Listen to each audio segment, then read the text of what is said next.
Hype it up! It's almost time. That's right. We have been waiting all week. I feel like I've been waiting all month and beyond for this. One and all. It is my pleasure to welcome you to the final day of Midweek Muster 2024. Hopefully, you're all having a good time. What is up, Janissary? What is up, Tune? Thank you very much for the subs. Let's go. Let's get a sub train going. Let's start the day in a very positive spirit because, folks, we have got a lot of fun things cooked up. We are going to be kicking off with the other semi-finals. We, of course, watched Anatan get beat by Louis MT 3-0 on Tuesday. Today, we will see if Dimu can bring another big shocker and 3-0 Puppy Paw. Maybe we'll go 5 games, maybe we'll go 3. We're not quite sure here. I mean, this is one of those things where Dimu has been on, I think, a flow of improvement. But the tricky part he's still going to run into is the big bad boss, the scary beast at the end of the tunnel. Always, for everyone, it seems, stuck on his side of the bracket at least, seems to be Puppy Paw. Can this be the week? Can Dimu finish the year by making a bloody big statement in a 1v1 against the current most decorated midweek muster champion? That's right. Remember, every single week, bar the first where Puppy Paw has participated, he has won. And he has not just won, he has done so looking hot, powerful, and scary. But you know what? Things that are going to get hot here, a top-tier PC. Thank God I got the top-tier cooling to go with it, though. We aren't just going to have semi-finals into grand finals up against Louis MT today. No, no, no. After that, we are cooking extra content today. We have already got everything set up. I've got double cameras at the ready. I've got an extra microphone. We'll test the microphone levels. I haven't had my mum here to try it because the reason it would be important to have my mum here to try it is she's going to be making her first appearance on the channel. Now, you've seen her make appearances in the chat. You guys have talked to her in the past. You'd be like, is that really KP's mum? Yes, it is. And now you're going to put a face to the name. She's actually going to be live on stream helping me build a PC. Not just any PC. We are talking God tier PC. We are talking $4,000 plus. In fact, I checked the retail value. If you guys aren't following me on Twitter, you should be doing so. You would have seen me post it a few days ago. I put everything in a shop cart, and the price came to £4,500 for this PC that we're building. Absolutely insane. Some of the parts may be overkill. I've got recommendations to help you if you need something a little bit more budget friendly. But what I can assure you is that this is going to be a chef's kiss. In fact, I might even just add this for now. Look at those sponsors. Really big shout out to AMD, Micron Crucial, Corsair, Gigabyte, Kingston Technology, and of course Haven, who came together, brought parts in so that we could create probably the best PC I think you can make with each of these providers. Close to, yeah, like we are pretty stacked up. Why not wait for a 5090 to come out? Because I wanted to build the PC in 2024, and we don't even know when a 5090 is coming out. And also on top of that, really, if you've been following the early rumors, it might not be that much worth the upgrades. That is worth a shout out, though. What is up, Anonymous Gifter? Thank you very much for 5 gifted subs. Let's keep that going, dude. Is that the hype train actually reactivated? I think it like stopped, then started. I'm not sure where we are, but the choo-choo, mother duckers. Let's keep it going. Let's keep it rolling. I even see Boy getting a sub there. Is my boy hanging around? Is he checking out some AoE4? You know, Boy, like for those that know that name or know it from Asian Mythology, he actually did have a lot of love for AoE4 when it came out. So I'm really glad to see him having his area of the woods in the big Age of franchise, still keeping him chugging along. It's always wonderful. Finally catch me live? Well, I'm glad you could. And it's a good time to do it, folks, because this is going to be the final midweek muster of 2024. Now, we do have more coming. Don't you worry. There'll be plenty more. I'll give a few more details close to the new year. I actually need to organize with Microsoft about a social post to announce what is coming, what is cooking, and for how long it's going to be cooking. But we're done cooking with the draft. It just completed. I can update and load that in for you guys now. So we have the maps, we have our players, and we have our civs. And by the way, what we will have is not just this stream. We're going to have one more set of streams to end 2024. Originally, I did have an idea for a tournament called Festive Finals of 2024. But it looks like Steel Series is doing their tournament on the same weekend. So I just didn't see a point in having 2 tournaments run at the same time. It would have cannibalized viewership. And most players would have probably played in the 10K tournament because I haven't got 10K to throw at it. So what we'll likely be doing is we'll see this new PC we're building in action from a production standpoint on the 28th and 29th of December, because I will be here on this channel casting some of those games on the Steel Series Cup. So yeah. I mean, you know, I think at the end of the last stream I was a bit like, oh, I don't know if I really want to stream over someone else's tournament. I always try to like give people their space, but at the end of the day, if people want to watch me cast, they want to watch me cast. So, draft's complete. Atacama to open up. Looking at this draft, I mean, Dumu got some really solid picks in there. The Delhi, though, blocked out by the Chinese straight away. Puppy Paw, you see what I mean with these French picks. He highly covets them. He secluded the English at the end of the banning phase, keeps them until last. Even the Rus survived that long is really surprising here. I'm a bit shocked that Dumu valued the Japanese over Rus, especially when you consider that Puppy Paw already got the French. So, bit weird there, but we'll see how he wants to go with this. Atacama's the opening map. We could be seeing a Japanese game, and Puppy Paw would have to go, what, Rus? So you'll probably get Horse Archers versus Mount Samurai. Knowing that, he might try to put a spin on it. Maybe you go for something like English, because it's not the quickest route to your base, but you are a little bit secluded at the same time. Let me open up the game, actually, so we can get ready to roll, because I imagine they're getting into lobby now. In fact, we should be able to confirm in a second what the opening picks are going to be. I do feel like looking at this draft, though, Puppy Paw got a better part of the draft. There's some very obvious good picks there for Ben. Delhi are phenomenal. His Yuji is chef's kiss. I love him on it. He's fantastic on it. Abbas's has also been really strong for him. But like I see Puppy Paw's Chinese. That is, of course, his signature Civ. I think at this point you could make a clear argument that Puppy Paw is the best Chinese player in the game. Well, you know, by playing the Civ, not by heritage. That would be Louis MT. But then the French pick has looked really dominant for them, as well as English Rus. Like, that's what's got me a little bit scared here. I think, like, Demu's is a bit questionable. Some elements of it, like, you know, for example, what's the Japanese pick? Are we definitely going to... I guess we're going to see it on Transhumans. And Puppy Paw has the Rus for that map. So, like, I don't even know if you can play Japanese. I feel like you're probably looking at either Japanese or Delhi on the opening. We have seen a few Juji builds, but Dumu was able to buff away Bs. I'm wondering if Dumu, like, watched that game, was playing that game against B, and he was like, man, this is really strong. And apparently so. We've got Juji on the opener. But Puppy Paw just done something weird. And I'm not talking like, wow, how did you bend, like, your leg over the back of your head weird? That's kind of impressive. I'm talking, why did you just dunk your balls in the punch, and why are you now chugging the whole liter down? He picked Order of the Dragon. Now, I don't think, surely this is being treated as a throwaway Civ. Throwaway Civ on an opening game can make sense in best of 7s, best of 11s. It's very dangerous in best of 5s, right? The things snowball against you. So unless he feels like he gets an inherently huge edge now down the draft pipe, which would make sense now that he's reserved the Rus and Malians, he hasn't waste them on this first map, I could kind of see that. He's lost his matchup like an hour ago to Dumu. It was Wham, but they're twins. Okay, but then that also is suggesting that Wham plays exactly like Dumu.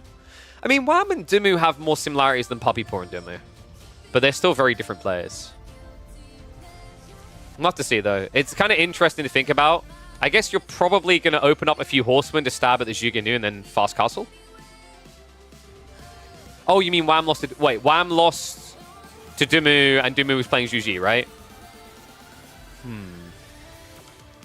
We'll have to see. One thing I will say is this map is a little bit different, and it does feel that difference. Wait, why none of them... Oh, there, they're in lobby. Okay, so should we start in a sec? Yeah, I think that they are... I think that the Atacama is quite different. I'm imagining they're on some like Dry Arabia. Dry Arabia, you have a much quicker rush point than Atacama. Atacama looks like it's quick, but it's really not. But what you do get if you're going for an early rush is you're a lot more protected. You're a lot more insulated because the tree line blocks one side from being attacked, right? So let me get these two names in. Going to open up predictions for you guys, and we'll get ready to get underway. I'm hoping our mods are around today so they can follow through those, because I think we're going to have a bunch of things to track here. But let's get ready.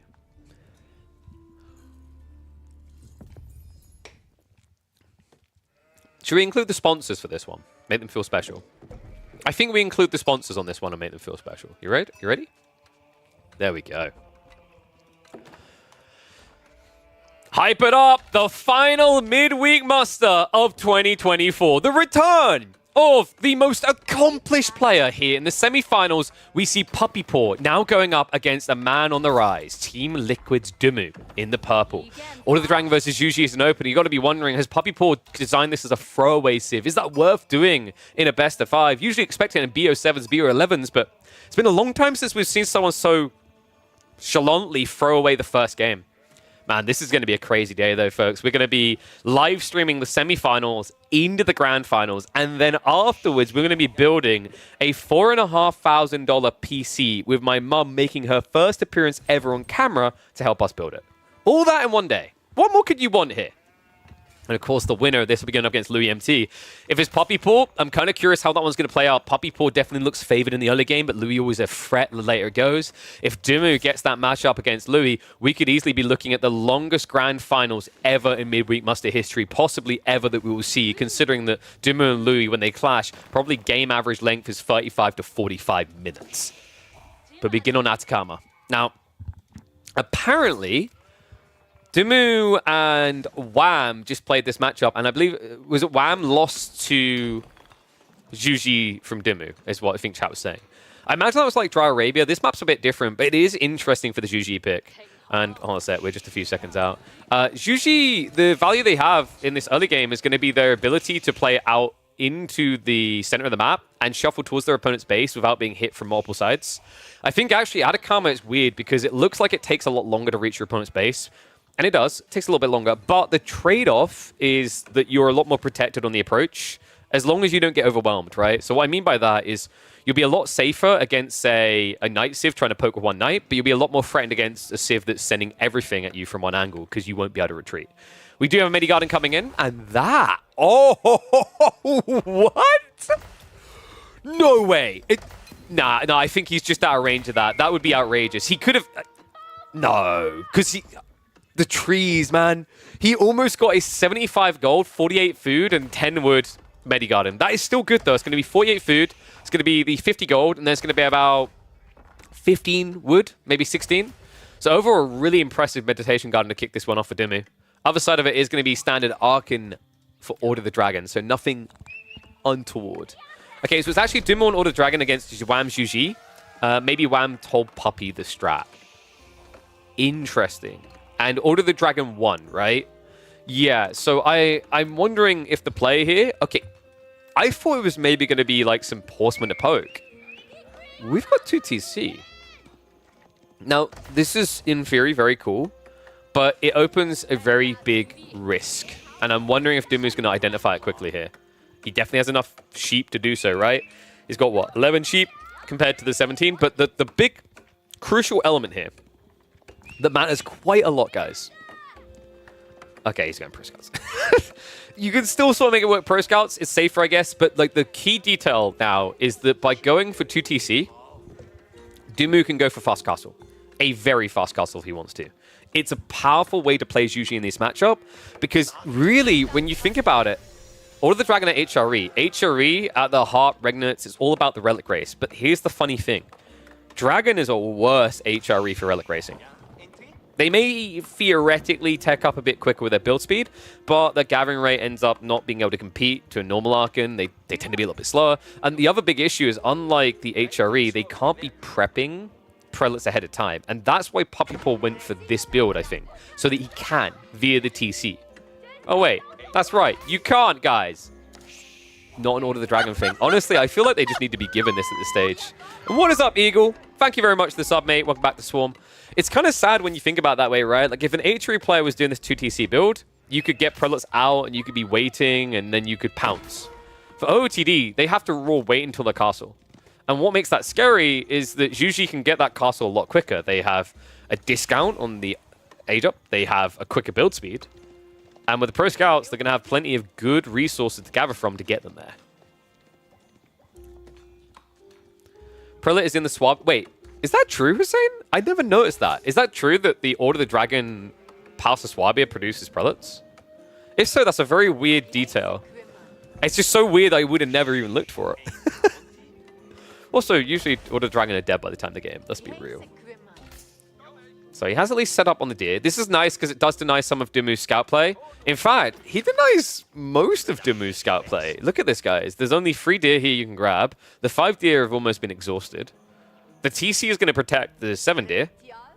You'll at least get your own food home safely. So, you know, it's still a decent play for Dimu. He's going to end up bringing in...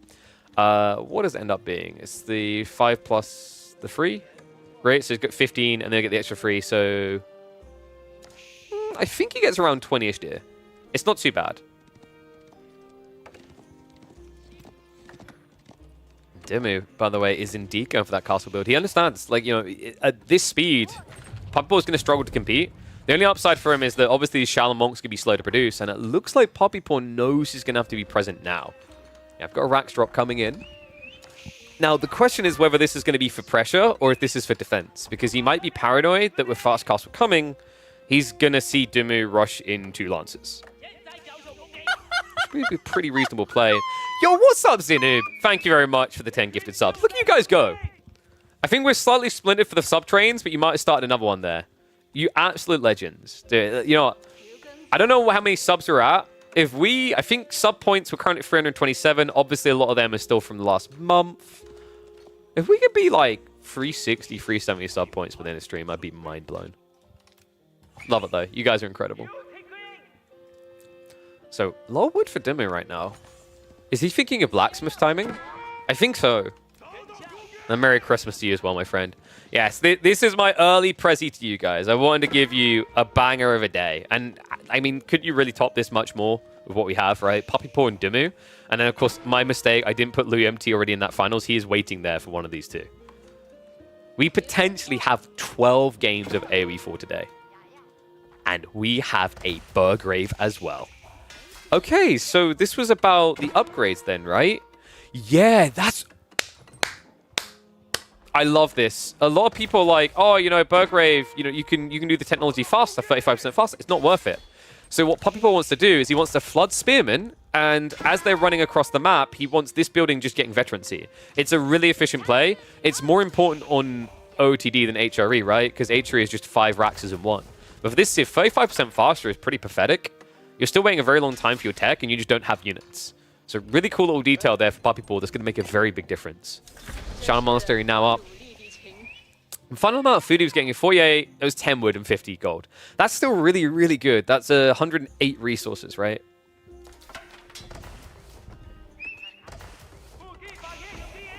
Burgrave almost complete, so we'll see how the response looks here. Nice yoink of one of the deers. I think that was actually mid-grabbing. I'm pretty sure something was eaten off of that. Honestly, there should be like 2 legs just missing from it when it's missing some of its food.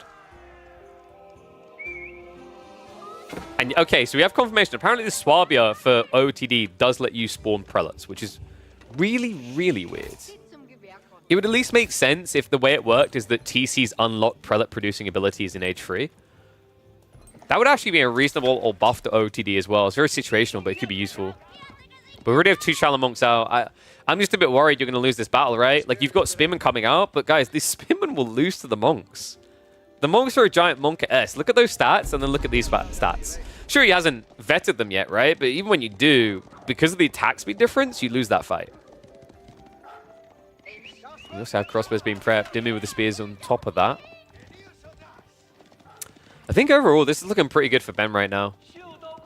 Now, remember, the reason why Poppypaw isn't further ahead is his villagers do take longer to produce, right? But that did get buffed, right? I'm pretty sure it used to be 24 seconds. They decreased it to 23. It sounds small, but it does add up as the minutes tick on, especially with 2 TC. Imagine if Swabia Prelates could buff villagers. Dude, they just like, they use a pickaxe on a stone outcropping once, the whole thing disintegrates. So we're all coming out. He just needs to fight it. Yeah, okay, I'm a bit surprised Dimu isn't trying to clash with him. It's probably paranoid more troops are coming. And he knows that Poppypaw can still go for relics even if he hasn't gone for Regnants. 2 more Gilded Knights also being queued up. First spin is going to arrive. So Dimu's priority is just getting it as close to home as possible on both sides of the map. I mean, I kind of like this, right? You have 2 melee armor, so these guys don't hit very hard. I think Poppypaw slipped up on his timing, not getting veterancy earlier. Prioritizing the extra Gilded Knight, I don't know if it really paid off. Swing that Knight. He's going to be able to chase this down a little bit, but it's already very close to home. Other side of the map, we already have those relics actually coming in. So looks like Dumu just needs to remember this Mongo's here, and that'll be 2 banked home and a 3rd nearby. And reminder, the advantage is for Dumu here on relics. Like if this is, say, even a 2-3 split where Puppy Paw gets free, it's better for Dumu because of the pagodas. That eventual play will give a substantial increase over what you see from Regnitz. Regnitz is 200. The pagoda ends up being 250, I believe it is. Close to 250. Vet Spear's in. Yeah, kind of crazy, actually, when you think about it. If Puppy Paw had that tech early, he would have had an advantage in the earlier skirmishes, right, with these spears. They're here. It just feels like a loss for him, so those boys are going to get cleared up. That relic is still going to be in Dumu's purview. 1 relic already home for Puppy Paw, but it is looking like a 4-1 split, which is brutal, and you can already see Dumu starting to stockpile some resources, so likely we're going to see Yuan to unlock those pagodas. OTD is broken already, but pro players are unable to play it. Jack and Goldies. I mean, as we know, the Goldies in the game are actually just 10 years ahead of the meta. So, you know, they really make BCQE, Marine Lord, Dumu, Puppy Paw all look like noobs 10 years down the line. And they're like, well, I fought this build ages ago. Good God, that was some hate. Did you bring enough troops for that bald religious monk? Start step back here. He has now got the crossbows, so this is where Puppy Paw can't really afford to fight. It's weird, actually. You know, if we weren't this hard into like a ranged meta, I feel like having this few spears is good because if your opponent has a lot of melee, they can't just easily engage. You fight quicker, right? Because your units spend less time running around to get in position. The crossbows are the difference maker, though, and Puppy Paw has not made that transition. Instead, it looks like he's trying to get ready for Imperial Age. And at this stage, if it is an Imp Rush, it's still going to have to be Swabia, right?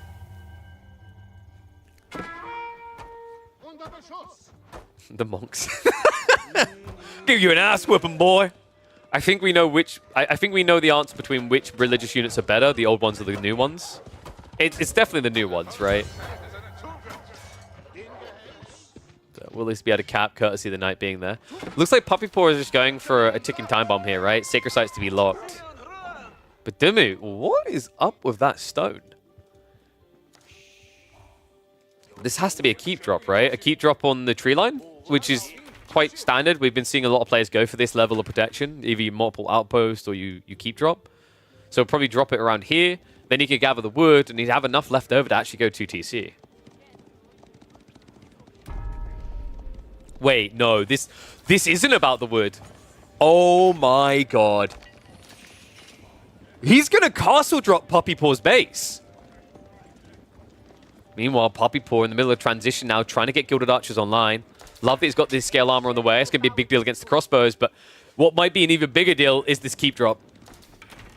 He might look to just jam it right in the base. I can't believe this from Ben. It's so ballsy. The alternative is you drop the keep here, which blocks the trees and blocks the gold, right? So then you starve Puppy Paw out in the corner. Because remember, Order of the Dragon take crap tons of gold to play deep into the game. The dive comes in. Puppy Paw is going to get caught out on the berries. A good start here, and the keep's going to come in. And remember, these are Chinese villages. They do this fast. There's no doubt worry here. Forces the clash, builds on the other side. Archers need to focus on those spearmen. They can't even waste time going for the villages. Villages that do have tech stars, by the way, so they don't die anywhere near quick enough here. But what does die quick enough, it looks like, is Puppy Paw's front line. He shifted around to the other side. He sent the spearmen to try and stop this, but it's too late. Dumu gets the castle up. What next? It has to be the siege, right? Yes! We are getting a swift attempt to end this game fast. Dumu is going to gather the wood off of the primary tree line. So the keep gets that similar effect. And now he's going to try to set up the trebs. Wait, okay, no, we're getting Nesta Bees instead. Usually the play here, folks, is to go trebuchets and start sieging down the landmarks. But he wants an answer to Puppy Paw's army first. This is wild. What a game. What a game one in just the semifinals alone.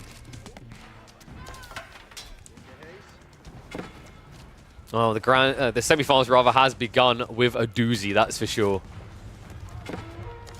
dropped right in Poppy Paw's base. We'll have to see how he wants to react to this. Gilded Knights are at least raiding rather into the base of Dimu. Eco damage that I don't know if he can really afford at this stage, right? He did lose a few villagers trying to build that castle up as well. And Ben, this is truly an all-in timing. Rams are coming. You know, it's kind of weird, right? Usually people would try to go for the pagodas, maybe a second TC, but a very different approach from Ben. And no, Poppy Paw is not wood-starved yet. He has got loads of small clusters still to work with. But long-term, he has a problem. The issue is Dimu's not playing for the long-term. So Poppy Paw should still have the ability to get his stuff online. And the Prelates is a cool idea. Really, it is, but not against Nest of Bees. Prelates with the Inspired Warrior buff is really strong for the armor on the DPS, especially on the OOTD. The problem that Poppy Paw is going to have here is that siege damage doesn't care about armor. And although Nest of Bees don't kill fast, enough of them is going to make the difference.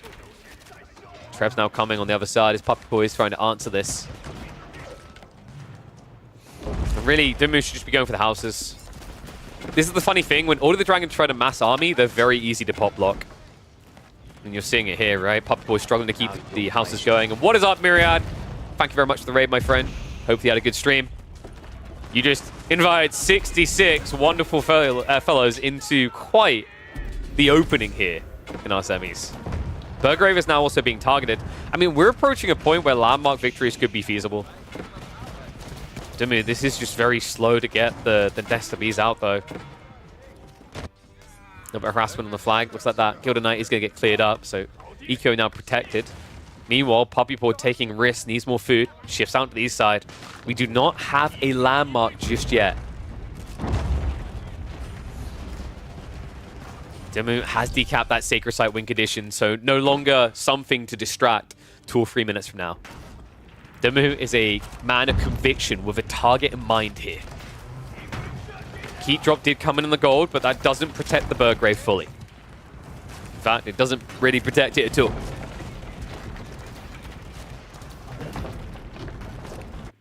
Poppy Paw looks like he's trying to go for a kill. Wait.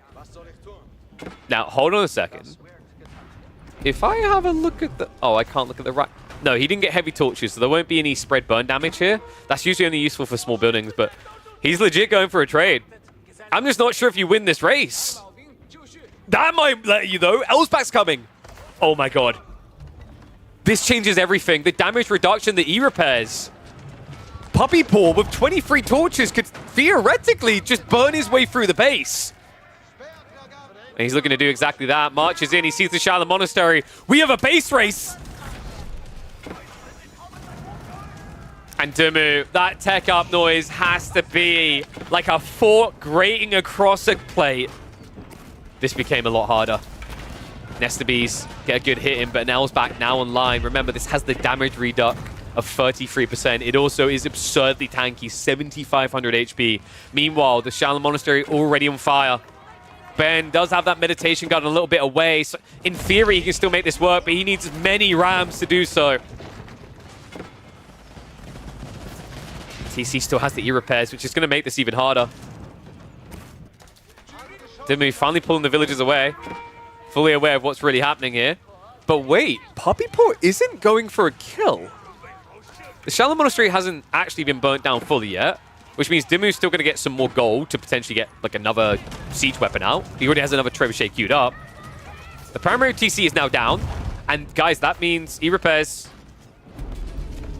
right? Like, you know, actually, I'm trying to remember. Did they add it to Elsbach, right?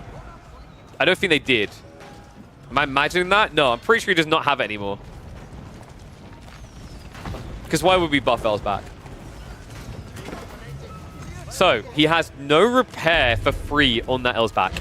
And this is a lot of force pushing towards him. Arkan is down. It's 1 landmark left. I don't know, man. I'm starting to think Poppy Paw missed the win condition, which would have been landmarks. But instead, now he has a hard defense ahead of him. Trebs begin the siege. This is the villager pull. Everything. You might as well just send it at this stage. He's keeping an eye on it. Love this from Dimu. Very disciplined. He's watching the burnt landmarks, guaranteeing that this is Poppy Paw's final stand. Cannon emplacement now on the way. Needs to be a little bit careful with the Nest of Bees location. We do have the Inspired Warriors tech, making every unit here hit pretty hard. Villagers are now being pulled, and the TC is being built behind this. So Puppy Paw will have the ace up his sleeve. Dimu unaware of it right now.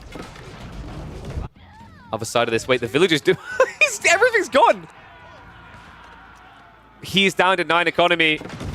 This really is do or die, and considering he's wasting time on trivial buildings on the way, I'm getting a bad feeling for Ben. Puppy Paw, he does have E-repairs now. He even just manually repaired all the way up. The cannon emplacement has now come in. Now, a little bit of a whoopsie from Puppy Paw there. Yeah, pick it up. The Prelate can take that Relic and bank it. It's huge if he gets it, but right now he's just sitting there. Nesta Bees get in. Mango's pretty much dead. And this is it. This is everything for him. Nesta Bees to force the fight. If the Nesta Bees get close enough, they can also deny the repair. But the problem now is the damage this Elsbach does. It's making it difficult. Dimu, when he goes in, it needs to be a done deal. There can be no doubt about his ability to close. Because if just 1 or 2 of these Nesta Bees die, he will not have the firepower to follow through. It's time to push in. He needs to. He can't wait any longer. The longer he waits, the worse this gets. Mango's going to be shoved away. And Cannoneer is pretty much frontlining. They aren't looking so healthy anymore. And the Horsemen do reveal themselves here. Now, hold on a second. Backstab from the Spearmen. These Horsemen have huge damage, by the way. They hit for 36 into a unit with only 130 health. And by God, I think he's done it. Puppy Paw did not even need a base race. Dimu has been reduced to rubble in game number 1. So close. But I think those villager losses in his base, essentially for free, put him too far behind. Game 1 goes to the most decorated person in Midweek Muster. But Ben has begun this series with a statement. Don't blink or you might miss it. You don't want to miss the rest of this. I'll catch you on the next one. Wow.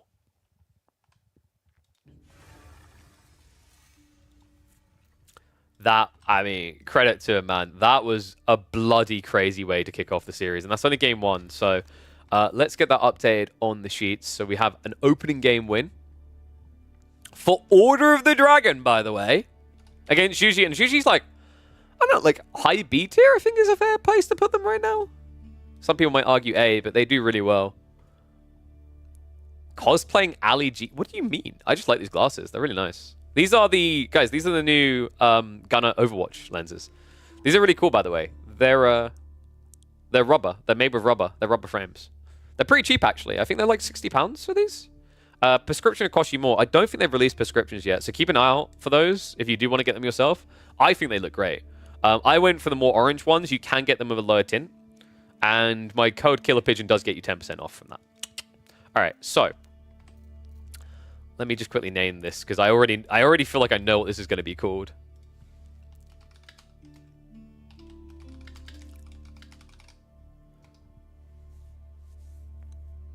I know what I'm going to put on the thumbnail. It's a title I need to come up with. The final semis of the year start with a bang.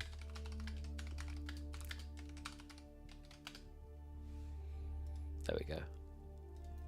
So, where does Ben take this next? Let me mark off the ones that have been used. So, Juji's gone now. I feel like Ben wants to take this. Is it too early for transhumans? You kind of want to just save Roos for transhumans, right?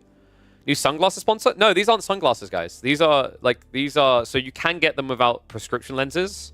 And the whole idea is, like, the reason they have these filtering is it's actually for people who game. It's for people who sit in front of monitors for long days. So the blue light filtering tech that they use is meant to reduce eye fatigue. And it also, you know, helps with you kind of cycling from watching a screen for hours to sleeping. So they've done a lot of studies on this. They've gone to the labs with it. And it does work. I don't really get tired the same way as like most people do. So like for me, the test for me is I actually tested the ones without prescription wearing eye contacts for all day. And if anyone who wears eye contacts has tried wearing them in front of PC, you know what I'm talking about? Your eyes dry up like crazy. Because remember, when you're watching, you're like... So I tested them. my eyes actually felt still really good after like 7 or 8 hours, which is like usually by that point my eyes feel wrecked, right? And I've been on broadcast when I'm hosting where I don't even have to keep my eyes open that much, and by 8 hours you can see the red, and I didn't have that. So like it works, and like they have subtle things as well. Like compared to other lenses, do you see how curved those are? That's intentional. So they curve them that way to also stop less air hitting your eyes, which would dry your eyes out quicker, right? When you're focusing too much and not blinking enough. So yeah, really cool things. We've been with them for a while. We have a few different lenses. I've got the Fallout lenses, which I need to bump them about. I need to get prescriptions sent out of those because I love those. We have got our standard ones, which was the red frame ones I used to wear a lot. I wore them on the weekend. These are my most recent ones. The reason they are LED is because you can get them more orange tinted. There's even an amber effect, which is an even higher degree. But I thought because it's Overwatch, which is orange themed, I thought it'd be really cool to go for the orange. That, and I wanted to see my bomb your mom in it. There we go. People were waiting for the LAG moment. All right, game number 2. It is going to be Dry Arabia, and it's going to be Delhi French. This is a skill-based matchup. I really think this is a skill-based matchup. Even with the changes to Delhi, I think French can press you enough. So, booyaka shot! See, there's my boy Mio. That's what got me. I was just in there. I knew someone was going to say it.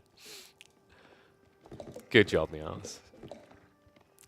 All right, whatever. Let's get into the game.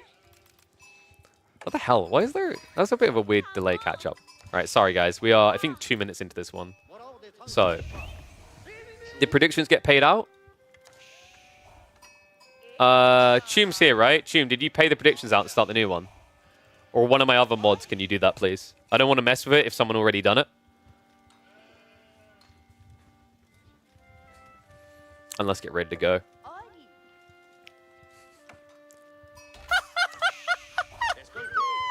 Did it get paid out? Can chat confirm? Yo, what's up, Hyman? Thank you very much, my friend. Welcome to Swarm. Well, this series already kicked off with a banger. Can it keep up? Can we ramp up into game after game that gets better and better? That's what we're here to find out. Dry Arabia, the most pure of maps, is where Dumu is going to make his stand to try and prevent himself from being at that match point, threat point. We're in a best of 5 here, semi-finals. Midweek muster number 7. This is the final time you're going to see Midweek muster in 2024. But don't worry, it's coming back in 2025. And we have a lot coming back with it. So, excited to see how the year is going to finish. Remember, this is just the semi-finals. We still have the grand finals up against Louis after this. It's actually just crazy how much we've got. So I'm going to pay out. I'll do the predictions. Let's see how people feel about game number 2. Because to me, this is a skill-based matchup on a skill-based map for it. French versus Delhi. Honestly, I think this one is more like a 55-45. You might slightly lean Delhi, but either can take it. There's an argument to be made that actually Delhi now, compared to, say, back at Red Bull Wallow, it's more favored for them because of the elephants and the tech efficiency of Dome of Faith. But I still feel like this can be won by the French just by scaling long feudal and challenging in feudal. It comes down to how you execute. And Puppy Paw, well, remember, this was his third priority pick out of 6. So it shows you that he sees a lot of value, a lot of weight in the French pick. In fact, he finished his draft with Roos in English. And I've got to say, I agree. I think French work really well. This is interesting. He also went for the Scouts opening. This is a big part of why I actually think French is feeling a lot better at the moment. A while back, they buffed them so that their Dark Age TC produced every 17 seconds instead of every 18 seconds. That didn't seem like a lot at the time, but it actually really did matter because what it meant is that you could afford to go for a second Scout and not end up feeling drastically behind on villagers, right? That difference is important here because in this matchup, Delhi will always beat you on sheep, on average, right? Obviously, there's the RNG of it, but on average, they should beat you because they don't have to come home. By going for the double scout, Puppy Paw was able to get 50% plus. And I say plus because he's at 12 right now. Meanwhile, Dumu's at 13, right? So actually, what probably happened here is Dumu got about 13 and Puppy Paw got, what, 16? Maybe 17? Tech up complete. Scout's already moving out. Knight's going to be on the way. Is this going to be maybe a Pro Scouts build? That could be a really cool way of playing this. The reason it's really nice to play Pro Scouts is ever since the Delhi started playing Dome of Faith, the eco expansions are much easier. They only have to tower the berries now. They used to have to tower the deer. Now they just pull it home, right? So, you know, although it's going to cost you to go Pro Scouts, remember it's really cheap for the French. You only pay 250-ish resources compared to now, like your opponent. if you bring all the deer home and you don't have to play pocket resources, you don't have to worry about outposting yourself, right? So in theory, you save 400 plus wood down the line. French OP? Okay, I wouldn't go that far, Cowjo. Speaking the pro scouts, it's coming in 2 minutes and 20. Puppy Paw? Oh, he found a way to shuffle around. Wow, that's kind of crazy, actually. Because the aggro had already been activated, there was no spear wall. So comes in for the club, but nice clutch save there. Doing a great micro with the double scholar. Gets the heal, and it means that Puppy Paw's first night is already looking pretty bad and bruised. Oh, no, Ben. So here's the problem for Ben. He didn't wait for the recharge there. He jumped the gun and thought he'd get it in time, which meant that he couldn't kill the villager because it would have taken 3 hits, right? Really important you get that charge. If you don't get the charge, you won't be able to 2-hit. And the early game is going to be very nitpicky for these type of details as well, because as I mentioned, it being a skill-based matchup, really is about who takes those opening trades efficiently. And considering how much damage was already done to that knight, I'm not confident about Puppy Paw yet, but I do take confidence from this. Barracks is a really smart play. Now you can also, on a delay, go into a blacksmith's and immediately have better spearmen than Dumu. How do you guys vote in the end, by the way? Okay, so voting's still going on, but Dumu has 11.5k. Puppy Paw has about 4.5k, right? I can kind of see where people's hesitance is coming from. Delhi have just been on the rise. Sure, French have been making a comeback, but compared to Delhi, you know, sometimes it's hard to remember that there's a stage where this Civ was more broken. There was, by the way, like just before anyone's like, was there KP? No, there definitely was. Anyone who was here in 2021, early 2022 will recall herbal medicine. There has never been a more toxic point to fight the Delhi, I think, than that point. Late game, sure, is more absurd for Delhi now. But the point was that they didn't even need the late game in the early days. It's kind of funny, actually, how long it took for the Delhi to like get slightly tweaked on their early game. And that got optimized around. And there was so much focus for a very long time on the early game that when just a few changes came in that made Dome of Faith viable, all of a sudden the unaddressed issue of late game Delhi really revealed itself. Walls coming up for both players. A little bit surprised by Puppy Paw's walling. I mean, Dumu hasn't built Ghazi at all. Yeah, okay, but they are coming. I was going to say, I was very surprised that Dumu didn't open Ghazi. I've been seeing a lot of players in this matchup recently just open stables, and they flood Ghazi to outnumber. Because it's really cool. You can find a lone knight, pump your mace into his face, like 3 versus 1, and then run away and heal. And meanwhile, for French, they don't want to get chivalry until they're up to like 6 knights at least. And no pro scouts? No. He probably feels like it puts him too far behind. It is cheaper, but it's still 250 resources that your opponent isn't paying. And if he went for the pro scouts play, he wouldn't have had these early knights. So it would have been a trade-off. So basically, Puppy Paw felt that he could do more damage with the first 2 knights than he could by taking the deer away. I would refute that statement based on what he done here. I don't think he done anywhere near enough damage. Now the double blacksmiths. Chivalry is on the way, so Puppy Paw will at least be able to kiss the boo-boos better. But what's the next step? I mean, he is at least keeping Dumu off of the sacred sites, which is very important here. Is there a world in which Puppy Paw gradually tries to get castle? Because that would be quite crafty, actually. I mean, you're going to get a competitive timeout to Delhi as well, and they get all the free techs. But you would have map control to deny them getting the relics, and you could rush them yourself. The only reason for 2 blacksmiths and 10 scholars? Though there is another reason, which is, like, do you not think you'd want double blacksmith if you're playing blind and paranoid that your opponent is going all in? Because if your opponent's going all in, he's going to have archers to follow this up as well. He's going to have steeled arrow, undermesh, and siege engineering. So it's possible that Dumu just feels like he actually aggressively needs to get his techs to hold. And we do now see archers being added in for him. Smart choice here, right? Puppy Paw is on the verge of breaking into the base, but unable to do so. Archers will make it difficult for him to even consider trading. It'll put Puppy Paw in a position where he just has to dive, and diving's difficult with all these choke points, right?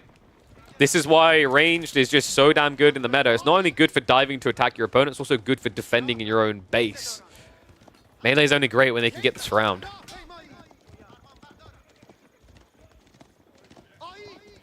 That's still down. I mean, these techs come in so quickly. Look at this. Even the tier 2s only take 2.5 minutes right now. But we do have Scholars being pulled. He's moving for Sacred Sites now. Meanwhile, Poppy Paw, it looked like he had his hand in the cookie jar. He's been floating a lot of food in this game. He's reinvesting now, but it almost felt like he was feeling as if Dumu wasn't going to come out and that he would have that free tech up. And now, because Dumu is looking to play the Age, you're forced to reinvest.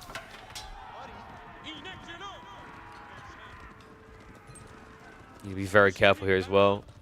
Anything you don't kill is going to get healed up. Now, Dumu's army is not really that big. Remember, 13 of it is Scholars, but, you know, they are being used in the army, right? They do have a presence of sustain. And Puppy Paw really needs to contemplate the Blacksmith now, right? He's already 4 archers deep. He's behind on techs. If you wait any longer, it just doesn't make sense, right? Because by the time you'd have Steeled Arrow, you'd be at 9 to 10 archers at least. And not to mention, now that your opponent has got the melee defense coming, you really do need that free melee tech. Because now in these exchanges between spears, for example, you're 2 damage behind. That's a big problem. Has at least been able to block the capping on the south side, but north side Dumu does shuffle out. So everything has been teched, right? I don't think he missed anything at all. Nah. Good lad, Dumu. Well, he missed one thing. I don't know how it got skipped. Probably because no one ever gets specialized pick in the other game, it feels like. The amount of times where I see that just being the one that hasn't been teched. Kind of crazy that Dumu's been on point with everything else, but kind of forgot one incy-wincy tech here. Usually because Deli are like, well, I'll just get my gold passively. I don't need to touch a mine.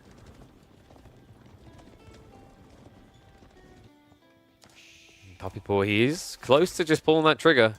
Castle feels inevitable here. Crazy that it's been done without Blacksmiths, but that is now on the way.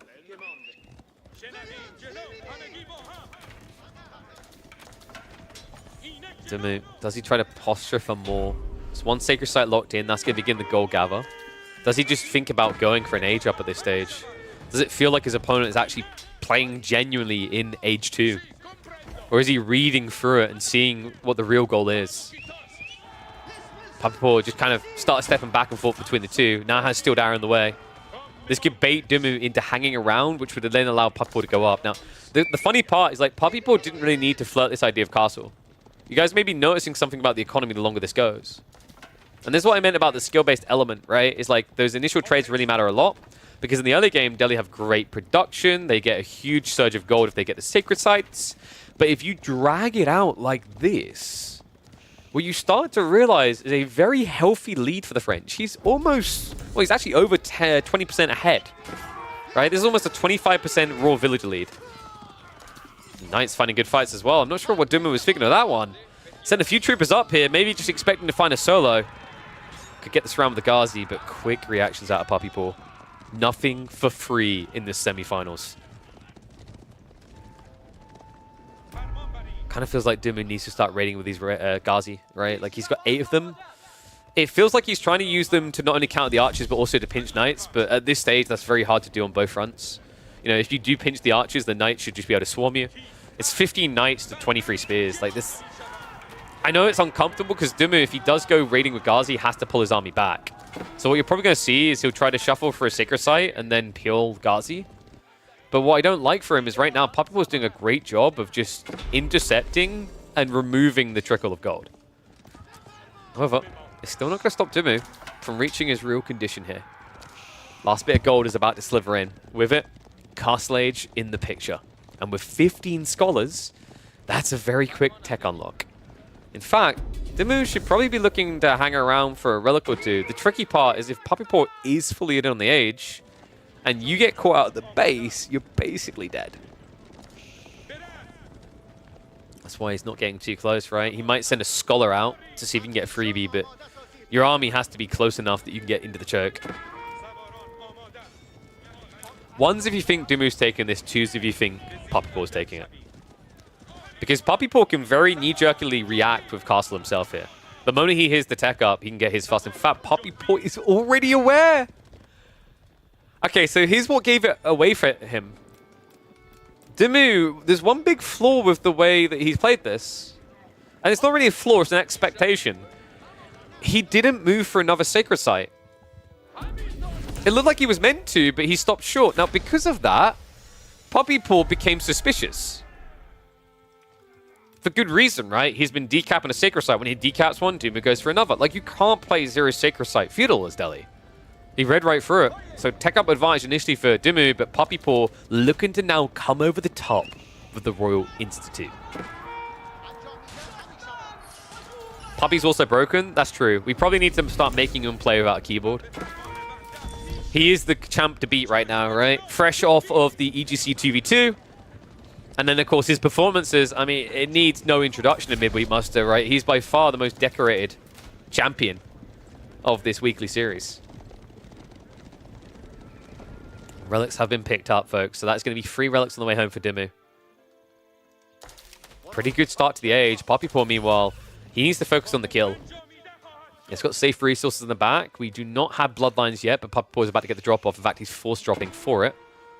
Should be his highest priority here. Takes a long time to tech. That's going to give him a kill window, but he needs to move fast on this. Because on the other side, you've got things like the crossbow starting to mass up. What in TC no Sacred Site? Is that a thing? It is when you play against Poppy Paw's French. Night Raid. Oh, what a pinch! Not just that, he finds the crossbows. Dumu's army now coming, but that delay on arrival cost him dearly. 8 villagers cut down just like that. The initial crossbow wave also shrunk. And Poppy Paw now prepping his own. Okay, this is getting worrisome. Dimu does have some relics home. He does have all those free tech unlocked, sure. But at the end of the day, he is now 20 villagers behind.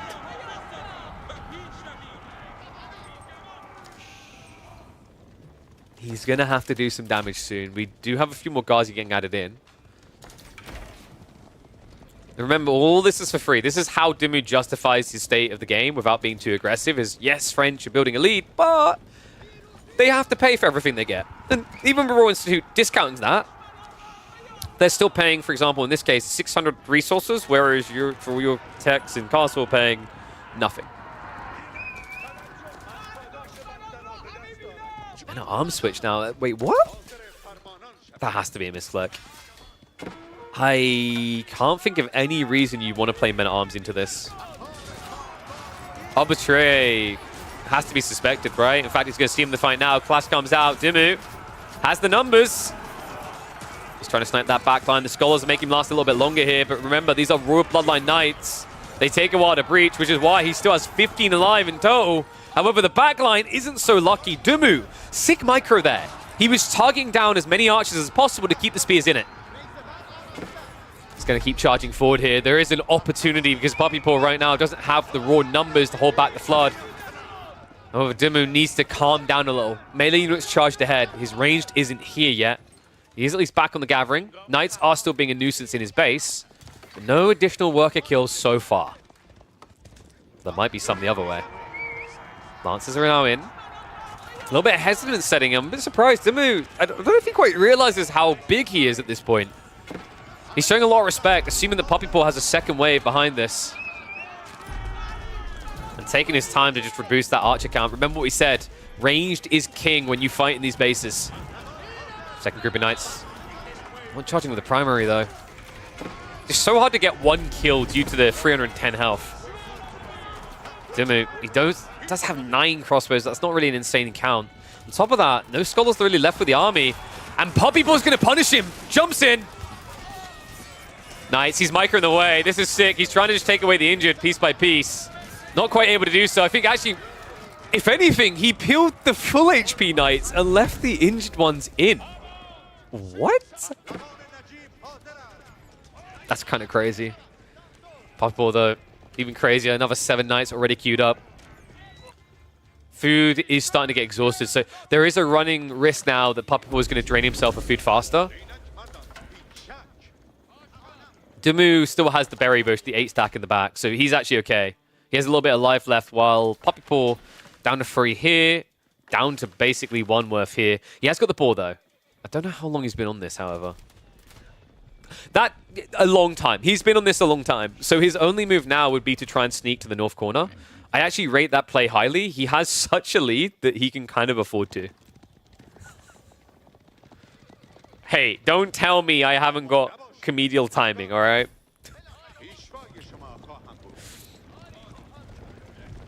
That is the caster power right there. He's like, oh yeah, let me just smite that boar and we can make it barbecued. Oh, I burnt it. I'm sorry. Stone gathering now. I mean, not a bad choice, right? Remember, the French keeps are actually cheaper. They only pay 810 stone. News to Kiljadi this week. I expect him to play French a lot more in the future in 2025. But you can already try to slot it in around the archers if you just want to go arbitrary mass, which would be the winning play. Right? Like, if you want to know what the answer is to everything Dumu's doing, it's build crossbows. Build a lot of them. With Gambesons, they're just cruising. Already See, look at that, guys. You know, we said that Midweek Muster was for upcoming players, but even capable top-tier players also are learning things from the Midweek Musters. Bless.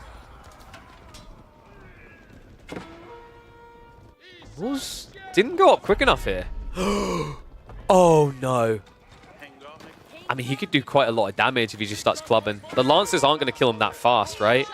So yeah, villagers do have to run away. That's going to be Dumu without food. Behind this, he is gathering stones, so it looks like we are going to get a transition into castles. He has got 14 scholars, so Village Fortress is about, what, 2.5 minutes, 3 minutes?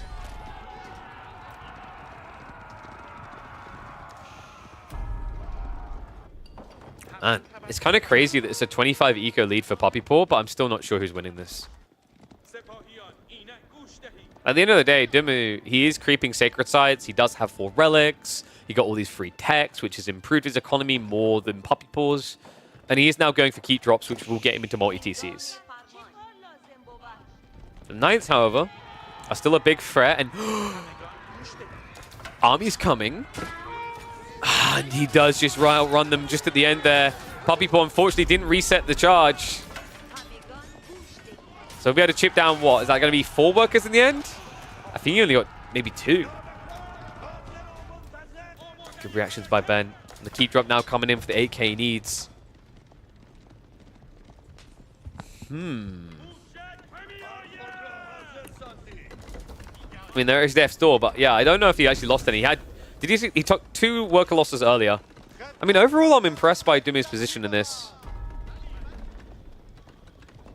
Dumu's macro failing so hard, he goes imp, and that's like a whoa, Kiljadi, you clearly haven't watched enough Dumu games. We usually see him with 2.5 to 3k gold before that happens. Calm down. He has got the first keep, though, and plenty more stone for an additional. In fact, he's going to need it in his base at this rate. Knights are looking to march in. The villagers apparently using their face as a blocker. Spears are going to catch up, though. Puppy Paw? I don't really think this is the fight you want to take. I mean, you could keep charging deeper looking for villagers. Yeah, he finally realizes it, so we'll keep on hunting.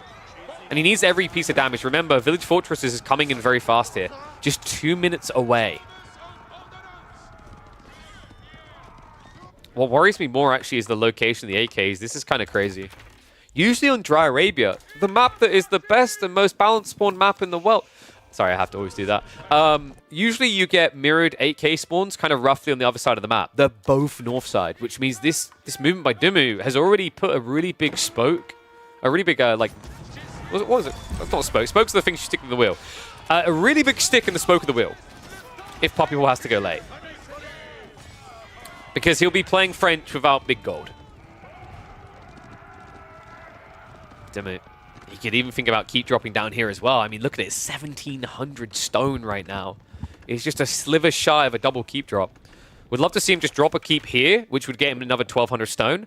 And then drop a keep in the corner so you have all the wood you need for the late game. Also needs to start getting farms in, which is now happening. And Puppy Paw is a step ahead on that. Already up to 14. Actually, made that about 20. Meanwhile, Dumu is sitting, I think, 20 now as well. Stonewall's also coming in. Great read. Villagers. Oh, hello. Well, this is a bit ballsy. He actually... wait, no. He sent all the spears down. But wait a second. They can body block. And that's exactly what he's doing. Wow. It doesn't get all the knights, but it gets more than it really should have there. Body blocking royal knights with royal bloodlines with archers. And I'm getting worried now. Look at Puppy Paw's income. This is about as bad as it gets. His food and gold is terrible as he's setting up these farms, right? So his ability to remass on knights, very difficult.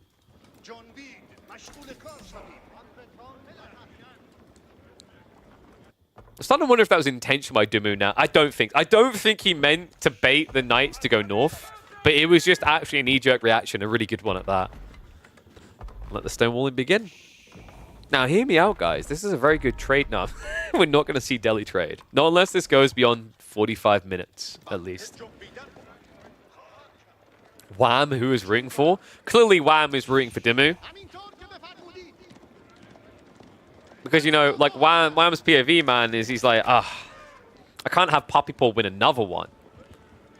That makes the track record between... Like, Wham at this stage, he knows... Puppy Paw, like, Wham already knows what Puppy Paw is going to be like at Christmas.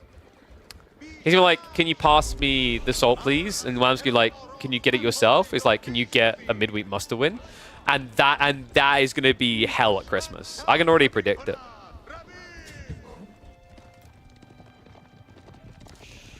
Puppy Ball's gonna like print out the midweek muster logo several times and wear like A4 pieces of paper of them as medals.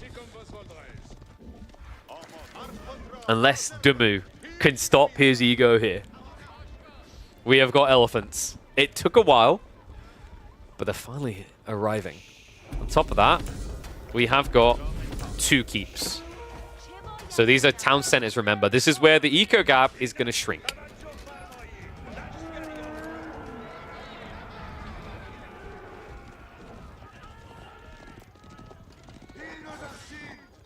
Puppy Paw. I don't know how I feel about his position right now. I mean, Dumu could just trend towards Imperial, right?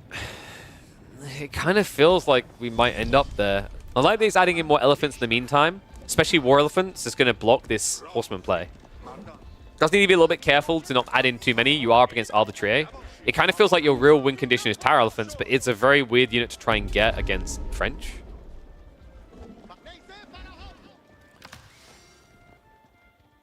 Farm situation, I think we are about 35 deep now. 42 farms versus 47. Infinite food for everyone. Oh man, you can tell it's Christmas time. Everyone gets to eat everything they can eat at the table.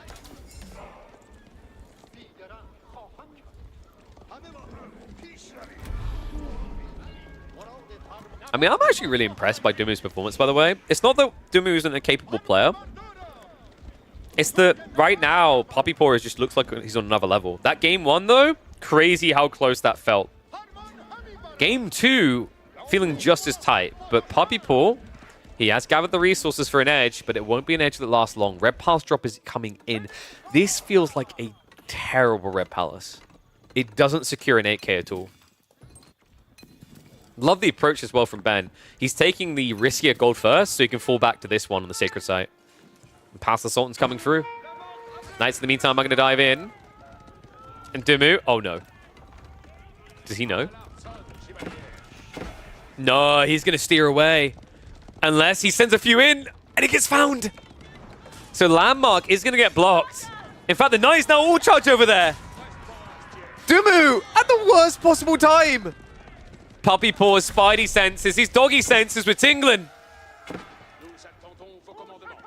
Like he's howling at the moon here, able to block that tech up. So now Puppy Paw able to get the veterancy, the elite techs in quicker. Army is at least going to react now to resecure, but it's also kept Dumu's head down in the mud. He is behind by over 20 villagers.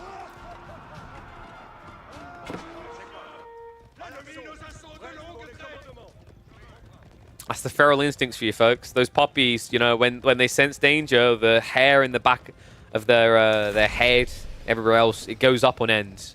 And Dumu, of course, can be no match for that, having no head full of hair. It's just simply genetics at that stage.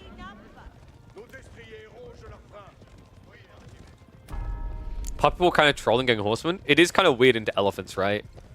But he's kind of playing a poor man's Ottomans, right? It's arbitrary plus horseman.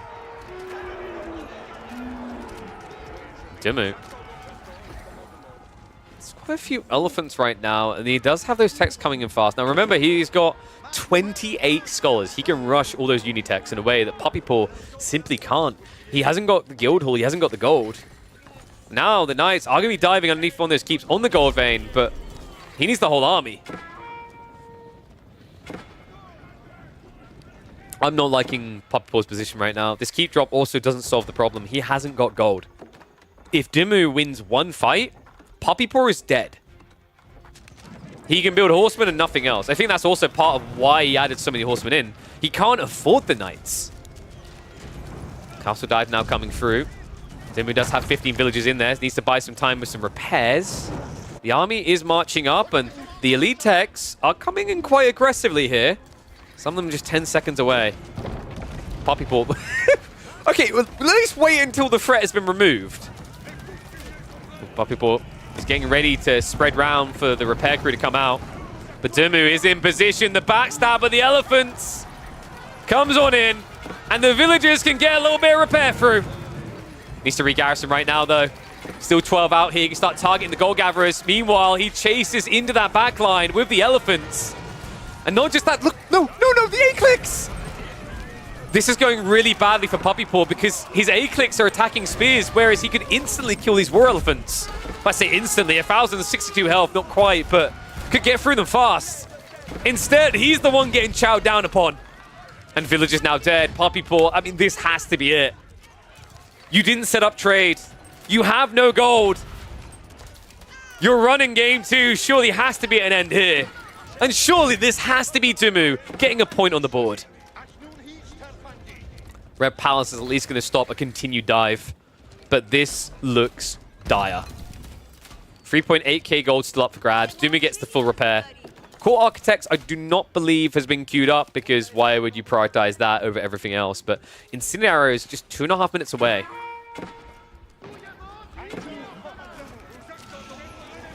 Puppy Paw really just being reduced down to trash at this stage. Once these crossbows are removed, right, he's got 40 arbitrary to work with, and then he'll have nothing. Love the way he captured the sacred sites to give him a little bit of runway here, though. The problem I am seeing, however, is the lack of horsemen to counter what is now max tower elephants. And that's exactly what the arbitrary do not want to face. They can kill the war elephants, they cannot kill the other elephants. What? Did he really just try that?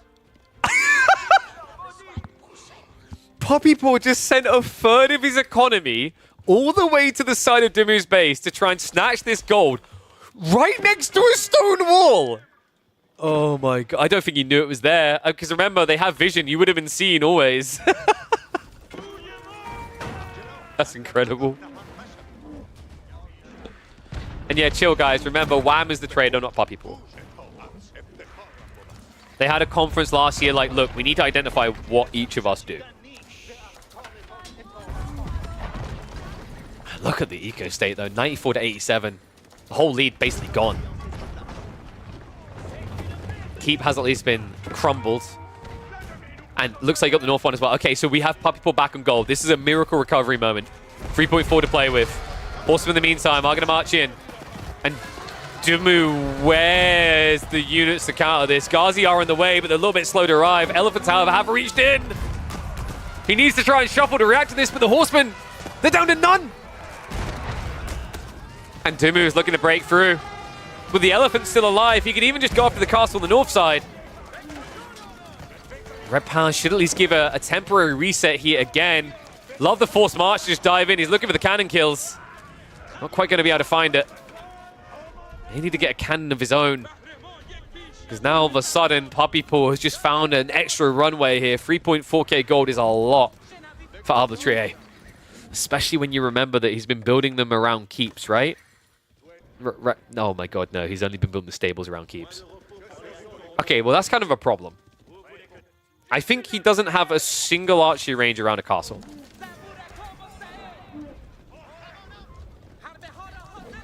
Dimu has like 50% more army value. Yeah, the army numbers are deceptive though, right? He has 31 scholars. And I believe... Does he have zeal? Yeah. That's why he's included a few of these monks so that he can give the zeal buff. Pretty crazy actually how big that buff is. Especially when you... Does it? No, it doesn't work on the... Okay, thank God. I was about to say. I never checked that before. Zeal doesn't work on the guys on the back. It only works for the elephant itself. But 50% on our very high base attack is pretty damn impactful. He goes from almost 3 seconds to attack to every 1.5. Things really have slowed down this game.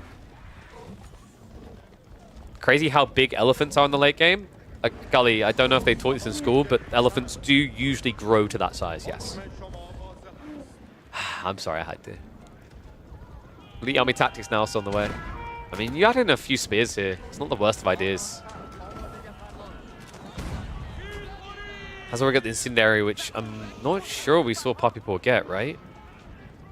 No Incendiary tech. I mean, it kind of makes sense, right? He just doesn't have the gold for it. So that's a disadvantage. Flash now comes in. And where are you going? You're needed. What? He's trying to dodge the War Elephants. But if Dimu just peels these ones in, brings them up north, I mean, he doesn't even care. It's an A-click to victory. Oh my God. Those aren't herbivores. This is what would happen to planet Earth if elephants ever got a taste of human meat. Despair and defeat. The Delhi continue to dominate.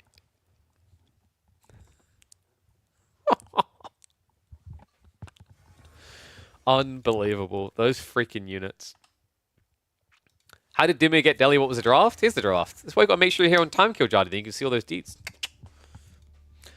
So, let's update the score. This series is going deeper.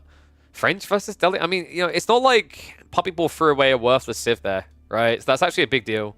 Obviously, Dumu had used something very strong, but here's the thing to emphasize.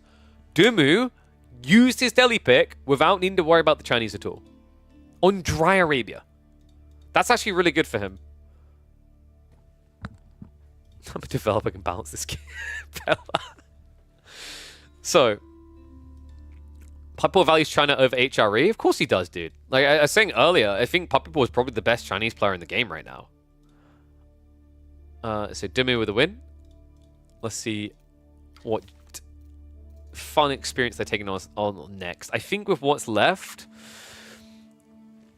the Roost is still there, so Dimu, I think Puppy Paw, does he go transhumans or high view here?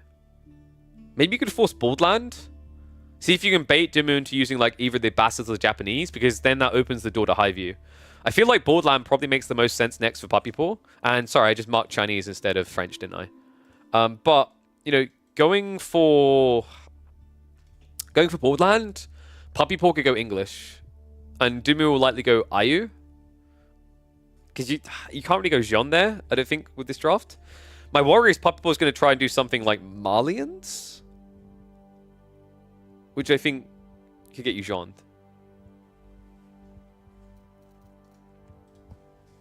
Let's have a look and see what they drafted. It is Boldland, and it's going to be Ayu Chinese. Okay, yeah, I like this from Puppy Paw. I mean, it makes sense, right? You could have potentially Chinesed on high view, but it's not that high value. We've seen China looks really good on this map because of Pro Scouts. I actually prefer this for Puppy Paw. I think Ayu can be a little bit tricky to play here. Dimu's going to have to get a bit creative. It's definitely going to have to look to do damage and raid damage at that. All right, let's get ready for the next game. I'll start predictions now as well. So Chinese versus Ayabits.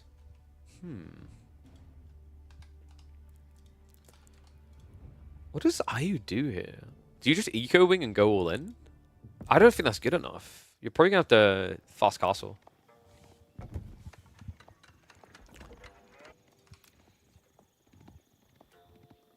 Welcome back to the Midweek Muster. It's time for game number 3. You heard that correctly.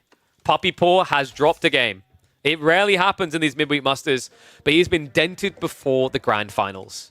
Can Dimu be on the verge of delivering that Slayer blow, that killer blow? Ayabids versus Chinese. If Dimu is able to beat the Chinese here, Puppy Paw's Chinese, it is a statement to be made, because I genuinely think that this is the person playing China the cleanest right now.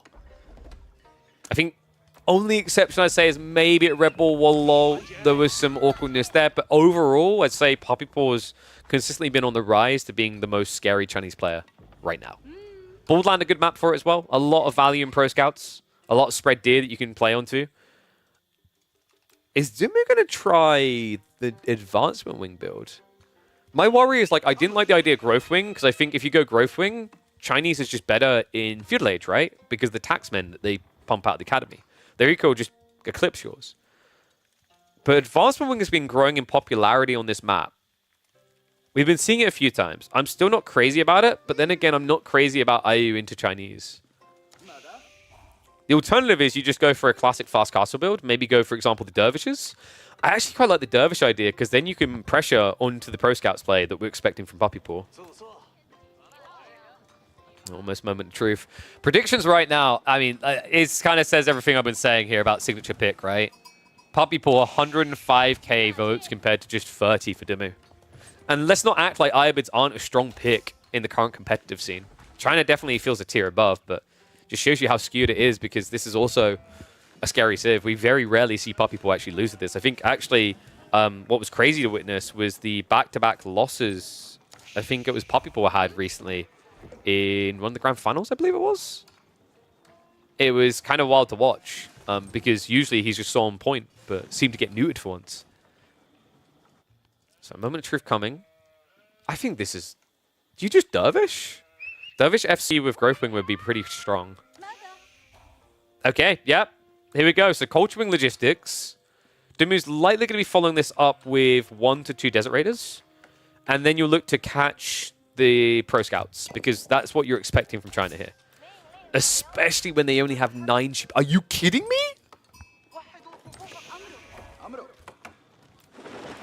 Now, I know Dimu's an Englishman, but I'm smelling Welshman in the air as well. I feel like he's been actually up in the mountains, catering to and looking after his sheep. That's absurd. 21 sheep versus 11. You have to go Pro Scouts now. I don't think you have much of a choice with this detail. Because the early Dervish play, like, if you just try to play pocket resources, you're going to have to spend so much to defend them anyway. We'll definitely see in a second. I mean, Puppy Paw, he hasn't moved across the goal just yet. No, he's doing something different here. You know, if it was Pro Scouts, I mean, he needs to get the stables, right? So I guess you could just argue he pulls free across the gold, but, like, looking at his gold right now, it doesn't feel like a Pro Scouts rush, as he needs 275 for that. You think he's going to Barbican? Okay, if he Barbicans, he dies. Let's be totally real, guys. This is likely going to be Desert Raider opening with Dervish. You can't shivs out that. You die. One's in chat if you've tried to melee with villagers a Desert Raider before. And don't forget the sad face next to it, because you all know where I'm going with this if you have. Your villagers do 6 damage, a Desert Raider has 5 armor. You can make units? I mean, it's true, but my worry is, like, you just get intercepted on the way, right? We'll definitely see. Dimu's gathered enough wood to build into some production bonus here.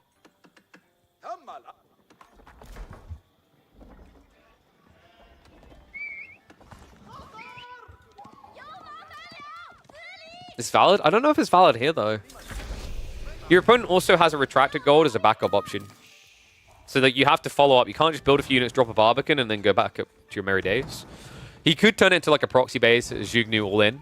I actually like the idea of a proxy Zhuge play. That works pretty well. And we do have the rats coming. The reason Zhuge's pretty cool here is if you get to it, the Desert Raider Dervish play is worthless. Because if the Dervish show up, they just die. We do have the stables, Dimu. Yet to add in anything, though. I mean, he's lacking the wood. So maybe... was this... I don't know if this is a miss macro. He stopped at 200 like he was optimal. And he's going to add a horseman first. That might not be the ideal choice. Then again, he does have double Dervish. Which means technically if he catches Spim and Trickling, he can poke them down still. As dumb as that sounds, but welcome to Dervish healing, XD.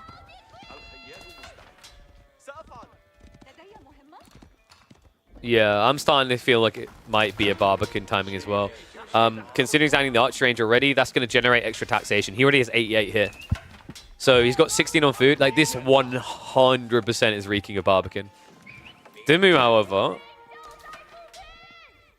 He's just being as greedy as possible, man. Usually you'd expect a Desert Raider here. It's only Horsemen. And Dimu is 3 villages behind because welcome to Taxmen. Imperial officials were built. Imperial Academy. Very good feudal landmark, by the way.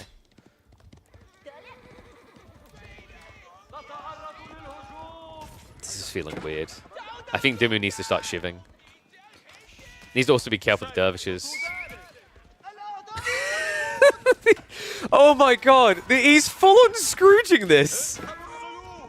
Not a penny spent at Christmas. Bar humbug. Oh my god. No outposts. No stabs. Finally, he's going to do it now.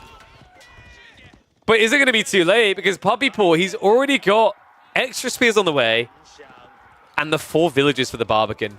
Desert Raid now being built, but it feels like this might be too late from Dimu. And it might just be about to cost him dearly. Oh my god, no. Not just that, look at the deal location.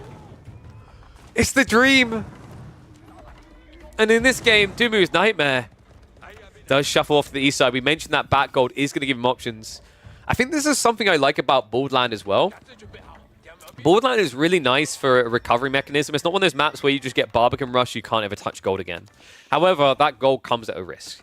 But in most games, you will get a retracted gold. I want to say like 80% of the time. Puppy Paw, weirdly enough, got really unlucky in this one. He got the berries at the back and nothing else.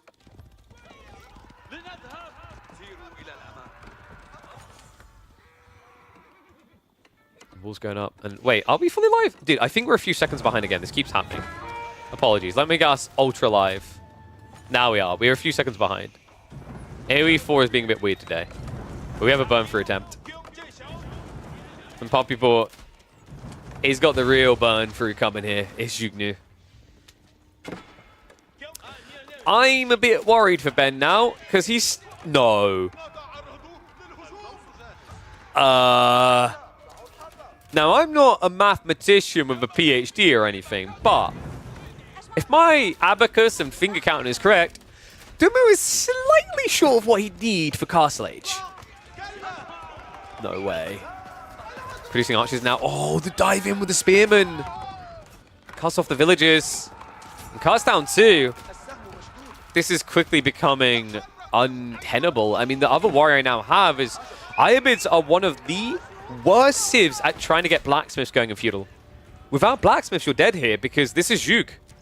And if Puppy Paw just drops his own, it's there. If he just queues up the steeled arrow, nothing will be able to stand against the Juke. This is brutal.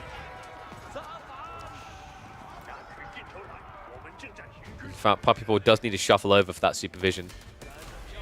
This landmark is dirty. I'm just going to keep saying that to the end of time. Remember, earlier on he had like 88 tacks in here. That was, what, 3-4 minutes ago? He's still continued to pump spears since then, and the Zhug. I wish there was actually a separate tab to show you how much gold someone has generated from taxes. That's when your jaw would drop from Imperial Academy. It is obnoxious just how much you get off that landmark.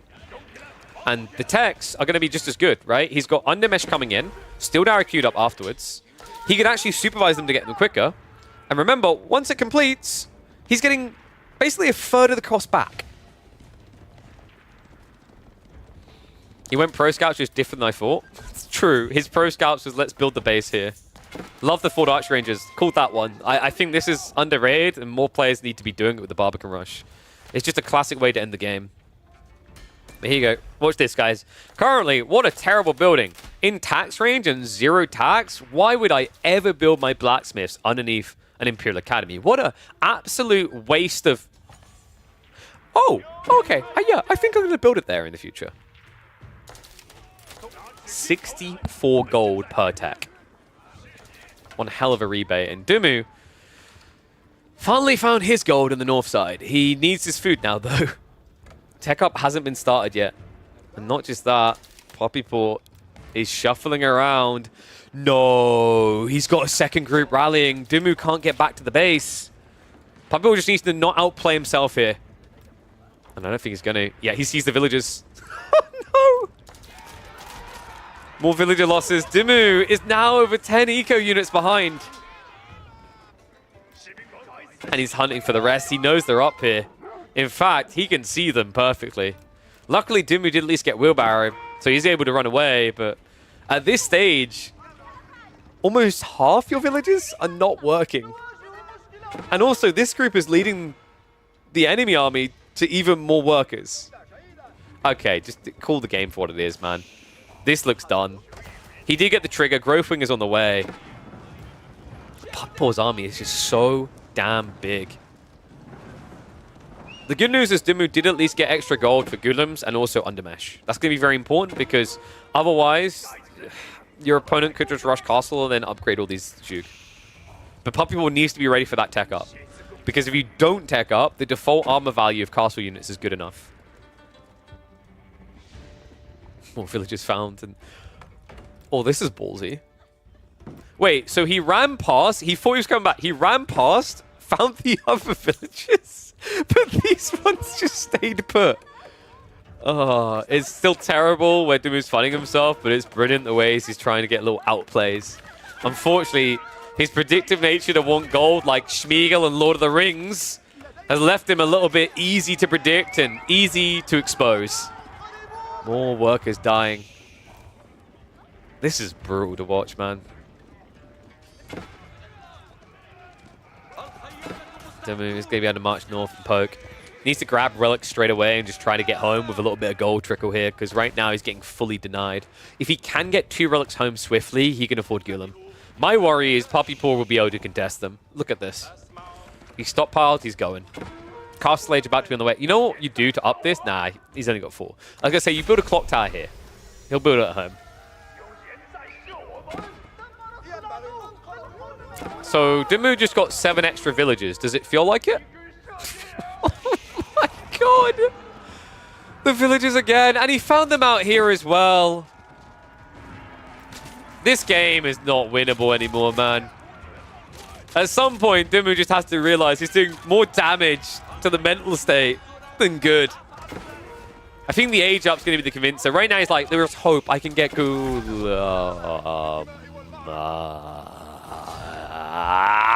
GG. 2 on the board for Puppy Paw. Potentially 1 game left. Might still get 2. I think Dimmu, he's still got an ace or 2 up his sleeve. Let's see if he can turn the screws on the Canadian or if he's going to be turned out of midweek muster number 7.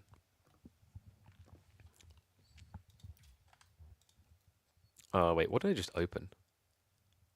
I think I just accidentally opened Adobe Audition. Whoopsie. So, pretty cool game. Let's mark that out. Look at you. 78% of you. Golf clappers on your predictions. Yeah, I accidentally opened Adobe Illustrator. So, that's going to be a win for the Chinese. Remember, best of 5, folks. So, first to 3. We have 2 maps left.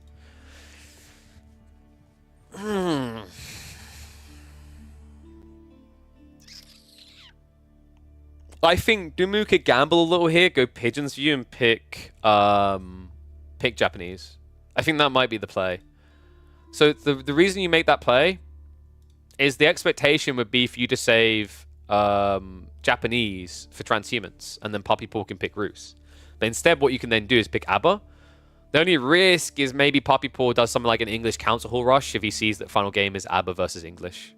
And also, like, because he has English, you can't go for the Jean strategy because English destroys Jean.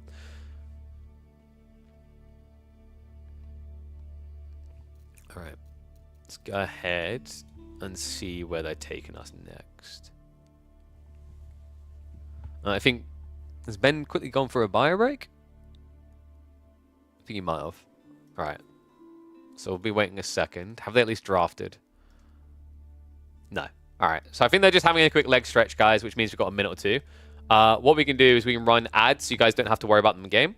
I'll run a minute and a half ads now so you guys don't have to worry about them. Reminder, by the way, we still have our grand finale after this. We're going to have Louis MT. I'm going to update that bracket now. It's kind of tilting me. We're going to have Louis MT versus the winner of this in the grand finals, which will be a best of 7. And if that is not enough entertainment value... Because I know you guys, it's okay to admit it. You're greedy. You want more. The extra entertainment is afterwards when we build a brand spanking new PC. Powered fully by AMD, as well as some other wonderful sponsors involved. We will be building a top-of-the-line PC worth over $4,000, and I won't be doing it alone. Pigeon's mom will be making her first appearance on camera to build her first PC ever. Pretty hype. What's up, BNK? Thank you very much for the sub, mate. Welcome back to the Swarm for the 5th month. Appreciate you. All right, so 1 second. I do need to quickly update the graphic in the background. If my Photoshop opens quick enough.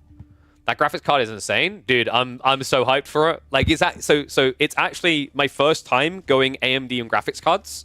So guys, this is the 7900 XTX. Now, maybe like 2 years ago, you would have just said, the NVIDIA like 4080 is beating this. But actually, recent performances in games, they caught up. They actually caught up. Like, in the newest Call of Duty, for example, you will get the same frames out of this, slightly better frames, I think some people are saying, than you'll get out of a 4080 Super. The only thing this can't compete with is something that costs double its price. And if we're being totally real, I don't think anyone should be buying a 4090.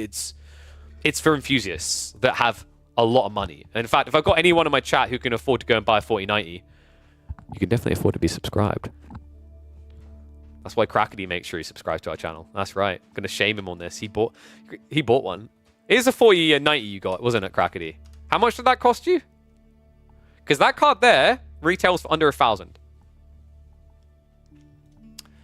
All right, so. In fact, we can kind of do something a bit different here and have the live score mid-series. So let me just update this, and I'll export into the bracket scene, so it should show here in a second.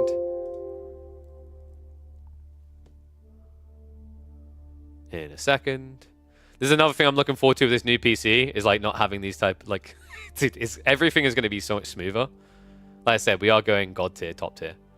All right, fantastic.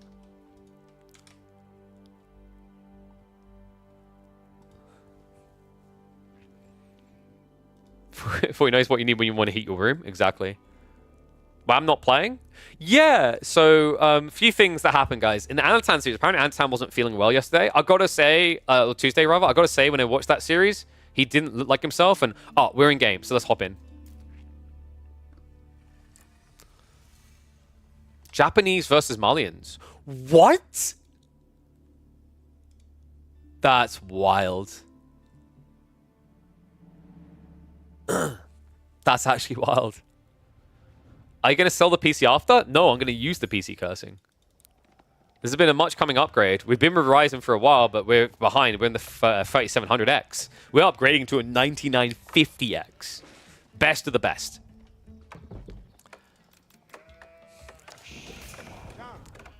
Okay, so I think they're just about a minute in.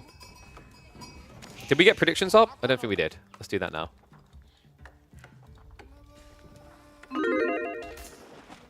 This might just be the weirdest pick I have seen on this map so far. One and all, welcome back to the channel, and welcome back to Midweek Muster number 7. We are into Game 4 of the second semi-finals. And for the first time ever, we are seeing Malians on Transhumans. Transhumans, of course, the map created by Chum, iterated by Caillou. You have these crossings. It's a little bit like a better canal, I want to say, with 3 relics in the center and fishing to work with. Dumu, on the other hand, has gone for something more expected. Japanese. This has been, I want to say, second most picked Civ, just behind Roos at this stage on this map. Very potent pick, has looked really good, but I got to say, more recently, people have figured things out. I think like the Japanese mount Samurai Rush just hasn't been working anymore. Not as much anyway, because it's predictable and you're talking about a map where you can wall yourself in. It is, however, situational. I think Roos is a really good counter to Japanese for that reason, but Malian's a little bit more questionable. We'll have to see what Puppet Ball's got in mind. Fishing opening from Dumu to be expected. Remember, the fishing boat's really cheap. Follow-up play here should be, yep, villager runs out, will drop a farmhouse near the shoreline fishes so that you can manually drop off at them. Wait, what? Oh, that's kind of unfortunate.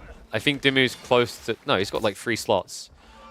Okay, I thought he'd run a little bit deeper. He's just assuming it's in the area because if it's to go deeper, it's not worth the distance walked. So we'll probably after this shuffle north side. Yeah, kind of an unfortunate spawn, right? There is a bit of randomness to where those shoreline fish are going to be. You can see by comparison on this side, there's one really close for Puppy Paw. And I kind of love this. Malians got buffed on water, remember. They get 10% of what they gather as gold now. Guys, like this map? I think this map is pretty good.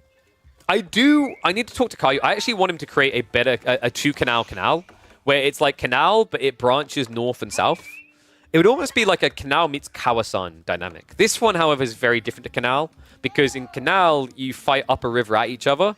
This one, there's water play, but it's not really about attacking each other. We've seen a few pocketed strats where they drop docks, but mostly this is just for an alternative food source.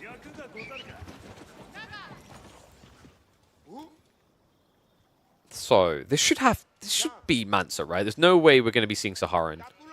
I don't think so. Especially on a map like this, you only have 1 gold on your starting island, so you tend to burn out quite fast. So if you don't actually have the Mansa, you're going to be shy of gold in that mid-game.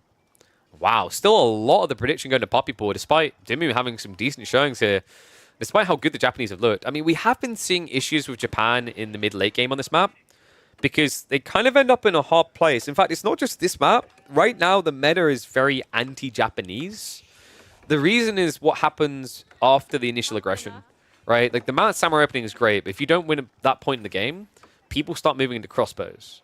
And that's where Japan is in a really weird place, because Japan have worse crossbows, right? The Onimusha are fast at moving, but they cost more.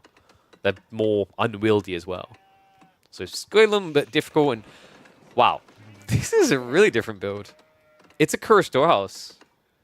Is this the first Kura we've seen on this map? I think it is. It's a cool idea, though. We've been seeing a lot of players struggle with food long-term on this map when starting on this island, especially with Japan. They have to go for, like, berries. But that's because they're always going coca. And we are getting... What? No. We are not only getting Saharan, we're getting trade. This is right on the trade post. What? For what feels like the first time ever, I think we're going to be seeing a rush towards trade. That's crazy. You know, it's funny, actually. Like, I'm not going to write it off as doesn't work. We've already had one build from the Canadians where you build your feudal landmark on the mainland, right? And that was the Jean build where you build the School of Cavalry, like here, walk into the enemy side. So let's see what iteration number 2 can do. Crazy. Even crazier if he is actually going to trade against a Mount Samurai rush. That's what I think is going to make this feel a little bit weird. But we'll see. At least secure some extra trees. Maybe that was his concern long term. I mean, you're going to need to scale Donzos to deal with the Mount Samurai, and Donzos are really pricey. Makes the market inside his island? 100%. Like, that's why he's walling, right? Yeah. Okay, I've did. This is really creative from Poppypaw. He's going to wall this side and not gate it. And that way, the traders will get shoved through onto a starting island at an early point. Because usually when you do trade like this, there's a risk. Quite often, your traders take weird paths. This is how you stop it. Can't be too much gold. That's like, what, 60% of the map? I'd say more like 50% of the map. But remember, he's also... One really cool thing you get from the trade network, he's also going to be getting 50% of the gold taxed as food. So now you can set up an outpost here, which is really efficient in terms of walking distance where you already are. Another outpost like here, and then a final one over here. However, Dumu ain't sleeping. But he's looking to make Poppypaw sleep with the fishes. Are you actually kidding me? What a read. Dimu. Has he seen the Saharan trade now? I think he did scout it as well. That's why he's also making this dot play. Meanwhile, still on his way towards Castle Age, comfortably. Hunting Canoe's going to be able to move up, so Poppypaw has the first boat out, but that first boat isn't going to be able to really win here. It's just going to be able to neutralize, or rather, stagnate the threat. And we have traders. Oh my god. He's actually doing it, the madman. He's queued up quite a few.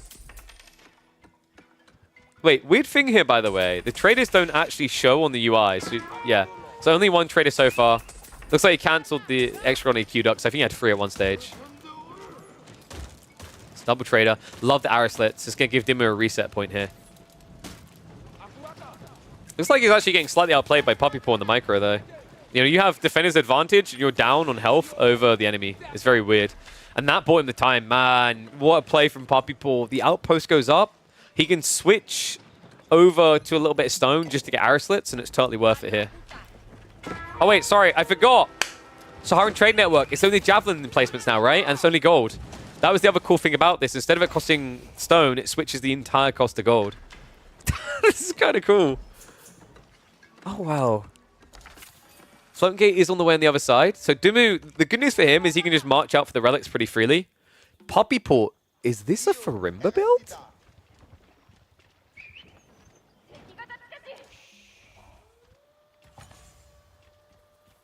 There's no switch. He went. No, the switch is that you don't spend stone. Because that was a change they made with Season 9, is now you get Javelin placements, and they only cost gold instead of stone gold like Arislets. It was a really cool buff. We actually ran the first tournament on Season 9 in the pup. And there were a few experiments with that type of build on Socotra. Very mixed results. But the whole idea is that you would Sahara in your opponent's side of the map, and then outpost rush. It's the type of strategy that should have actually convinced Don I to come back to AoE 4. And how much trade? It's only 31 gold. In the politest way possible, that's kind of trash. What's the taxation worth? 4? I think the taxation's worth like 4. That's really underwhelming. Especially now that you're giving relics over to your opponent. On top of that, the war continues here. Sprone ship is now coming out. So he will better snipe down the junk. Puckball will be needing a demo follow-up. I mean, that Javelin placement makes it awkward, right? The 8 tower range, high base damage, bonus against the ships. Dimu, here's the other funny thing. Like, yes, the Javelins hit pretty hard, but you're also pretty tanky. So he could just dive in and start blocking the trade. And the attack speed, I mean, the attack speed is good on the Javelins. That's the upside, right? It's not like a hand cannon slit. If this was a hand cannon, like if you dropped a Barbican here instead of a Saharan, you'd be depressed at how slow they kill Samurai. Has at least got Donzo scaling up though. And the positive is, if he gets enough Donzo, he only needs to defend this tiny area. But he still needs an age up. And one thing that worries me is by going for Donzos, if this is meant to be a Farimba, it doesn't feel good. That feels better. There we go. So it's going to be Musafat. This is Mansa.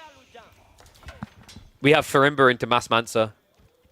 Which is kind of nutty, actually. With the 4 melee armor, you offset a lot of the damage. Essentially, you offset the Bannerman aura buff. Kind of crazy, actually. Love this from Dumu, though. We've got the copper plate coming through. It's going to make it a lot harder for these boats to trade out. Remember, that does affect the ranged armor, so even the tower's going to hit a little bit less painfully. And there you go. Confirmation in. We've got a Farimba Garrison trade build. So the first Malian pick on this map. And it has a build this weird. Holy shamokes. Meanwhile, love the way that Jimmy approached this. He captured sacred sites while capturing relics. It's a smart way of addressing this. And we should have a second Shinto coming out soon. Yeah, he's got 2 in total. I think this one's shuffling out south side? Yeah. And then return north, capture the sacred site, and then you've essentially got 5 relics worth of gold. And wait. Yeah, okay. I was about to say, there's no... I was about to have a heart attack. He queued Freeborn, which would... This is possibly the worst civ in the game to build Freeborn against, because they don't build ranged. Remember, Freeborn are the admittedly very like tanky on raw HP units, but they benefit in fights against range because they have all the armor. This is just better. Getting your Mansa upgrades so much better. Look at these bad boys already. 3 melee armor with the veterancy is going to go up to the 4. And watch what happens to the damage. We're 18 already. Boom. 24 damage. 4 melee armor rather. And pretty damn good movement speed. Also keep in mind the stealth factor. If you lose this scout, you're dead. And Dimu, already aware of what this really is prepping Yuumi. It's still going to be hard to counter your opponent because you do need mass. And correct me if I'm wrong. Okay, he only has 1 archery range, you're assured. So he's producing every 5 seconds, but still it is going to feel a little bit slow here. What a cool build. Puppy Paw, how many traders now? 13. It's really not great, though. And also, some of them are going to this marketplace, which is only 2 gold difference, but it's still... every little counts at this stage. Freaking wild. If he had map control, right, the play would have been to have dropped a marketplace here, traded over to here. But you're not going to have map control anytime soon with this build. And my worry for Poppy Paw is the Sacred Site timer has started ticking. So Dumu is just kind of like with his finger coaxing him out. He's like, come and play. Come on. I like this actually from Dumu. It's a lot cleaner than most of the Japanese builds, because a big problem I've been noticing out of Japanese players is they really fail to take the Sacred Sites quickly. That's important because it forces your opponent out of a defensive hold. And usually the reason we've been seeing Japan lose is because their opponent can sit on their island just long enough. It's part, but not the full reason why we nerfed the wood on the starting island. It wasn't just because Japan was suffering, it's because most civs were suffering against turtling. With such little wood, now you have to come out quicker. Usually.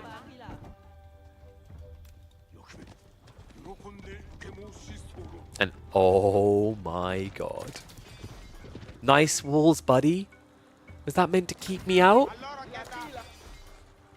I think Poppy Paw heard a disinformation campaign that Samurai can't swim. Actually, it's not disinformation. It's pretty fair. But we have bows. So now I assume Dimmu is going to look to hit the eco on the south side when he pulls on the north. Dimmu shuffles off with the Mount Samurai. Starts to move in on the south side as well. Poppy Paw isn't reacting up here just yet. And Dimmu is just creeping by the buildings. You'd think someone playing in purple would stand out a little bit here. Trader's also going down fast. The Yumi play has been smart. Demo is going to get dodged. And the Mad Samurai, I mean, sadly so far they've looked in all the wrong locations. Look at the damage being done. It's returned as well. The Mansa jump in! Dumu has his own problems at home. Oh my god, look at the worker count right now. Dumu, he doesn't realize it. He's so distracted. And by the time he sees it, look at the losses. They're stacking up.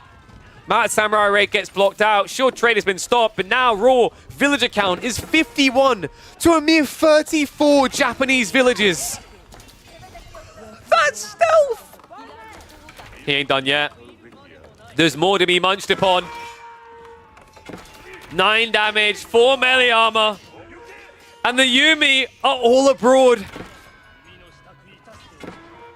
This could just be set. I think this is. I mean, how do you really come back from this? He's going to try to do some damage now, but these boats aren't feeling very threatening. Mount Samurai drop has been cleared up. Unbelievable. And this is nightmare fuel. Guys, here's the thing. Mansa actually, Musafadi rather get clapped by Unabagisha. But Mansa Musafadi don't care. Mansa Musafadi have 4 melee base.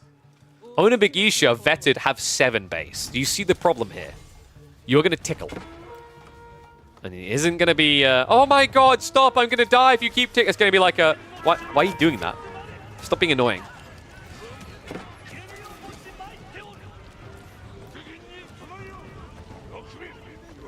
This looks done. Demu is going to have to what? Go 2 TC to try and recover the losses? Or go all in? Looks like he's choosing all in. But tick-tock goes that clock. No, not again. Oh, what a wonderful day. I'm just going to walk past the crossing. There's nothing to see here. I mean, there's no threat. It's not like there's Mansa Musafadi in the area. Funnily enough, Poppy Paw not able to fight there because the Yumi are camping. Great read there. Dimmu knows what's happening. He builds the outpost. However, he could end up losing a few fishing boats here. Yeah, we'll pull away. Ends up losing 2. And the boat strategy, now I'm going to defend. Actually, it's not. If he just stands here, yeah, if you legit just stand here, the trade network doesn't protect, and you can almost one-hit traders, right? Is stealth as long as you don't attack? No, so you activate it, and then it has 30 seconds. And if you go in range of a scout, you go in range of the primary TC, or you go in range of an outpost, you'll be revealed. If I remember correctly, though, keeps do not reveal you, which is quite comedial. You're like, this tiny little outpost, like, I see them. But then these guys on a big, giant castle wall, like, man, where could they be?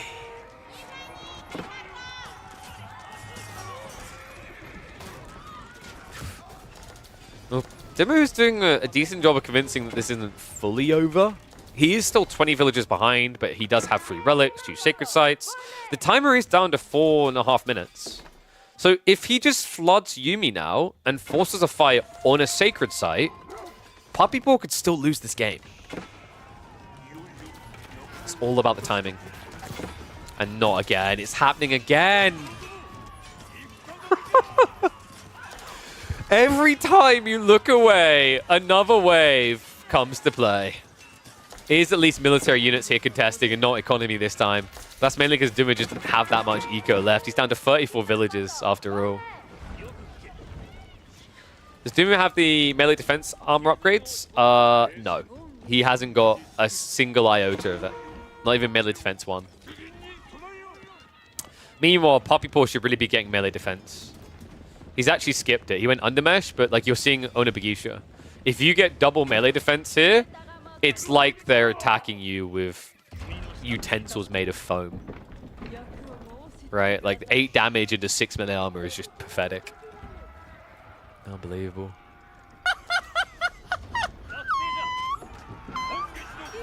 Bash comes in. Mustafadi, come to say hi. This is awkward, right? If this was like, you know, some other unit, something that didn't move at 1.38, you'd be able to kite it. You can't! Oh my god. And this is just wave 1 of the apocalypse, right? Puppy Paw's got so much more coming. Saharan Trade Network is being attacked, but a few of the Mansa Mustafadi peeled off to deal with it. Now we have, what, 1 or 2 Mad Samurai left over? Onabagisha reveal. I just think Puppy Paw is kind of forgetting an important tech here. That fight should have been good for him, but the lack of the melee armor means now the Onabagisha are kind of a good front line. Why is this game still not over? 2 TC from Dimu now, so he's starting to make a recovery up there. I'm starting to think Ben's got it, which is crazy because just a few minutes ago, that dive by the Mustafadis should have been just GG game ending. But we don't have Sofa from Puppy Paw. We don't have melee armor upgrades. We don't even have melee damage upgrades.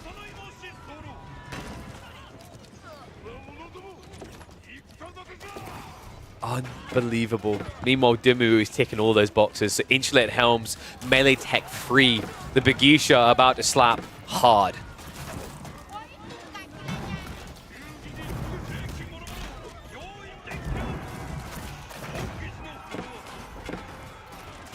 It's going to be like a wet fish to the face.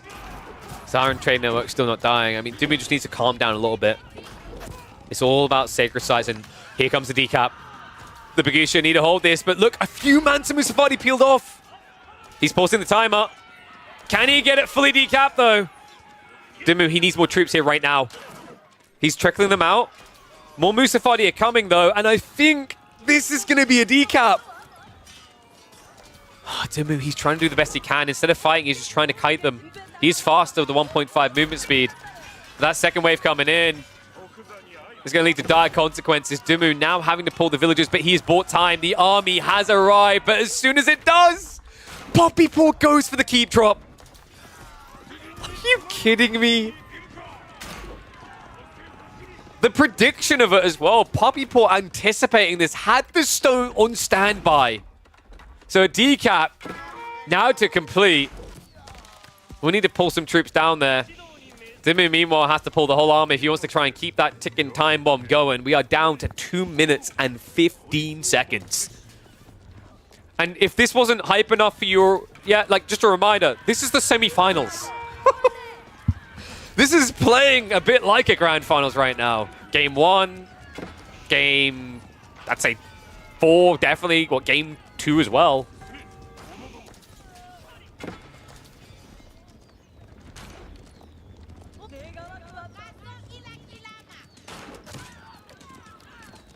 Anyone that's been a bit stompy so far, I'd say, is G3. Dimu. The timer has been paused again. He has to dive a keep. Puppy Paw just teasing him right now. Like, yeah, come on, Reach.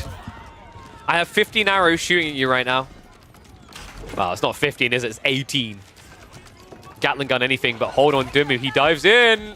He says, don't mind if I do. Remember, Ben has got 2 TC. So if the Sacred Site gets decapped, but he kills a lot of villagers, it's not necessarily over. And the dive will continue. The villagers are still here.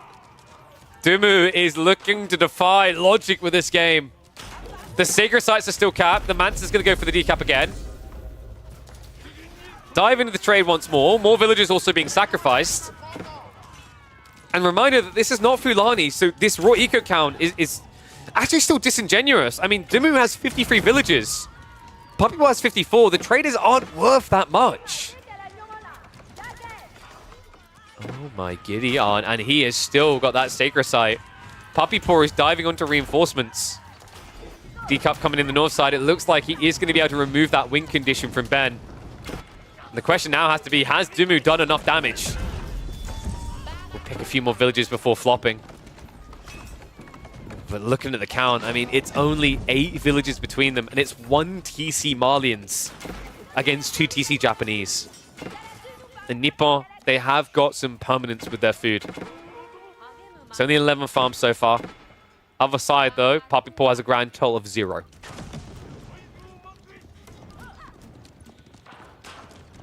How does he still have 10 sheep? I'm still trying to figure that out. He had fishing. And then there was some... Was there some berries? I think there might have been some berries. Yeah, he went berries in corner. But that is still kind of wild with Mansa. I mean, in fairness, remember the Saharan trade network, the taxation on gold, you get 50% of it as food as well. So it's a trickle, but it does add up. Actually wild.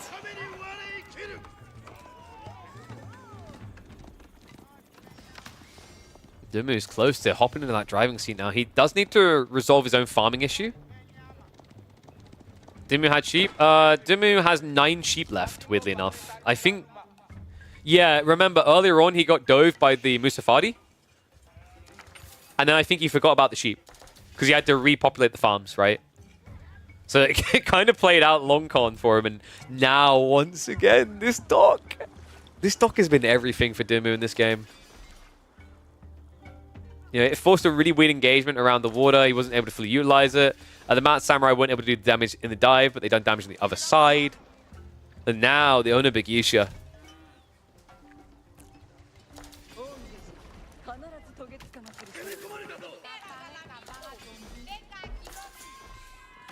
Outpost will at least reveal that the difference between this play, this little Normandy, is this time Dumu isn't attacking on the east side, so Puppypaw should be able to react quick enough.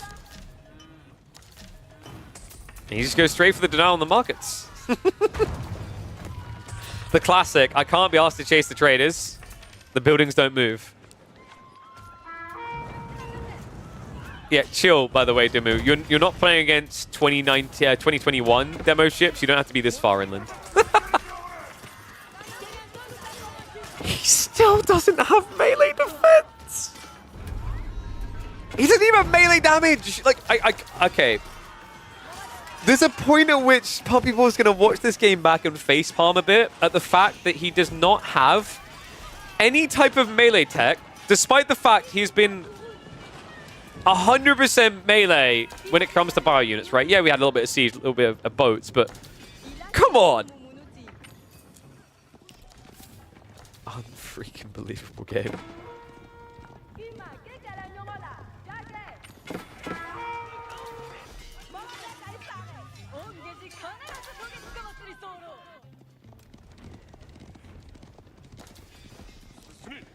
Oh my god. I'm still racking my brain trying to figure out how this ends. It's crazy, actually. Like, this is what I dream of, right? I hate it when we get games where I'm like, oh, well, the natural order of things is this. This is what's going to happen. This has been wild. Multiple games in this series just playing very unorthodox. I love it, right? Because it shows that the meta is still evolving quite a bit.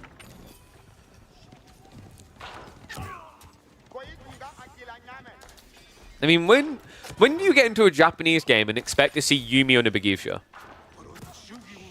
When you guys just process that for a second. It's like the weirdest comp these days. Not Mad Samurai? No. Not Samurai? No. On a Begifia, Yumi. It's Speaking of which, they have been slightly sandwiched. But I think we have Imperial in the way, folks. And, you know, I know Ben quite likes his gunsmiths. This would be a decent game for a Castle of the Crow. Just building it like here, for example. Or you could try to contest Southside, but I think it's too late for that. So yeah, gunsmith it is. Benny Boy loves his guns. Sometimes you think he's American, not British. So, just probably going to save up the points and you can get into the cannons. Robotiquins is just kind of easy GG. Like, your opponent's entire army is melee.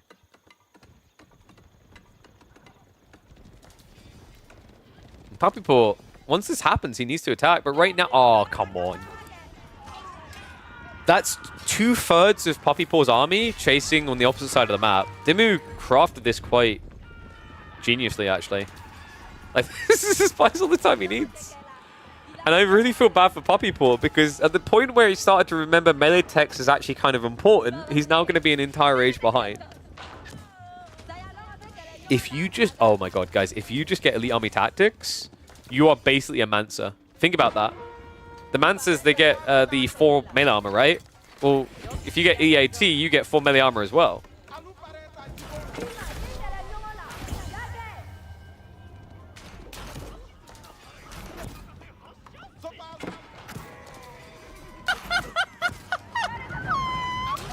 Yo, what's up, Player with Fire 316? Thank you very much for the sub, mate.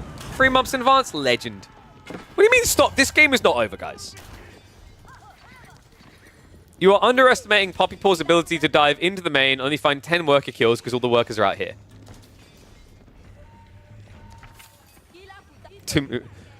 Okay, yeah, the game's over. We have Elite Yuumi coming. It is technically the most efficient counter. And whoops, we've got stone walls. Guys, I'm telling you, Dimmu just builds 2 Robotiquins. And then he marches out into the middle of the battle. He's like, I have you now. And then he goes, wait, where are the enemies? And then they reveal out of stealth.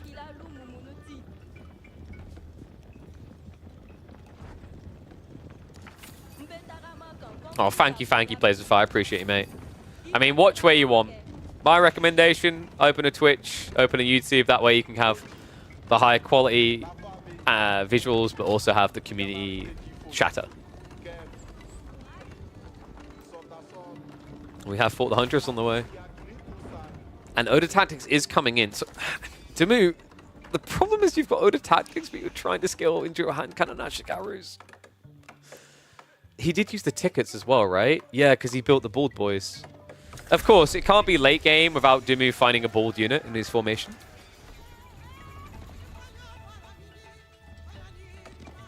I'm starting to wonder if Puppy Paw could have just attacked. I think he's taking a very safe angle here. The worry is you are allowing your opponent to get all the melee techs, right? So it's going to be maxed out, really. And that might slow down your timing. And then if we get, just say, 2 or 3 Robotiquins. I don't think that's delusional. What is scary, though, is like if Puppy Paw just waits and builds, say, 8 Mangonels. Because then everything you have smushes. Ona and Bagisha are low base HP. Yuumi are extremely low base HP. Nice little raid on the north side. Dimmu getting denied off his gold. Alright, 1s if you think Puppy Paw's going to win this. 2s if you think Dimmu's taking it.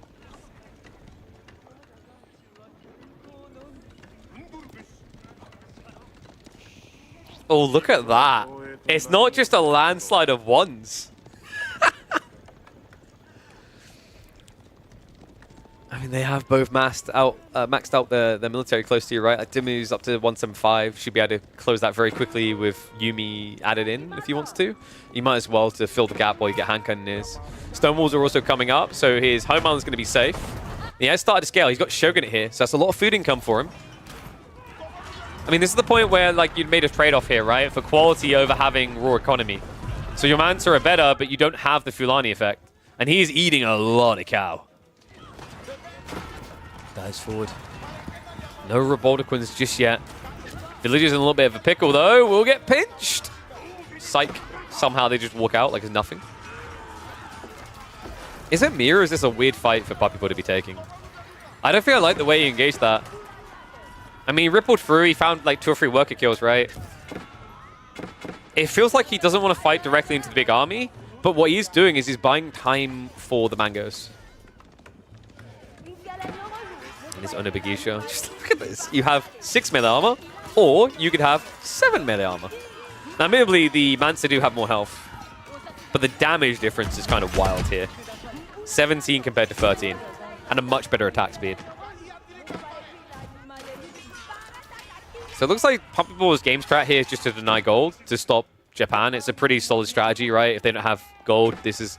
I think if I had to list the civs that go from being good to being trash when they have no gold, Japanese is like top 2 worst civs for that issue. Pretty much anything they want to do is gold-oriented. I love how the village is like, just keep chopping. If we keep chopping, they'll think we're a tree.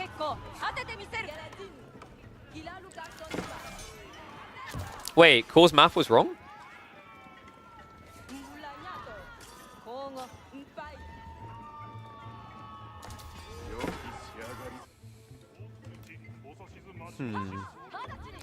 I think my issue here for Puppyboy is the hand cannon but like he still has this mango.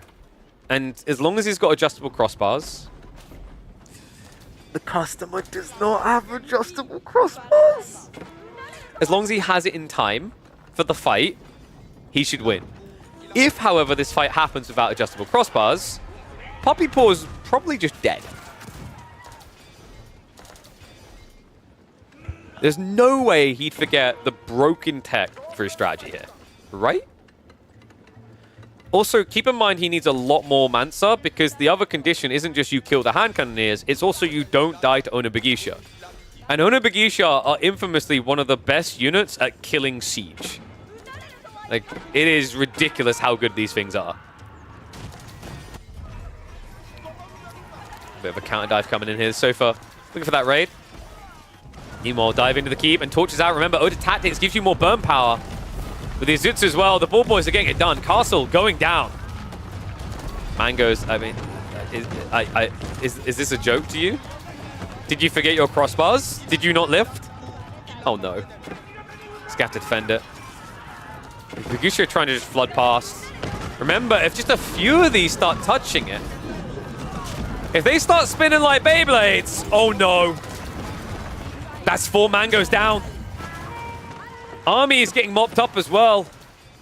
And the Sofas are trying to intercept the reinforcements, so they're slowing down the second wave. But still a heavy loss of siege here. And Puppyboy, even if he gets those mangoes back up, it's still going to be without adjustable crossbars. This is starting to look really bad. Food income is also an area in which Dimu should be able to just ramp ahead. Right? Like the farms. The farms are basically making him balance out against gathering on cow.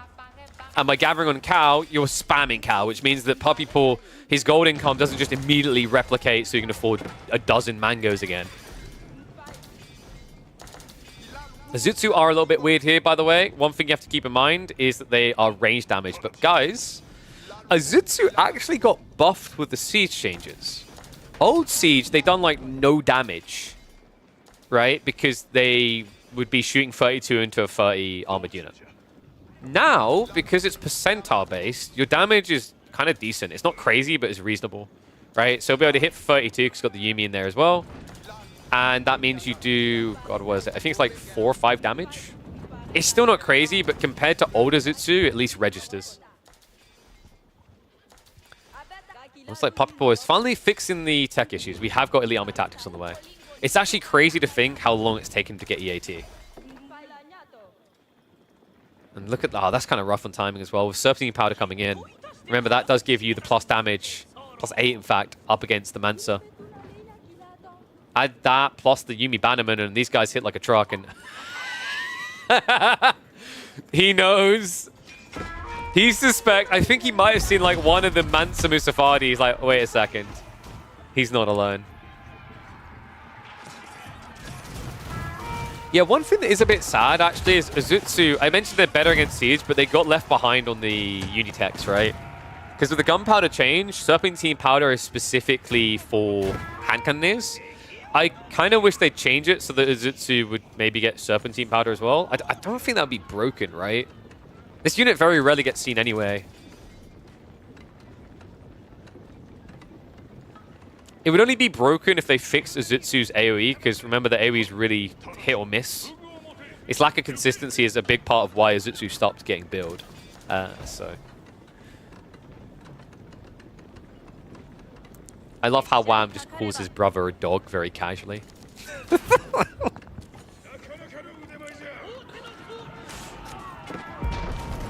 Siege time again. We still do not have adjustable crossbars. Mustafadi are trying to march in, but the outpost does get to see them. And love that. He's got the local knowledge to remember at the start of these fights, he starts to heal. 25 extra health to fight with. Might be enough to break through this front line. Even Spearman being used to defend this, but no, instead, it is going to be Dumu breaking through. Finds the mangoes on the back. The hand cannoneers sweep through this. And the Mustafadi are down again. As is the keep. Castle now going up. Dumu is looking to capture sacred sites again. He also has got the siege works on the way to make it easier to siege his way through it all. And this is starting to swing pretty hard. Puppy Paw can barely afford to keep replacing the Mustafadi. I just don't know how he does it now.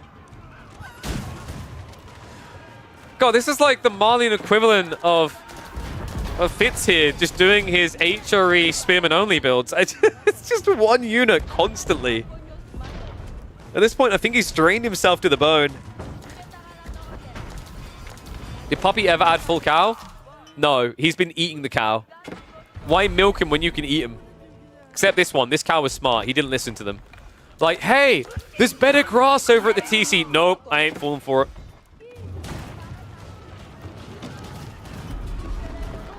Sacred Site's now locked in. I have a feeling after this fight, Puppy Paw's just going to call it.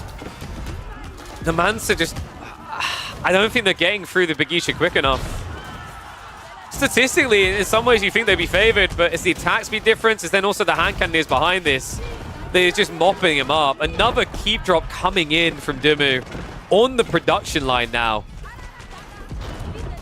This is done. We're going to get a 5th game. My poor mother is going to be here very late tonight building a PC because we are going to see a Game 5.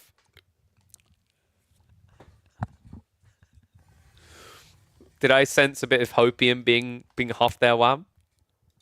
Dumu rising up, guys. We get 5 games. Such a weird build in some ways from Puppy Paw. I think maybe there was a moment where he could have struck and potentially killed, but it's hard to find your target. It's hard to know. So, 5th game. You want Dumu Louis finals? It is interesting to have different names in there for sure. But one thing I'm going to be really a stickler on here is the final parts of the draft. Is now you've got probably for Highview? I mean, this could easily be Rus or English. But for Dumu, I think it just has to be a bastard. There's no way he'd pick John here. Because if you pick John and it's English, they can just camp. If it's Rus, I think they can just potentially FC you. I think Puppy Paw for safety is likely going to be going English. And Dumu probably goes Abbasids. So then it's what? Is it 2TC from Dumu? 2TC and then like try to get Castle? Because I think English could sneak Castle on you. Do you just... Is there a world in which Puppy Paw just counts a haul all-ins? I think that's kind of sick here. That can work. Depends on the spawn, though. Alright, so pay out. Get ready for the new predictions, because I think they are now getting into lobby. Reminder, folks, we still have a best of 7 after this. That's right. We still have more coming against Livy MT. And I can confirm it's Rusa Bassids. Oh, wow. Oh, wow. That's really interesting, then. Because this used to be like a weird blocker pick sort of against Rus, right? They couldn't go greedy with the TC placement, but it's not really a TC meta anymore. So I'm going to start predictions because they're now loading up. Should be in just a second.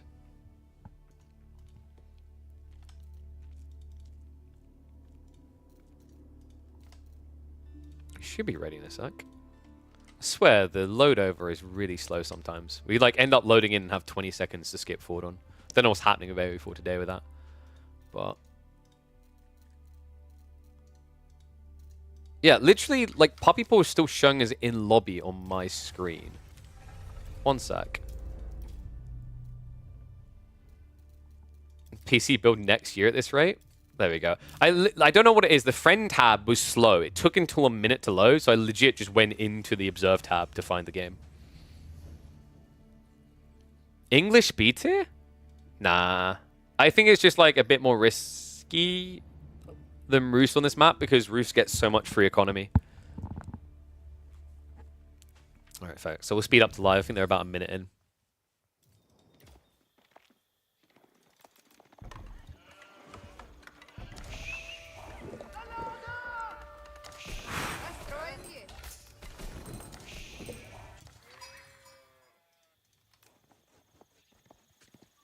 They continue the pattern of picking this Civ every single time they can on Pigeon's View. One and all, welcome back to the semi-finals in Midweek Muster number 7, the final one of 2024. We're actually 2-2 on the score. A final game to decide who will go up against Louis MT in a best-of-7 grand finals to round out the year. A Bastards in the hands of Benny Boy, a Civ that he rates as S tier. The Roost for Puppy Paw. He may say in a stream chat that they're B tier, but considering how often him and Wham pick this Civ, something tells me they at least think it's A. And the hunting cabins on this map should at least be an A+. This is kind of the ridiculous thing, right? Is that you can set up hunting cabins like that, which is going to be generating, what, 22 gold? Then you've got 18 over here. We have got, what, double scout opener. So, Roost versus Abastas. This used to be a matchup back in the TC meta that was a Kremlin drop, 2 TC, and a military academy play to try and block you from getting greedy. I think as the game went on, it actually felt better for Roost in that matchup, but that was back in the meta where Roost had their bounty system. They felt really oppressive in general. Abbas received quite a few buffs. Camelot is very hard to scale, though. There is a risk that Puppy Paw does like a 2TC fast castle or just fast castle and floods horse archers. Meanwhile, with Eco Wing, Dimmu is not going to be shy at the idea of building a lot of TCs. And this is going to be important. Puppy Paw, he has got Golden Gate on the way. That is the meta. There's no weird choice needed here like Kremlin. But what he's going to do now is he'll move across and scout. And when he sees this Eco Wing, we'll likely see him just go fast castle. You can either FC or go all in. But with Golden Gate, I feel like it's... there is a ram rush timing you can get off of Golden Gate, which is pretty sick. But I'm looking at the resources. This would maybe be the one target, is if Dimmu drops a TC out here on the berries and deer. Wooden Fortress rush? No. Golden Gate into blacksmiths with ram play, and you just archer up. So you have to Wooden Fortress on the tree line. You have to rush that to get enough wood. But that build hasn't been very popular. I want to say like 8 or 9 times out of 10 in this type of situation, it becomes just FC. Horse Archer Knight? I don't think even Knight here. Why would... I don't know. I'm not on board with Knights. I think Knights isn't really needed. Horse Archers is just your play. You want to flood as many as possible. Because if you Horse Archer Knight, you're delaying your timing into Monks. Do you not think it's better to just Horse Archer and get Monks? Old school Proxy Paw? Mate, I've been dreaming of it a long time. That was one of my favorite Roost metas. It was disgusting how powerful that build was, but it was so thrilling and engaging. Monks is for late game? Yeah, but Don, you pull all your villagers at 4 minutes into the enemy base and build wooden fortresses. Okay, not everyone's built like that. You know, being from the Netherlands where you're either tall enough or you drown in the swamps, you live each day like it's your last. In Canada, they have free healthcare. It's very different. And this is 2TC, okay. So 2TC on the gold, right? Secures the berries as well. A little bit surprising.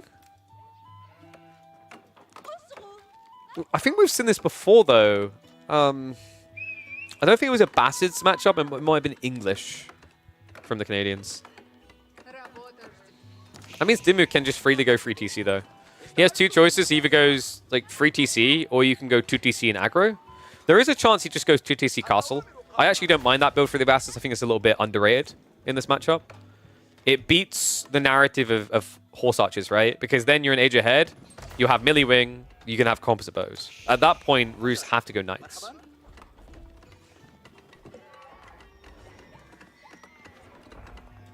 What, guys?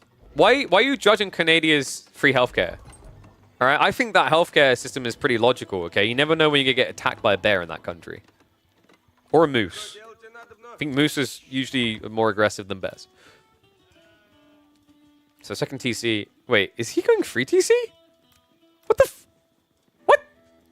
No, surely not. I think we got a deer shove as well. What is he doing? He's hiding the TC. What? It's a secret TC! Oh my god. What? Wait, no. What? Okay. Is Caillou here? Because we have a freak accident. I don't think we've seen this yet on this map. Oh my god. He doesn't have a second deer stack, right? Oh my god, I'm so sorry. I've never... Like, that has never happened on this map before. We've had high view, pigeons view in the generation for a few weeks. Oh my god. This would be a really unfortunate way to lose. Oh wait, no. I'm an idiot. He killed the deer. No, we're fine. He killed the deer. No, panic avert. This is absolutely fine. It's because he shoved the deer into the tree line. We're fine. Oh, thank God. The deer icon disappeared and I panicked a little. We're good. It was so secret, we genuinely thought you had nothing. We Gucci. Shout out to Caillou. Pigeon's View is still one of the best maps created in the history of the game. Full stop. Bless. I had you all going though. I had... You legit... I was like, didn't we see deer here earlier? It's kind of tricky because when you have high graphics, the stealth forest can actually hide the deer quite well.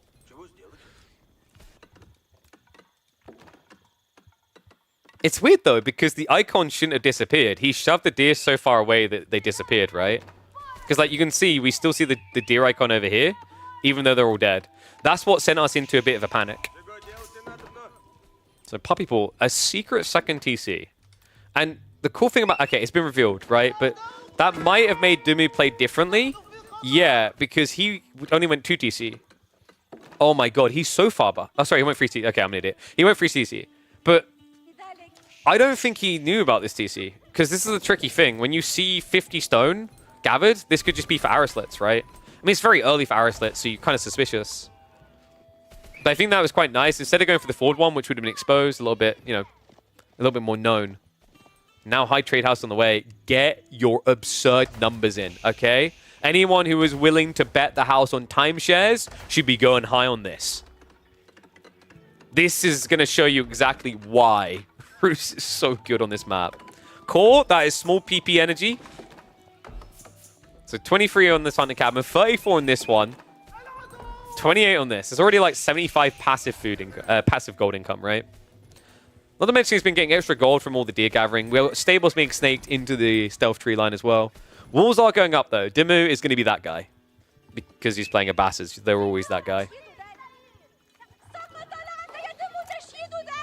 So, kind of an interesting thought here.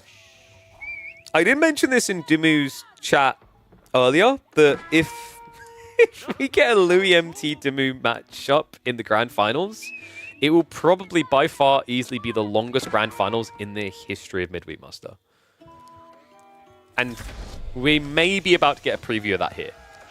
Because I'm getting a weird creeping feeling that this could be a 40-minute game. Sorry, Mum. We might be going late into the night. We might start building this PC at 9 o'clock. And there's the monastery we talked about. I mean, if you went horse archers plus knights, you wouldn't be able to afford this. I like this. Your opponent has walled himself in. He actually walled all the relics out towards you. So you can just go hoover them up. All right, here we go. 109, that was the first tick, right? So that's going to be 218 or 219 gold per minute. Oh my god. This landmark.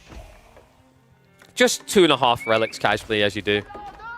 91 trees. I swear, Stealth Forest always was so much better than you ever expect.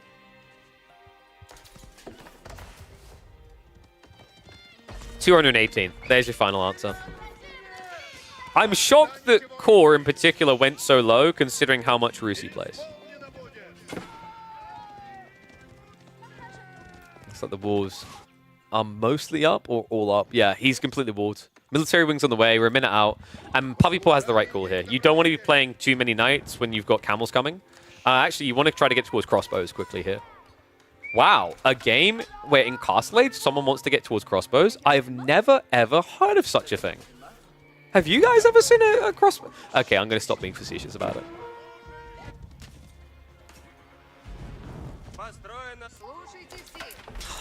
He's so dirty about it. Yeah, it's trying to be cheeky and get in there, but you delete trees, right? So actually, it would have been better to have placed the hunting cabin here to get the maximum gold. People are just getting flashbacks to why Roos was so ridiculous on Highview in the olden days. I almost feel like Roos is skirting on the edge of bannable when someone drafts Pigeon's View. It's 19 trees again, right? This one was 29 for 28, so he'll be getting like, what, about 20 gold from that? Then he has the berries, which were spawned in the tree line as well, by the way. And I'm pretty sure he's only tier 2 bounty. Relics are starting to be picked up now. Dimu has started to prep the archers and spears. Not a bad choice here, right? Composite bows will be able to shut down the spear master your opponent very fast. And we're getting... I love this. We're getting camels. Camels are a sick read here, guys. 270 HP. With the damage exchange actually favoring them to the point that over time, the melee armor that knights get, they don't, doesn't matter. And remember, you can fix that melee armor situation with a barding tech in your stables. Right here. Only 275 resources to get free melee armor. Reminder that that tech also has a second level. Smiley face. Dimmu doesn't have farms yet, right? I mean, I would have been surprised. No, for this type of build, you just can't afford to get them yet. And he has kind of blocked himself out of surplus resources. I think Dimmu's going to have a hard farm transition that is hard to avoid at this rate. I mean, he's still got the deer and the berries. Wait, where has he been getting the food then? I mean, his sheep count was decent, right? But I feel like he should have drained more than this. It's always the tricky thing with Abbasids because of the cheap villages. Right? Like on 3 TC, he's spending less than Puppy Paw does per minute on 2 TC.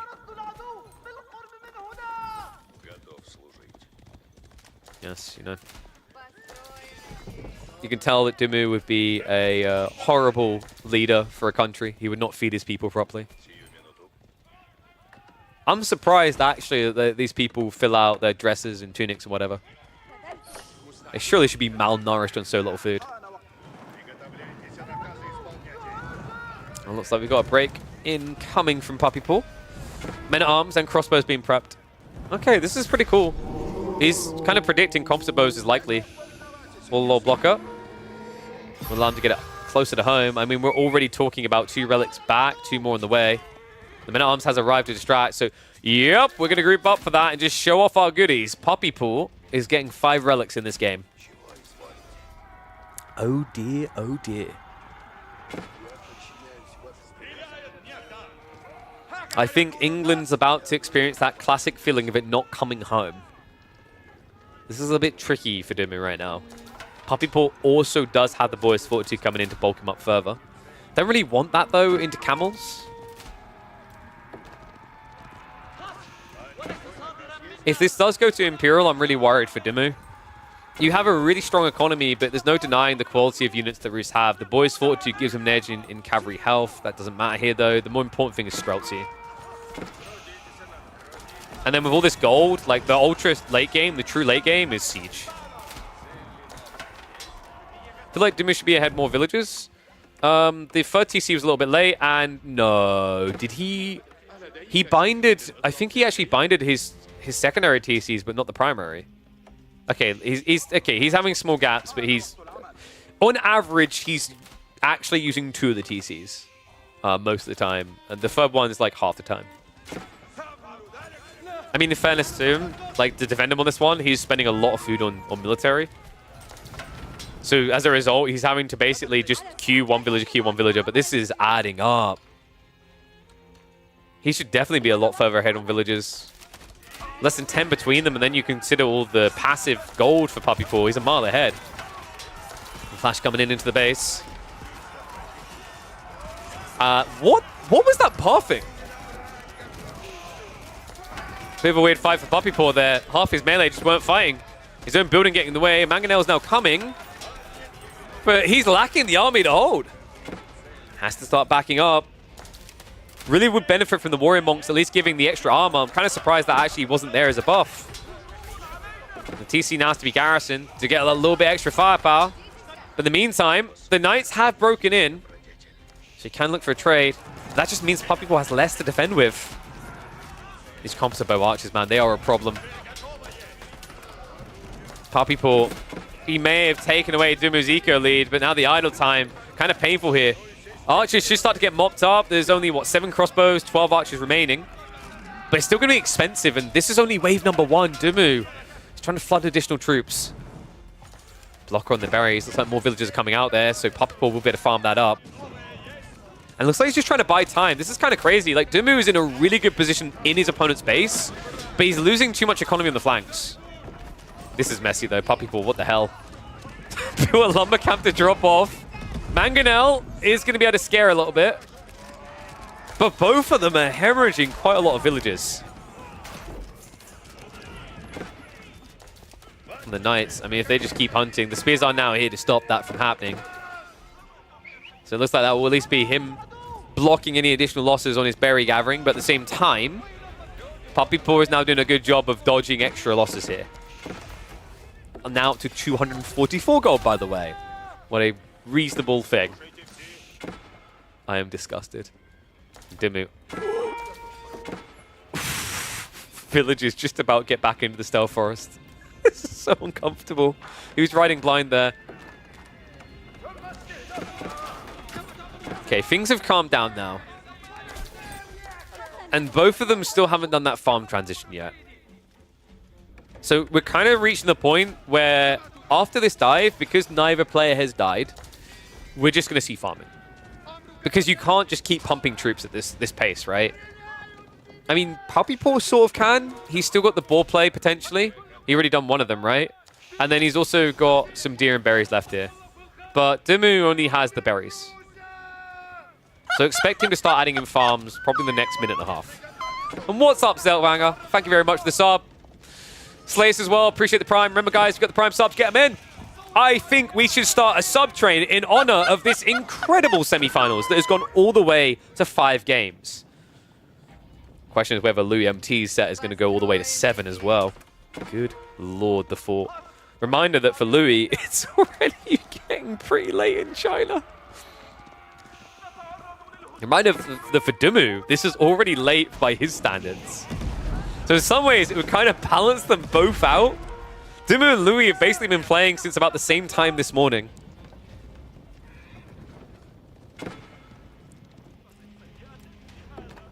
Dumu right now, an army size that looks like it could maybe get him there, but Puppy Paw is doing the thing.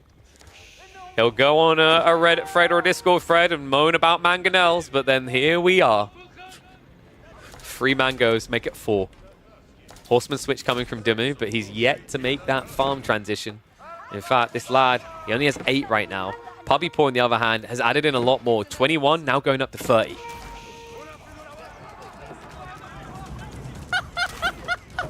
Thank you, always cursing. Appreciate you, mate. Thank you for the sub.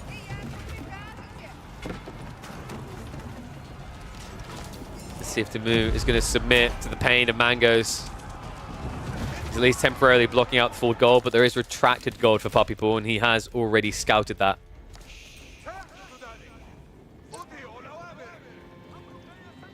Camel handling is also now coming. This is kind of intriguing. For Dumu, a guy who just doesn't have farms yet, really. Only a handful. Camel handling is pretty ambitious. The berry patch is about to exhaust here. He's already started on this final one over here. We're only 8 farms in. Has at least already prepped agriculture tech.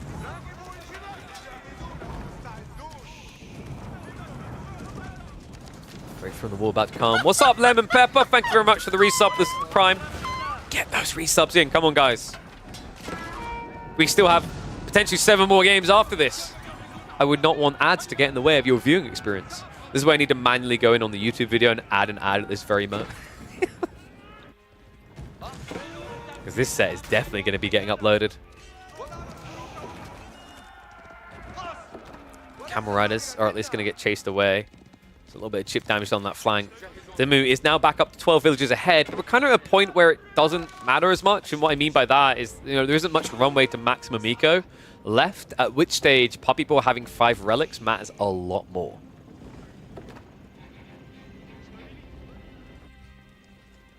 I believe Puppy Paw is looking for an Imperial Age here. This army is pretty big, though. Can you go Imperial Age with the Greed choice? It's feasible here because of the Mangonels, right? With your base being set up like this, you could actually get away with a high armory. You could even try to place it here and force a fight around it with Mangos. Puppy Paw still might just actually feel very paranoid and feel a need for Spskaya. He might even try to sneak the Spskaya out like here so it protects gold.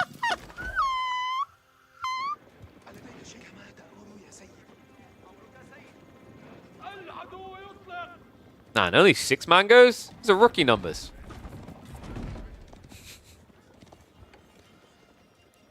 We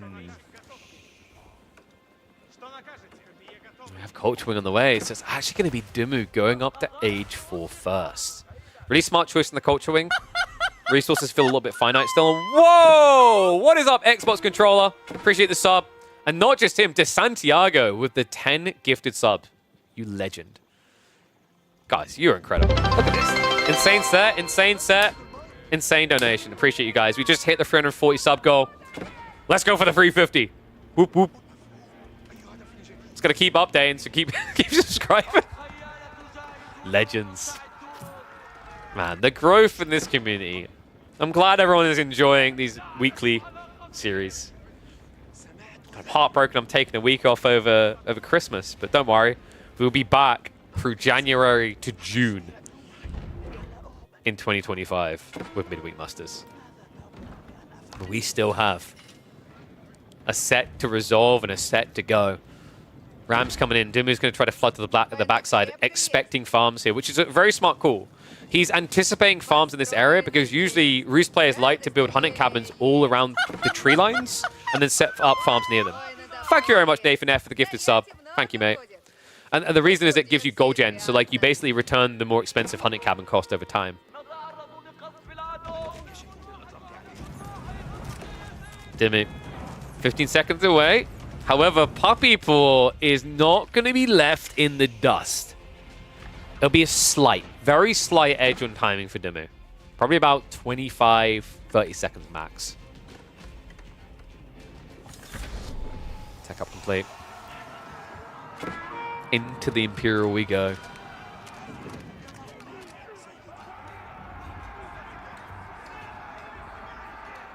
Puppy doesn't like Roos as much as you am? Of course not. Well, Puppy Paw likes his Chinese too much, you know? Then we can go Age 5. I mean, he might be contemplating it, right? Like, we're getting to that stage in the game. There is still 8k Veins, which is more important. You need to block your opponent out of these, because although he has passive income, that only gets you so far when you have to mass Streltsy. And now, it's just going to be more crossbows, Puppy Paw. He needs to start getting those late techs in, and he even drops a keep at the front of his base, just in case. Yeah, showing a lot of respect here. Dimmy, meanwhile, is just getting all the big boy upgrades in. All the tier 3 eco upgrades as well. Yeah, this much gold. I mean, is there a chance he just rushes hand cannoneers? Kind of crazy. Could be worth it, though.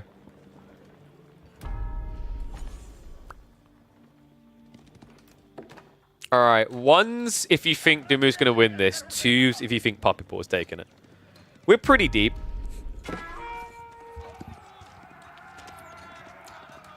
There's just something about Roos and Imperial right now. Like, everyone keeps saying they're not that strong, but it feels rare to see them lose in the imp game. I just think they have a very healthy composition. Their Streltsy are very nicely discounted. They get a lot of passive gold gen. Boy's Fortitude gives them some of the tankiest horsemen in the game. Then you've got the high armory detail coming in this game. The discount actually really mattering a lot for just massing Mangos down the line. The setup and teardown isn't too bad either. Siege Crew training is kind of wild for just getting that insta hit out.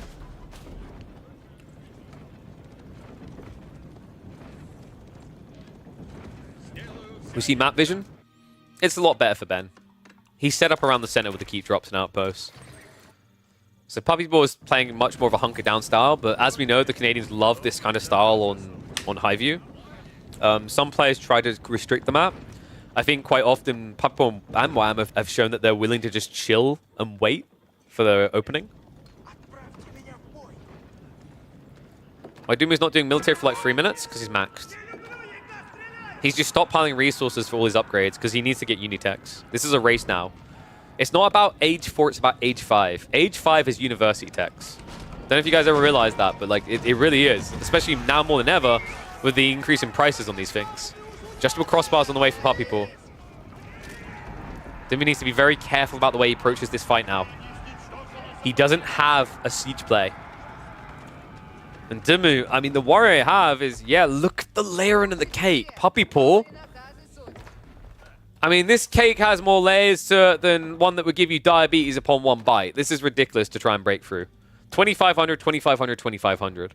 So he's forcing a fight towards one location where Mangoes will win. I think Dumu just needs mass camels. I think it's weird, actually. At this stage in the game, camel archers are kind of slept on, right? I guess it's difficult in Destreltsi. Very good in the spearmen, at least, and then the camel riders can follow through. And remember, camels are good at dealing with siege as well, because camels actually get bonus damage versus siege. At least the camel riders do.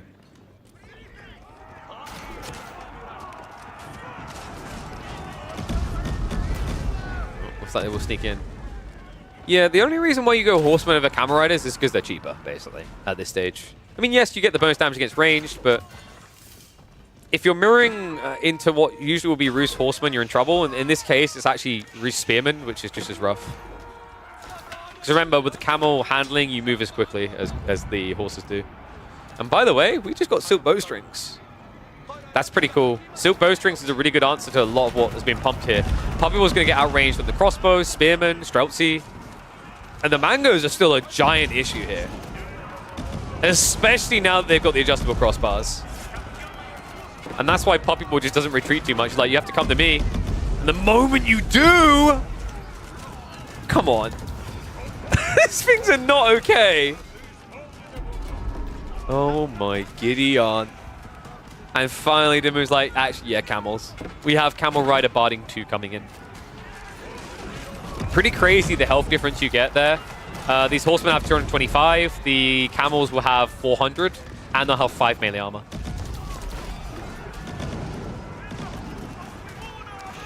Oi, oi, oi. Well, Dumu's at least keeping the push going. It kind of feels like it's trash mob versus good, though, right? Although it's a bit deceptive. For Puppy Paw, it's actually not that much good front line. Needs to be very careful with the Mangoes. We have got siege works on the way. Sacred Sites would be good for Dumu to lock in. If he can get both of them locked in, he can force Puppy Paw to start making mistakes.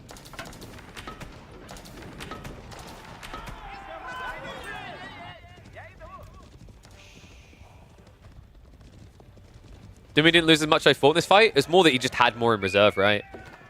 It's kind of weird because sometimes it's okay to just throw away your trash archers to replace them, but in this game, archers are really good, right?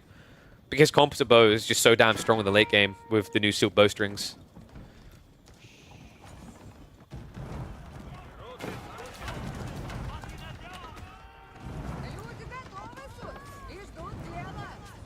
So a few villagers are going to get farm build more hunting cameras. This is adding up. 36 trees there, 26 here. It's just a lot of passive income for a guy who only has 2 gold gatherers. He's sitting on quite a lot per minute.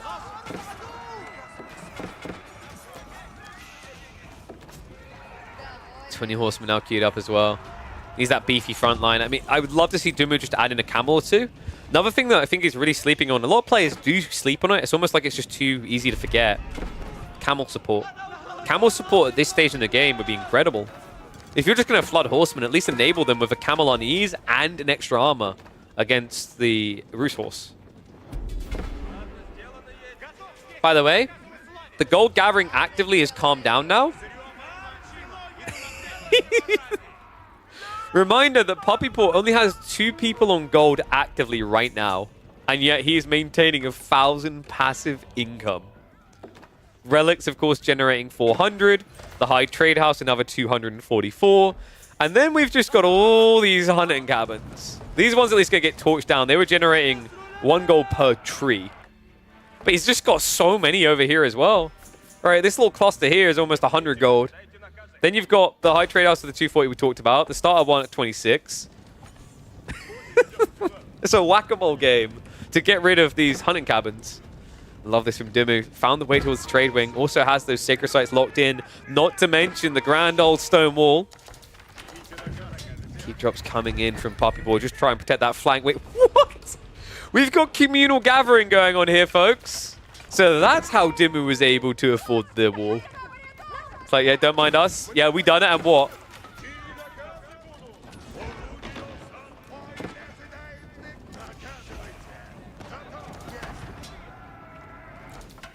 Unbelievable. Other importance of this wall isn't just about protecting the sacred site, it's about protecting your trade. Because he wants to trade from the east side corner. Dimmu right now, he doesn't have any traders. He needs to make some population room. This actually is... He's not only beating the horsemen, he's beating the villagers. And it's like, Dimmu doesn't care, right? He's got too many villagers anyway. So they need to go at some point. You might as well take some other people with you. Sacred site decap is going to be interrupted. Mass mangoes are moving up for Puppy Paw. We now have 7. Love the Wooden Fortress. Really important you have this for the vision. Would love to actually see him just getting his hands maybe on a castle watch for additional vision. How much HP on the villagers? I don't think he got the tech. Yeah, he didn't get the tech. There's a tech now, this one here, public libraries, that for every single technology you have, eco-tech, you get an extra 2 health. That, by the way, is worth getting once you're into traders because it also affects traders. No random forward mosque. Was here.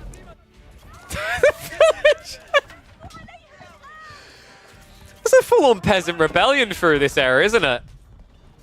Dimmu's like, don't mind me. I mean, sure, it's like 20 idle eco for me, but at least mine are still alive.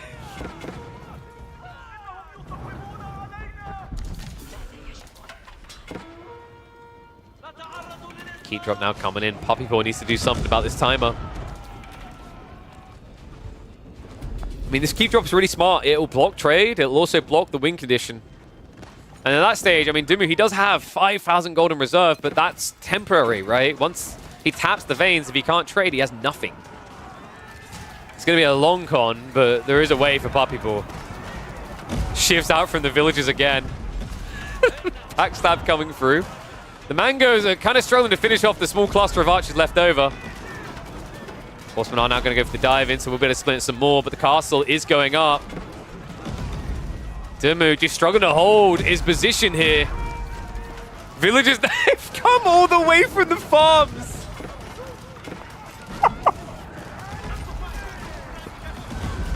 Oh my god.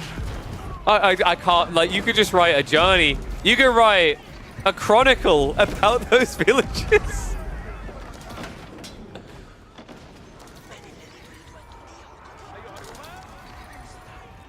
Dimmu now being pushed back. I've got a feeling this is slipping away from him, guys. The siege is still looking beaten up but decent. And now the Sacred Site win condition is just going to get decapped. The other issue now is the trade. Dimmu just started adding them in, but he can't use that trade route. He's got 17 traders right now. He's going for a poor man trade route from here to his House of Wisdom. He hasn't actually set up corner trade posts yet. And why do we have Springolds? No comment. 33 Streltsy now. Villagers on the front line for Puppy Paw now being sacrificed. Oh my god, Dimmu! Alright, we made the ball comparison earlier. You know who else is bald? Gollum. This guy is doing his best Schmeagol impression. Taking all the preciousness from everywhere. While considering that he didn't even try to get his hands on some relics. Not that he would have been able to. Dimmu, this trade, what is it giving him? 13 gold. Oh, God. Please stop. Don't. Okay, he's fixing it now. It's going up to 84. We do have the corner trade now. However, did he just get seen? It's almost like Puppy Paw suspects. He thinks he's going for the back line, but to get onto the farms, right? But he may have just scouted that. Meanwhile, mangoes are going to get thrown away. Puppy Paw, what just happened here? A little bit of a throwaway. Yeah, it looks like he masked a new line behind this because, oh, I see what happened, guys. I was worried for a second that Puppy Paw losing 6 mangoes, which would be worth 1,200 gold, would be bad, but it's fine. He's got 1,000 gold a minute. Just for his things.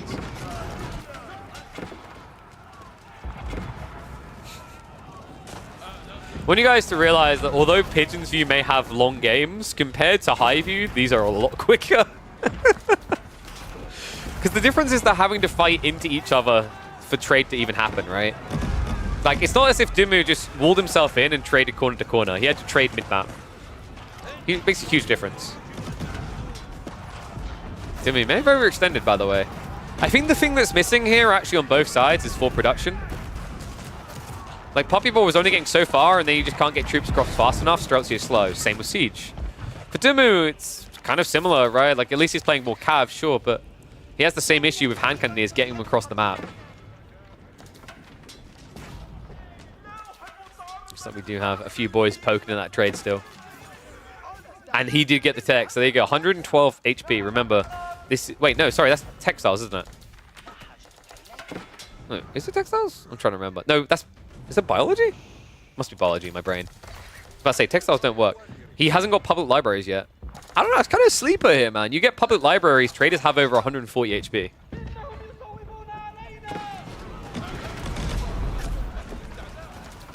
Is it me, or is Dimu just kind of running out of food?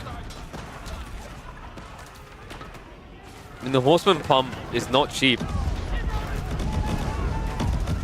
Does feel like he's still getting scudded in the Siege game. We are seeing Dimu trying to get into mangoes, but he doesn't have the adjustable crossbars.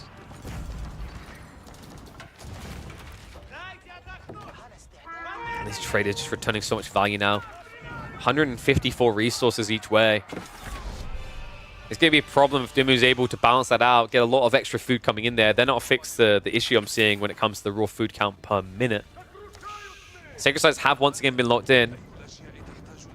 Puppy Paw does have Military Academy finally on the way. Kind of crazy it wasn't there up to this point. I think when we look at Dimu's base... Yeah, he already has it. Remember, he has Golden Age 3, so his production rate is just through the roof. Right? He's producing 53% faster. Meanwhile, Puppy Paw can only get up to 33.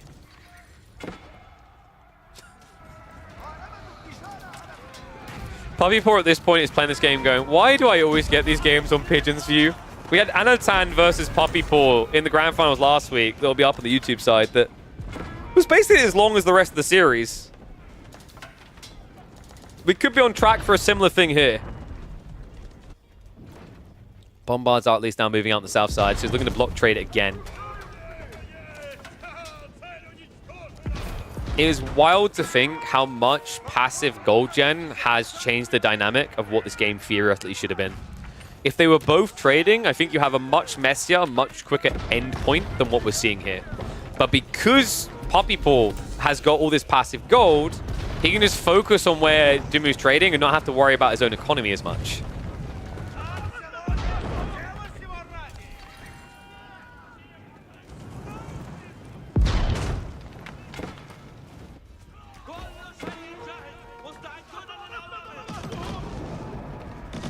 Reminder that, by the way, in the grand finals, we still have another high view game, as every map gets used in the grand finals.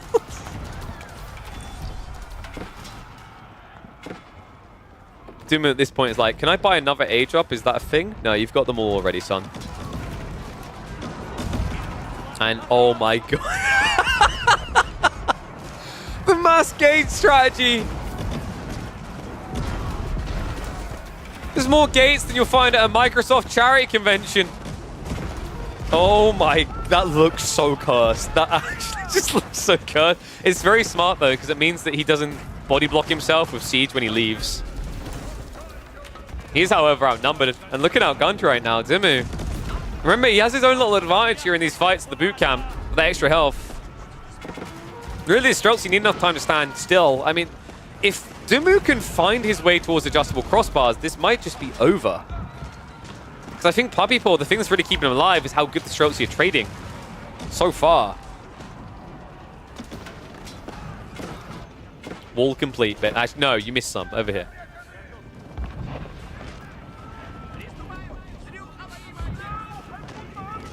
He has crossbars? No. You can tell if someone has crossbars because if we click on the siege here, it says adjustable crossbars. This one doesn't.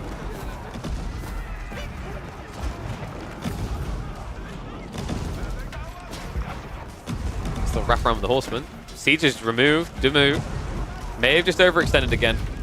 He looks like he's trying to build a little bit of full production, but it's mostly just the lumber camps. We saw it coming in 5 minutes ago. What, for Dumu? There's no way Dumu has adjustable crossbars. See? You can literally tell by hovering on this stat here. For anyone who's ever wondered, that's the easiest way to like check. The game literally tells you if your opponent has it. See? And this is coming from someone who doesn't like reading.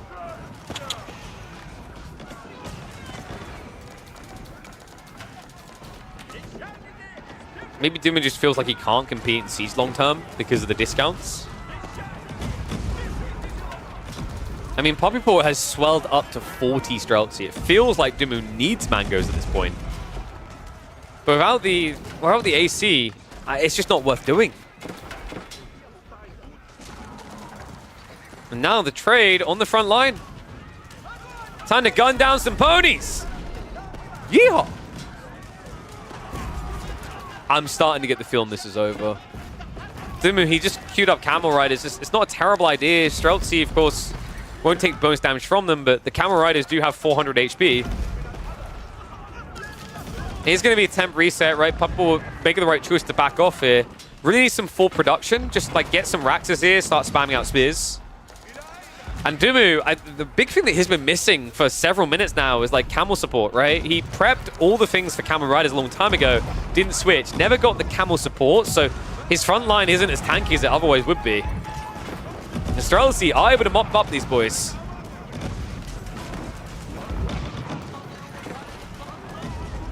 By the way, Puppy Paw is actively gathering gold, guys. It happened. GG. He's up to 17 gold workers again. It's almost doubled his gold income.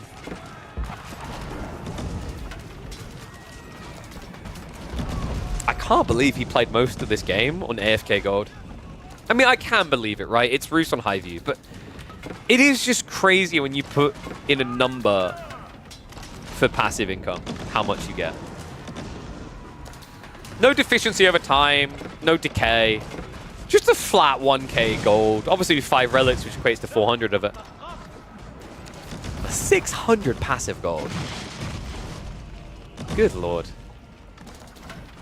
And you are right, he does have the golden gate, which he has been actually using the tickets for, by the way. He only has 2 in reserve. I wonder, has he by any chance been selling wood? I mean, there's not really that much wood on pigeons for you guys. I don't know why you'd want to spend your wood, your very valuable wood like that. Petition to try a patch where trees have 100 wood instead of 150. Well, forestry would feel a lot better as well. But nothing mangoes and knobs only is the way. We want Siege taking out the base of the enemy, not to decide. I don't think, no. I think mangoes need a slight dial back on adjustable crossbars. Mango's absolutely fine in castle. Nester bees aren't really that strong right now. I think in general, I don't mind the concept of what mangoes offer, which is a push towards endgame state. Like, I personally find it more underwhelming when a game is decided by who eventually has more resource. And I'm not talking like 10 minutes from now. It was like, 40 minutes from now, he had slightly less trees. I like the idea of units that allow you to express your skill in a fight. Mangoes can sometimes be a bit too easy to do so. One funny thing about Highview is actually the games last longer because it's not as easy to do that. And what I mean by that is like you have to have vision or you get backstabbed by horsemen. You get like caught off guard like this, right? Whereas on like a Dry Arabia-esque map, you know, if you have good siege momentum, you can push it and win. Now, Puppy did just lose a lot of siege, by the way. He has, however, ironically started a Sacred Site countdown. So, you know how I said he had, like, a pretty lofty amount of gold income, passive? It's now up to 1,200-ish. And yes, I recall the Avli Tips game. That was when I was like, I haven't seen Highview in ages. Looking forward to this. And it took plus 3 hours. And that's when we decided to go to work. We contacted Caillou, we taught the concept, and he made pigeons for you. 75 fills on food? You did indeed, because Puppy Paw just really needs food. Right? He's just trying to pump a dozen and then some horsemen. Doesn't sound like a lot. Dozen horsemen. Damu, does he have adjustable crossbow? No. I can't believe this. This is wild. Damu, though, he's been grinded down to the bone at this stage. Straussy is still looking pretty healthy. Horseman wave after horseman wave just keeps coming through. If maybe, just maybe, if he had adjustable crossbars, he'd be able to have cleared this Straussy count, but this is brutal. You're now A-clicking into them when they have static deployment, so they just clear you so fast. And it's buying enough time for the next troops to arrive. This is the problem, like, Damu, he has some tankiness to his front line. He just doesn't have breakthrough. If you get into a battle with Streltsy and you can't break through, you lose. It's just a fact, a nature of the unit. And that's it. Folks, it's happened again. Damu really took him down to the line. But once again, it will be Puppy Paw in a grand finals. Damn, what a crazy set. This is definitely going to make it to the YouTube side. I don't know if there's going to be one video or two. Let me know what you thought about this, though. What do you think of Damu? This is like a preview of maybe what we're going to see from Ben in 2025. Personally, I'm impressed. I think the series was really close in ways you would not have expected against someone who, I think at this point, most would just agree is the second best player we have in AoE 4. And yet Damu almost took the set off of me. He took him to 5 games. I personally am looking forward to Ben and many more being in the Midweek Musters in 2025.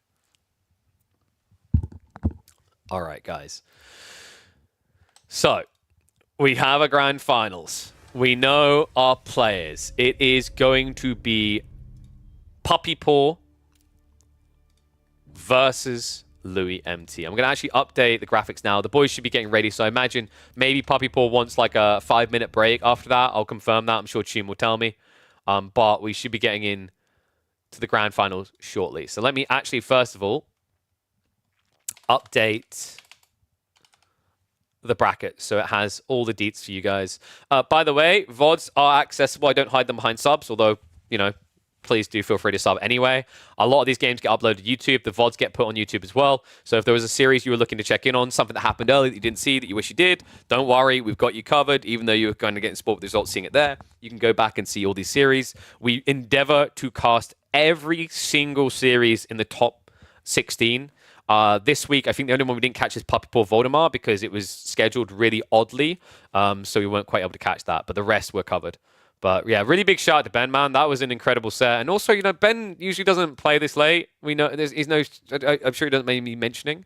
No stranger to like the desire to start early and, you know, end early. But bloody impressive all the same from both of them.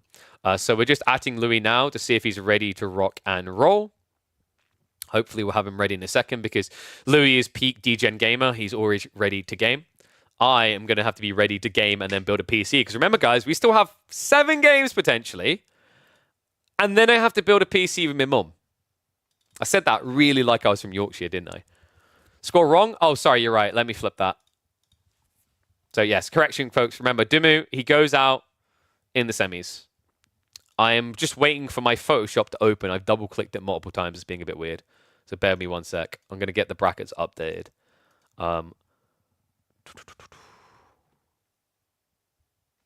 So Louis hasn't responded just yet. We'll give him a sec. I'm hoping Louis is around. This would be really dumb otherwise. You had 5k on Puppy? Oh, yeah, I need to pay out the predictions, don't I? So let me do that now. So that's going to be a win for Puppy Paw. What a set, though. What's Yorkshire? Google it. It's a place in England. Why is my... Okay, this is... I think Photoshop is now just going to spring open like 3 times out of nowhere. It's very weird when it does this. I'll try clicking it again. What I'll do as well is I'll put on some music for you guys while you wait.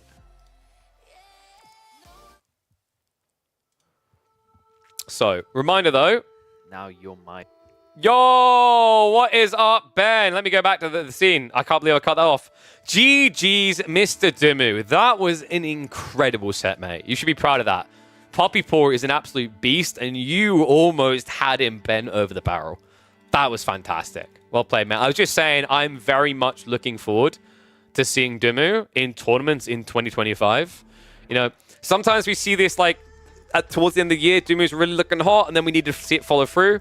I mean, I'm feeling inspired, man. I'm sure Ben is going to be playing in the Midweek Musters in 2025. Reminder, folks, I was just saying we're actually going to have a lot of Midweek Musters in 2025. I can confirm that they will continue from January all the way through to June, practically every week. We are going to be taking a break with the Midweek Musters over Christmas, so the next edition after today will be on the 3rd of January. So in terms of when I'll be live, there's today, and then I'll be live on the 28th and 29th for this month, and that'll be to check out some of the weekend tournament stuff, and then we're back Midweek Musters. But we have still got a lot of fun and lofty things to chat. We're going to be building a PC live. What just happened there? Are we good? Okay, did the stream lag a bit? Jesus, I think Adobe's having a heart attack. Yeah, Adobe has just tried to open 4 editions of Photoshop. Very weird. But yes, we're going to have a crazy set coming up. We've got a best of 7 grand finals between Louis, MT, and Puppy Paw. And then... You're lagging? Yeah, I think we're good now. Are we good now? Yeah. So this is why we're building the new PC. Then after the grand finals, we're building a new PC. My mum is going to be making her first appearance ever on the stream. Pigeon's mum in the chat. That is my actual mum.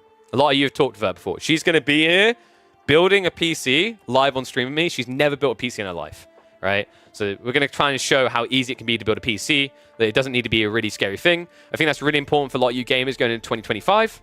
Why? Because A, I want to show how easy it is. B, I need a new PC because we're on a 3700X. We're upgrading to the new 9 series. But also, you know, it's to show you guys how easy it is, because I think really, pre-builds have a very big markup these days on them, and PC parts are already getting really expensive. So my goal is to help show people how chill and easy it can be. Anyone can build a PC as long as you're just sensible about it. It's like adult Lego in a lot of ways. And I hope it encourages a few more people to try and build a PC themselves for the first time. We've went a little bit ham, courtesy of all the sponsors that have come on board. They are going to be supporting us in building this. We've got a PC worth about $4,500 that we're going to be constructing live on stream. It is giga stacked, practically like top or almost absolute top of anything you can get for each component. Pigeon's mum's conk when? Maybe in the future. I mean, I'm going to have components from old PC laying around I might be able to send away. Who knows? Maybe this becomes a fun, popular thing and we contact these sponsors to do it again in the first few months of the year. And then we'll build... That would be cool. Like, I don't know. If people are really positive about this build, I might look to try and get them involved in building another PC in the new year, specifically for my mum, which would be pretty cool. Okay, so let me see. Yeah, okay, Louis just said go, go, go, so we should have a draft coming up.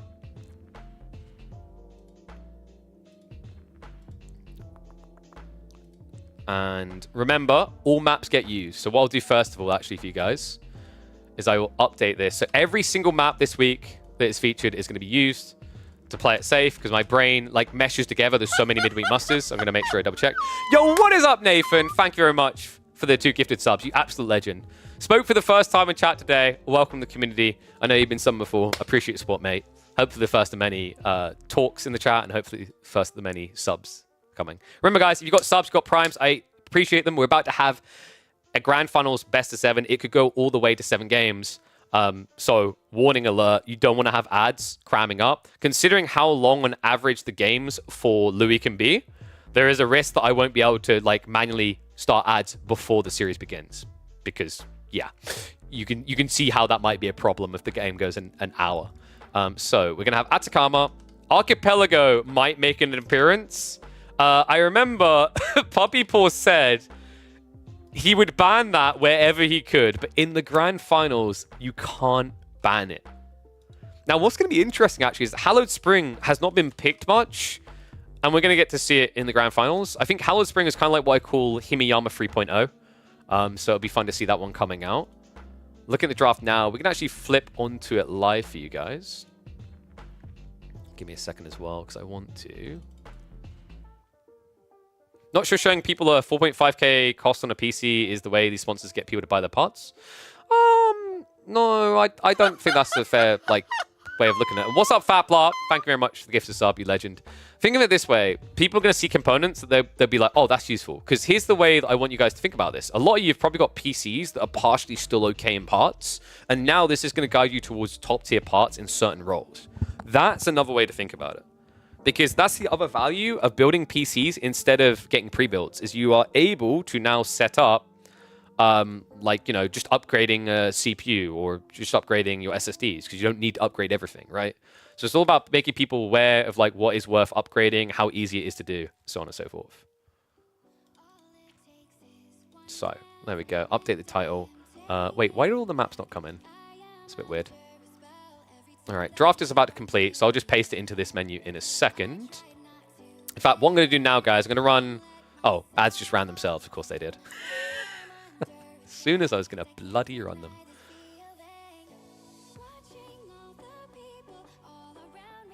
All right, fantastic. Sorry. Just getting an update from Tune in the background. Fantastic. So, final pick coming in, and then we can reveal it all. Ooh, we have Ottomans. I mean, you're probably going to get Ottomans. Are Streltsy real? No, they're sent by the gods. But yeah, we are, like I said, we've got all these sponsors helping us with this, though. Really big shout out to them. Some of them went above and beyond, man. I'm not going to, single out certain ones, but, some of them really exceeded expectations on what I wanted to have delivered.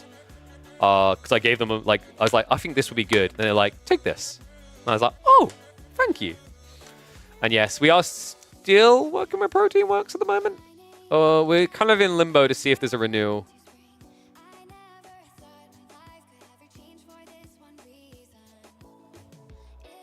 By the way, if you did buy... oh, yeah.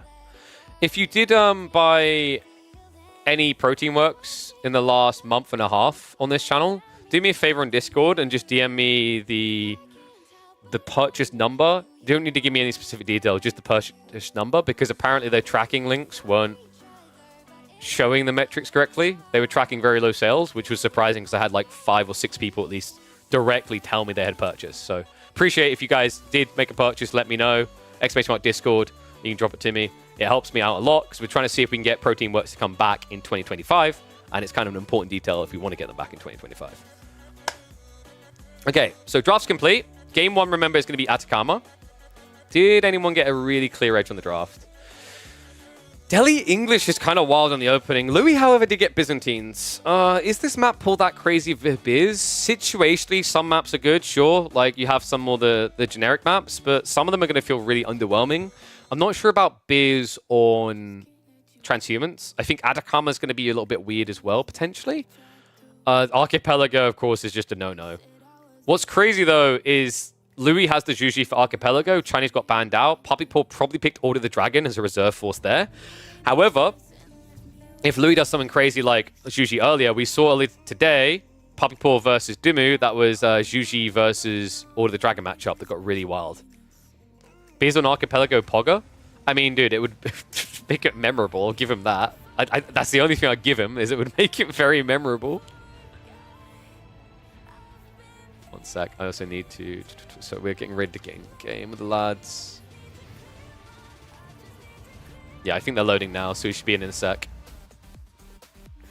Oh, man. Incredible. Dude, you just need a moment to actually mentally reset from that previous game. Incredible set between Dimu and Puppy Paw. Like I said, man, I think Dimu, you got to put some credence on the name, mate. The fact that he's still playing a bunch of Deadlock, but then he comes in, he's been practicing the 2v2, he comes in and plays in the 1v1 like that against Puppy Paw, who has more wins than anyone else. I believe I said he was 4 out of 6. He's going for 5 out of 7. Louis MT, by the way, he hasn't won any, right? He ended up losing in the first Grand Finals to Wham 4-2. So he's looking for his first rubber dub-dub here. Bloody hell. Alright, so. Wait, did the lobby not launch? Okay, I guess they relaunched lobby. Should be there. 5 out of 7? Yeah, so the funny thing is, like, Puppy Paw... He hasn't... Sorry, did I... Wait, I'm trying to do the math now. Sorry, he's... Yeah, he's 5 out of 6, right? He had week number 6, I think it was. Sorry, week 6 was the Puppy Paw Anasand, right? And then you had week 5, which was the one where he didn't play, and that was a win for Vortex. And then, sorry, no, and yeah, oh god, I'm doing it myself, aren't I? Puppy Paw in week 1 didn't make it. He won week 2, week 3, week 4. He skipped week 5, week 6. So, he, of the ones he's played in, has only not won one of the Midweek Masters. There we go, we got there in the end. Sorry, my brain, it's been a long day. It's been a long set. That one was 3.5 hours. 5 out of 7 mean? No. I don't think I do. Should I? Practicing for 2v2s? Could you imagine?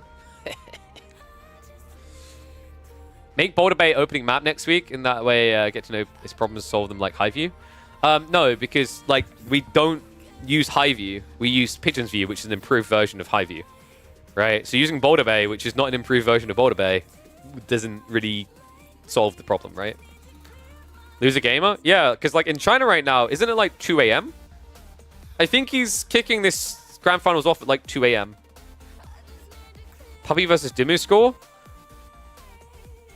3-2. I think that was actually the craziest semi-finals we've had to date in Midweek Muster. You know, don't get me wrong, Anatan 3-0ing Beastie was crazy from a, like, what the hell just happened POV. You wouldn't really expect that to ever be a 3-0. But, in terms of the game qualities, those 5 games, 4 of them would... Oh, chef's kiss. Only one of them felt like a stomper. So, guys, they're getting their lobby ready. I think they... Let me double check. They have a remake? They should be getting underway in a sec.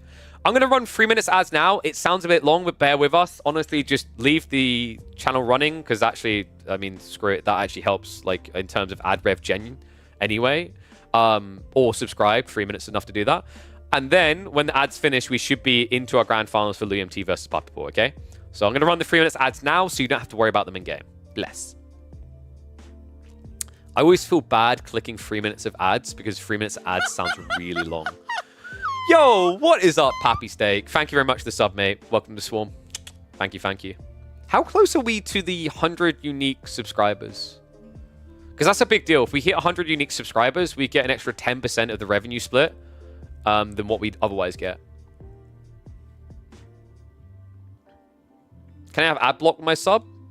Well, yeah. If you're subscribed, it basically is an ad block. Okay, so we're 65 out of 100 unique subscribers. So the way the unique subscription service works is if you're a person who hasn't subscribed and you subscribe yourself, it basically leads to like a point accrue there. You can have a look at it. I leave it very public.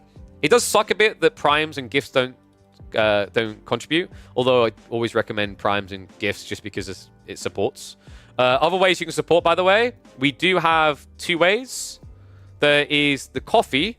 The coffee link is for giving money that will go directly into tournament happenings, whether that's getting extra support staff, production, increasing prize pools, creating new tournaments. And then the other way is the Patreon. Patreon is just simply if you guys want to have a regular way of just funneling me money, because obviously Patreon takes a very small cut compared to Twitch. I don't think I have a coffee link set up, actually. It'll be coffee. Looks like it says Ko-Fi. Yeah, okay, I haven't set up a coffee link. It's literally in the panels, though. Yo, what's up, Tag Miles? Thank you very much for the sub, mate. Thank you, thank you. Welcome to Swarm. Look, a new subscriber again. Legends. Yeah, I really hope they change it so that gifted subs at least count towards that split. I don't know why they haven't done that.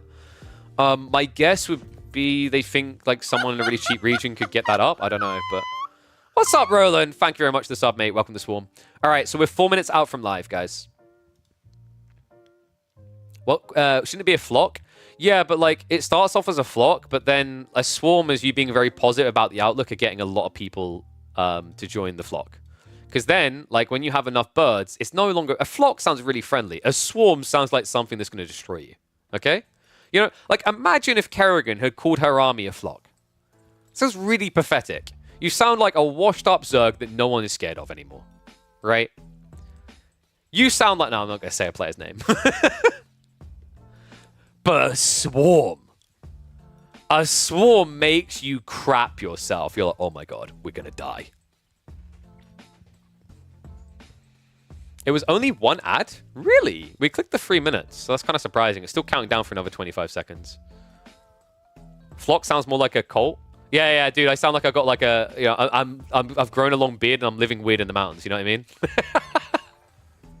You're right, it has that weird tone to it. Let me delete some of these older games. I just want to make some more room in prep for this grand finals that could be quite long. Because I just remembered I have... I'm running the risk analysis of this being like a 7-hour series and the series being like 25 gig per game. So what I'll do is I'll delete what we've got in the recycling bin. And that should free me up. Mate, this isn't even going to be a problem. So I've done the maths, and on this new PC, my one hard drive, my one SSD is going to have more space than my current combined. Yo, what's up? Digested limb. My brain today. Thank you very much for the raid, mate. Welcome, welcome. Bunch of crows is a murder. Yeah, dude, yeah, I know. I can't remember what I don't remember what a flock of ravens is called. Because crows are very... I can't remember which ones are smarter. Was it crows or ravens?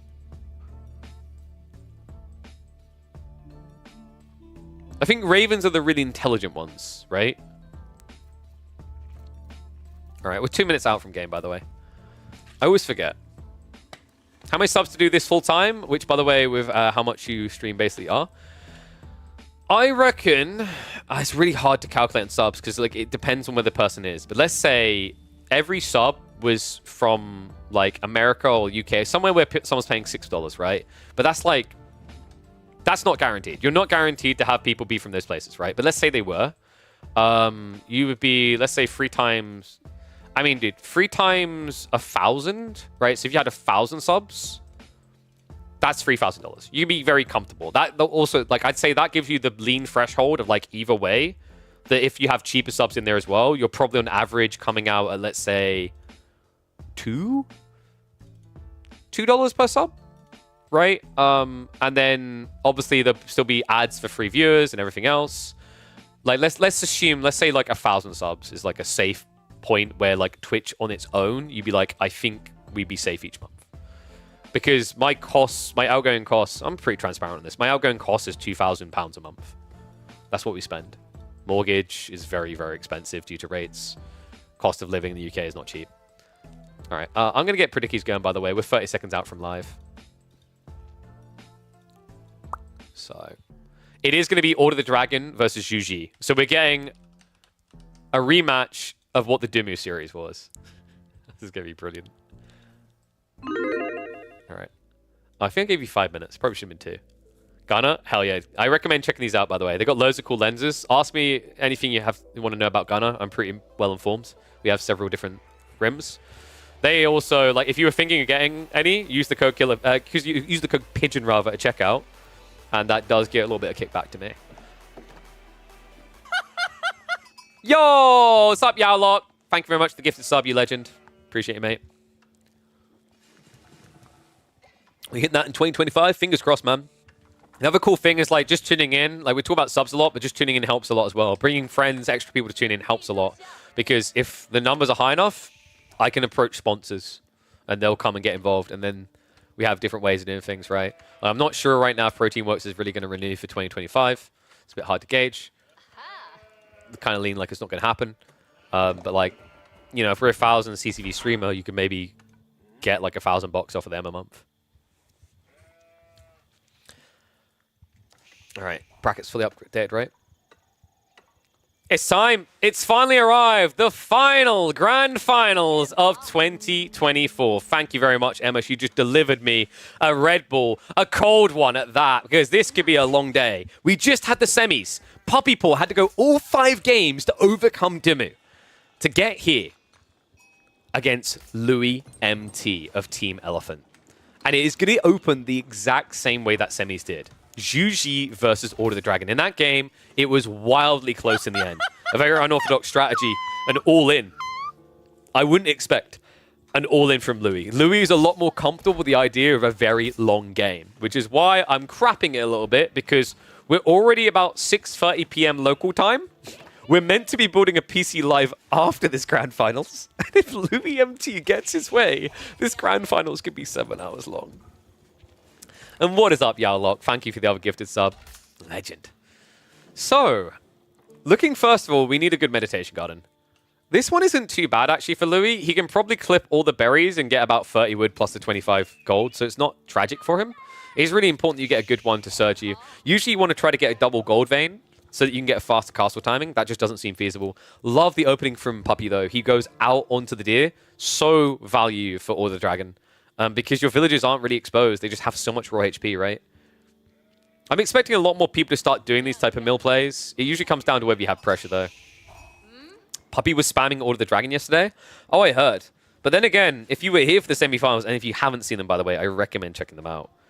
Game 1, Dimu almost had him. It was so close. So insanely close, actually, with an all-in maneuver.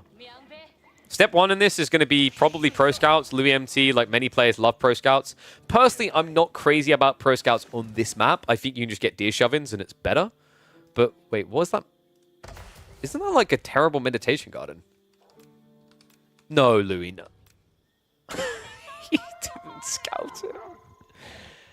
Oh, no. That's kind of rough. Louis, he didn't scout this. We saw this actually on the opening day.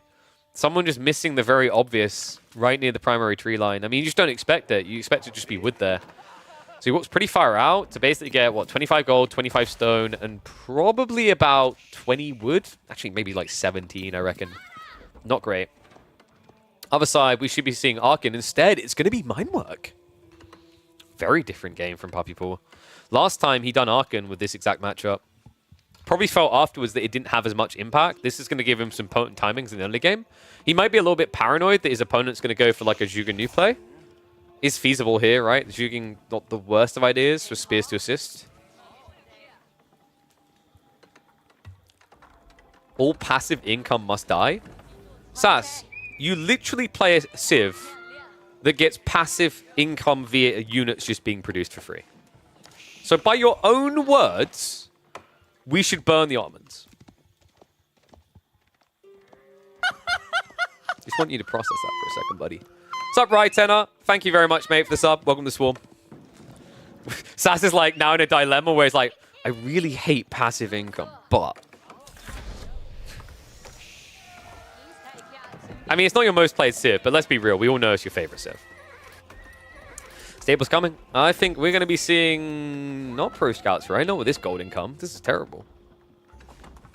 Is he just building a few horsemen to harass? In the mine mode, that feels a little bit weird. The first horseman gets queued. He hasn't moved across to gold. It's still just the 2 workers that have come back now.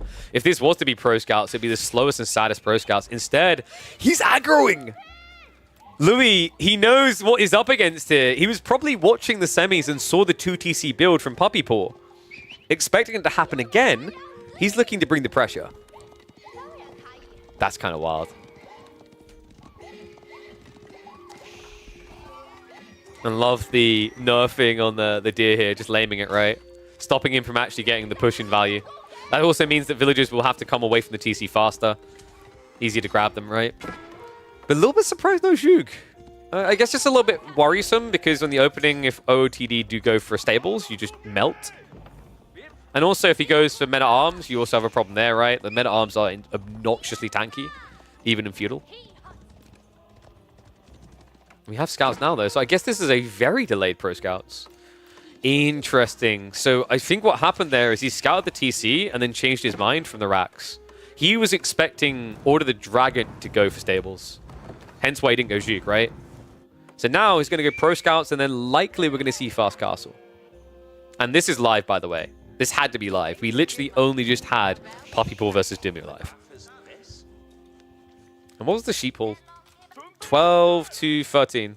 Okay, so Louis got a nice slab of it. Actually, he got quite a lot of it when you consider that Puppy Paw started on the deer. How did you guys vote in the end, by the way? I'm kind of curious. 61% for Louis. And hold on a second. It looks like we got a pause. There we go. It's so weird because the pause doesn't show up in the cast UI. I hope they fix that soon because it can be confusing. Sometimes you just think that you're like lagging or something. Nice to know on the scout though. Puppy paw. Playing Order of the Dragon the most efficient way you can with their population. 0 military. Stables did just get dropped, so we are at least going to start seeing those horsemen we talked about earlier. For Louis, this should just be pro scouts, fast castle. And looking at the relics... Okay, so there should be, and then there's is. And this is about to get crazy. The Ford archery range build from Louis. I love this. It's a bit dangerous against horsemen, especially against mine work, because your opponent can easily get into undermesh on a unit that already has 2 ranged armor and 250 HP. It's kind of scary when you say it that way. Dude, I'm so excited for this. Louis MT and CSO in particular have been obsessed with these proxy builds. You guys might have remembered that. We even saw it on the first week in Atoll, or was the second, I think, where CSO tried a crazy proxy racks build on such a tiny map. But historically, these guys have been really big fans of this. They've been experimenting, practicing a lot, and on open maps where there's a lot of blind spots, this is pretty crafty. Especially considering he opened the game by building a horseman to snipe Puppy Paw Scout. Men-at-Arms also getting added in, though. I think that is my main hesitation here. If it was any other Civ, I'd be like, okay, this is cool. But Men-at-Arms makes it a bit scary. However, it might be about to be better for Louis, because Puppy Paw's building spears. Louis does need to be fast about this, though, because the way Puppy Paw's macroing, it feels like he's rushing castle. He's building just enough to satiate Louis, but he's not getting fully, you know, hog deep in the feudal experience, right? Speaking of the hog, they are going to get hog deep in the literal hog. The Guild of Villagers now gathering on that, so maxing out, trying to get as much value off the TC as possible. So Spearmen and Horsemen have revealed, but this is tricky, right? Like Puppy Paw is going to keep building Spears and Horsemen because he sees no other reason to worry about Juke. They are just waiting here. I love this. We've seen these similar proxy-based builds from Dragavan, for example, earlier in the rounds, but his builds are usually on this idea of scattering horsemen across the map, right? You build stables, proxy, then build them up. I much prefer this approach. This approach makes you look like you're present and forces your opponent into counters, which then get countered by Juke. What of a Puppy Paw? Did he see something? Or is he just a little bit suspicious? I mean, he's seen blacksmiths, right? He hasn't seen any techs. He maybe thinks that there's Juke coming. Burgrave isn't he coming? We have an outpost on the way. I feel as if Louis missed his timing here. I'm not entirely convinced by this. Why no fast castle sushi? That's what I'm confused by. I think fast castle just makes a lot of sense for Juji. You get it cheap, you get it fast, and your opponent can't have prelates out already. Maybe it's the double relic spawn on the east side that puts too much value there. So you didn't want to give it to Puppy Paw, who realistically could have built a Regnitz here and gathered relics. But Juke have just revealed themselves, so Puppy Paw knows. He does need to get under mesh, though. He's a bit of a cheapskate right now. He's sitting with 500 gold, doesn't have the extra resources to get the tech. Awesome raids on the backside should be blocked by the spears now. With tech up complete. Do you just go Gilded Knights? I don't think so, right? You have to go Men-at-Arms. And this is why Puppy Paw loves adding in the racks at first. It gives him the upgrade route without stagnating the power of the Burgrave. More archery ranges. In for a penny, in for a pound, I guess. Louis is just not happy with leaving and going home. I mean, it kind of feels like you're admitting defeat if you have to leave at this stage, right? So, understandable. Did we actually get Pro Scouts in the end? Oh my god. Yeah, we definitely did. There's deer around there. I can't even click on the mill as the hilarious part. Because I'm clicking on the deer. Louis, he's trying to go deeper. Yeah, I mean, this TC is kind of a blocker. You don't want to waste all your time here because the Men-at-Arms are coming. So why don't you find the unit that doesn't have armor? Fortifications on the way. You haven't at least got the undermesh in, but the Men-at-Arms upgrade isn't there yet. Undermesh is kind of unnecessary, actually, now that I think about it, right? Because, like, you've got the... Yeah, you've got 4 armor. You didn't actually need to even get Undermesh here. But I guess it was taking too long to get Veterancy. And that kind of freaked him out a bit. It was also worth it, at least for the villagers, right? Like, 1 extra armor with 98 HP due to textiles is kind of wacky. Louis, this is wacky. He's actually slowly making his way towards the castle while keeping the pressure going. First Guild Knight is about to come out, but our spear's there waiting. Can't grab the villagers, though. Has to walk away. Can at least try to stab down the knight. Unfortunately, the A-clicks hit the men-at-arms. Yeah, this army is going to get burned. Second group is at least moving in. And Puppy Paw might start to get starved a little bit on food here. The weird part for Louis is he just can't really attack the enemy army. Why no Rams? It's too slow. Like, you need tech up, right? If you go Rams, he even went Siege Engineering, but if you commit to it now, E-repairs. It's going to take way too long for double Ram to get through this. You'd have to go triple at least. And think about the cost of that, right? That's 600 resources. That's a third of what you require to go castle. Well, even more when you think about it, right? Because Tang Dynasty makes it so cheap. The tech up is now coming. Now, positives to Louis is that Puppy Paw's build means he hasn't gone for relics at all. So there's still a lot to grab off the map with the Shallow Monks. Still kind of weird way to have played this. We had to snipe one of the villages. Looks like outposts are coming up. Louis, not having the scout here, unable to eyeball that. And they're busy getting more of these. Yeah, I mean, this is the thing that I always find weird about pro scouts. I think even at the absolute highest level, like we're talking top 5 players, they fail to leverage scouts for their original purpose the moment they get pro scouts. They get kind of greedy, right? Because if he had a scout here, he'd be seeing the villager moves and be able to cut them off. Instead, he's just kind of blind guessing where they are and then hoping that he's right. And these are calculated guesses, right? They're realistic expectations of where your opponent should be. But it's still a guess.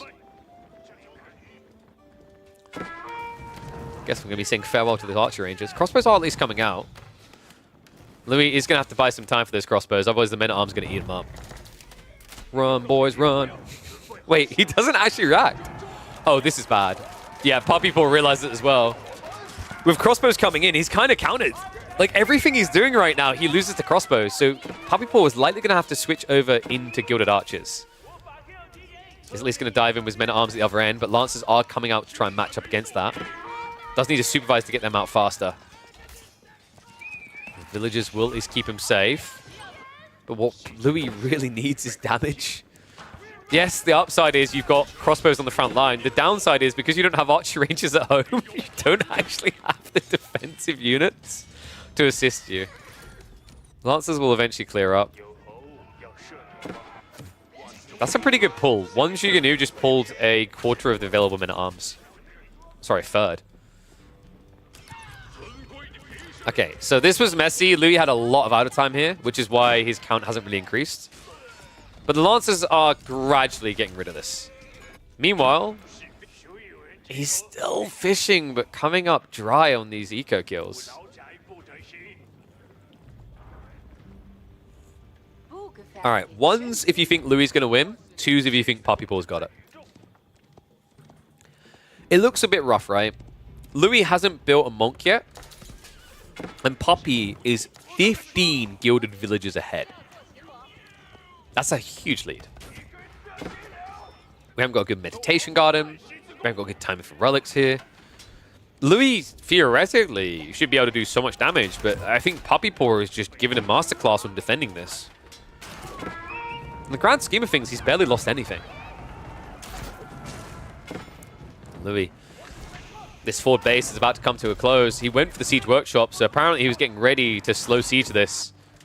Does at least cut the villagers on the north side. Maybe to cut 1 or 2 down. Puppy Paw even hanging around for the house before leaving. Good micro from Louis. So we'll get a few villager kills. That's definitely not for nothing. However, this handful of men-at-arms, there's only 4 crossbows. The tricky part is identifying the crossbows. That's always the annoyance with Jugmas. When we zoom right in, we can see it. But remember, most players play like this. But that micro is questionable. Louis, he basically frontlined with the crossbows. Oops. All right, that's the freest win in a fight you can ask for. Meanwhile, the men-at-arms are already shuffling around the back, so he's cutting off reinforcements, and that is curtains closed. A questionable final fight there. And a questionable tier list. Where were we putting Order of the Dragon? Wasn't it a D tier, F tier, Z tier? Well, apparently they put Zhu 6 feet under tier is where I'm sticking him next. Because that is now 2 for 2 OOTD versus Zhu. What do you guys think? Is this that good of a matchup? Or is Puppy Paw just that damn good at the game? Let me know in the comments, and I'll catch you all in the next chapter. Game 1, folks. Still more to go. It's D tier if you're not Puppy. All civs are S tier. Whoa, the fanboyism. Maybe. All right, so opening game. Order of the Dragon versus Zhu. Let's get that one marked up. That's going to be a win for the left. Bad show if Zhu got unlucky. He got unlucky, but also his build was kind of off on his timings. And I don't know if like a better thing he would have I don't think a better meditation garden would have changed it that much per se, you know?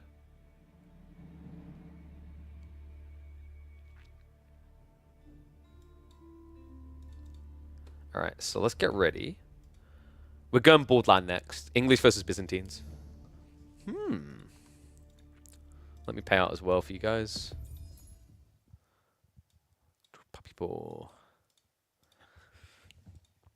Biz are pretty good in this matchup, right?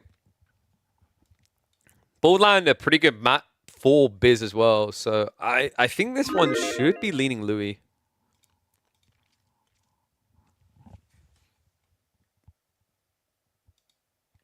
Give me a sec, guys. Just posting out.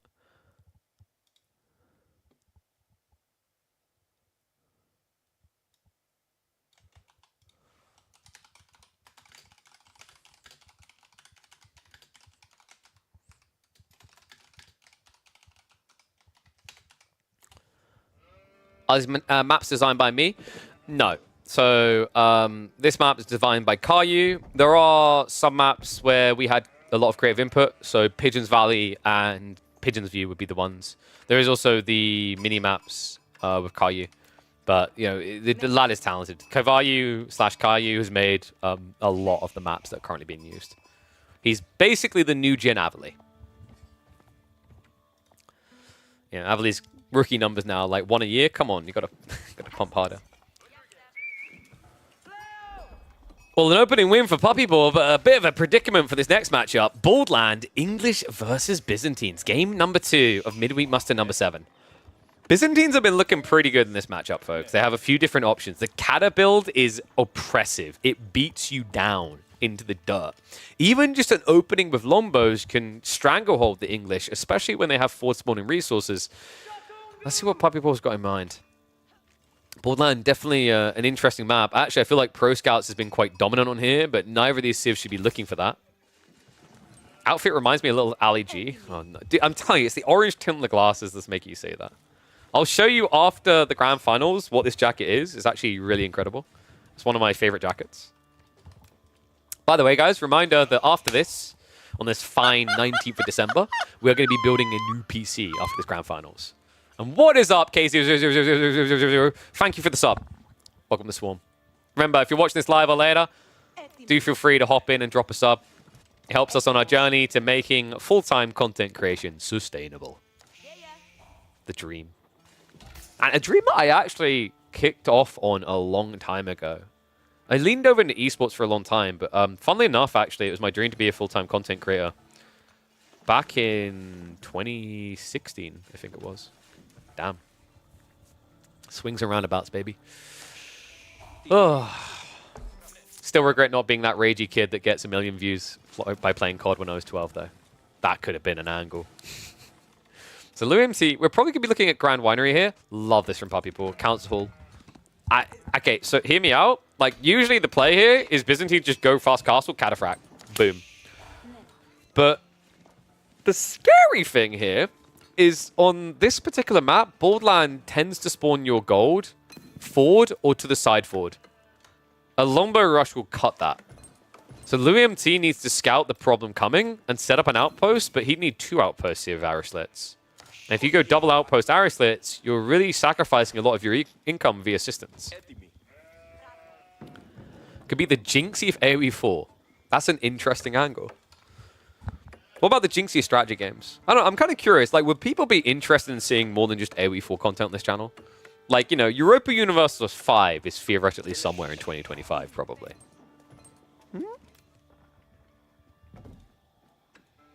You consider speech therapy to learn how to pronounce fizz? I don't think it's that big of a problem. I think people perceive it as an issue because of the British accents. But it's really not that grand of an issue. I thought about it when it got brought up, and then the more I thought about it, it's like, it's not really that bad. It's a massive problem. I mean, says you. Right? As an American, you can't stomach it. Look, if I have to tolerate you guys saying aluminum, you can tolerate my fuzz.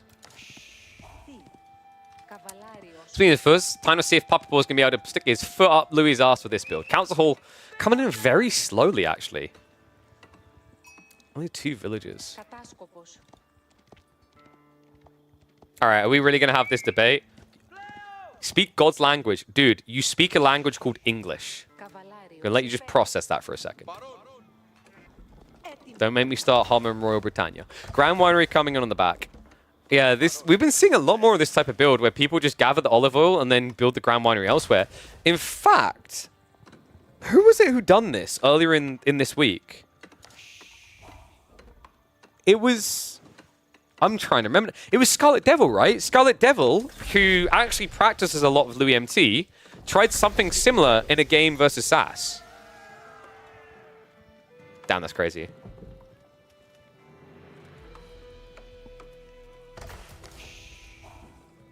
I mean, Sass is in chat right now. He'll recall this build. It looked very weird. But it can make a bit of sense here. Is this Keshix? I feel like this is Keshix. It's the best counter to a Lombo. You could theoretically just mass Lombos yourself. But, like, long-term, that's a play that works against you against Council Hall. Yeah, it's Keshix. We've got Eastern Mercenary contract now on the way.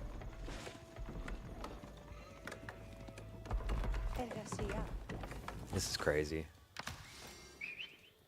And also, by the way, I find it hilarious, actually, Americans and English people arguing about how to speak or write English correctly, considering there are probably Germans, French people, and Scandinavians that do it better than both of us. That's hilariously a thing. Usually people who speak or write something as their secondary language do it better. At least when they see it through. Oh, look at that. Puppy Boy's got a nice little campfire. He sees everything. That's cool. Okay, I haven't seen people use it quite this way, but he's using the campfire to scout the play without revealing that he knows. So he's like, oh no, I definitely don't know what you're doing. Lombo's now coming in. Outposts are going up for Louis. I mean, this is tricky. Actually, the Outpost is a pretty good position to block both sides, but he needs arrow slits as well. Dive-in might be able to get one worker kill, but the Akratoy defense. Coming in clutch there means he doesn't lose anything.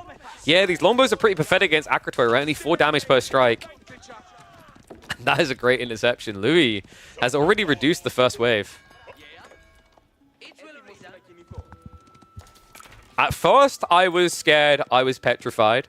I wondered if we were ever going to get a point for Louis' side.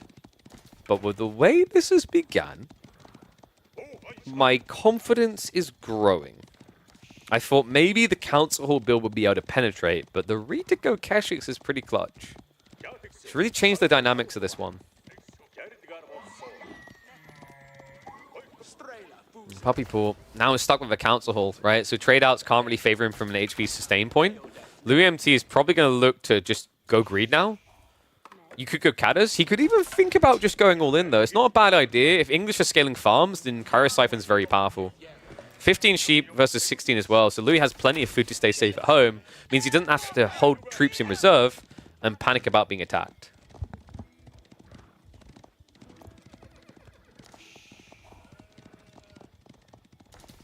Also because this language is easy. I mean, English, this is the thing. Like, I don't know. I feel like you actually want the language that's most popular globally to be an easy one, though. That's not a bad thing.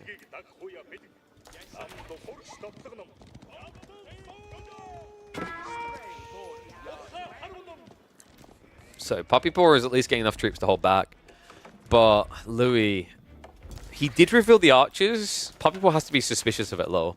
I don't like the idea of Louis playing a long age here because Keshiks aren't that scalable. That's always been the issue in this matchup. Is like, even if you played the Lombo contract, you played on a timing attack and still went castle. Because if you played a long feudal, I mean, dude, English can build infinite Lombos. Until you set up groves, you can't do the same. And yes, AoE 4 is quite popular in China. So we need to work even harder to make it more popular in the West. Subscribe. And wait, no. Okay, he's doing it now. System's getting connected. We do have blacksmiths. He's going to play the age more. This is sick, though. There's a big issue for Puppy Paw. He never made space in his build for a blacksmiths. In fact, I think he's rushing castle now. Louis could kill him. Gonna be rough when Hindi or Chinese catch up. Yeah, but is Chinese or Hindi really easier to learn than English? I mean, it's not as complicated as Japanese, but I struggle to believe it's easier than English. I guess it's like regional bias, right? It's like in the Asian region, possibly it's easier to do.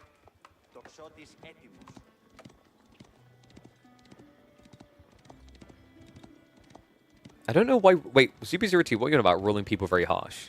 But you mean historically, like the English Empire being like the biggest one, and how they treated people? I mean, that's not really an English-specific thing. It's just because it was so wide, the controversies of how different people were treated was quite rough. That, like, the bad treatment of people who are seen as outsiders is not exactly a foreign thing. Like, take India, for example. England took over dominating that region, but before that, it was dominated by basically people who came from the Persian regions.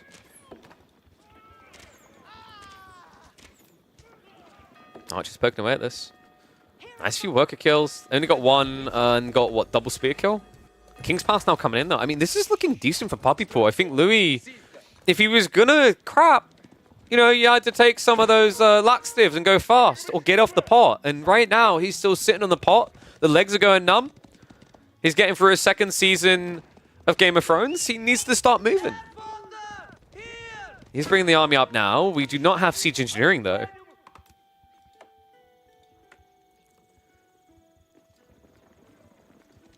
This is crazy. I liked this about 2 minutes ago from Louis, but I'm starting to feel like he's missed his timing, and I think he's agreeing. Look at the resources. He's hurting. So we're going to have castle.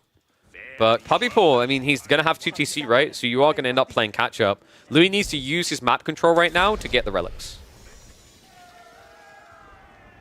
So we kind of had this issue in the Louis Anatan series, where I'd say Louis at times didn't play with enough aggression to end. And it worked okay against Anno because Anno wasn't really playing like himself either. Puppy Paw has been on point today. That Dimu series going to 5 games wasn't because Puppy Paw was playing like crap. It's because Dimu was playing so well. So Louis really is going to be a big testament to see if he can execute. We've got Knights now being queued up, of which he doesn't really have a good answer to. He's scaling more Keshiks. He's going to need a little bit of time to tech and get veterancy. Is this all one stables? No, it's double stables. So Puppy Paw is going to hit the right timing. If he gets to 6 Knights, he'll just shove this all back. And the good news is there is at least not blacksmith, so Puppy Paw is going to take 2 damage per archer shot. The other good news is, remember, Knights aren't affected by the network of castles. It's bugged.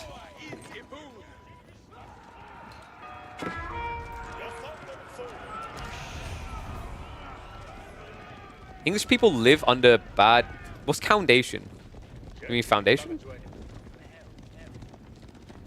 If you're talking about the state of the English economy now, yeah, tell me about it, buddy. It's very expensive to live in this country and very questionable whether it's worth it.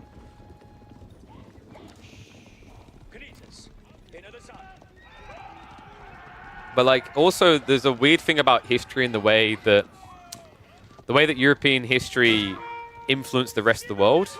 So that actually a lot of it kind of became EU bias, if that makes sense. Because of the colonization, because of the biggest empires, etc. Because that was the most recent arc in history. You go further back, it wasn't really about EU, it would have been about different places, right? Middle East, etc.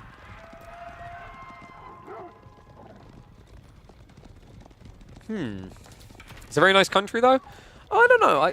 I don't know. It's a bit weird when people like ones if you think English is a really nice country, if you've been there, and you like not if you just blind haven't been there. Like no, I find it's like if you live here, you feel very differently. But I think that's true for everyone. Like I've been to different countries that I thought were absolutely beautiful. Because it's like you grow up with a certain scenic your whole life, right? That's why I'm gutted we're not doing this tournament in the month, because you all got used to European temperate. My tournament was going to literally be all winter biome. Don't know if that would have been a good or bad thing yet, to be honest. So, tech up's complete on both sides. We do have veterancy coming through. Puppy Paw is playing towards relics, though. And he's doing so with a slight advantage. He's even finding the wiggle room to go for the centrals. Knights have really baited the entire force back for Louis. Oh man, this is rough. Keshiks will really not beat Knights in equal numbers. You really need to try living in some third world countries and say Britain is bad. Would you consider Ukraine... I don't know if I want to say Ukraine's third world. In Kyiv, it's like second world, right? I lived in Kyiv for 3 months. I actually thought it was a very nice place. Very nice people. The people maketh the place as well. I mean, third world, we're talking like, African countries without infrastructure, for example, right? So I like Ukraine's like second world? I don't know. I don't know how people catalog those things. Anyway, we do have some Night Raids coming in, a little bit of chip damage being done. And remember, this is still 2 TC versus 1. Louis kind of has some problems on scaling right now. He doesn't have a Grand Winery set up of Olive Groves. He doesn't have 2 TC. He doesn't have relics. He lost the monk. So right now, the only person who's really getting ups is Puppy Paw.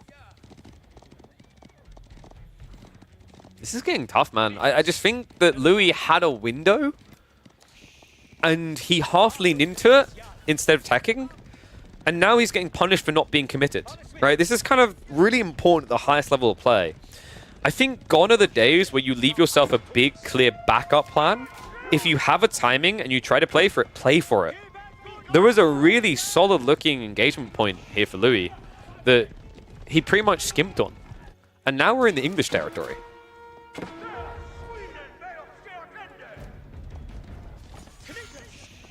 Keshiks are at least outnumbering these fights initially, so this is good for Puppy.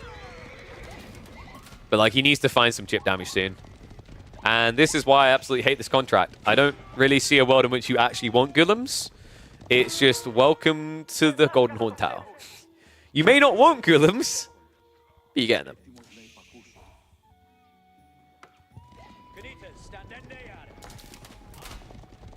Jeez, I like how this has gone deeply political. I don't think you really need to ask where I stand as a freelance caster who likes traveling around the world and needs to for my work, how I feel about Brexit. What I love is, in a way, this is all relevant because there is an English pick in the game. So we have at least got 1 relic on the way home for Louis. 2 TC is coming in now. It had to, but it's so late at this point that if he doesn't start doing some damage, Puppy Paw is going to bypass into Imperial. And then it's going to be a Wingard build. And then it's going to be a lot of Raiders.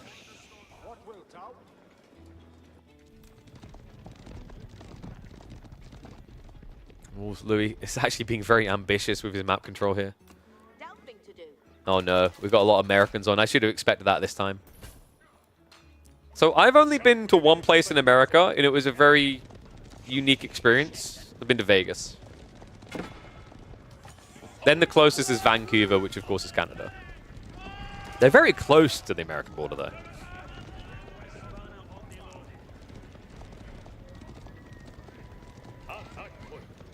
I think Vancouver, like, and Canadians can correct me if I'm wrong, is probably the most American Canadian city. Did I play some blackjack? I played some craps. And also took a friend's $500 and bet it on a number at the roulette table because for some reason he wanted to lose money. But he worked high up at Microsoft, so he didn't care. Craps is actually, I think, I had a friend who lived in Vegas, and he was telling me that statistically it's one of the best games to play if you want to make money. In terms of, like, ways that you fear, like, the theoreticals of how you can make money. Right? And obviously, unlike blackjack, there's no card counting gets you in trouble. Winston? No. No. We're talking proper Microsoft. Fairly high up in a non-gaming category. I know people. Uh-oh. Mango Tower's coming in. This dirty trick. A lot of gold secured for Louis. So we've only had skirmishes, which is why we're having these side talks. I think it's nice to actually kind of freshen up the discussions instead of just making it about waiting for players to strike. We've seen Byzantine English a lot in the past, and we've kind of hit the nail on the head so far. Is that Louis, well, he hasn't lost the game. He's put himself in a backwards position right now.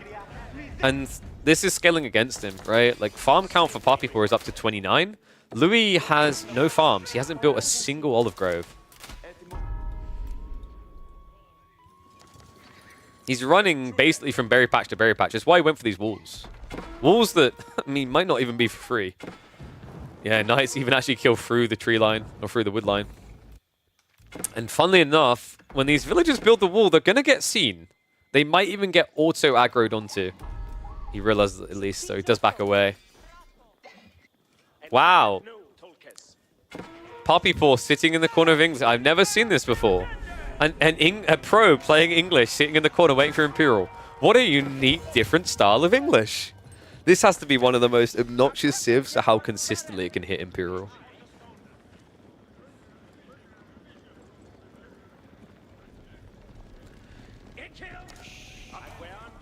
Oh, and that was the other thing my friend was saying with craps. Is like, it's not necessarily that it'll make you thousands and thousands of dollars a night, but it's like, you can quite easily, if you play the logical numbers, break even, which is good for partying in Vegas, because if you're playing at the table, I don't know if you guys have been to Vegas, you get drinks for free. Well, for free, right? Like, free. As in, you are gambling money that you are over time expected to lose, so it's not really free. Little creeping from the Keshix, but good reaction by Poppypaw. He was thinking about marching up, and now he's pulling all the way back home. A little bit of chip damage being done there, but it is still a substantial lead. The farm split was 3-2 relics. Did he put them in the Grand Winery? Yeah, so he's just generating olive oil. I think having the gold might just be a bit better here, especially when you go for Eastern Contract.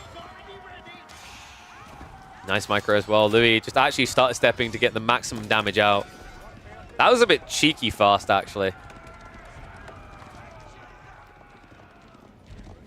Blackjack is the best. Oh, dude, like, Blackjack, I mean, I used to love the idea of Blackjack, but, you know, you can't card count. They'll boot you out. It's not even illegal. There's a really cool creator who used to be a magician who's done a fantastic series on Blackjack. If you guys have not watched it, I highly recommend it. He goes in deep. He basically, like, he's been going around America in the last year or two in disguises, card counting to see, like, how much money you can make. But he has a full, like, series on it. It's really, really entertaining. So Louis has done a good deal at doing damage, right? Like, it's a 12 villager difference now, and they're both heading for the Imperial Age. And yes, Cow is correct. His name is Stephen Bridges. And Keshi's have pretty much been mobbed, but I think Louis done a good job of actually shrinking the gap. He's going Imperial. Walls are going up as well. I mean, the annoying thing about English is they don't even need to now reach extra gold veins to be in late game. It slows down them reaching late game, but Enclosures does a lot for them. And right now, Poppypaw, he has 41 farms to party with. The Wingard in the back is going to give him a timing into Raiders. Definitely want to be looking at Wingard Raiders here. The initial Knights are going to be good at chipping at your opponent's economy. And the Horsemen are going to be invaluable against mass crossbow archers.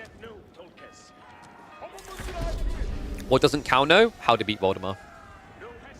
Sorry, Cow.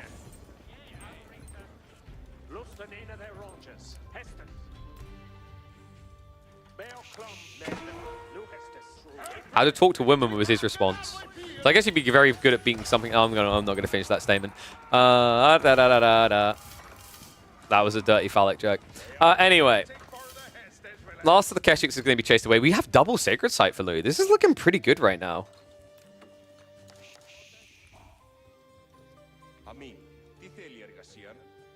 I mean, he does need some cute drops. That's my only concern right now, is Stone Gathering would go a long way here. Because it's not much of a distance for a mass English men-at-arms army to cross, right?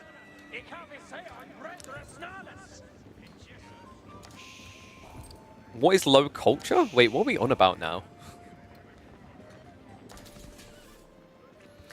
Technically, low culture wouldn't be... No, low culture is not people who are poor income or anything. Low culture, I'd say, is people who are very ignorant of their views of the world. So low culture would be the people who just like think England is the only like nationality in the world, and they have very misinformed views on how immigration works, etc. Foreign engineering company coming in. Oh, ironically, when we're talking about people who don't identify foreigners, the appropriate landmark coming in. This could be Nesta B's, actually, which I really love for Louis. One of the big things with this contract choice is it leaves you with crappy options in the late game because elephants are so expensive, Keshik scale badly, Gulim scale badly. But Nest of B's, especially against mass men-at-arms strats, is damn strong. Enclosure's now coming in for Puppy Paw, so he's going to have a lot more gold to pump. But now it's a decent number of horsemen and knights. He's going to block the walls going up, and there's going to be a move in towards the sacred sites. Louis, behind on military numbers, is hesitating about this engagement. No Dialectus either, so crossbow tech is going to be slow. We have got a guard for the upcoming move across onto the gold. Meanwhile, he's going to be a dive into the center. So Louis is going to be a little bit gold starved as well. He's got 3.5k down here, and then that's it. A little bit weird the way this has been played out, right? Like, you know, I thought Louis might try to play towards a keep drop in the center. Instead, he doesn't feel like he can guard the timing, so Sacred Site's decapped. Puppy Paw is at max population. Louis is still lagging behind quite a bit. Looks like the villagers are in trouble out here. We'll need to send some troops up to deal with that. Meanwhile, the archers dive into the farms. I mean, no real wall, right? They just walked all the way around. And Louis is like, well, I don't want these in the late game. Why would I want to build archers against longbows? Might as well get what I can out of them. And what he's getting is the villager lead. Dive coming the other way, though. Puppy Paw, not one to be outdone. It's another trade. I love how many of these games have turned into attack-attack trades. If you have to come home to defend, you're just losing out. So instead, they both look for their edge. Nesta Bees, two in the formation right now. Mango now to play with as well. But the horsemen are also in, and the crossbows are front-lining. Louis MT can't stand his ground here. And he can't do enough damage. His army's going to get mopped up. And Mango's come out to try and deal with the archers. The horsemen raid as well. So yes, Puppy Paw has lost villagers, but what he now has is permanence in the Byzantine base. And what he now has is a 2-point lead. No denying it. These crossbows are leading him straight to the tree line. Something that Puppy Paw will definitely check. And curtains closed on game number 2. Puppy Paw looking to blitzkrieg his way towards a victory. Best of 7, though. We still get at least 2 more, but I think the lesson Louis needs to take here is urgency. There was a time in that early game where he could have done a lot to punish Puppy Paw, but he fell back into the limbo, and he almost fell back looking for his comfortable late game. You don't want to do that against Puppy Paw. He's capable in the early, but historically, this is a guy who used to aim for the mid-late game more than most. Now he's obviously refreshed for his early presence, but he's still no stranger to those 40-plus minute games. Let's see what's going to happen next. Catching the next map. All right. Wait, did an ad actually play? Someone renewed ads, but that wasn't... I didn't actually click anything. That was Twitch's manual ads. Sorry. Okay, so next up, we're actually going to do Archipelago. We're legit going to do Archipelago before a reset, which is crazy as well when you consider that, like, both of them used the best Archipelago picks in the opening game. Order the Dragon and Zhu, I'd say, was like their best showings on both sides. So a little bit wild here, but Louis feeling confident about his ability to out-micro. To see if that's going to be true. All right. Japanese Ayu. Ooh. Yeah, this is like kind of weird on both sides. Both of these picks are super momentum based. They don't have like a long con play, right? Japan's all about that initial boat timing, but so can the Ibids be. This is a very curious game.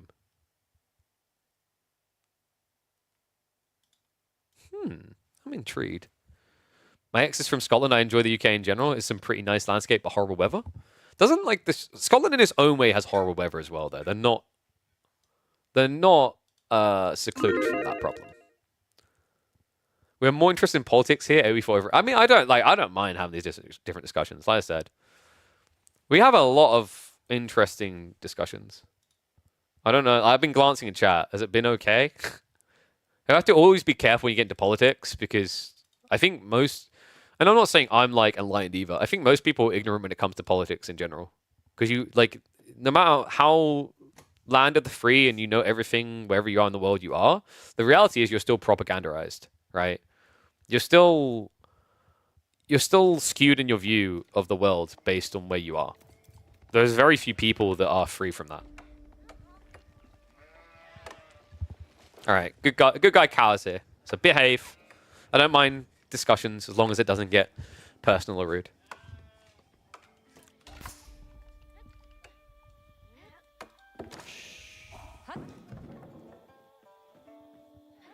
Any idea how to buff HRE? Welcome back to game number 3. Puppy Paul is looking like he needs a nerf. 2-0 up in our grand finals, the final midweek muster, number 7 of 2024. We're here to see if Louis can bite back. He chose Archipelago after both of them actually used the best Archipelago picks in game number 1. So now we get Ibids versus Japanese. This is a bit of an interesting one. I've seen 1 or 2 players trying Japanese. I think M7 in particular keeps picking Japanese on this map. Archipelago from the EGC, by the way. So this is the improved version. The spawns are actually very balanced. I like this map. I will, if I'm going to use Archipelago in the future, always use this map over the vanilla one in the game. I just think it's superior in every way. But Japan is all about that early timing. However, Ibids are as well. Usually this Civ is going to be going for advancement. Meanwhile, for Japanese, because their fishing boats are so cheap, they scale their economy early game very well. But what they don't really have is clear dramatic advantages in the long feudal.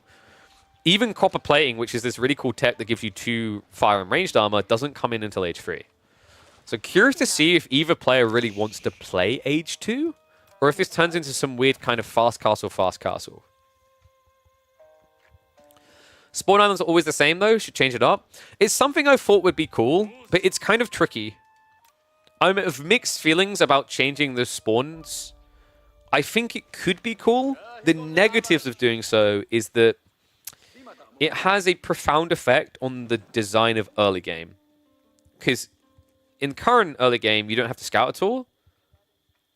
Whereas if you introduce that scouting, it becomes really imba from a RNG standpoint. Like if I scout the wrong way and I don't find you, but you find me, it's kind of like a GG because you're a fishing boat up because yours will come back sooner and mine's still looking. So yeah, it's a little bit odd. I think preferably what I'd love to see, maybe an improvement from Caillou, is that you have 2 types of spawns. This one where you're side to side, and then one where you're polar opposites. That does create a very different dynamic from spawn to spawn, but it could be interesting.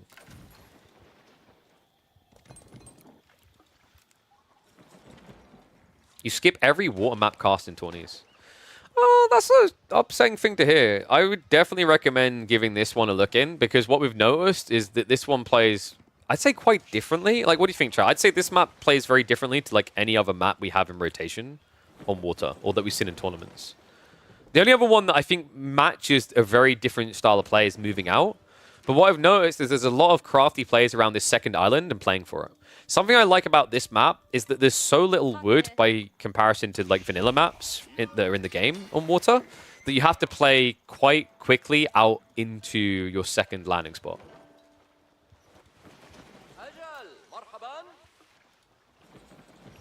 So Cooker Township on the way. I think we are going to be getting some aggro. Love this. This is really crafty, man. Like if you get a Shinobi or 2 in, this is the thing. We've seen English on this map, and if you see English, you just wall them in. When they land here, you just wall them in the corner. You can't do that to the Japanese. They'll just hop over. Meanwhile, Louis, his timing is a lot later. This can't be advancement. He would have teched it. So are we getting Desert Raider to counter the Shinobi? Or is this about logistics? Maybe industry? Very early industry. It's kind of a wild idea, but it would give you the wood for the boats. No, it's... We're getting transpo plays. They're both looking to drop on their opponent's island. I love this. This is the thing that's cool. And by the way, in fairness, like this is maybe why... This is an argument the other way for keeping the spawns always like this, is if you had opposite spawns, you don't get these transport ship drops as much. This is the distance between their islands. That's it. And although a player can theoretically guard it, a transport ship is very tanky in the early game. So you can, at least in the beginning, get these cool land plays.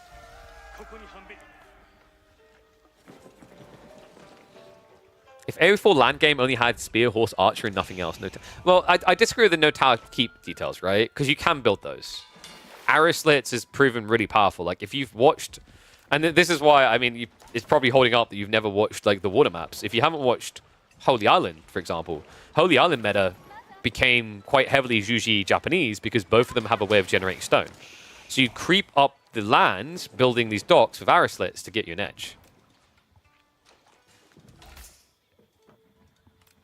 Look, I think we can all agree, if you really want good water play in an RTS, you need to go play Star Wars Galactic Battlegrounds. Can we all agree on that?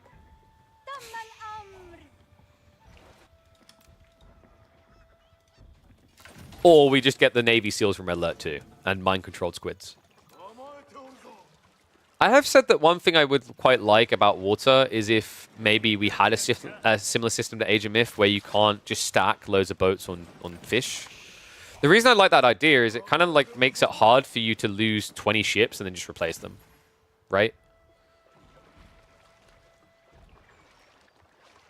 That's actually something that I praise about Archipelago compared to the normal one. This EGC Archipelago, there's only 4 fishing in range of you, right? So you have to be very delicate about your approach. You can't just blob 20+ fishing boats. It gets a little bit impossible to maintain. Harassment coming in. Puppy off to a good start here. Louis, he only just completed the tech up, right? It was just so slow. I mean, I'm confused about what the idea here was from Louis. This was his map pick. He had to be suspecting Japanese. I mean, even if it wasn't Japanese, if you don't go advancement wing, your timing is so much worse. And he's losing so many fishing boats. No way to garrison them either. He's just full up. First boats are at least coming out, but I mean, even if you lose the archer ship now, Puppy Paw has done enough damage. Weirdly enough, he hangs around to go for the trade. Fishing boats are going to be able to repair, so a little bit not worth for Puppy Paw. But what was worth was the fishing kills. Louis needed to lose something here. He was up to 8 fishing boats. Puppy Paw is only at 4, which is kind of crazy when you consider how cheap his boats are. Why can't we have water keeps? I really think the easy answer to that is, if you think about how long it takes for water to kill a dock, do you really want something that's tankier than a dock on the water? I am personally not a fan of more entrenchment mechanics. Did we really like when the meta is 15 walls and 15 keeps? I mean, there's some players that will love that. They'll lap that up. They'll lap that up like it's Bailey's at Christmas, right?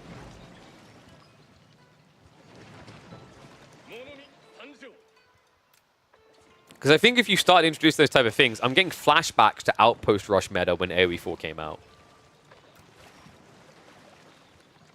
Maybe docks that you could build on the water to build units out of could be cool, but they'd have low HP. That might be an intriguing detail. But I don't feel like I'd personally want to see more defensive buildings. Like, is there anyone who'd actually want to see more defensive elements? That would give you strategic depth, but that kind of reminds me of on water when players don't push. Sorry, on land rather, when players don't push up and build a proxy base so they can keep pushing. Right?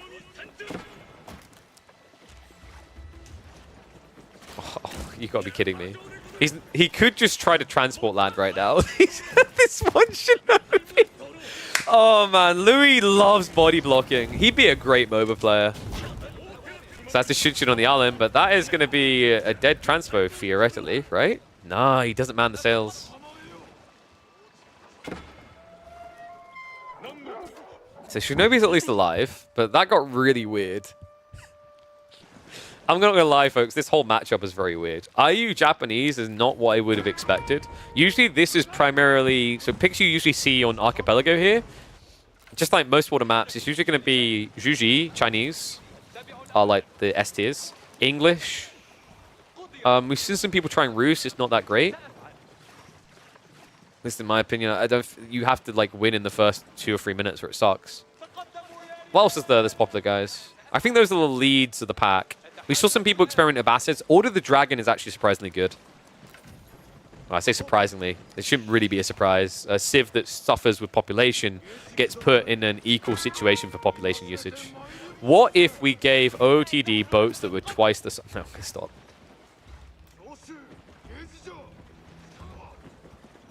And yeah, I'm glad Don brought that up. We've talked about it a lot in the past. I'm glad he brought it up in this discussion because it's fair.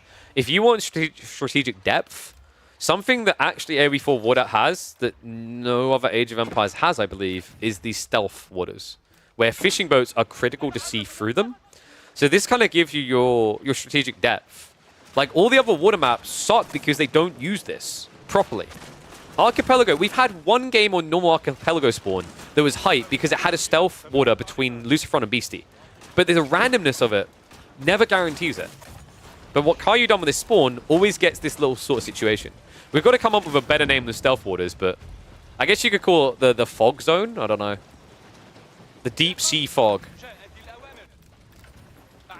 But it allows for ambush plays, which is really, really fun to watch. So you have to trade off. If you want to see into them beforehand, you need to pull a fishing boat away from gathering. Kelp? Is that his technical name?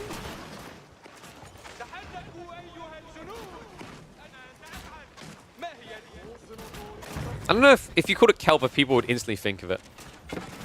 Maybe I'll have to poll people on this. Man, Louis looking decent though. I mean, Puppy Paw is flirting an age up. Fishing's looking better for him as well. He added in an extra dock so he can afford to do so. Both of them can't really access this little fishing area here, and also one of Puppy Paw's can't be touched right now because of the pressure. So Puppy Paw needs to start fighting back soon. We do have arrow slits, but this dock needs to be repaired. He's even been gathering the berries. This is a tech up. Puppy Paw is dangling himself here. Inviting the overextension. Demo ship's now being pulled by Louis. Needs to pull back. Counter demos in. Man the sails to get away. The archer ships will be able to gap close. But this is looking bad. Puppy Paw, a little bit greedy. The micro. Oh my god. What? He didn't lose a single Springle chip. Unbelievable here. Now, Louis has at least been able to pressure the dock. The repairs coming in, but that is sacrificing villagers. There's Puppy Paw in a little bit of a panic. Remember, Springle shots, 2 of them just to kill 1 villager is easy peasy. And Puppy Paw was clearly trying for that tech play. The greed of it. That's why Louis, despite that demo ship pull, is still ahead on military.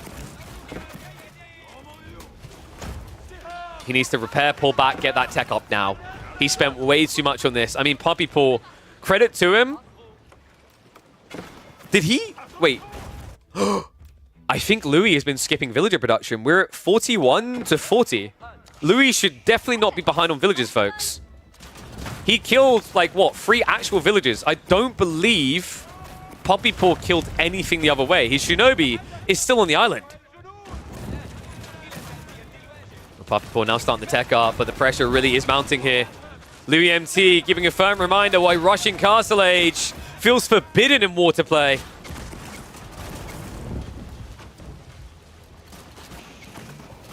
And I think he might get the age up, but I don't think he's going to get anything out of it but a loss. Not unless Louis does something silly. Not unless he gets distracted, loses to mass demos, but there's no sneaky dock behind. He keeps pressing in, and now he can reach the fishing.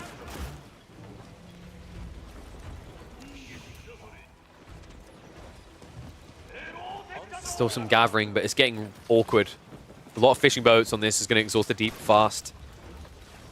Puppy Paw with only 5 villages. This isn't exactly what I call a fast tech up.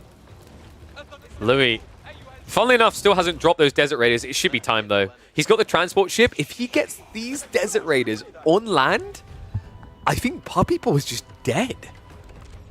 There's definitely the opening to do so. Because remember, if he dives into this tree line, I mean, Puppy Paw has a few straggler trees, and that's it. Tech up about to complete. More of these Arislets are at least coming in. Here's 7 demos. Usually the mass demo strat is the way you counter castle play. It's the easiest way to try and do it before your opponent gets all his age up advantages in. Louis now has to make that move. He hasn't prepped his own tech play. Man the sails. What is all this RuneScape hate? Whoa, crackety. I haven't played, what was it? I always forget his name. OSRS. I did get hooked on Throne and Liberty for like a month and a half. But I think I'm over it now. My whole guild quit, and I was like, I don't want to play this on my own. I feel like MMOs played solo is one of the most depressing experiences. I remember when I got into World of Warcraft with the Battle for Azeroth expansion. And my friend was like, I'll play with you, it'll be good. I'm like, I don't know about this. I played it, and I was like, okay. He stopped playing with me. He went and played with his like late game guild. And I pretty much maxed out on those board. MMOs have to be played with friends to be enjoyed. Although OSRS is probably the, like, when I used to play RuneScape, I'd say it felt like a weird exception to the play with friends rule. But now, here to play with all your friends on the tree line. Ladies and gentlemen, the camels. What noise does a camel make? I don't know if that's the noise. I haven't, funnily enough, heard many real-life camels before. This is rough, though. Puppy Pool. We warned about this, right? He has prepped Mountain Samurai for a counterattack, but now you're pumping Mountain Samurai into Desert Raiders. The good news, at least, is, you know, even the unease and the armor, because these are only feudal, you should be able to beat them. But Louis is halfway to his tech up. Advancement coming in fast. This is crazy. Puppy Paw, there's still a potential opening to try and sneak a drop. He's stabilized on water. He's got his upgrades coming in, some more health to work with.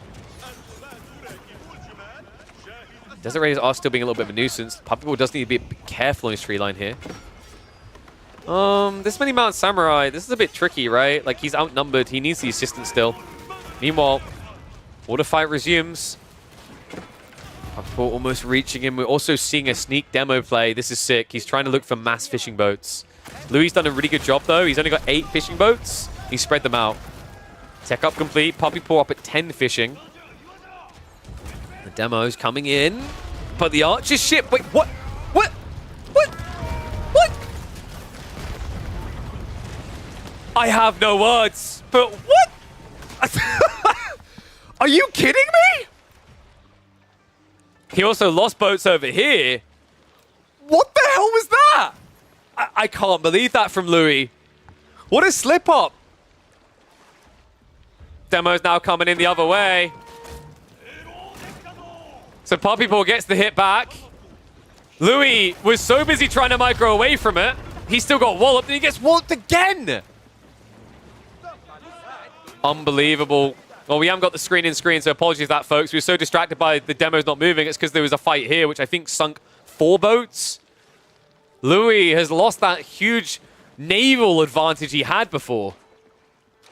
And now we're approaching the next uncomfortable phase of the game, the point where you have to move out to your second islands. The tree line is already exhausted for Louis. The tree line is almost gone for Puppy Paw. We should be seeing transport ships soon. And Louis going to be the first to make his move. Puppy Paw really needs to mirror this. It's kind of crazy he hasn't moved out yet himself. I mean, the tree line isn't gone, sure, but you want to do this while there's a little bit of a lull, a little bit of a calm before the storm resumes.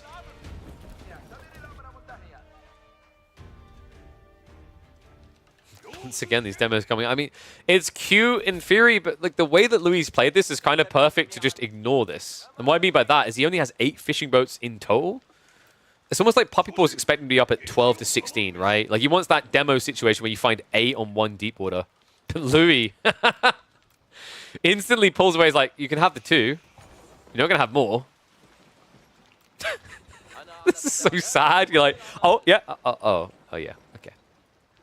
Good news is the demo ships will see the transport ship, so he's aware of the landing. This is sick, because what Puppy Paw can do is take those 6 Mountain Samurai and move to this island.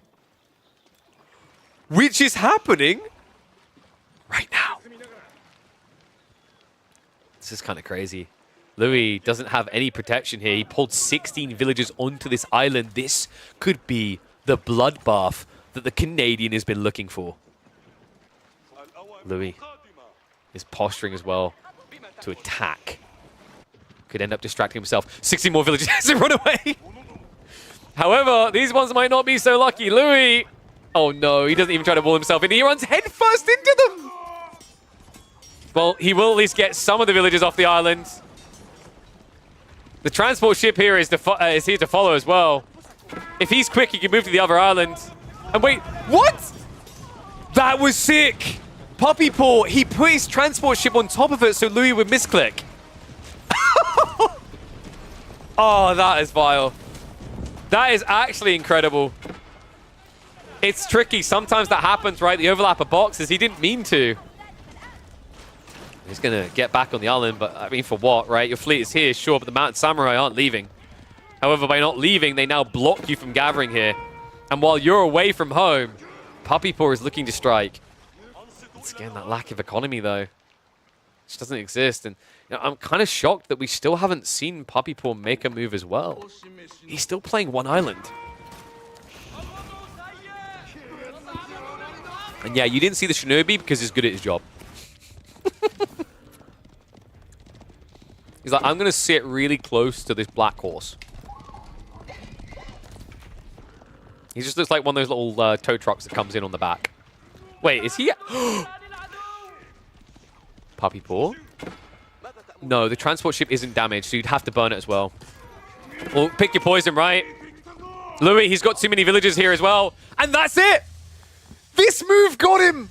After all that, that move, that clutch move, the Quadra demo pull that blocked him from escaping.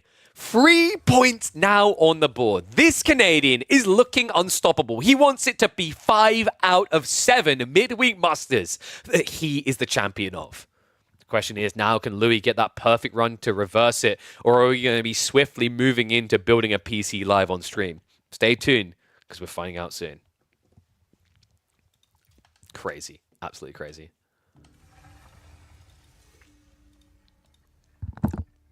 And he's chosen Pigeon's View for his last stand. Potentially his last stand. Man, Puppy Paw is just on it.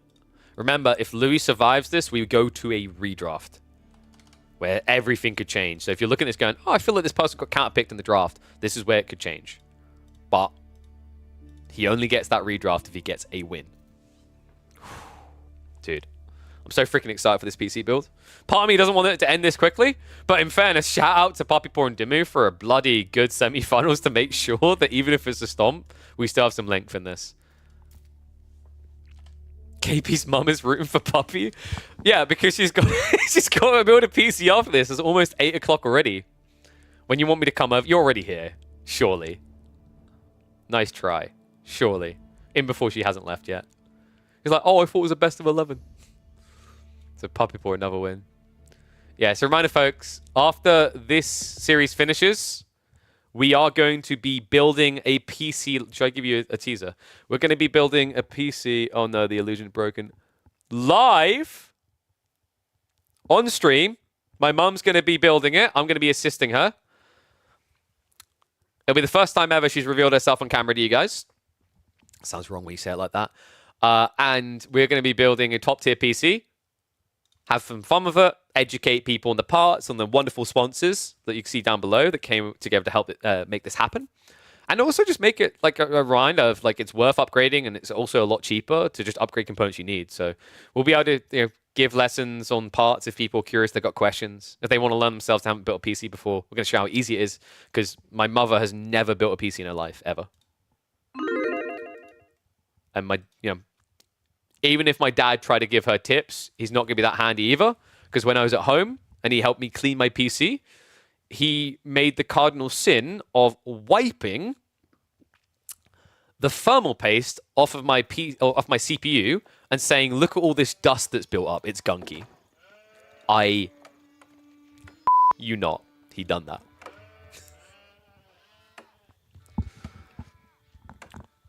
So professional electrical engineer? No. She actually used to run a bar.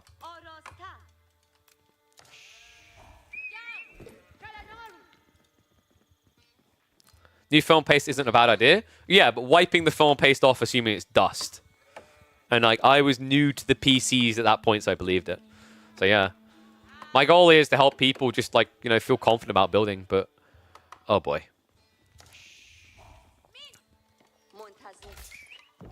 Are we on course for like the biggest washout in grand finals? Because this looks rough, guys. Delhi versus Malians on Pigeon's View.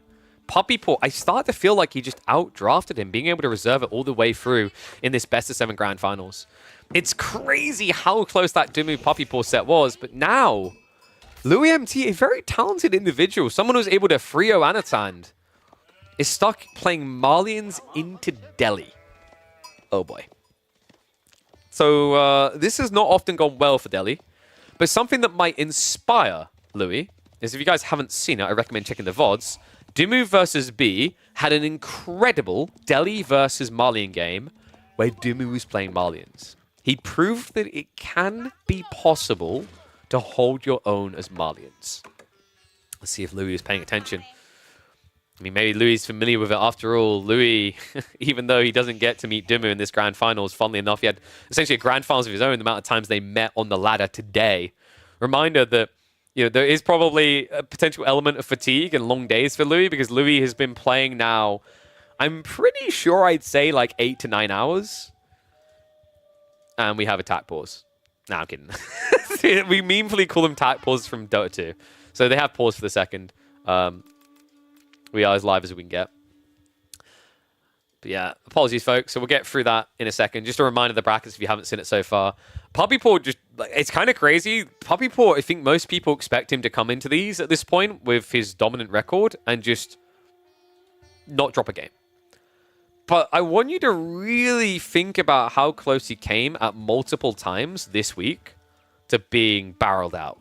It wasn't just the Dumu series. It was even that round of 16 where Stopper looked phenomenal in one of his games and almost took the first opening game.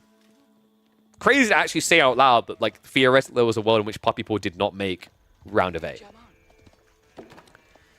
But here he is again, looking to make it 5 midweek musters.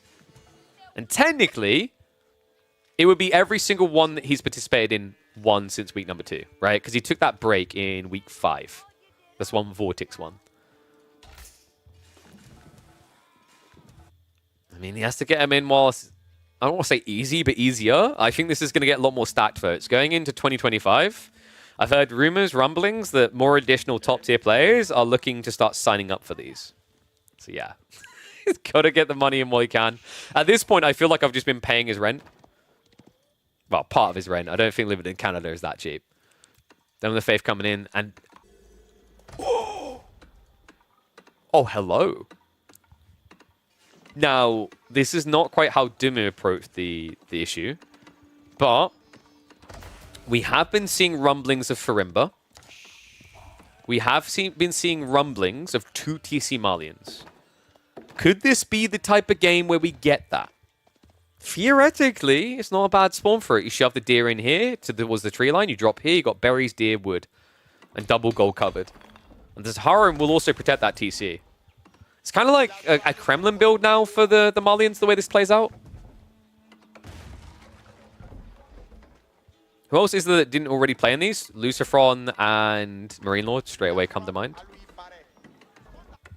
There's definitely a few others that may be looking to sign up. I imagine Baltu might be considering it the next year. CSO. Oh, there's quite a few that, like, you know, haven't been signing up yet. Because you have to remember, the 2v2 tournament was a big focus for a lot of them. You know, these play styles as well as the other thing. That's why we have a system on the bracket where your seeding gets slightly shuffled each time. Because we mix in seeding based on your tournament ATR ranking, your ELO ranking from tournaments, and also your ranked season ranking, right? So how you're doing a season 9, season 10, whatever, right? Which is quite nice because it means that, you know, you don't necessarily just get the, oh my god, I've always got Puppy Paw in the first round. You theoretically could, but it decreases your chances. Which I like because I think playstyles matter a lot.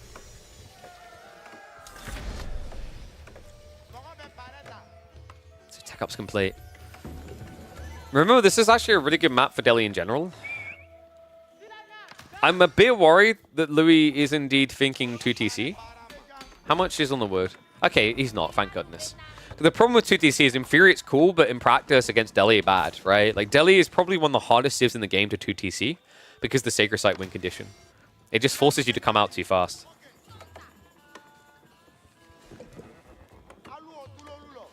Emma wants big prize pool. I'm going to be talking to tournament organizers in 2025 about using midweek muster as a qualification phase. Not for every slot, but like inviting 2 to 4 people, for example. Because I think it's actually a very good representation of who's the best in the game. Right? It's a weekly tournament that's accessible. I don't want to make it feel like players have to play every week, which is why we're like careful with that. But let's say like on your average performances or whatnot to help qualify. I quite like that. My whole goal with this is to kind of give a baseline, somewhere to practice, somewhere to play for players. And I think we've been nailing with that so far. So very quiet opening game. Wait, are we? Okay, because that pause, I think we're slightly behind. I'm just going to hit the fast forward here. There we go, we're now live. And we had pro scouts. Okay, so Louis is just trying to absorb as much and stay condensed. What's the wing condition in his eyes here, though? He's not adding in any ranches, he's stockpiling. I think this is fast castle for Rimba. Which feels very odd against Ghazi. In theory, Mansa and Mustafadi aren't terrible, right? But you probably want Donzos. The idea behind Mansa and Mustafadi not being terrible, by the way, is because Ghazi will suffer against 4 melee armor. They'll still trade reasonably well with 12 base damage. And that's why I think it's weird. I've said this before, like maybe for Rimba's buff, what it needs is an option to build Mansa Donzos. Right, so give more options on there. Because like right now, Farimba feels very situational because a lot of the unit comps just don't add up. Like, you know, we don't see mass javelins as much in Feudal anymore. We never see mass Musafadi, so you don't have that scale point. So then you're left with Freeborn.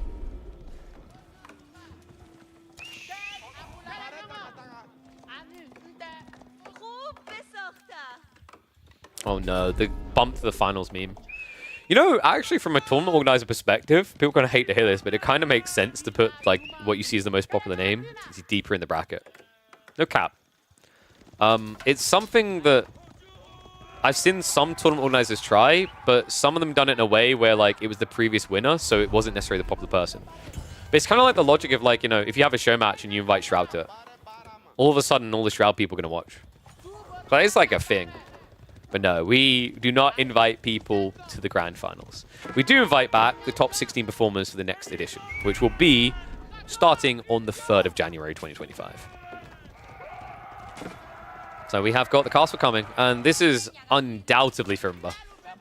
I'm really not sure how I feel about this. One's in chat if you like this Farimba build from Louis. Two's if you think we're just going to see a 4-0. Doesn't make sense, though. You want to see him play the entire tournament. Wham, if you want next time in person, I can sit you down and walk you through the macroeconomics of like esports and how you sell events.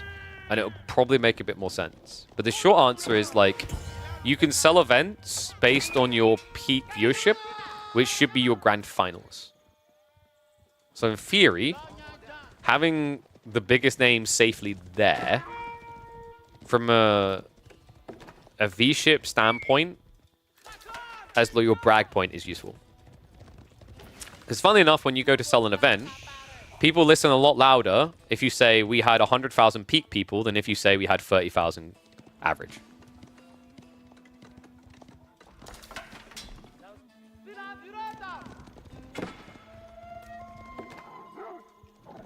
So Farimba coming in, I mean, this has to be Musafadi, right?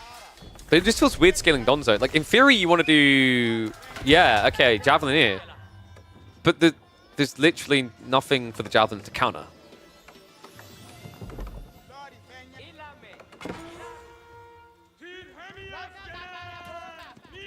Oh, wham. Like, to argue that kind of scope, look at NAC right now. They've invited all the most popular names, right?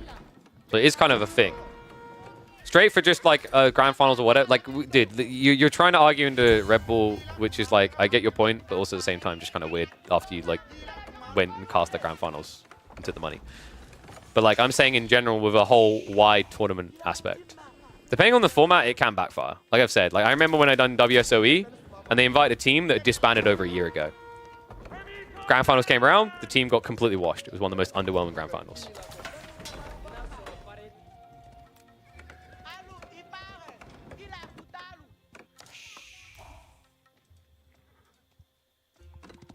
So Puppy Paw, compound defense. Whoa, okay, that's weird as well. We don't really see COD much these days. I mean, not the shooter game. We see that every year.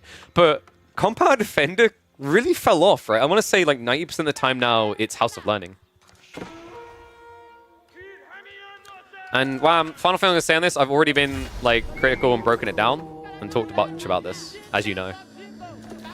There's definitely things to be improved upon, but the idea should be to work with them to improve those things. Not just keep moaning. Puppy Paw, relics are coming home. It's so tricky to kill these scholars with the piety. They're ridiculously tanky, especially when you just got warrior scouts. Louis, to me, this just doesn't feel like it's hit. This Mansa Javelineer idea in Fury is good because these units are fast, they've got the poison damage, but you're playing them with Donzos that move at 1.25, so realistically your comp isn't moving.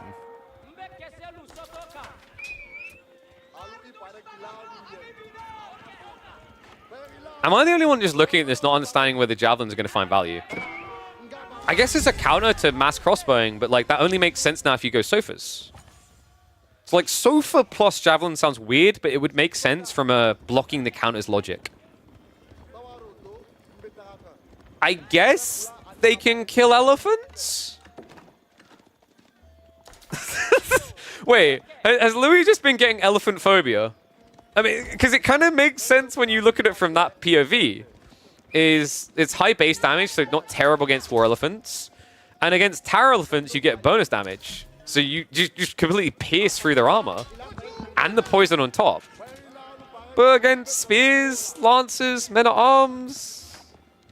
Like, this is why I really thought he was going to go for Musafadi, because if you know your opponent's going to go castle, Musafadi are your anti-heavy.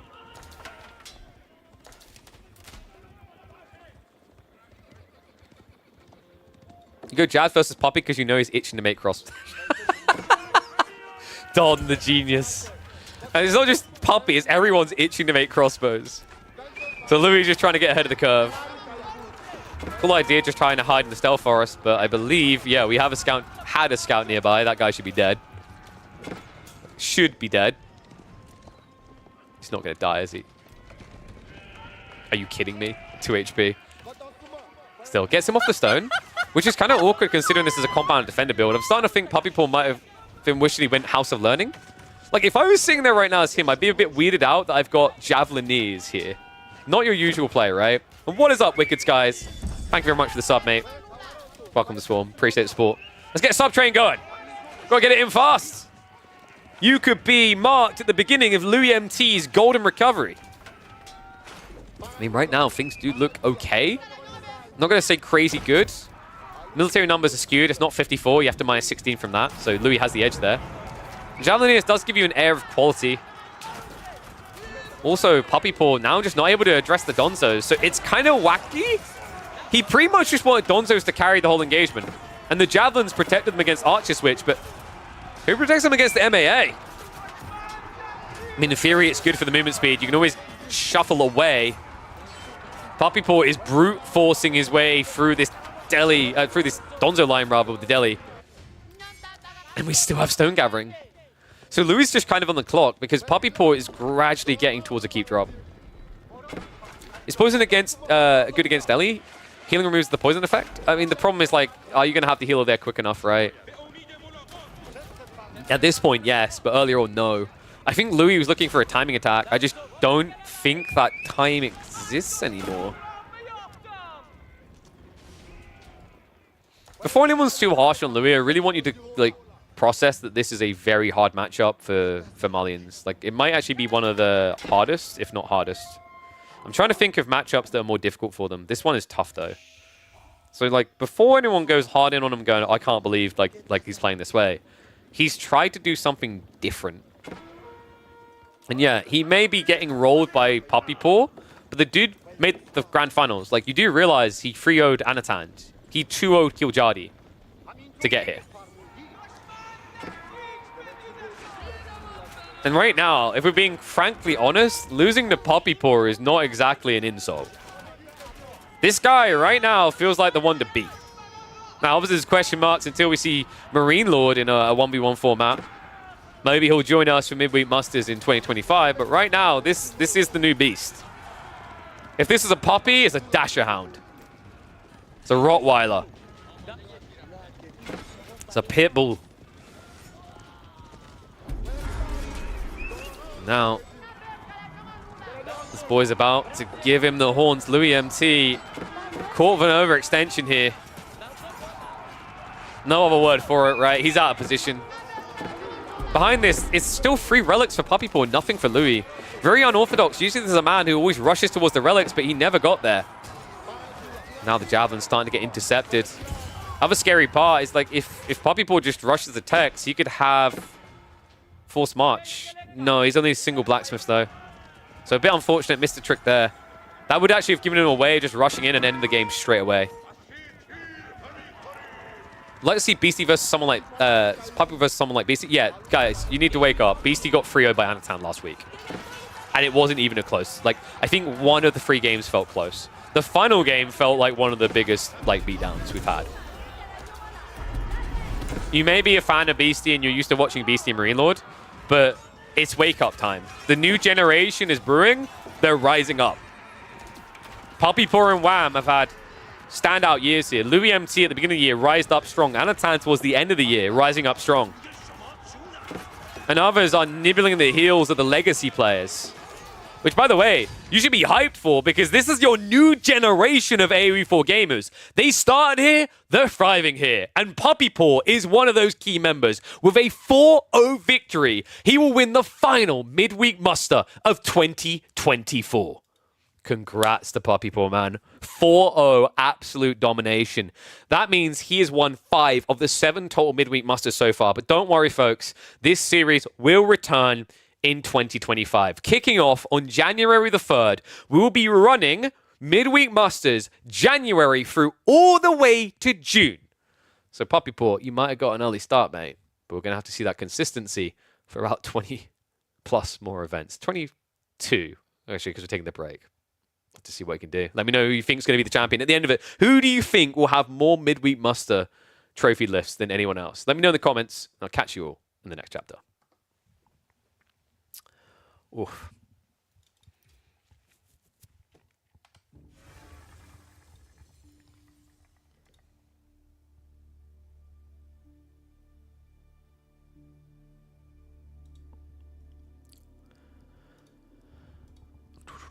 BC got hit hard with a siege rework. I mean, it's adaptation, right? Metas change and things change, for sure.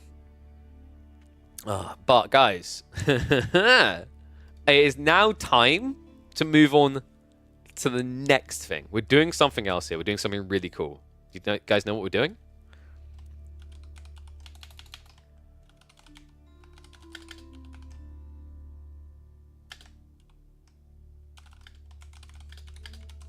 I'm updating the title for it. We're going to be building a PC live on stream with me mum.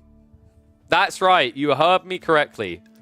My mum making her first appearance on a Twitch stream. You've seen her in the chat. Pigeon's mum is the one we're referring to. She's going to be coming through. So this is going to be really freaking cool. I'm so excited for this, guys. But once again, big congrats. A reminder, basically, today is going to be the last stream I do before Christmas.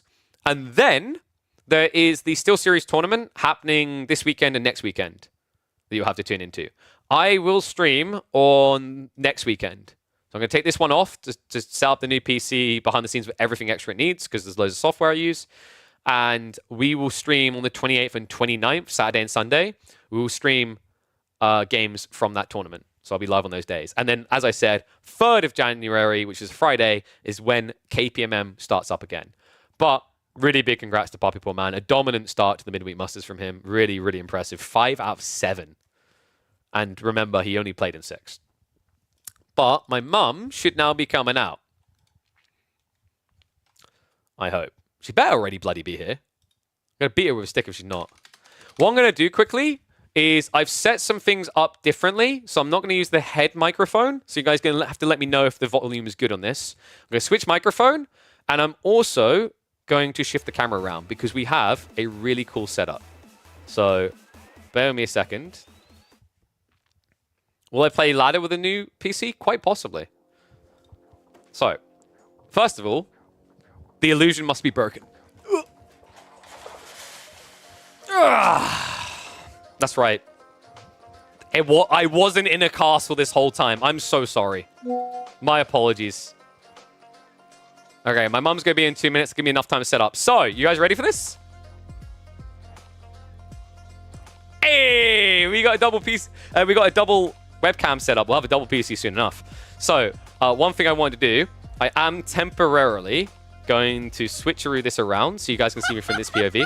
What is up, Capital GG? With the 10 subs and Wicked Skies 5 minutes earlier. Thank you very much. You guys are absolute legends. Thank you, thank you. Guys, enjoy the ad-free viewing experience. And another sub goal cracked. You guys are legends. Golf clappers all around. I think we should change to... I don't know if there's like a PC building thing. There's a PC building simulator, Lamau. So I guess we switch to the Just Chang. And then what I want to do quickly is I want to post out live.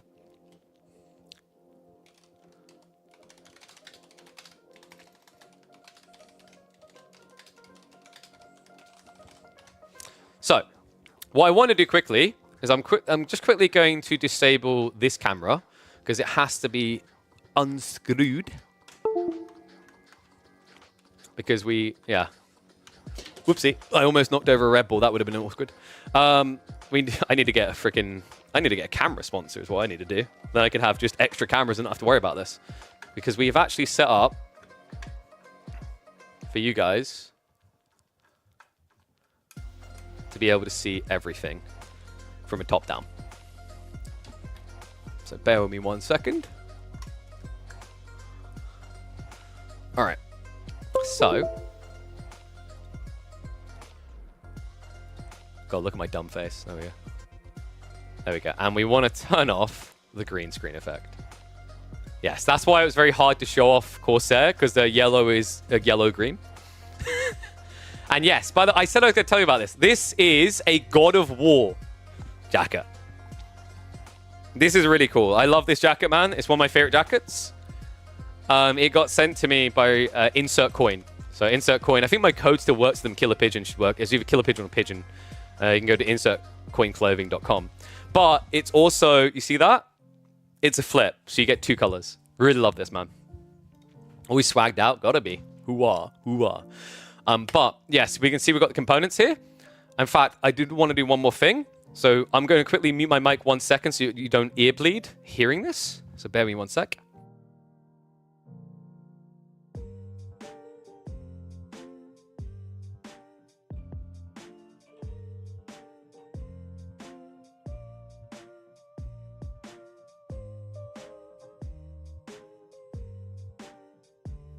Okay. So, how am I coming through? Do I sound good to you guys? Or is it really quiet? It should be really quiet. I'm guessing it's fairly quiet. So what I'm going to do now, I'm going to bypass my process. Actually, let's try this. How does this sound? Okay, is that good or is that too loud? Is that too loud or good? That should be fairly good. So apologies, I've switched over to a different microphone. Reason being is my mum's going to be out here soon. And hopefully it's not too loud. Because I use a broadcast head microphone, it's kind of awkward. We actually have... Is that a little loud? Is it too loud, guys? I can tweak it down if so. Because I actually have a new microphone setup coming. I also have a giveaway in January that you guys will be able to participate in so you can get your hands on a new microphone. It's not that bad. It's because I'm looking away a little, so I can probably turn it like this and in future it'll be a bit better. But yes, we have an amazing brand who's going to be sending us some of the microphone gear. Let me make sure that it's plugged in as good as can be. Good as is? Fantastic. All right, so mum's literally the word, yeah. So I'm going to put the green screen down fully.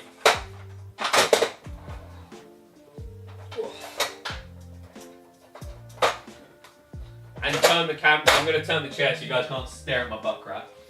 And then I'm going to put my boot on. Just because we're going to be moving around a lot and it makes me feel safer. So this, guys, is what I have to put on for my foot every time. It has like 5 different Velcro things to keep you safe. Yeah, a little bit impromptu, but that's what happens when you do one format immediately into another. So thank you for everyone who's hanging around. It actually means a lot because my goal is to use this as a hot point to try and get some of these brands maybe involved in AoE4 on a deeper level. So actually, hanging around and watching this stream instead actually helps. Sharing it around also helps as well because I want to educate a lot of people. I've built a decent amount of tech knowledge over the years, so it's nice to be able to help people who are maybe struggling to build their own. Why am I wearing a boot? Because I broke my ankle. I actually broke the most complicated bone in my ankle.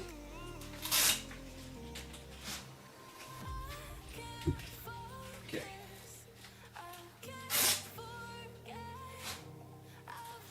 There we go. Mic needs to be a bit louder. We can turn it up a bit more. What have you brought? Deck chairs. Deck chairs? I was just going to sit on this and you could have sat on this. They look like they're going camping. Who are you talking to? Who do you think I'm talking to? Oh, your audience. Yeah! Do you want them then? She brought treats. So, now, well, since Dad's here, you can actually shift this out of the way, then we can put a chair there easier. There you go then. Your dad's here, it's going to be an extra No, I'm not going down the pub. Yeah, right, my dad No. never goes down the pub. Have you seen the lasers outside? Because that's where we're supposed to be. That's where my the casino party down the is. docks. Party down the dock. That's where we're supposed to be. In Ipswich. Yeah. All the That's crappy his, places. that's his work. What? That's where we were. What is that blue fox? What, the blue fox on my jacket? It's, I think, like, I'm not sure exactly what's in it. No, you're talking about that. Bloody hell, Mum, do you bring enough? Yeah. Do you want the sweeties or not? Well, yeah, we could just save them Mummy's inside. all Christmassy. So I was going to give you this chair, it'd be nice. Oh, sure, okay. Because what I can do is, like that. See, Mummy's dressed for Christmas. Hi, chat. Alright. There you go, you're going to get loads of weirdos asking you questions. Oh, what? How? But they're my weirdos. Bloody hell, Dad. They're just casually breaking the other half of my room. So this is Pigeon's mum. Hi, guys. Is everything loud enough? Microphone's that way, so try to look in that direction. But Good. Come around, bye. yeah, bye. Yeah, she's done. That's what you get. So, guys, we're going to be building, and actually let me twist on that as well. Spill the juice. Literal or what? I'm finishing this because I have a history of spilling energy drinks all over the place. So we're going to get rid of that threat. So, guys, we've got this PC to build. Mum, how many PCs have you bought in your life? None. Mm-hmm. I've cleaned a few, like yours. Yeah, but when you say you clean PCs, you mean you haven't gone anywhere near the internals. No. Ever. So we're going to have fun. I'm going to cover my keyboard, just stop me pressing buttons. So, we've got loads of components, guys. We've got all the people down below to sponsor. So we've got AMD involved. They've been incredible. The AMD guy was wonderful. He helped set up the CPU, the GPU. The GPU was also a joint effort from Gigabyte, who sent us a motherboard as well. We've got Crucial providing the SSDs. That's going to be what you store all your stuff on. And they have provided like ridiculous things. Like, Mum, would you like to guess how much that is worth? £330. £500. Oh yeah, I was close. That's not bad, is it? So these are the latest T705 drives. They're Gen 5. We'll talk more about the gens that you want to use.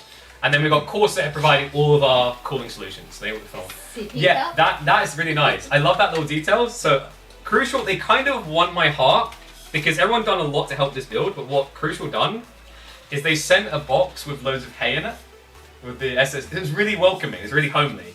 And they gave that flask, which you're struggling with. That's a thermo flask, actually. Like, Dad could go make you a cup of coffee for that. Take your seat for luck in that, dear. Yeah, it's a proper one, I like it. And then Haven also got Kingston Fury here with the RAM. And then finally, there's a big box down here from Haven. We will get to that daunting giant thing. That's the tower, I know what that is. That's the tower, so that's what the PC goes That was in. heavy. But do you think that's what you'd start with? No. What do you think you'd start with? Motherboard. Wow. Are you sure you haven't been doing any research? No. Okay, so Because I'm the mother. the motherboard is what we start with. We're going to shift some things out of the way and try not to kick them too Wait, much. hang on. How many people are in chat? How many people in chat? Probably about 300. 350. Okay, so they need to see a mother put the motherboard in. They need to sub. There we go. Yeah, sub if you want to see the mum stick the motherboard. I don't even know what the implications of that are, but Hey, it's not as bad as what my name used to be. So anything could be worse. so what we'll do, we're going to move some of these under here because admittedly I haven't got the biggest desk because I use the big desk already for all my stuff. But guys, what we have is a motherboard. So we'll go through the components as we go.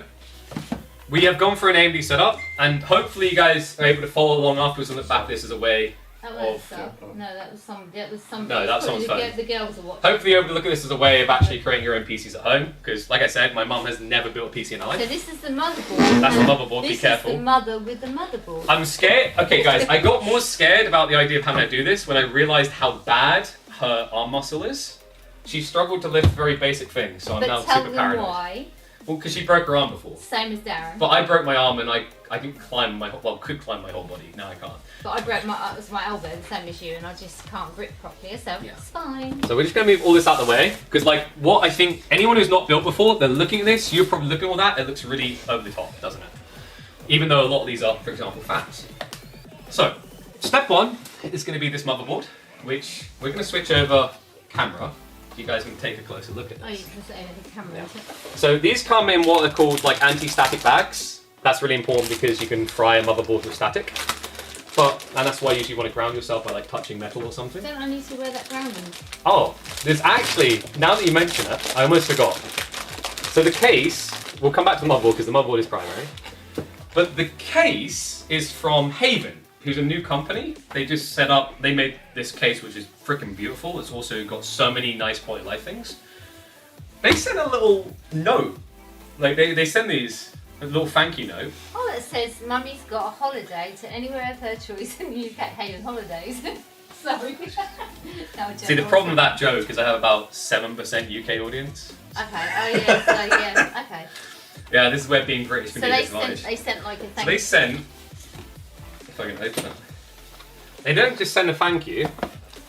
They send, this is a bracket. You can actually use this to attach a tablet display inside the case, which is kind of wild.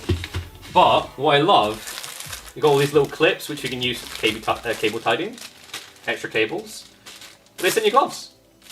So we're then when the motherboard, yeah, because I thought I was at It's not even about the motherboard. It's because of the glass that you don't fingerprint it. Yeah. But I actually love this when I saw it. I was like, that's kind of cool. I haven't seen anyone send gloves before. They're quite nice gloves as well. What about that thing I found the other day then? There you go. What? That band of... The earthing band thing, so people probably heard about earthing bands. Generally, they're not needed as long as you just touch a case. You're kind of earthing yourself. Yeah, you blow nose. So like, here's the funny thing.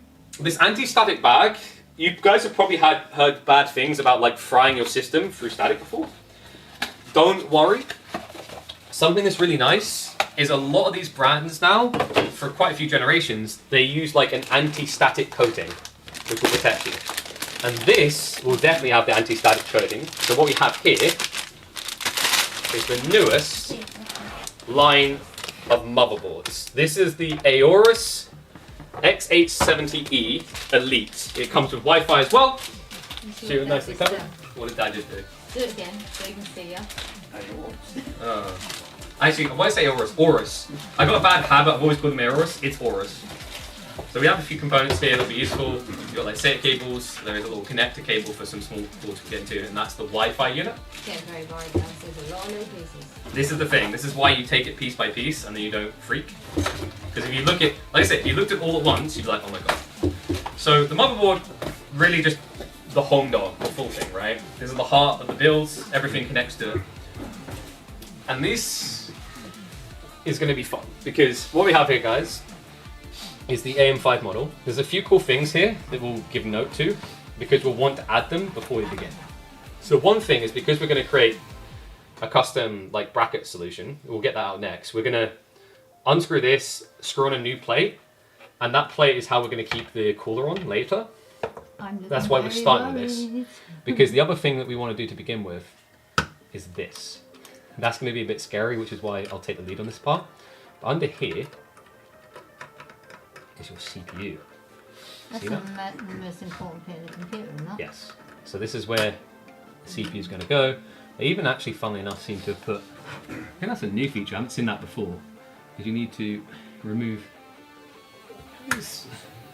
Ugh, if I can get it off. You've got nails. That's what I've got So to do. Take this yeah. piece off. Yeah. It's just this piece, Yes. yes? Just plastic. There you go. Unclip it. Thank you. So now we can see the CPU part. That's why they cover it, because that shows. So interesting thing, depending on your like spec. So with these ones, and do you want me to zoom in more, guys? Is that good? I think that's okay. So these ones with the AMD type, what you get is you get what is pretty flat there, because the pins are going to be on the CPU. Now, I always recommend putting your CPU in first and putting it in before you put it in the case, because it's easier. This is the point in the build where you need to be careful, because and I'm not just talking about the scissors, this component is delicate within reason. Like, don't drop it. You just have to be a bit logical. There's one really important thing, which should be, you want to align the CPU correctly to the outlier. So like, for example, it's been a while since I've put in... to this piece here, yeah? Yeah. So what they used to have in the earlier editions of AMD was this really nice thing where there was a corner that had an arrow. They still have this arrow.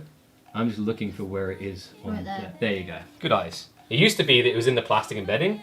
So there's an arrow, if you guys can see that, So I need in that corner. So I need to match that corner arrow to this here, don't I? Yes. And there's an arrow, if I can show you guys, because it's actually like on metal, so it's a bit hard to show, in the top left. Or actually, I guess it's the other way around for you guys, because they're in reverse. So what we're going to do, you want to be careful of that, Yeah. is what it has is a lot of pins. Yeah, and it mustn't touch any of the pins. Yes, so what you've got is these ones are flat now, and the pins are here. Mm-hmm. They used to do it the other way around. So they marry up when you turn them the other way, yeah? So yeah, you go like this, and there's even an arrow to remind you. And you can see that it's going to be the right way because of where these little indents are on both sides. Yeah. So you go like this. The thing I like about AMD's system this way, by the way, is if you bugger something up, it's now going to be motherboard, which is usually cheaper. But what you want to do is go like that, and like that. And you can see it's already in a little groves. Yeah. No. So then we close the lid. Yeah, you want to close it? Yeah, so we close that down, and do we put that lever back? Yeah, so what you want to push do, that down. push it down, and then this lever needs to come, this is the part that's going to make So me it's gonna scared. come, and you pull it out this way, and then Yeah, put it yeah, underneath. put it up yeah? that way, yep. And it's got a clip underneath, hasn't it? Yes, so like that, And then in. and it's in. Yeah. That's scary because you get a lot of tension. By the way, guys, I forgot to even talk about them. Shout out to AMD. This is, you guys can see it there. This is the top of the range. I don't think that's going to show. This is, no, it's too blurry. This is the Ryzen 9 9950X. This is a beast, actually. Like, this is 16 cores, 32 threads. This is basically the top CPU you can get on the market right now. It's Giga. I was reading. She's always sitting like that. She's looking at the chat. Yeah, I've got my glasses on, so I've got to adjust. Dude, I can't believe they were like, yeah, KP's gonna ruin the pins. That is, by the way, this is like, we've done the hardest part. In terms of like, oh my god, I'm gonna break it. Yeah, go mother. Yeah, congratulations, we got that out of the way early. That was the one that had me crapping myself. There's still another part to come. So this bit, what we're going to do with this then, do we discard it in the box, is that? Yeah, we can just put it in that box. Okay. Because you've got loads of space now where the motherboard was. Keep this because it's anti-static. That's all anti-static bags are always handy. Keep. KP surely won't put it on without paste. If you're adding paste between your motherboard and the CPU, I'm surprised your PC's even running. The paste comes in on the CPU cooler. So, that's the next step. Oh, that's the bit Leon told me about, the paste. Yes, thermal paste is weird because people fetishize different styles of doing it. But nowadays, to kind of prove the point of just how little you need, these type of ones have it already on. So we've got, for our AIO cool solution, which is water cooling, it's already pre-configured though. We've got the IQ Link Titan 360 RX RGB. This is top of the line. And also, what we're going to have to go with it, if I can find it. Do you have to add anything to that then? That's the water cooling thing. No, the water's already in there. Right. So this is nice, because I do not want to do custom water rigs. Okay. They're the scary part. If there's someone that's a boogeyman, it's that. They even sent us this, by the way, guys. We're going to have an LCD screen for it afterwards. So do you ever have to replace the water cooling that's in that then? No, That's so all. the water cooling is like one-off. Regenerates? Theoretically, you could refresh it, but at that point you just buy a new one. Okay. Some people prefer air, and that's absolutely fine. Full disclosure, this is my first time bothering with water. Good questions there, huh? Yeah. I mean, these are the questions we want, because I want people to like feel that this is inviting, they can learn how to do it. So, Those colours will light up in the tower? yes, so this is full RGB. We have full RGB. Nice. RGB is always a pretty thing that people love. So what that means is Mum's getting his old one so she can start doing AOE4. Possibly. Zoom. And by the way, guys, I've gone for the 9950X CPU in there. We also went for the lowest grade X870 on the Horus model length. That's because the highest end ones are like really, really enthusiast stuff that most people won't need. Right. So we went baseline. We decided we've got a white PC. We decided to go with black because I'm going for what we call Stormtrooper effect, which is like 80% white, 20% black. Yeah, I know. Instead of full white. Stormtrooper looks like. Yeah. Dad watches Star Wars a lot. There you go. But we're gonna go. The cool thing with this build is all the black is gonna be focused around one area, so it's almost like an iris in the eye effect. Okay. But this is a beast. 360 millimeters, so quite lofty. And what we're doing with this to begin with, And this came from who? this came from Corsair. So on this already, and we'll show you a little bit, it's got thermal paste. You don't need to add it. In fact, they have these weird patterns that freak you out if you've seen thermal paste before, because what people normally do is they put a dollop on the CPU, and then they like, the whole idea is you put this against it, and it smushes out. So it's a bit like when you put resin, when I do resin, when I put it in. Because the whole idea is like, no matter how nicely done the CPU head and the cooler head is, they have micro imperfections. So Okay. thermal paste is to fill those gaps, because you don't want to create air bubbles, because air bubbles leads to more heat, right? And you Okay. want to keep heat down. Yeah. So that's not what we need out of this though. What we have that's really handy for now, this is the thing we need to set up, is brackets. So these brackets are really handy, we need that one. So really cool thing, they come with all the brackets. And they're all By labelled. default, this is going to have an Intel bracket on it. The reason is actually, believe it or not guys, still about 70% of the market use Intel brackets, but that's changing by the day. Like most people are switching over to AMDs. Like 4 or 5 years ago, I think it's 90% of retail bought purchases with Intel, which is Yes. kind of crazy. This must be the screws for the whole So- thing, 'cause there's a lot there. We'll have a look here. You got this off as well. So that is going to be the bracket we attach. What we want right now is the I'll take the face sticky plate. label off it, yeah? Yeah, so we've got quite a few screws there. We'll work through that. Let me double check for the faceplate. See, this is partly exploratory because I haven't looked in here beforehand at Dad any. said, have you got screwdrivers? I have. In fact, Correct. that, of course I got the correct ones. Because I'm a PC builder now. So we use a His special kind. dad is here, but you won't look at the Yeah. camera, I doubt. No, we're saving for a different He's one. very, So he's very this, camera shy. we actually got the Corsair toolkit, which comes with 72 headpieces. So we're nicely equipped to do this. One thing I need to double check, we should have a bracket. Where did I put It's here, isn't it? No. So where's the rising box? It's probably in the rising box. I've lost track of the rising box. Razor box. Rising. This one. Okay. So I'm trying to remember if it comes in here or comes in the other. It might be in the motherboard. Basically, there's a back plate, because what we're going to do is when you unscrew this, it's going to take this back plate off, and usually these come with a replacement back plate. Ugh. Keep in mind I haven't built one of these for a few generations, so they might have changed it now on who You gives the sound back like an plate. old man, don't you? A few generations. They evolve quickly, there's so many new ones. So this is going to be, Yeah, they're like Alexa. that is definitely not the back plate. Too small for a back plate. What's in the... Ah, so that's our IQ. So these are IQs, these are what we're going to plug all of our components into. Because usually when you add a lot of fans, you have a lot of wires. These will loop into each wire to keep things simple. Sorry, I'm not keeping things simple because I didn't go and have a look at this beforehand. Those are the type of stuff when you add a lot of fans. Yeah. Fans. only. Why are we just randomly going for only? I don't know, man. I was like, she's gonna be reasonable, and then she's just randomly like, oh yeah, only fun. They're degenerates, and they know it. All right, we're giving them ideas. No, some of them have You gone all out. know what I'm talking about. Some of them have gone out because some of them have gone to Christmas parties. They said they've got Christmas parties to go to, but they're going to try and tune in later. Yeah. None of me will probably be here a while. So funnily enough, I actually built a PC a few years back on stream. And I it know, began... watched you nearly dropped it. Yeah, I almost dropped the tempered glass. And that was when I didn't have a broken ankle, so this is going to be fun. So the backplate, they must have changed it. Because in the old versions, the backplate wasn't already there by default, but I think the new version it is. So the one we have should be good enough, because I'm not seeing a big chunk of metal. So No, we'll find out quickly. lots of paperwork, but not a lot of metal. No. So, because what we're going to do, if I can, that, we're going to get our screws sorted. Pardon? Why did you lick through it before? Dude, my dad is so patronising in the background.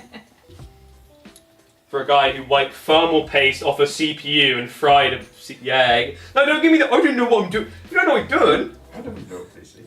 No, when he was at home, I think he's on about. Yeah, and that was an expensive PC. So When what he- we when he want got his first tower, is the stars. and you thought it was sticky and you wiped it. Can't you remember? Where's the stars? Well, you're looking for stars. Have you not Ah, got there the we right go. glasses on? Yeah, I have. Okay. These are my new gunners. I know you need gunners, but I just wondered this if you one. got the wrong ones on. That's Yeah. too Actually, small. why am I? No, I'm about to unscrew. You don't need one I'm screw. look- no, Just no. Put that in there. Leave No, it alone. yeah, you need. I was about to say I was looking for the wrong. I was like, I haven't used that one before. They must have changed it. It's been a long day, so we need. That's quite a thin plus. Is that good enough? Where you going? He's bored already. He's going indoors to play games. Though. Yeah. No, Why? no. And he's sitting there like a judgmental crone, waiting for us to break something. Probably. So, oh my god, I'm doing it again. Yeah, that one. This one. Dude, it's, oh my You're god. shaking. Do you want me to Yeah, why am I shaking? Do you want to go? Yeah, oh, don't drop it, for goodness sake. So, That's the wrong. We need a different head, please. we Next need- size oh up. my god. Yeah, I'm so glad he's gone because he'd be bambling on about, oh yeah, you can't even get the right head. There you go. I mean, he's been married for many years. He's the one who can't get ready. Anyway. No, that's too No, small. you've Bigger. literally just gone to the right. Bigger head. Left it right. No, she just, you guys, you saw that, right? You went to that hole instead of that one. No, I didn't. Yes, you did. Chat, stick up for me, please. Right, I went in there and it is. I think you're just weak. No, I'm not. There you go. Oh, well, I'm not shaking. Who's shaking, chat? Not mother. That's just the caffeine Am I flowing taking through my the veins. 2 at the bottom, yeah? Yeah, so we're going to take these out because these are the default plastic brackets. Once they're out, the back piece is going to pop off. So do we not need these anymore? Back pocket. Yeah, so we can just Right. Top ones as well. take, yeah, top one as well. So, Usually these come with nice handy manuals for this, actually. I don't think I have. They there probably you go. did, but he's ignored them. You Well, it's know because I've that, done these chat. before. We have safety and compliance. That's just your warranty. if you want to talk shit about me, make sure I'm not in the house to hear it. Yeah, we didn't talk. I We didn't say- lightly talk shit about Okay, you. so that's both of those off, Darren. Yes, thank you.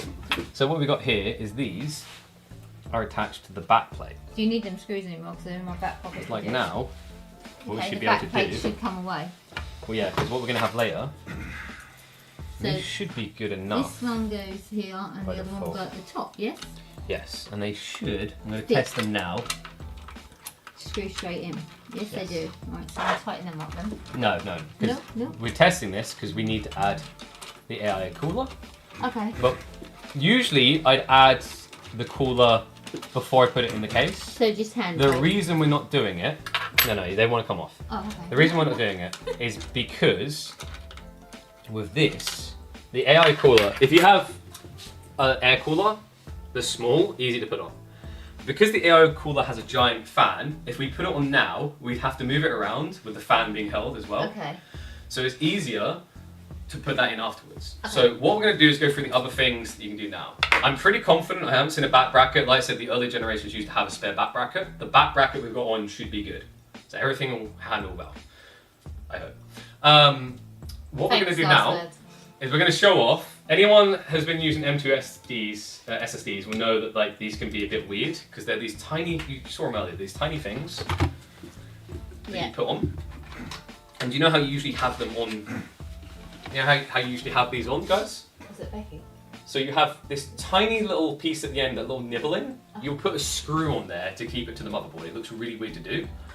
But the new ones are different. They slide in. So, no. So, like, check this.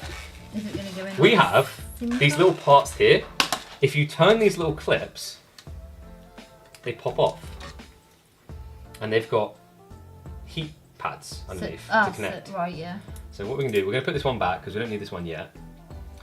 Because now, like, you have these little twist things. It used to be you put a screw on these, and some people would over tighten them, which is just like a little annoyance that you can easily do. Now you don't have to worry about that.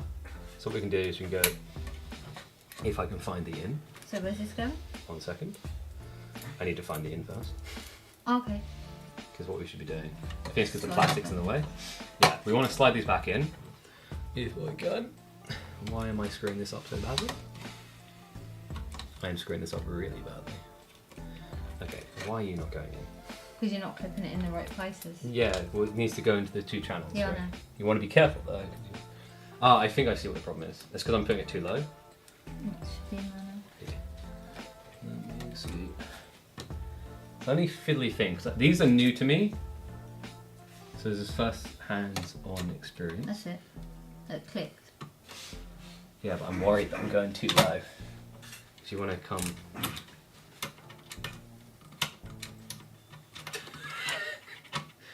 It's heavy. It's actually surprisingly heavy. This is going well. So, because this little part. Well, no, it needs should to fit go- in there and there. Yeah, and my brain is like, what am I doing wrong here? That's. Because that. Is that it? That must be it. There we go. So now, if we put it like that, That's there we it. go. Then it's gone in. I was not putting it over quick You enough, didn't put the that's hinge, all. and you. Yeah. didn't take the hinge So the off. one we're going to do first. So guys, this is the T705. This is the fastest SSD on the market commercially available. It's quite pricey. The 4TB model, really big shout out to Crucial. They went crazy. They sent me 2 of these, which is like retail $1,000. So if I drop one, it's fine. Oh yeah, totally. Yeah, please. That's not going to give me a heart attack. That's why I'm opening it very carefully. I just had it out and I was showing it to people. What are you doing? So, what I'll say about these, we're going to install this. These things these are what we call enthusiasts. For a lot of people, you probably don't need this. But what they done is they also sent us this. This is about half the price. These are the T500s, they're Gen 4s. Most gamers aren't going to need Gen 5, they're going to need Gen 4. Because like Gen 5 realistically doesn't have situations where, for a gamer at least, it's going to make a grand deal difference. It might save you a few seconds, but it's a high price. So if you're on a budget, I recommend checking out Crucial's T500. So what does this actually do?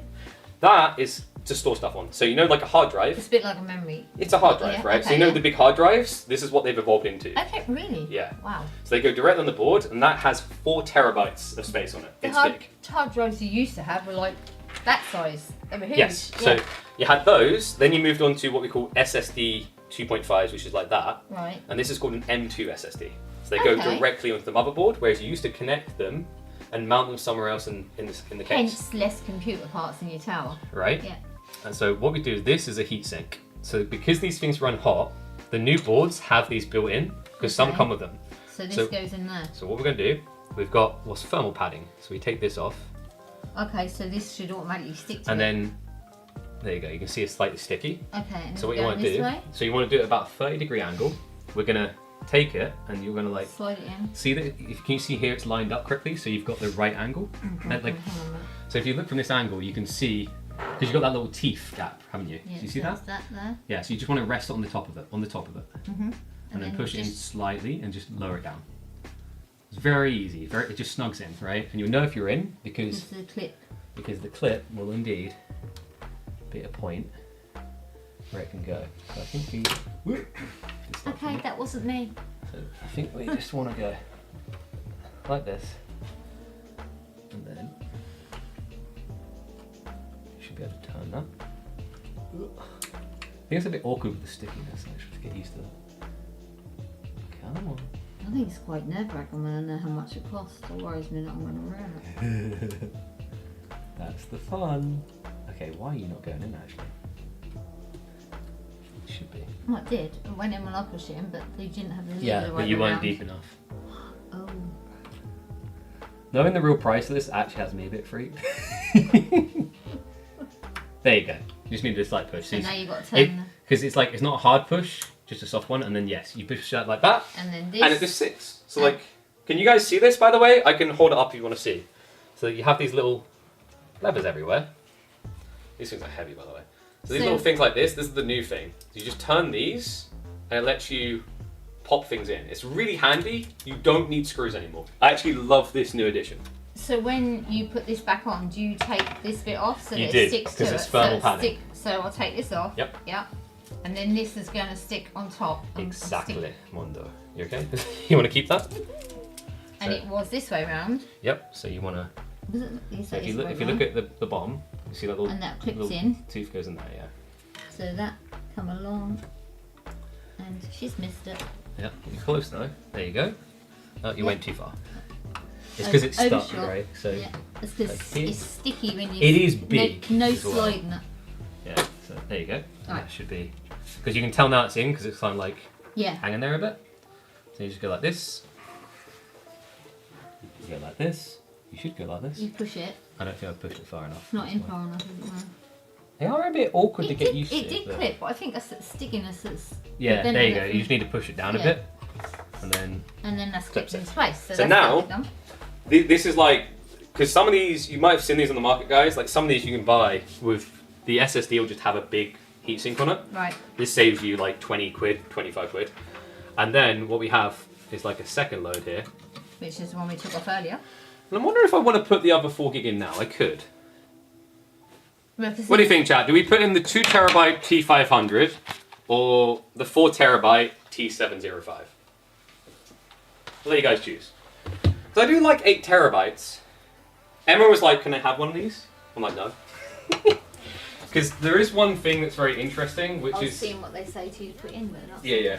We'll catch up. So there's something interesting about these, right? Is that with the current motherboards and the way they are, you know I was saying like Gen 5, Gen 4? Yeah.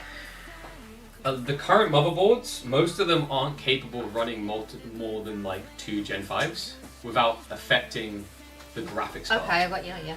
Because like the way that PCs are constructed is they have a limitation on how many channels they can handle. Right. Does no one have an opinion? You guys don't? Okay, I'm just going to choose They've from. all gone home. Look, they've gone. There's nobody there. Well, that's such a depressing thing to Look, say look, to a look, content look. creator. How many people did you say you got? I think there's still like 200 or so people watching.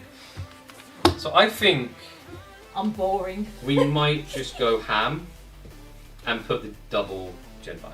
Right. So if you guys are looking to do double Gen 5s, something that's really important to keep in mind is if you use the wrong channels for the next ones, yeah, I'm going to point that away from me because I was taught this in preschool. We don't know flip a coin. I think we'll do the other one because my thought was I was going to give Emma one because like I would recommend if you're an enthusiast gamer, get one of these T705s and get a T500. But like what we're gonna do, we're gonna go real ham because I said this is top tier, so we are top tier. This is gonna give me 8. What? Oh my god, Goodness it's me. gonna give me 8 terabytes. It's Not a bad, fat scissor, and I don't like damaging boxes. I don't know why. You're just not good. Yeah, I know. Look at all them boxes there, don't they? And yeah, well the board does come with the instructions for each channel, so something to keep in mind. So this is from. This is another T705. So we're going 8 terabytes. So we're So, putting. and then I might give Emma the T500 So- because she's going to have an older Gen board that can't use Gen 5 anymore. So this one goes into the bottom Yeah, here, yeah. doesn't it? Yeah, I've got it. Don't worry. So, I'll do it over the table so that we know what we're doing. Okay. so what we're going to do with this one is going to put it here. The reason we're doing this is because these channels share with this, and it will decrease the performance of this. Okay. So if you're trying to put 2 Gen 5s in, you want to use the bottom channel. Am I going on the bottom one or the top one? It should be bottom one. In fact, I'm going to double check. It's been a long day, but I'm pretty sure when I checked up on this, it was bottom. Are you sure? It should be, because this is a Gen 5. Because, yeah, so 1 second, M2B. I'm being extra safe there. I'm on about the bottom level. So, There's 2 levels here, isn't oh, there? there. M2A is operating. So that's operating. The other two is M2B. God, I remember this perfectly. So and we're my right, brain is top's gone. operating.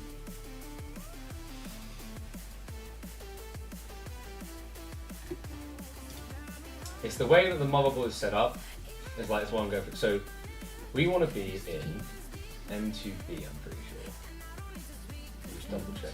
That's the bottom one, then, isn't it? Yes, weirdly enough. But let me double check. Doesn't it get drink? I'm annoyed because I remember this. I researched it all. M2D slots will not affect the GPU bandwidth. So M2D. Sorry, it's the second to bottom? Pardon me? It's just as well she didn't put it in the bottom one in the it? chat, isn't it? It's weird because the ordering on these type of things is kind of out there because this is A and this is B Yep. and this is C and I think this was D. So it's not much English in that, then going A, B, C, D. It's very weird. So, go on, double checking the research. Originally I was just going to put one in and then I changed my mind. Because this is the thing that changes from board to board because like the whole idea is there's only so many things a board can handle basically. All these pins down that side. They should be. There's a lot of pins and stuff. And bits. Oh my god, my brain is really far today.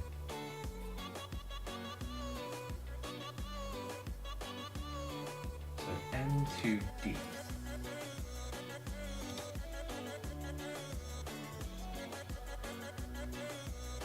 That should be right. Yeah, so it should be the middle one, based on the schematics. Well, every time you click that, that reflects on your glasses, don't it? I just sort of Oh. sat here and I thought, oh! Wait, what do you mean?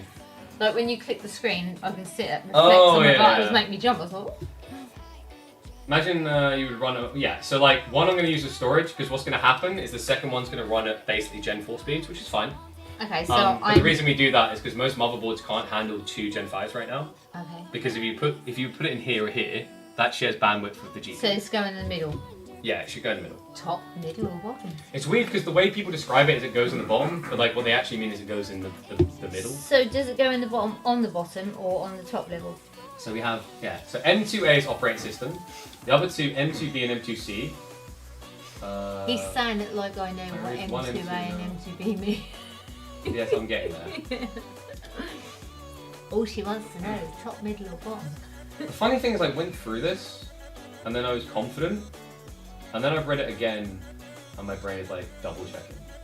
It's okay though. If it's wrong, I can switch it around, and I'll know on the speeds whether it's impacting it. But we should be looking, because a lot of people said the bottom, but the bottom is a Gen 5. So in there, It should- on the bottom level, I'm super paranoid now. I mean, it's not that paranoid. I can just change it you and me afterwards. both. But I want to be right. Because there's like 2 levels, isn't there? In, M2D SB is what we want. in each thing, there's 2 levels, isn't there? Yes. So one that's second. what's confusing me. Because you have I mean, it fits in any of them, doesn't it? the bus. So M2B and M2C share the same bus. M2D that mean- is on a separate bus. So what that means? It can go in any in M2B then. No, so you want Yeah. MD2 SB, which is going to be Middle, bottom. yes. Right, got you. It's so like honestly like this is probably the most confusing part. That's advanced stuff. You don't Right, need to now worry about go. it easily. Right, so you can come and clip it in because I'm not doing that bit. You don't want to do it? Have you taken? So yeah, well, I haven't it's taken- very easy. So you There's just no thermal stuff on the back of that. no. So you go like this, and then you just want to slide it in. Which is there you go. You have to get the 30-degree angle right, and then it just slots in. There you go. Okay. And then So- off the back of that, it's the middle one. Yeah. So we're taking the back off Yes. the middle one. Yeah. Um, The others are fine to stay there. Hang on, I've got a room up there. It goes that way round. So it's. So like this is Are you leaving those empty then? Yeah. Right. Okay. So this is like something that gets confusing to go over sometimes because like I've had this with RAM where RAM, you'd think you put both RAM sticks together, but you don't. If you have 2 RAM sticks, there's a channel that you're meant to put them in, which is usually left and then inner It right. clips in there, but I'm not pushing it down. Oh, clipped in? There you go. No. It is clipped in, isn't it? There you go. Like that. The levers are weird. They're not down. It's a bit weird at first to get used to. So that's in. You took the paste. Yeah. So. Yeah, done that. So I'm going to paste off just middle one. What we can do now, we can actually just add the RAM now, so it's very clean and easy to see done. Okay. We'll get them out here. And now this is where I need to double check what I've done my RAM. Is it left first, and you can literally see. You know what RAM is. The sticks that look like this, Dad. Yeah. It's furthest on the left, and then space next one, right? I'm just trying to remember if it's furthest right or furthest left. Is it furthest right? Yeah. Yeah. Okay. Furthest right. That's fine. That one. I always have to check in my brain because I modelled this up. Because earlier RAM setups I would have used 4. So the RAM goes But in the 2 motherboard. Yes. So this is random access memory. So the way this works, by the way, They clip in big here. shout out don't to Kingston. These are the RGB ones. So they clip in this bit here, Yes. don't they? Yes. And these clip in really nicely. This is one of the examples of like pieces that make you feel like you're doing Lego. So we're going on this, the right hand side, the first 2 on the right, yeah? So First this one two and on this the one, yes. Pardon So- me? He said first on right. Dad, first. Yeah. First on the right space, and then So furthest right, Yeah. and then space. Yeah. and then next. So this one will go here. Yeah, so look at so they are slightly different length pins, so you want to make sure you put it in the right way. So you've got it currently, I believe. You want to have it that way. That way? So if you flip it. Yep. And then what you'll do with these, I'll show you one, then you can do the other. Hook in one end and then... They're clip in pretty the easy, yeah. So like one side, like you do this, you pop them out. Bit like put the battery in then. Yeah, it's One really bit. easy. And then you just, you just anchor it in, and then you connect it. It's okay. Like basically, wait, we've got that the right way, right? We definitely got that the right way. Just double checking. Because if we do it that way, you can see how off it would be. See that? Not going to go in There's that a way. gap. Yeah. Wait, is there? I know, that is going to go in that way. It's that way, not the other way. Am I blind today? Yeah, it's that way, not the other way. Are you sure? No, it's not. Oh, right. Are you sure about that? That looks wrong. No, put it Yeah, I was about the to other say. way, yeah. Oh, double checking myself.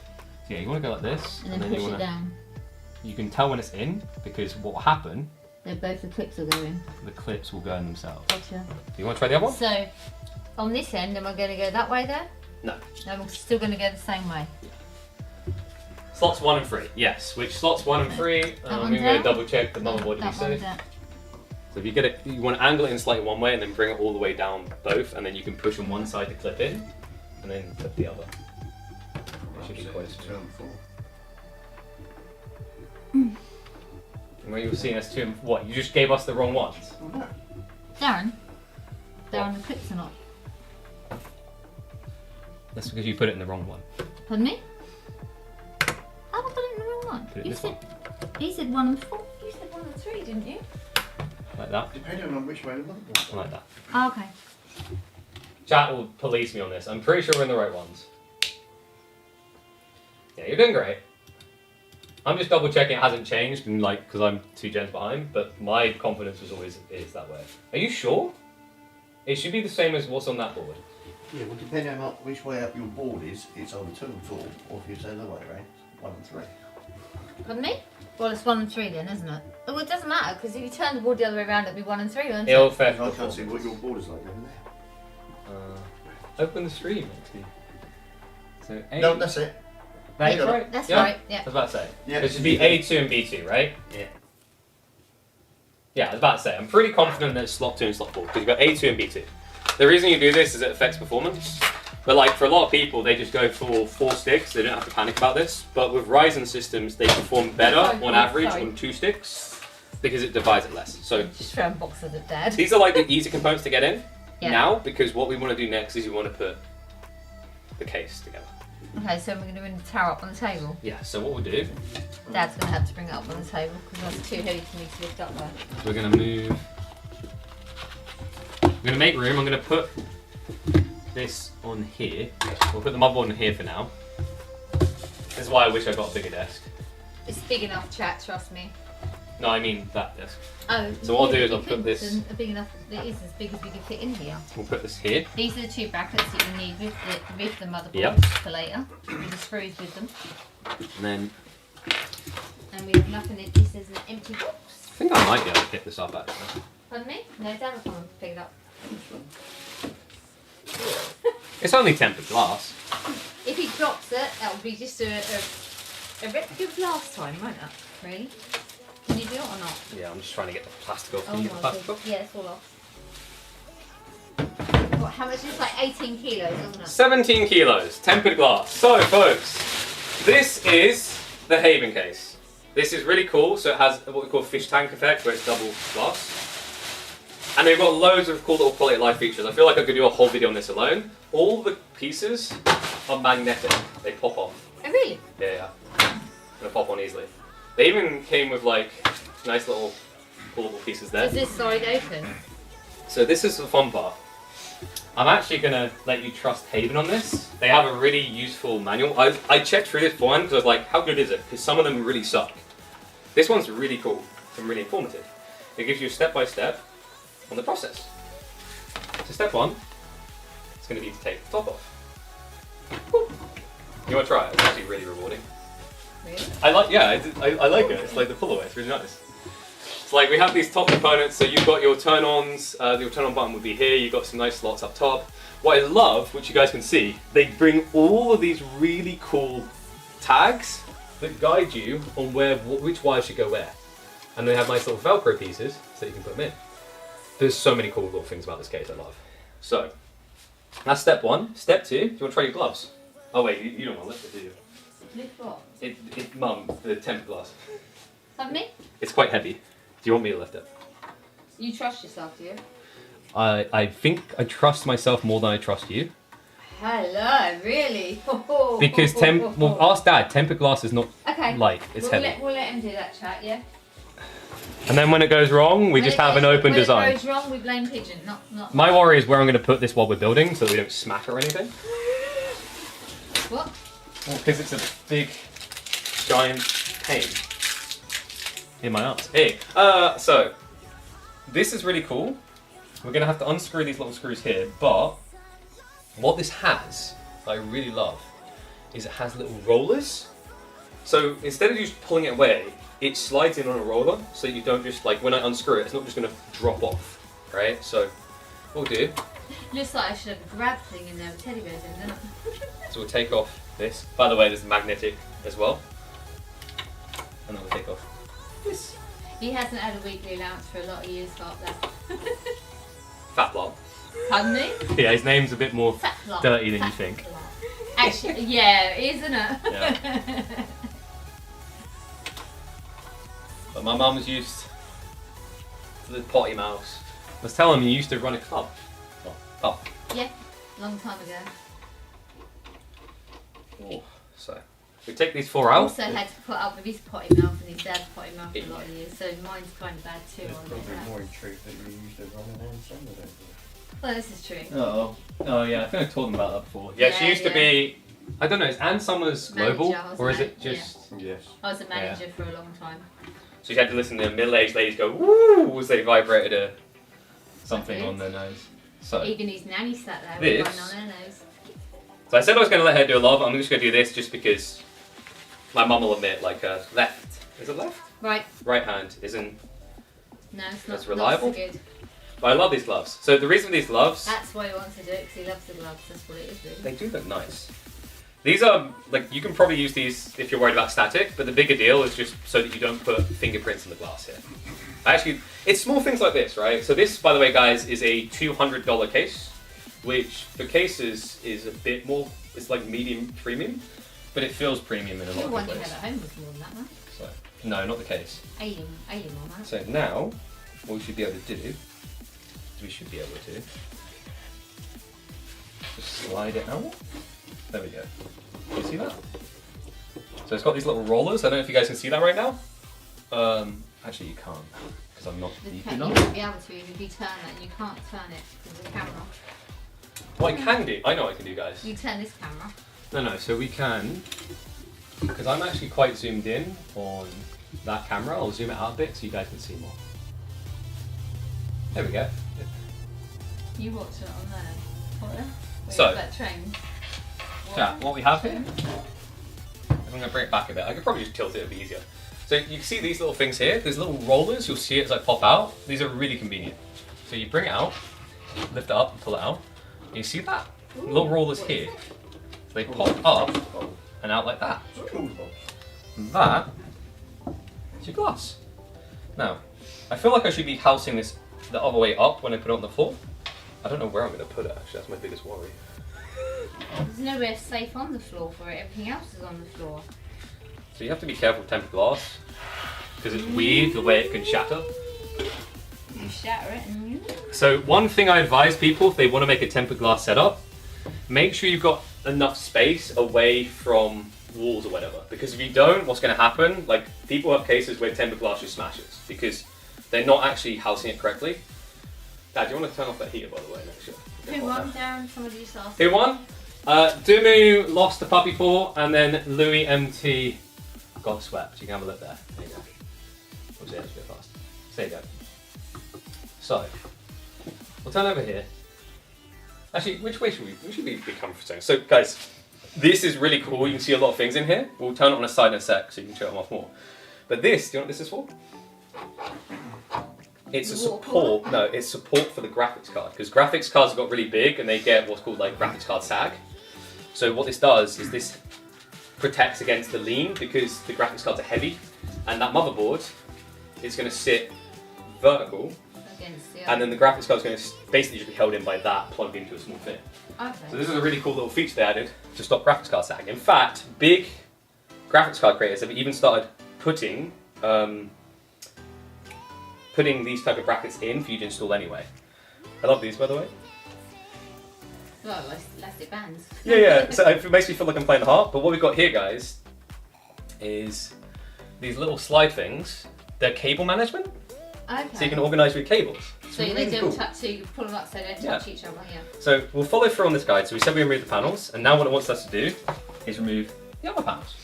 So what we can do is, funnily enough, this one will need to be removed. So we'll take the other little ones out. The interesting thing, by the way, is these little screws I'm removing, they're more shipping screws. You can actually technically keep it without them, because it's all magnet. Someone's just asked if streaming is your full-time job. It's a big part of what I do right now. I don't know if I'd say it's like, we're not full-time, but we're trying to go full-time, so we're putting in full-time hours. So, keep supporting, and we'll keep growing. So what you want to do is you want to pop this out. You want to try and do these, by the way. Or, yeah. Just don't press the mesh like I just did. But if you just push here, it'll just pop out. So what am I doing? You gotta push the panel off. It's magnet. Push this panel off. Like Yeah. this. There you go. And Take then that. take it out at the top. Yeah. So what we can do, we can put that down there as well. Here you go. I'm going to rest that here. Well, if we put it all in the corner, so when we put it back together, it's on one Okay. location. Just thinking, because like we've got to go and grab that graphics card in a bit. So take this off. And this looks like really daunting from the amount of components we're taking off, but it's pretty straightforward. It's really nice. Kind of like doing Lego again, right? And then you reassemble. Just keep little tiny screws in one location. I think we should pop this one off. Put that on the corner. Yeah, and this is interesting. So this comes with a fan filter on bottom, but not top, because there's two versions of this case, and both of them target what we call equalized airflow. So the whole idea is that you should have fans that blow in and fans that blow out, and I'll explain it a bit more when we get to that. But there's really cool little features in this. Like for example, with this setup on the outer case trim, you're going to hide all the wiring from the fans in the side, so you won't see them inside. It'll keep it clean. Yeah. So, done that nice little step. That person just said they're going to sub you on payday. Hey, thank you J2 Shots, appreciate you, mate. And then, I'll just read the chat. I agree. Next step is adding the motherboard. So, we want to do. So everything's in the motherboard that needs to be in the motherboard until it goes into there. Is that what you're saying? That's what I like to do. Some people like to do it differently, but I'm a big fan of just get the core components on the motherboard. We still have something to add to that, like the cooler. Right. But if you get this sorted now, it's really nice, and you're going to sit it on all these. It's really nice because, wait, where's the motherboard case? This should come with screws, unless I took them Is out. that that clamp you got before earlier? No. Okay. So. I took the screws out. They're here. No, there's There's a aren't. bag with screws. That wasn't from here though, right? There should be screws in here. Should be. That was the bag. No, that wasn't. That's from the Corsair bag, right? Should be from the Corsair bag. It was from here. It was from here. I took the bag of screws that was there, I put them there, and you moved But it them. came from this bag, you're sure? It came from the motherboard, Okay. definitely. Thank Cat will tell you that as well. Gotcha. So what we do is we screw it down. It takes 9 screws. I'd like to double check actually. Actually, no. Haven box. It might be in the. Was this? Haven- If this was in the Haven Haven box, then this is correct. The Haven box is I have so many boxes here. fart that believes me. Every time. There we go. What? This is actually nice as well. So these bags are labelled with what they're for. So we can check. So that's going to be for your power supply installation. Honestly, most of these come with their own, so it's fine. Why am I losing the glasses? Where's your other ones? They don't want to. No, that's the whole redemption. They don't wear glasses. Douche move right now, by the way. So these are the hard drive screws. Like, I actually love it because a lot of You companies can't don't put put these. together that without his glasses on. Welcome to Twitch. This is how they Do work. you want to borrow mine? No, that's, your website's cursed. I only cheat yours. So these are 2.5 SSDs. That's weird. Well, I guess you technically can use. There we. Oh, yeah, it's in there. Motherboard. There we go. That's why I was like, there should be a name. So we've got a Okay. nice. This is what I love. They So actually I bring was it with the wrong. names. Whoop. And where do we put the other? Yeah, Hang put on. these back over here because this is. We can't do push-ups. That ain't gonna happen. Ain't enough room. So Mum, do some push-ups, really. there's no room. Yeah, there's no room. I can't do them. I Yeah, do them every convenient day. excuse. So, what we have here, the motherboard screws. So these, they're also 3.5 hard drive screws. We're not using hard drive at all, but we're going to use 9 of these to put the motherboard in. So what we can do now is I'll switch over the other view because we're going to show that now. Is the motherboard's going to sit in this area. Okay. So, no, we should be fine. I was about to say I might remove that, but that should be fine. So the motherboard's going to literally line up with those 9 pegs sticking up. Yes. Got you. And you can see there's holes here. You see the holes? Mhm.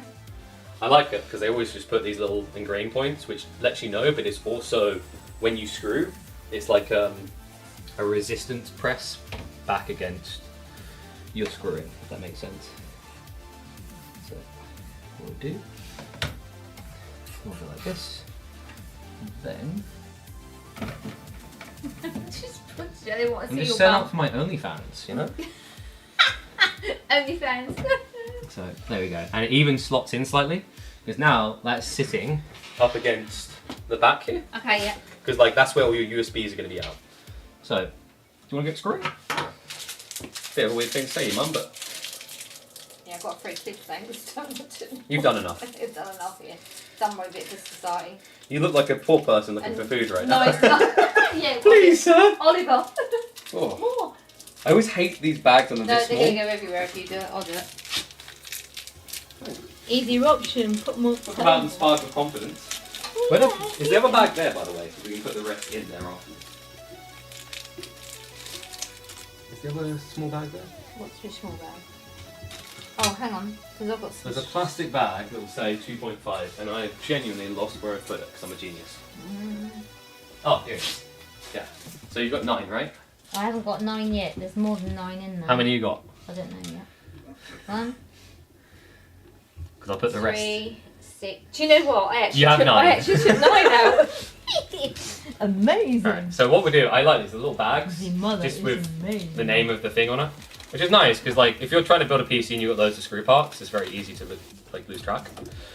So what we'll do is we'll seal that because we shouldn't need many more of these, if any. I hope you lot know I'm just winging it, you know. Imagine getting wedgie, but no. I did wedge you down, that's what they're on about, because I pulled your top down when you were. Or you anti-wedgie Because me. you were showing your bottom off. Yeah, I'm trying to start my OnlyFans. Mm. Shake a little ass, get down tonight, you know?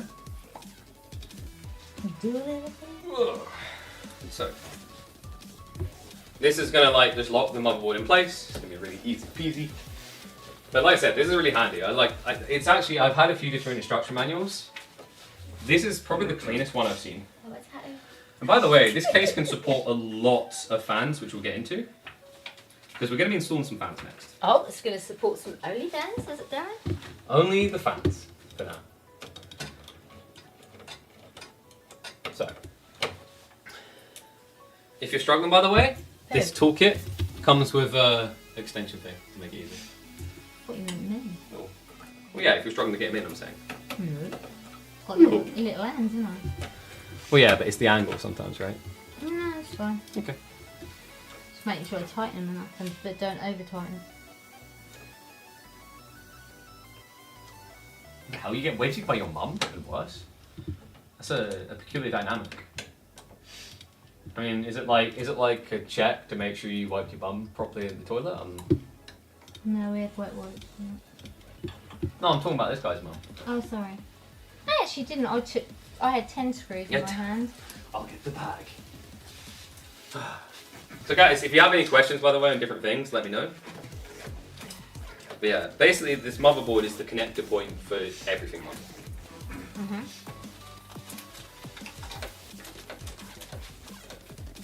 Like everything's going to connect to it. I'm really excited for the fans. The fans are going to be really cool because for anyone who's heard of Corsair, they might have heard of the IQ. I'm going to take this off, it's a bit hot in here.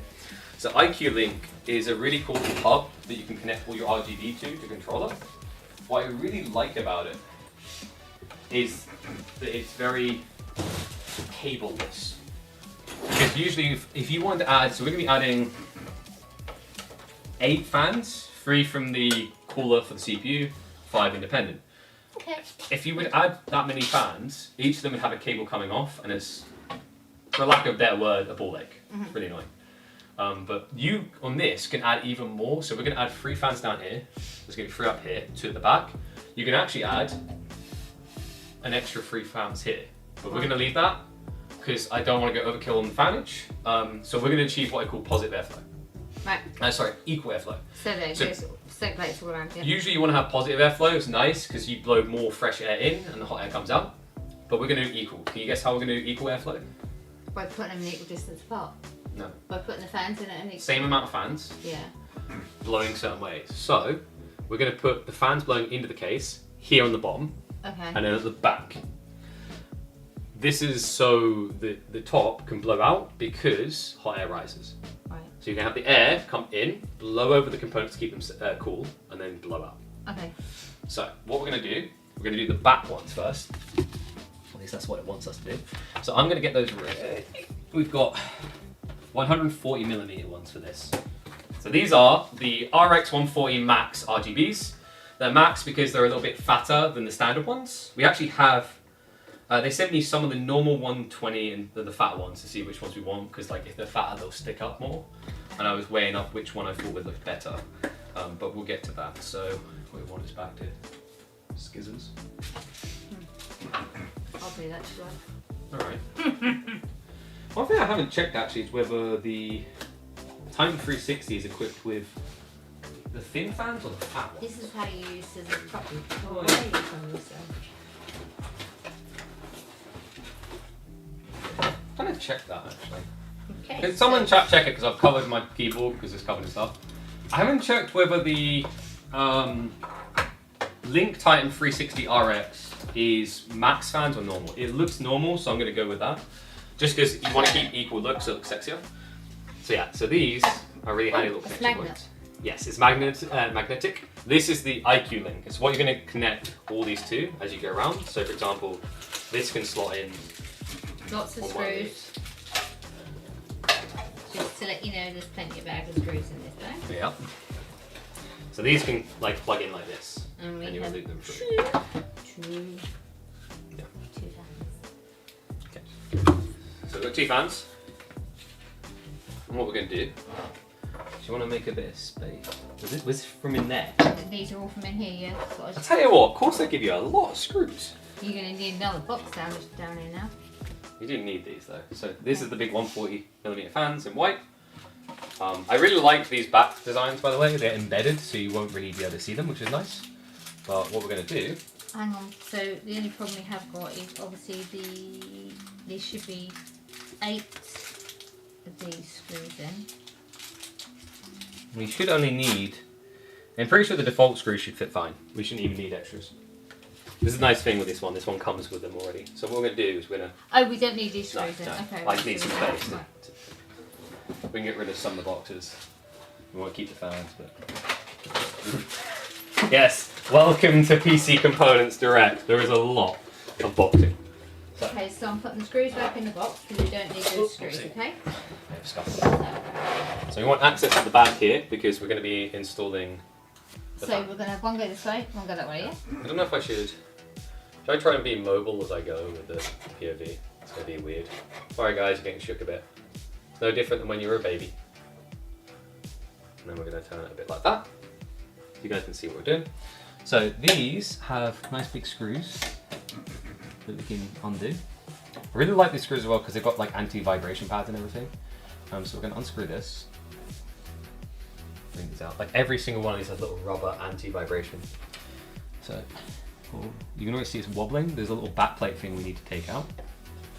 It's okay. It's like Is really it light. magnetic as well? I don't know if it's magnetic, but it's Find out, really yeah. light and it won't be a problem really. I'm also doing the cardinal sin. Usually you want to do cross. It doesn't really matter. I always like these types of screwdrivers because they have a nice little separate top so it doesn't rotate the whole thing. Careful, I'm done. I've now got I'm holding it to it so you can get it undone. Why are you being a pain? Definitely, see right, it's like Well, I am doing lefty. The lefty is being, I think, a bit of a douche. There we go. So, that backplate comes out. And that means now the fan can go in. So, But it can't because we need much bigger screws than that. really nice thing about these, it tells you which way the airflow is going to go. So it should be sucking in. Is that right? I always feel like that's weird. No, it should be sucking in. Chat will back me up on this. The arrow is saying it sucks in that way. I'm pretty sure it goes in that. I think it's like it just. No, it is right. Yeah. There we go. That's why my brain was like, huh? Yeah. So we put it like that. And what we do is we will. Oh, I see. So you're going to put that against the outside, Yes. yes? And then the little screws will go back Yes. in. I got you. Got my brain sometimes. So we can take off. So that's. Let's just make it. That's just protecting the shiny logo. Wait. So I always hate these. So you want to go like this because like you see the arrow. It's like in and then out. up. There you got you. And then what you want to do is you want to bring it in. Yes, they are Magnet. magnetic. I'm like a little child, like everything's magnetic. Hang on, though. Don't you want to marry up the screw to it first? That's what I'm doing. Yeah. It's a bit too magnetic. But I'm pretty sure that is. screw's not going to be long enough.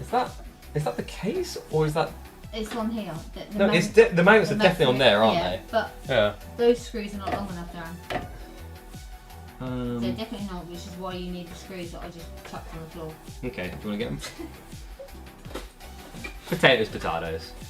That's what I said. There should be literally. They're too small. These, I believe. How are we doing, chat? I believe that these would be the right ones because these are much longer. See? Those are too long. No, they're not. Maybe this really fucking long. They're long, but these are. Oh, these ones. Actually, no, these would be the ones. These are long enough. Watch. The reason you want them long is, I'm not gonna actually convert sense.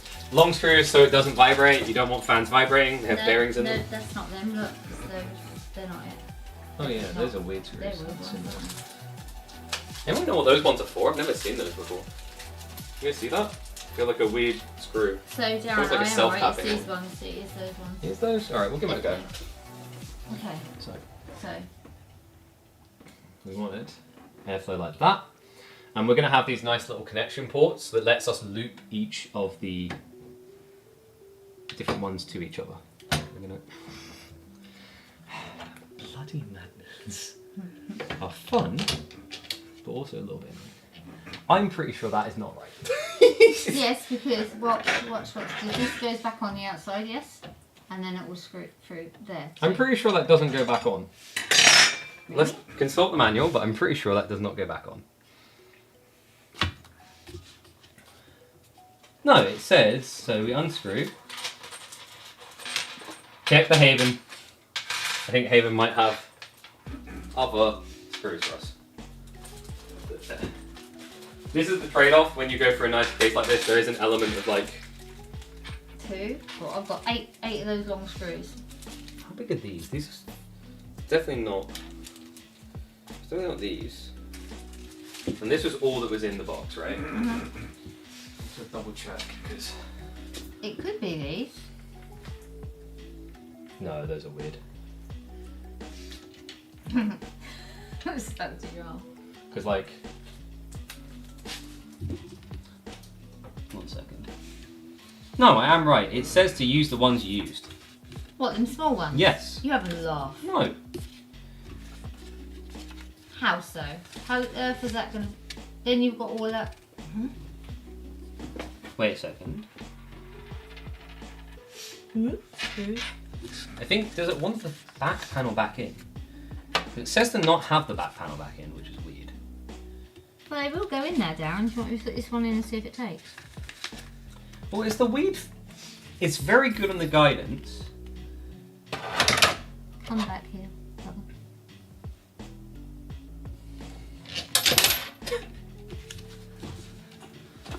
I'm going to double check this. They won't. No. It's So I not. feel like there should be an extra component. But No, that's not going to work. yeah, it says don't use the back plate again. It literally has multiple pages of it giving an X for it. So the back plate is gone. Mm. You shouldn't need it. I think the back plate, that's right. So those back plates it came with is if you're going 140, Well, 120 rather. Those screws We're going definitely are 140. not going to fit. I just tried to put that little screw back in there after dropping the screw. Didn't we back. miss some screws then? These are the only screws that were in that box. These ones we took out here. Are you sure? Because I can see that it's going to go. Go on, Can you you try do- them. Yeah, where's this? I'll just drop the screw rather than the two. Clumsy. Don't know what these ones are for. They're weird. You definitely got the arrows right. Yeah. No, it's in. No, it's not. Now try and pull it. Pull it. It'll come off. See? I had. Okay. Because you didn't. Told you. I swear. I mean, I'm meant to be the one guiding you, so I'm kind of getting baited down the road. But still. Oh my goodness. So, yeah, you just need to. It's just the very small screws, so it's like very baity. You know? Well, it just didn't seem like it had enough bite on it when it went in. Yeah. It's definitely not got much in it, but it doesn't really need much in it because it's like it's pulling. Oh, for God's sake! This corner one's a pain in the ass though. I'm not sure. I mean, I should be able to get it. Oh, you two dropped the screwdriver like I did. Well, it's because I've got extra screws here, Mum, that need to bloody be here. Is there something screws for? I'm not even sure what those screws are for, to be honest. That came with the fan, right? Yeah, in the fan box. Okay. So we should be able to. If you would sort of... Oh no, that's why I was about to say I'm not in the hole. Come on. Am I in the hole? Nope. What's that noise? It sounds like someone doing a Welsh or Velcro. And it sounds like somebody having a wee. Why are you being such a boy? Okay, I think I've got it. I feel like I should have started with this I corner. was going to say, I think you should put the I top think one I'm just going to first. start with this corner. Well, he's going to be a while in that corner, Jack. Trust me. Don't judge me. It's I'm too not easy. judging him. Okay, so let's get that aligned. I think this is just going to be the most annoying one because it's right up next to the corner. The others have a lot of access. He's showing your bag off again. He's hairy, isn't he? Stop looking. They can't miss you. That and your hair. He needs a haircut too, yeah. I freaking hate this corner. It's also awkward standing on kind of 1.5 foot. Okay, that doesn't feel fully in, but we'll come back to that in a sec. Just want to get these two aligned. Oh, it's still I'm back. I'm just trying to work out. No, I'm saying it does my back. How do you know how many people are watching you now? I hide it, but I can click it. Because you don't want to, like, I always want to just treat everyone that's there. No, I know that. Like I was there's just everyone being there, you nosy. know? Show me how you find I reckon we're at like 180. I don't. I mean, because I have like an audience. No, Mum, there's a lot of people that'll like they like, we call it lurking. I don't like to shame people who like lurking. They love hairy backs. Oh good, I'll show more of it, I'll get more views. Bugger off you. You know, there are things you can get banned for on Twitch, right? What, showing your hairy back? Probably.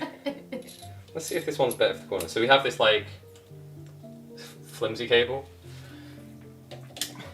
But it's flimsy so that you can get those annoying angles. There we go, look at that. Is it there? If I click that Floppy can be one? If I useful. click that one. What are you doing? No, I was because just trying to check chat. look, there you go. Oh, I see. I don't know how many. 150? See, I don't like focus on it. I don't know, because obviously when I watch it on Twitch at home, you can see everything. Is that better if I put music on in the background, by the way, guys?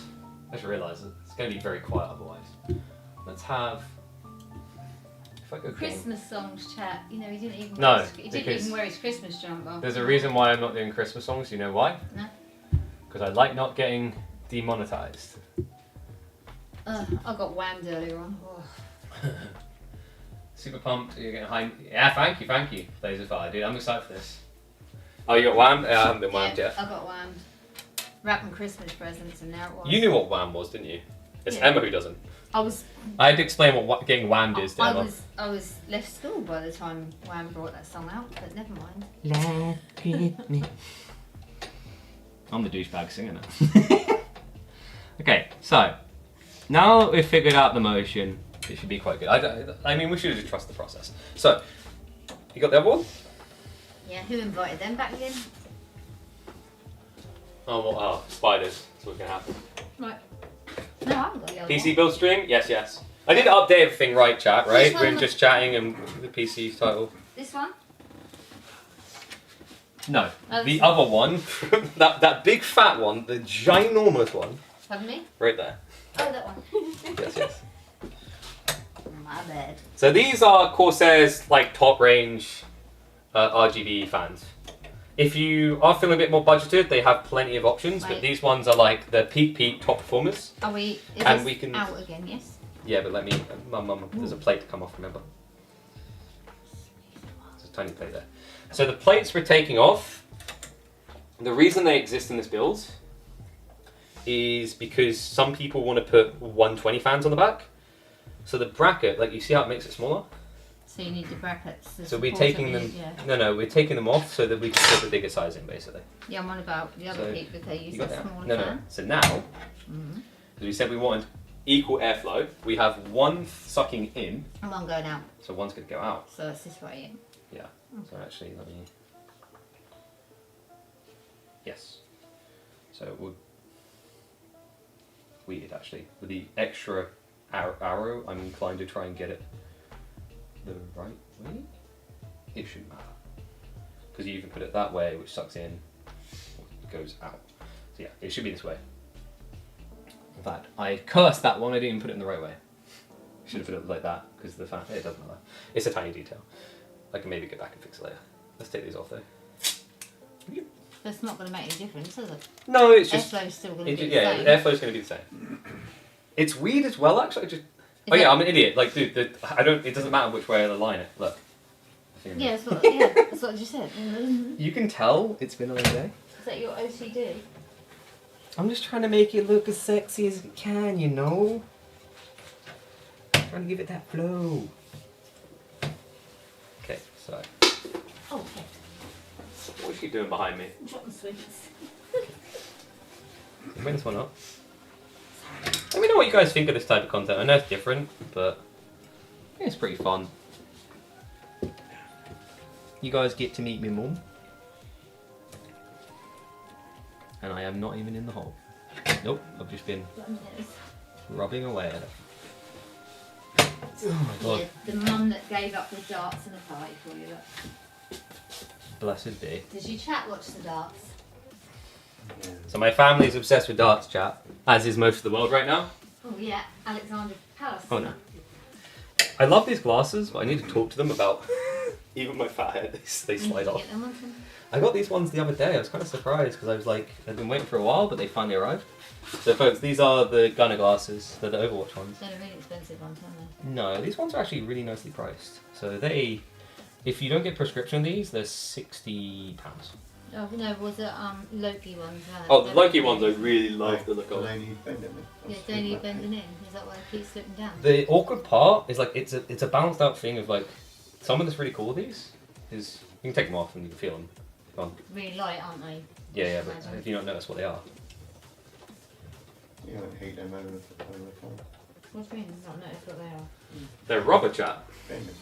Oh, they are. Yeah, They're full rubber. they're rubber. Yeah, they should bend. They should They be do. bending. But I think the problem is I've got a lot of hair, so it slides through my hair and hence it How comes can you off. see through them? They're filthy. Thanks. Probably because everyone's been fingering them. As my mum, she always likes to look like she's okay with this. In a week's time, when it's covered in dust, she's gonna moan. Well, So yeah, obviously. we have got 2 fans in, Yes. and that's like, hey ho, press it. We spent longer than we needed to on that. I don't know why. We brained our brain. Probably because we were trying to work out the arrows and that. I should Yeah. imagine. And the screws were the problem, really, weren't they? So these are really nicely done. We're not going to put the bat pounds on yet because we need to connect everything, which we'll get to. What we can do next. So your glasses then, the tint on them is for the gamers. Yeah, Yeah. so it's blue light filtering tints so that you don't, like, it helps with, like, tiredness, things like that. So, this is our next toy. That's the water. Yes. Mhm. If you shake it, it's good. So, if you want to hold that for a second, Mhm. what we're going to want to do is want this. So, this back plate needs to come off. So, what we do. Where's the screw? It's really cold in here, isn't it? You can turn the heat back on if you No, want. it's not that. When we came over, the grit lorries are out because they're expecting a really big freeze tonight. So, what I'll do now is I'll bring you into the picture here. So, we're going to take this off. It has How long is this? 2 screws because it's another slider. That's why Mother's going to hold on to it. Well, no, what it might mean is because it's a slider, it's not going to like. At least it shouldn't. That's what I love about this case is it's just got like sliders everywhere, which is nice because just like usually with a cheap case, stuff just pops off.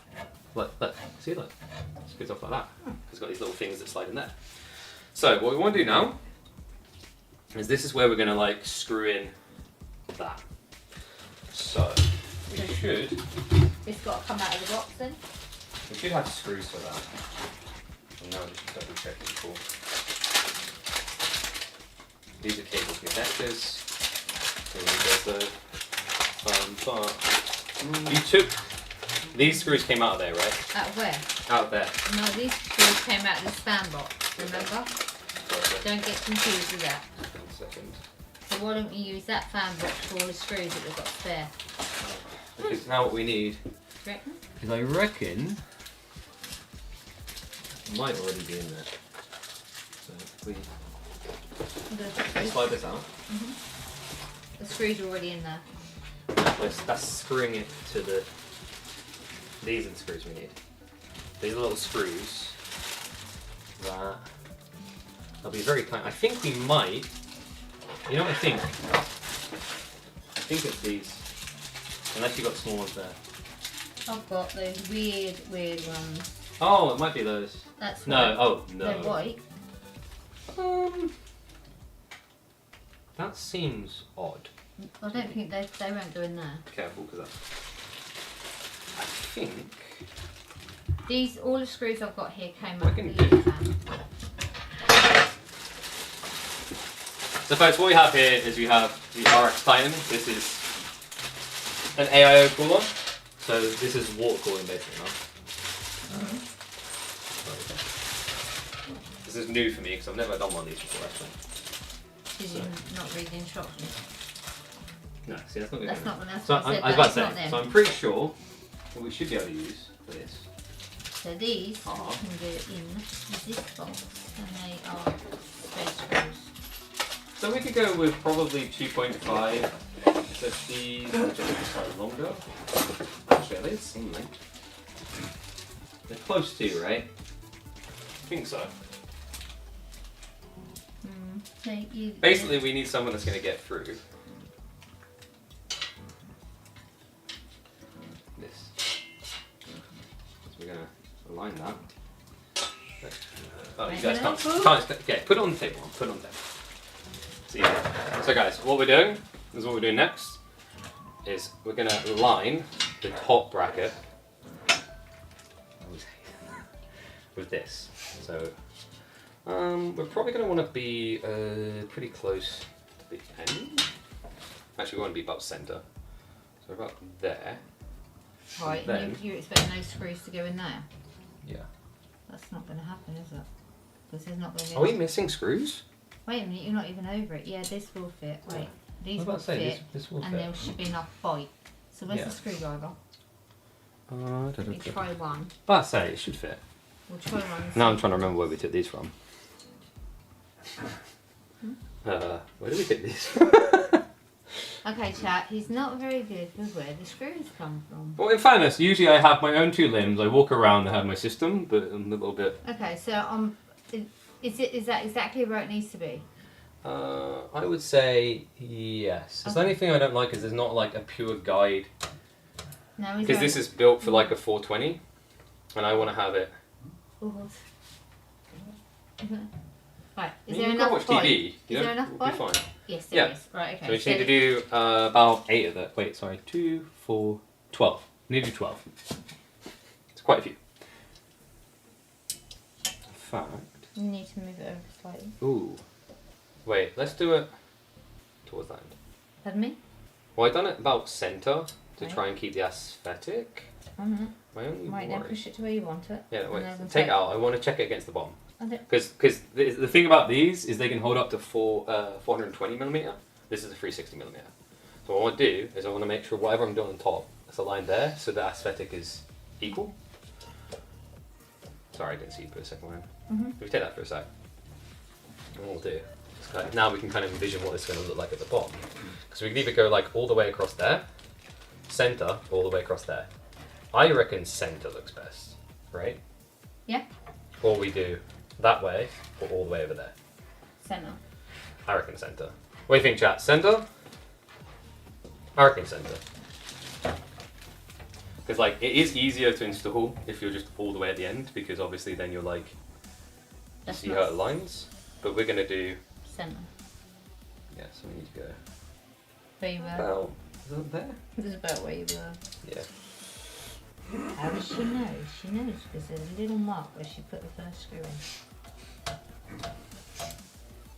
So if this is done to people, by the way, there are a lot of good air coolers that can provide similar cooling.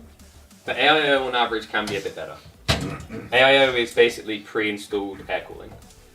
And what I mean by that is you can basically, Mum, you can make your own customs. It's easy to do at the end, right? Right. So you can basically make your own custom loops, but that involves filling them with water and everything. Yeah. I am not at the point where I want to do that. Anyone actually made a custom water loop? I'm kind of curious in the chat. Because I haven't really even entertained the thought. It just looks scary. It's probably not. Like, once you know what you're doing. It's the same with this, right? Like, this all looks kind of scary, right? But, like, as you're doing it, it kind of makes sense, right?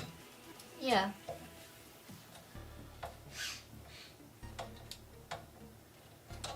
The only thing that if I had to be, like, objective about AIO water coolers, the only thing that is a little bit annoying is compared to... That one is not. Oh, what? Yeah, it's slightly chipped to the side. So I can't get a grip on there. Do you want me to try? You won't be able to get a grip.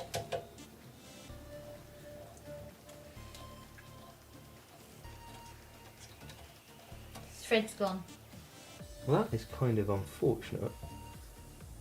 It should, in theory, be okay with... It'll be okay with what we've got left to put in, but Yeah. the point is, you just need to be. I'll have to message Corsair about that. That's a little bit weird. In fact, what we do... Because these screws came from. Oi. I'll say I'm gonna put That is a bit. I don't know what happened. It must have got chipped somewhere. You also need to. But we should be fine with all the other screws. Yeah, you are, but you need to be aware that when you're screwing them in, you need to slightly push it over. What do you mean? Push it over. Are we misaligned? Are we? Slightly. Yeah. Well, now we'd have to unscrew. No, it's not going to make a difference because even if you was to, Well, what we can do obviously, if the top's in line, the if bottom we should slide go. slightly. Now we should be able to wiggle it. Because then, like, you got that. Right. So now, if you get the bottom, just put the No, bottom- because I'm aligning it here. Yeah, all I want to do look, is get a couple of screws in their holes, and Yeah, then you can I carry know. on. Yeah. Yeah, a little bit surprised by that. I don't know what happened there. I'll talk to my Corsair guy, because that's a bit weird. Basically, guys, one of the threaded holes has been, like, the metal's chipped. Well, they can see it if I hold So- up to the camera. Yeah, we'll hold off in a sec. Let's actually connect the... Yeah, we'll just. Let's hold it up and watch the radiator just fall. The radio wouldn't fall. I wouldn't let it fall. So basically, the way this works, folks, is you've got this radiator here, which is going to get all the heating from the CPU, and then the fans are going to blow it up. Sorry, out. It basically it's like a car radiator. I guess I haven't seen a car radiator. Oh no, you haven't. He's such a slippery little suckers. Oh. Nice. I'm not showing my ass anymore. Wait, what? What playlist are we on? Sorry. I don't know. We've gone somewhere weird with our playlist. I'm now a bit paranoid. I'm gonna get demonetized. Ask Emma what's playing. She's watching. She's got it on. I can see what's playing on the I Spotify. take it she's watching. I could put it on the speakers if you really Leon. want to hear No it. thanks. Alright. It's just game music. Mm. It's remixed game music. So it's called Chill Hop. You probably like it actually. It's very calming. There you go. Alright. Are we tight enough? No, we're not. Okay. Just.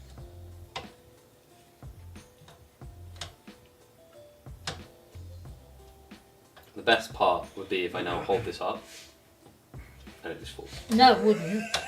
Good lord. For the memes! And then I just dust off a really old, like, Windows 98 F, like, F. Cool. Yeah, I really love this. So this is going to have full RGB, guys. We're going to connect it into the IQ link, so all the RGBs are going to be the same colour.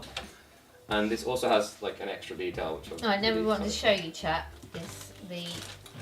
One of the holes Can you see basically has a slight crack. It's very weird. I haven't seen that. So your new But screw is now, going in. like, it's fine. It's fine. Yes, It'll plenty. hold. Oh, So what we need to do now? Do you want let's to? take the bag off. No. No. Oh, actually, yeah. Take it off now. Okay. Mhm. Put So the screwdriver water is there. already in this system, basically. Yeah, I know. So, and we've got this.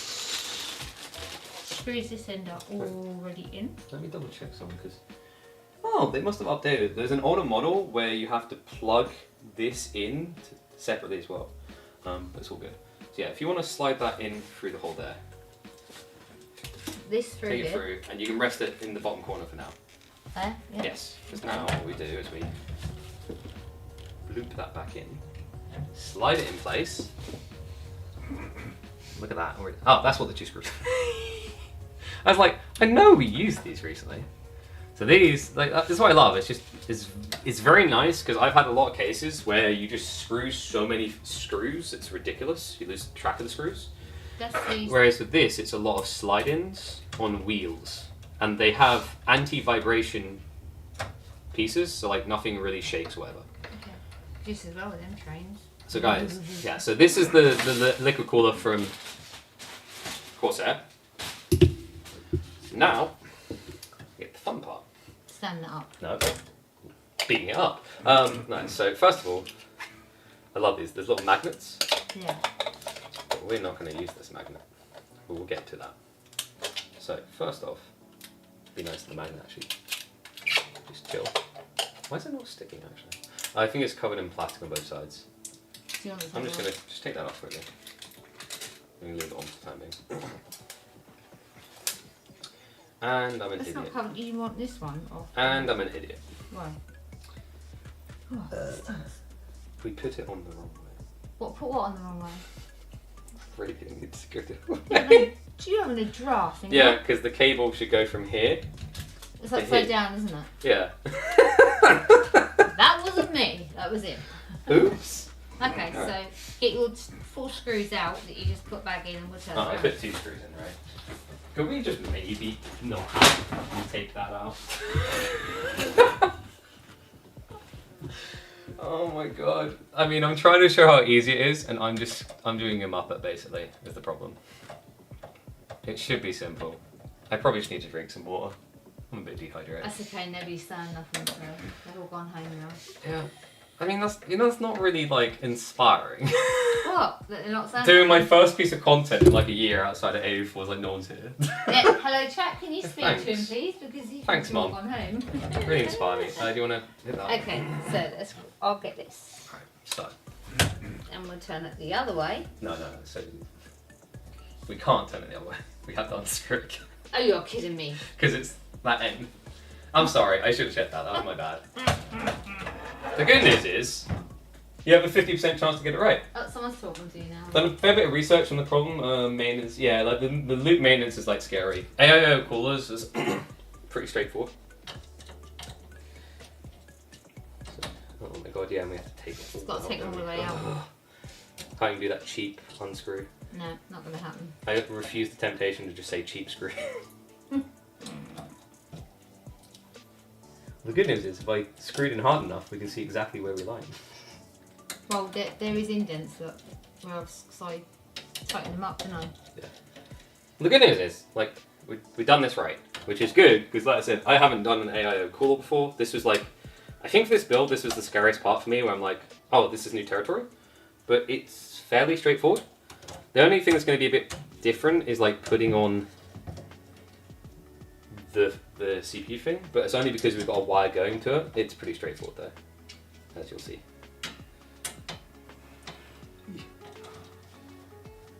You're right, Dad. Yeah. Well, you keep sighing like you don't want to be. You don't have to be here. You know, you can go inside. It's all right. We're not going to spontaneously combust if you disappear. What's the timer? 20 to 10. What is it? Has it been that long? Yeah. Oh. You let that game's gone too long. I don't think the series is that long. I think we just.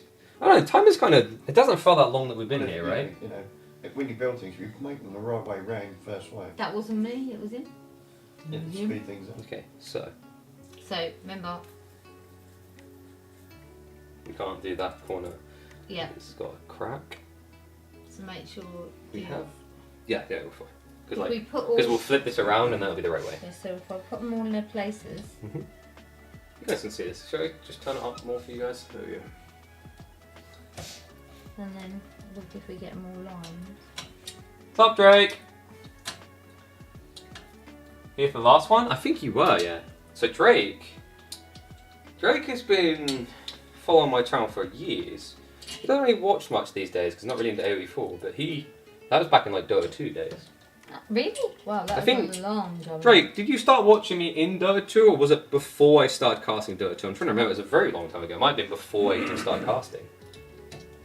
Yeah, he's a legacy member. What did they say? I can't remember if we met on Foxhole. Was he for the last one, I think he said. Yeah. He hasn't responded yet. Okay, sorry. In fact, I'm going to check YouTube as well because I've been neglecting them. Sorry, YouTubers. Right, the channel. Too many on YouTube? Like 50 people. I mean, like I said, it's great to see that we've got some people hanging around because it's getting late. That some of them have been watching ages. And it's like, Yeah, old ladies are supposed to be in bed by now. that's not true. You stay up until like midnight. No longer than that. Yeah. Try half past 1, 2. That's why I used to get to stay up very late and watch things like CSI, Law and Order, SVU. Definitely things that like a 10-year-old should be watching. Or mafia things. I think we're missing a lot. I don't care. We're slightly off center, but it's like it's what it is. It's not going to show in the build. I'm just going to be professional. Were you hosted by Sino once we're playing PUBG? That was right. Yeah, dude, shout out to Cyanide. Love that guy. So Cyanide Oh, is was. it Jamie? Is it our Jamie? Oh yeah. Hi, Jamie. Let's pause. Hey Jamie. So yeah, dude, Cyanide is. June holiday. I love that guy. Cyanide retired from content creation. He's part of like a group of a guy called Soviet Womble. They were really funny, really popular. Like, but he, so Cyanide done pretty well for himself on getting out because he got into Bitcoin. Someone's mentioned that I should have done Bitcoin earlier. He got into Bitcoin before it went big, Yeah. and just before it crashed, he sold it all to like a Saudi prince. I think was what I was told. Wow. So he just didn't want to. I don't think he liked the idea of casually streaming, but I don't think he wanted to be a full-time streamer. It's not for everyone. It's a really weird lifestyle. The David So, sent. Yeah, Okay. shake, so right. And Okay. now? So now we go this way. Yes, this is much better. And we're coming under. Liking your AoE? Oh, okay, no problem. I appreciate the support. It's really cool. Some of the people that I've met over the years and they've stuck with it. Can you let me get my finger out? She's like pushing it in subtly, but I'm like, I'm That's trapped. because she knows where it's got to go. You know. Yeah, and just like get rid of the meat pads, you know? I was like, am I stuck? Have I done something wrong? It's like, and then you're just there, pushing it. I'm like, okay. What's in the case? What's in the case? Lots. What's the case? It's not Lian Li. This is Haven. So they're actually a new PC company, PC case company. Wait, where do they put? Oh, already put it. So this is their first case, and they've actually got a very interesting case where you can have like the GPU sit looking outwards, and they have a really cool tempered glass to blow the flow. I didn't go for that one, but basically it's a form team of former like NZXT and Fractal designers. It's a really well thought out case actually. It's like 200 quid. The corner glass? Yes, it's the corner glass one. So, radio done. That goes nicely in. At this point, Tight. we can seat we could wait to do the CPU, but like, I'm kind of curious where it actually puts that in the order of things in its brain. Like, at what point do you think we should do this? Well, surely we've not got to attach the end of the walk crawler.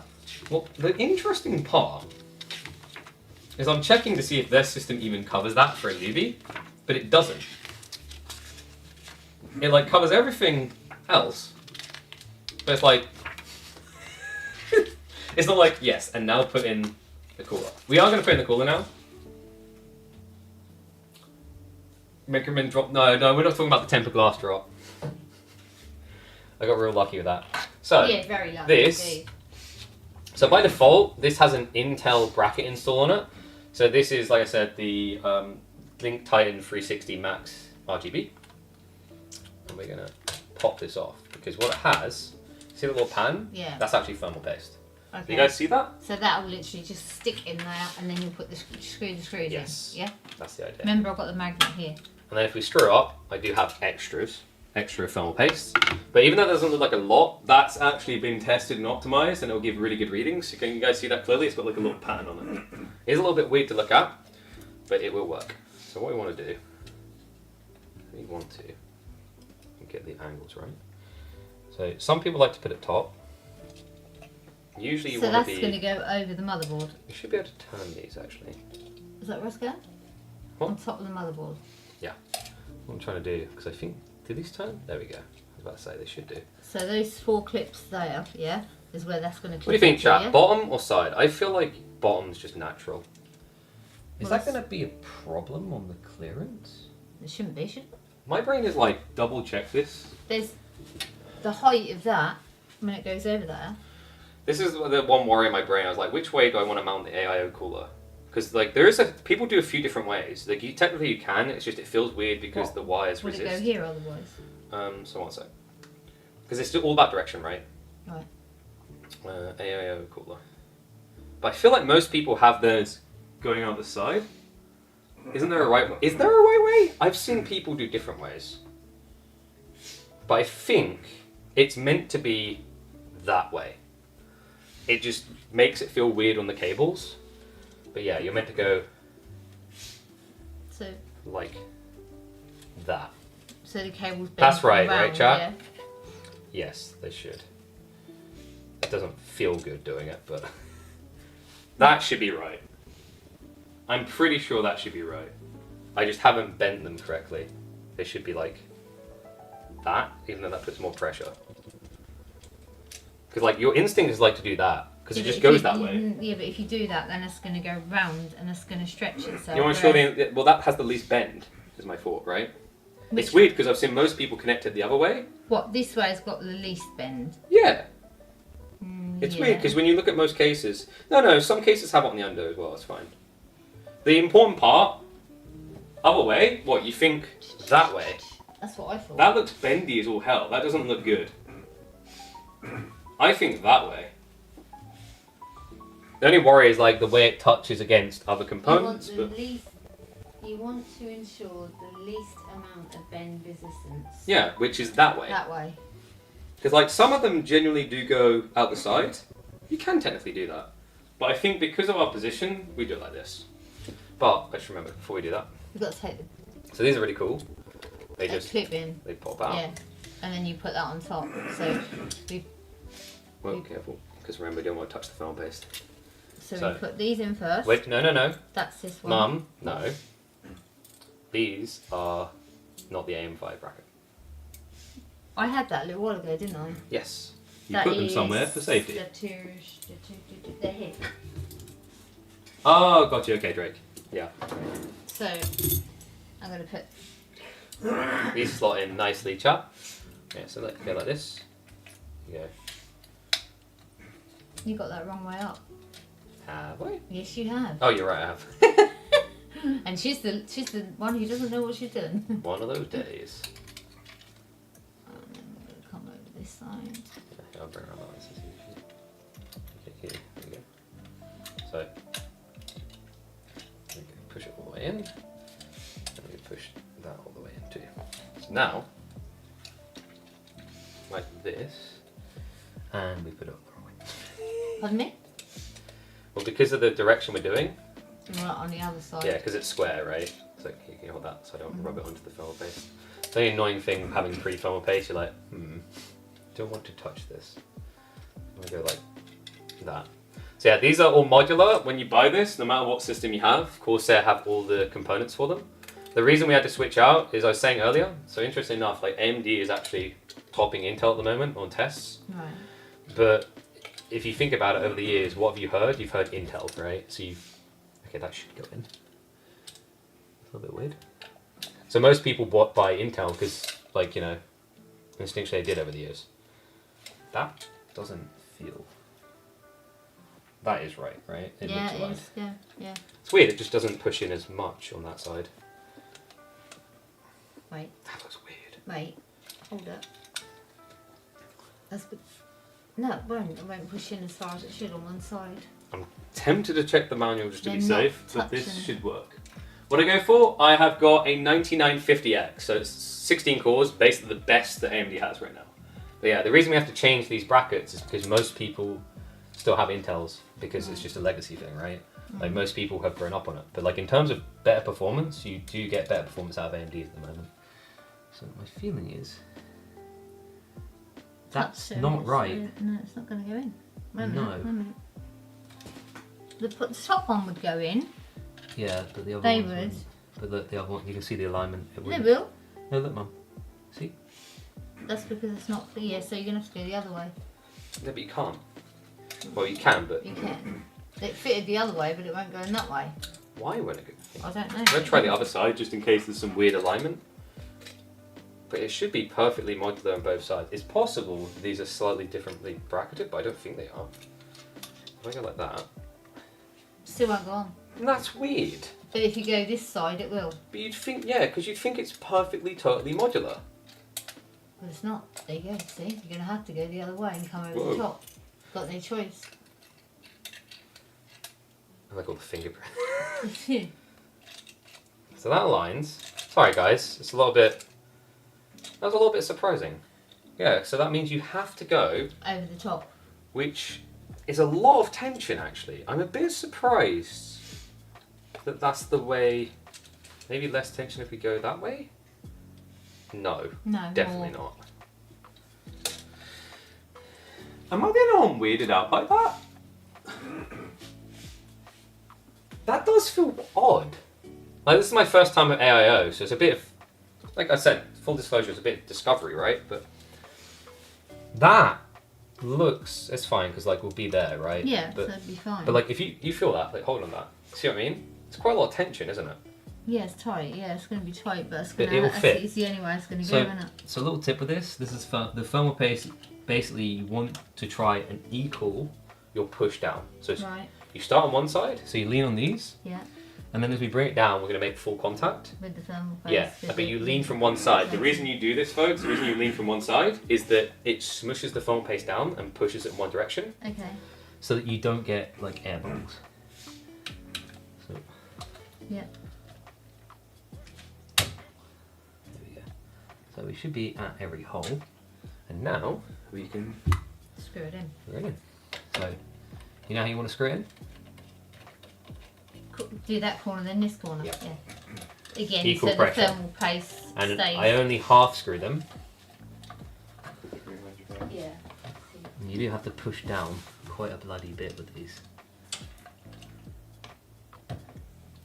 This is the thing, you have to really push down with these, otherwise, which is why I'm doing this to my mum, because it feels weird when you push down with these. You see my AO tubes? Yeah, well, so I think it would have been fine if I put this all the way across, but because I went center, it's got a little bit more pressure in it. So it's more my personal configuration has left it a bit more wanting. Otherwise, it would have been fine. I think we're making good progress now. We just need to find our flow. We've been really educational about this as well. 4.5k PC, KP's rich? No, KP just has some amazing sponsors that work with him. So AMD, Micron Crucial, Corsair, Gigabyte, Kingston, and Haven all sent me parts to do this. So, you know, my goal isn't to say, look, make a PC this big.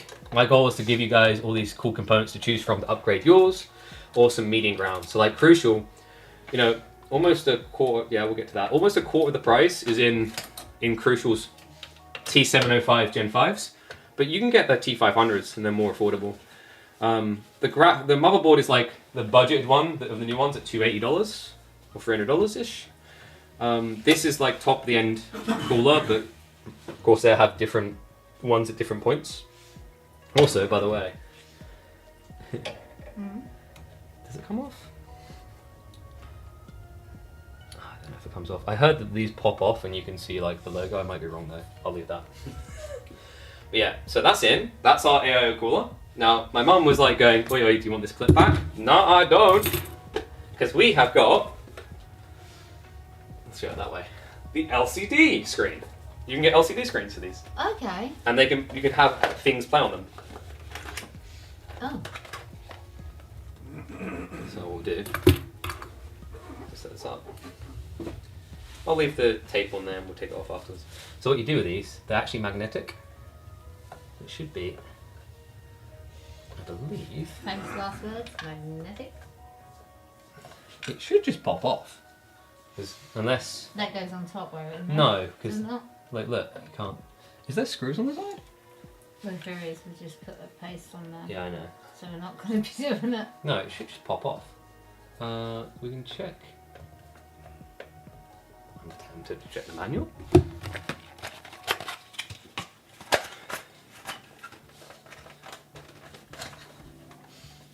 One second, guys. Oh, I need to sit down anyway. What are the top 3 most expensive items? Probably GPU, CPU, because we've got a 7900 XTX, which is AMD's best. And then we've also got the best CPU, which is 9950X. And then I believe single next expensive component would be the SSD. Okay, so these will come in a little bit later.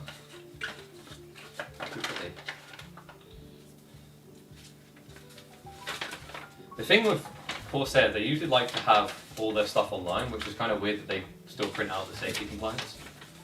If I quickly, because I'm a bit paranoid about that popping off, but it should just be a pop off. It's interesting because this one has screws showing on the side, whereas that one doesn't. But we can't take that off again. One second. There's some thermo paste on there, aren't you? Well, I can replace the paste, but we shouldn't have to.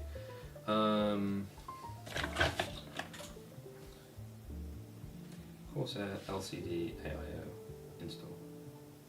Because it should just pop off. Gonna be insane? Hell yeah, dude. I'm looking forward to this. Click to discover last-minute deals. Apologies, guys. This should just work. But I'm clearly missing something simple. So. To begin the installation, remove the 4 screws holding the pump cap in place. I think, that's what I was trying to figure out. There should be screws. So I think this must pop off. No? But it didn't have no wiggle on it when I tried. How the fudge? Because there's no screws on the outside, so there's something that's meant to pop off. That pulls a little bit, but not... What are you doing? Let me double check this. It should just pop off.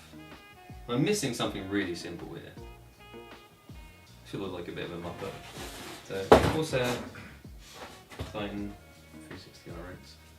How to take off screw.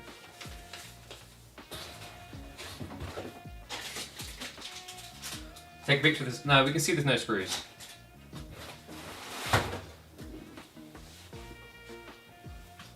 You've got the book for it, don't you? Yeah, but it's a warranty thing. Unless there's a book in there, but I think there that one is, was but warranty again, too. that's just warranted on. Sorry guys. You can get these with the LCD already coming, but they thought it would be cool for me to try and change it, and I'm like, okay, I would like to change it.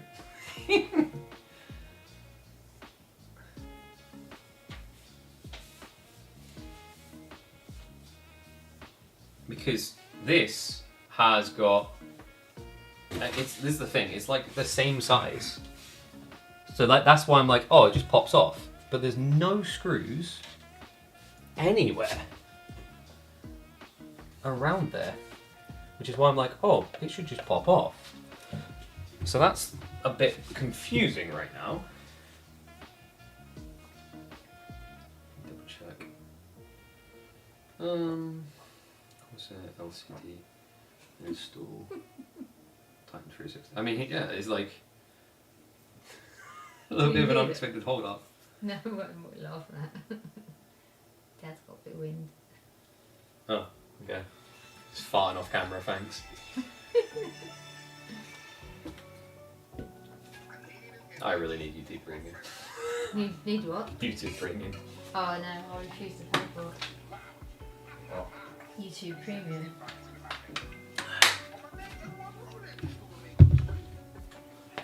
What's up, Gully? Yeah, we're just figuring out something about the LCD pop cap. I mean, we're doing pretty well. We need to still install the GPU, some extra fans, and then I think, yeah, power supply.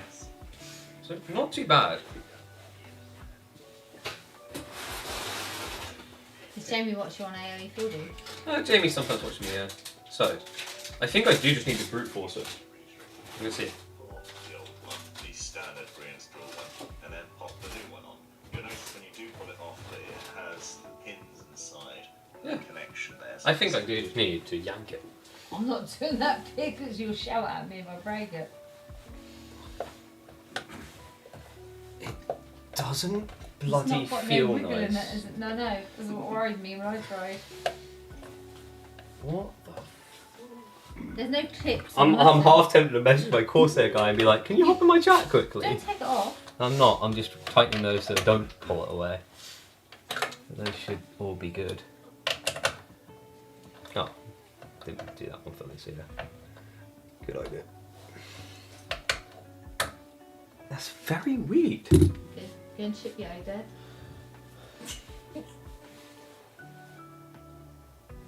Should be over. MSN got drafted, nice.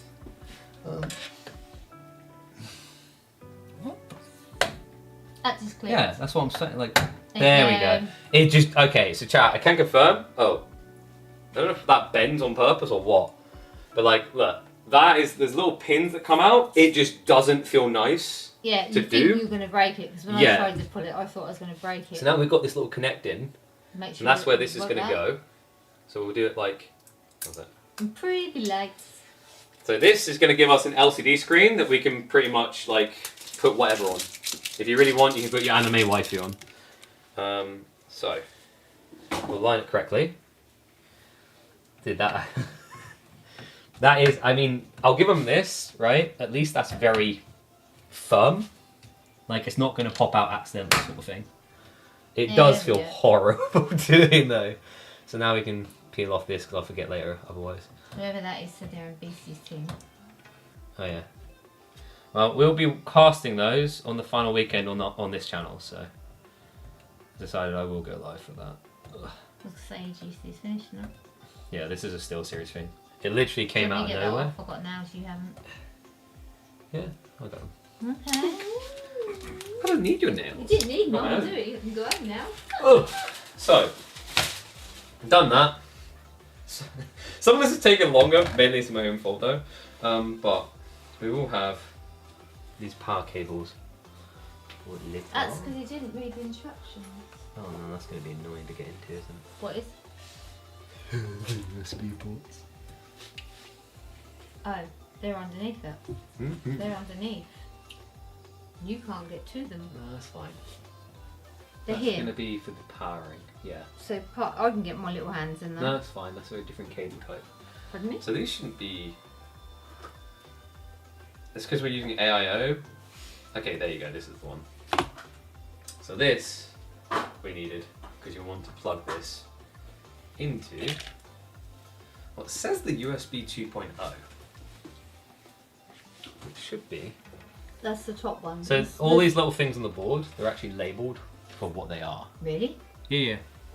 Look, you can see the little names if you get up and you see. Like you have, for example, What are we looking for? USB 2.0. But that should be. I mean, that's fan basically. It should just be fan. It should be USB 2.0. USB 2. No, few. Because this should go into the IQ, U actually. USB. Fan is here, Darren. Fan 1, fan 2. Yeah. But the way that we do Three fans. these is with the IQ. The IQ is the thing you use here. I don't know why they have... they protect the Corsair logo at every turn that have plastic on it. But this doesn't take Did you this... feel that chill coming? wait, where did I put the other cable? I just had it. Wait. You got it in there? Yeah. It's cold now, chap. I mean, you can turn the radio on if you want. Cold Suffolk. No, it's because your dad opened the door. Yeah, but it's going to Cold get old cold. Suffolk. This doesn't go into here. I think Jamie's not here, is he? He's not He in might have England. gone. He's no, I mean he's not in England for Christmas, is he? Don't think so. So I'm just... This is the only thing, like, it gives you a lot of cables in case you don't use the system in different ways. But, like, when I looked at this, pretty much what it should be, there should be a header cable, which it gave us these for. So I think what it wants to... So that thermo paste is just like glue, isn't it? It's not... One second. Because it gives you these pins, right? Mm-hmm. Which will be... No, that's a 5-pin. I don't even know what that cable is for. I've never seen that before. That's for USB. That's for USB 2.0. Bloody hell. Because it's got cables at the back. Okay, so we'll move forward and treat this like how I'm expecting it to be. Which is... What we can do is we'll dial back to this one after we do the next piece, which is going to be the bottom. So we're going to install the bottom one, and then I'll sort the wiring up, because the wiring up is a bit different. When you use IQ from Corsair, you connect all the parts. So I thought I wanted to do it in a way that I'd done some prep, but also I wanted it to be discovery, because I think that's very important for like people who are doing this themselves.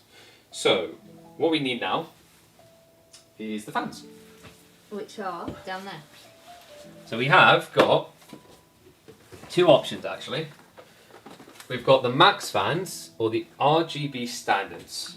And I'm trying to figure out which ones they used on these. My instincts say they used the RGB standard because those are maxes and you can see how thick those are. Yep. You can see those are thinner. Mm-hmm. So we could, what do you want? Do you want a fat stack look at the bottom, a thinner at top, or do you want mirrored look? Don't worry me, I'm going to be looking at it, I only want to clean it. What do you think, chat? Should we have fat maxes at the bottom, or should we have the same as this? Because these ones are fatter, they are the width of the back ones. So it'll pop off more of the floor. My instinct is it'll look nicer mirrored. Is it going to be standing on here all the time? Yeah. Well, yeah. So you're going to be able to see it when you're streaming? Because what we can do, we've got enough fans that if we want, we can do back as well. So I think we save these in case you want to do back as well. Yeah.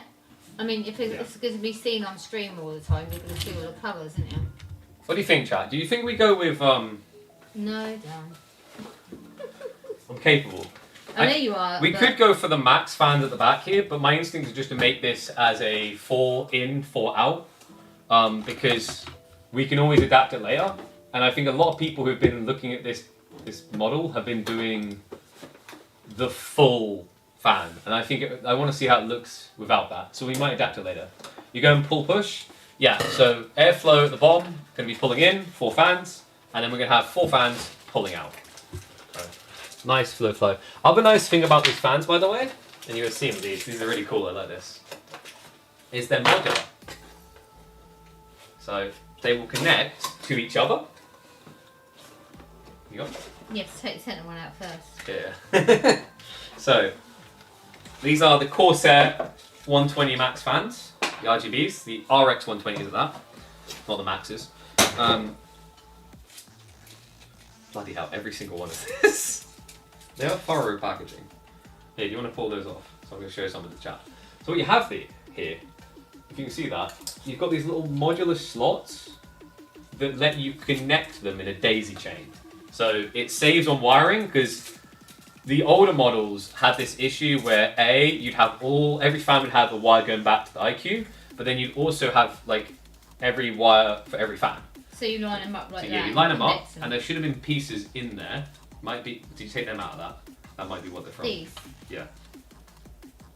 Because what you do. No, the little. Was there everything in the box? Because the box should have little connectors. That's what I'm saying. They're here. These are the connectors. No, little connectors. I'm talking like little teensy tiny blocks. Oh, they're here. I think Yes, that's got they are. these tiny little teeny. So they have these little plugs that you put in, like DisplayPort. Oh no, that's not. No. No, that's not. That's them. Wait. Things these. These are blocky. Oh, I'll take them out. It's okay, I got it. No. That's not them, is it? Wait, actually, no. I think this is. So, You sure? yeah. Because, see that? Mm. So what you do is you take these little black things and you plug them in. Yeah. That then sticks like that. So what you have, and then the other side is just literally, it's because it's only going to connect one side. The other one is simply just a flat one to connect it. So you do it like that, and then what But you can are do. you going in or out? As in, when you put them on? That's what I'm on about. Yeah, 1 second. Hang We on. need to check the airflow direction. That's what I'm on about. That's what I just said. Yeah. So we want it to blow that way, right? So what we're going to do is we're going to align that. That way. Yes. What you do, guys? Oh, getting the hang of Got this now, little plug points. What you do? Yeah, of course you do. Do you Dan. feel the connection? So there we go. And we had it the wrong way around. So it was magnetizing away, basically. Ah. So like what we do? Let's go like that. And it's like building. We said that building a PC is like Lego. Even physics comes into it. There you go. Hello. So then we Leon, plug these hello. back in. Leon's still in. He's not going down now. Oh no. He's going to live with you. My nephew's Nephew. come round and he's like discovered Uncharted and he's just obsessed at this point. Yeah, they're playing Little Big Planet. Oh, Little Big Planet. Oh wow. Yeah. The new Little Big Planet suck He compared to the wants to original. get a PS5 now. So now we plug this one in as well. Oh, look at I've Ezra done that Darren. one. His son. Oh, yeah. Show him on screen. Look. Can I show? Sure. Why is this one the one? This is how Darren's baby Ezra is sleeping at the moment. Yeah, they got treated to him the other day when he was upset and out here. Had to pick him up when he puked on me. Did he? I Nice. had to clean myself. Yeah, you missed that. You weren't here. I missed No, that. that's when I had to my wipe outfit myself goes. down with tissues. So what we want to do now, we want to take out that bottom one. Bottom. This one. Yeah. Which should just pop out, I think. Or has it got? It should have not nails, sorry, screws. It's got a clip. But I need Yeah, pull out by. Back off. Oh, I see it. No, mum. No. There is a screw at the back there underneath. So Excuse me? on that side, because the thing about this is really cool. No, outside. On the outside. So the really cool thing about this is I see. the airflow. Most cases, like on the bottom, it's like free hanging, but there's actually a compartment down here, right? So it provides airflow going in through the sides. I think the intent with this design was for people who like want to go and like put it on a carpet, which I wouldn't advise ever putting consoles or PCs and carpets, but if you want to, There we go. you can. So we've got one screw there to I put have back the in. screw. Right So what we do now? Oh, same as what we done last time. Get it right Yarp. this time. It doesn't matter this way. This Yarp. way either. Did you just say yarp? Yeah, I say yarp a lot. Yarp. Gets that off you. No, he gets that off me. Dad says that I off. watched it first. Right, these are the little screws that we used last time. But Yes. we only have 6 left. That's a bit problematic. There's another bag. Well, there's not here, there isn't. There is definitely 2 bags.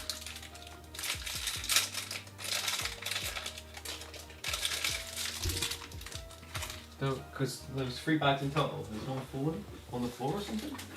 So I put them over here. So unless they've been moved, there should be another bag.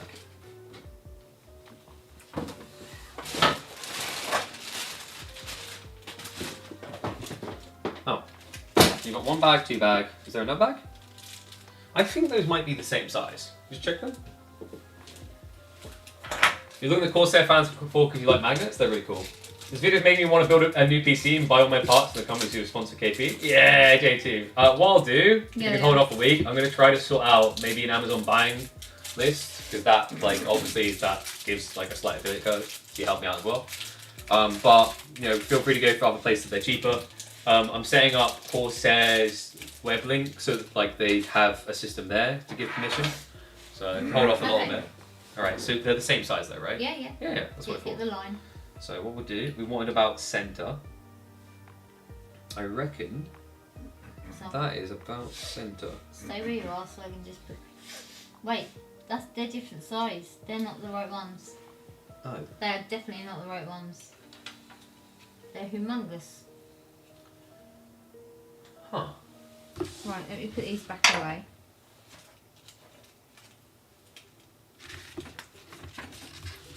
Hold on a second. I'm going to put those ones back in there so I know where they are.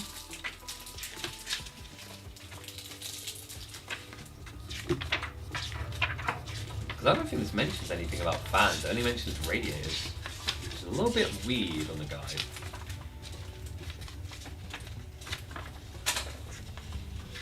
I mean, you should check out the AMDs, man. I've been with AMD for many years now. They're really good. They were banned for a long time, and now their performance, like the most recent gen, AMD has basically convinced everyone.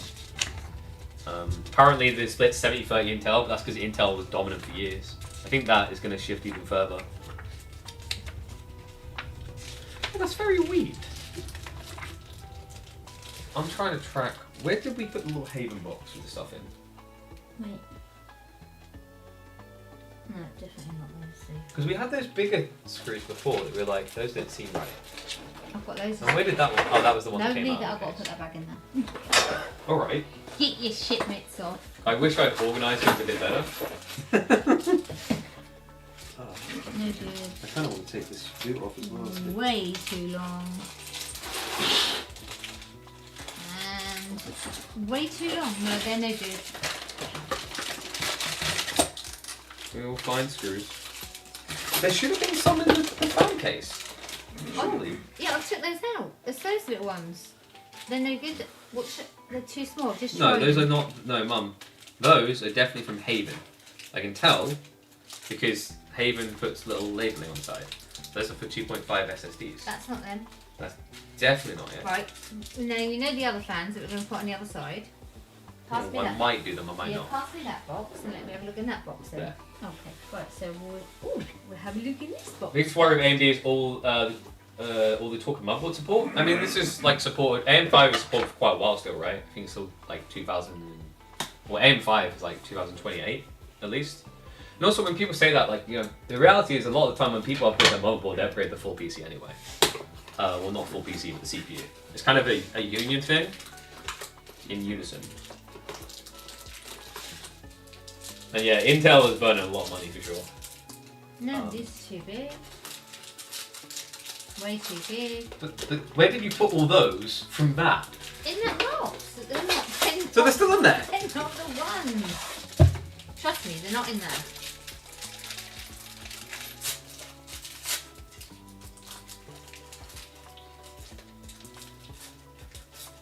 Did those come out?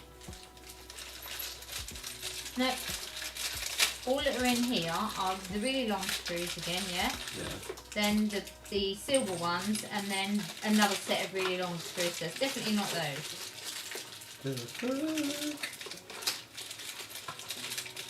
And it wouldn't matter what size the fan ones are, because It's going to be fun to clean everything up afterwards. yeah, enjoy. So I'm not sure, like these ones... I said that earlier on. You said they're way too big. 'Cause Yeah. Look, yeah. I'm not sure what those ones are even for. It's annoying because I think Corsair just likes to have all the guides online, and I've covered my keyboard in so much crap. Wait, hang on. I've got. We are missing something. Can't we use some of the stairs down here? I mean, technically, we could just do it probably with 4 screws because they're all connected now. But the point being, none of those screws will fit. They're too big. They're too You small. sure? They're I thought you too- said it was the ones you didn't have enough of. No, they're too small. They're too small. Right, so Stop size shaming my screws. They can be whatever they want to be. these screws are way too small. Watch. If I pop that in there, it's not. See? Nada. What are we missing? The only other possibility is that. Ah, look, those will go in. That feels like a damage. Well, I don't know, but they come with it. Well, no, the other thing I was thinking. Actually, may have been going about this all wrong. Pardon me? Don't you say that now? See those holes? What, yeah? They're only on one side though. No, they're already screwed into, aren't they? Yeah, they're already screwed into. So this side, there's screws. These, like, chat, like this is going to crack the plastic if I put those in. But I'm sure they're in this box as well. Watch. Yeah, I know they're in that box. Yeah, so they've got to be there for a reason, haven't they? Well, that's what I'm trying to figure out. And I think they go in, they clip in, and once they're in, you don't take them out again. How to screw in? How to screw out? How to shake it all about? Because you think about it logically, it's just a normal. Hey guys, this is Just Steph a thread, welcome isn't it? back to the channel.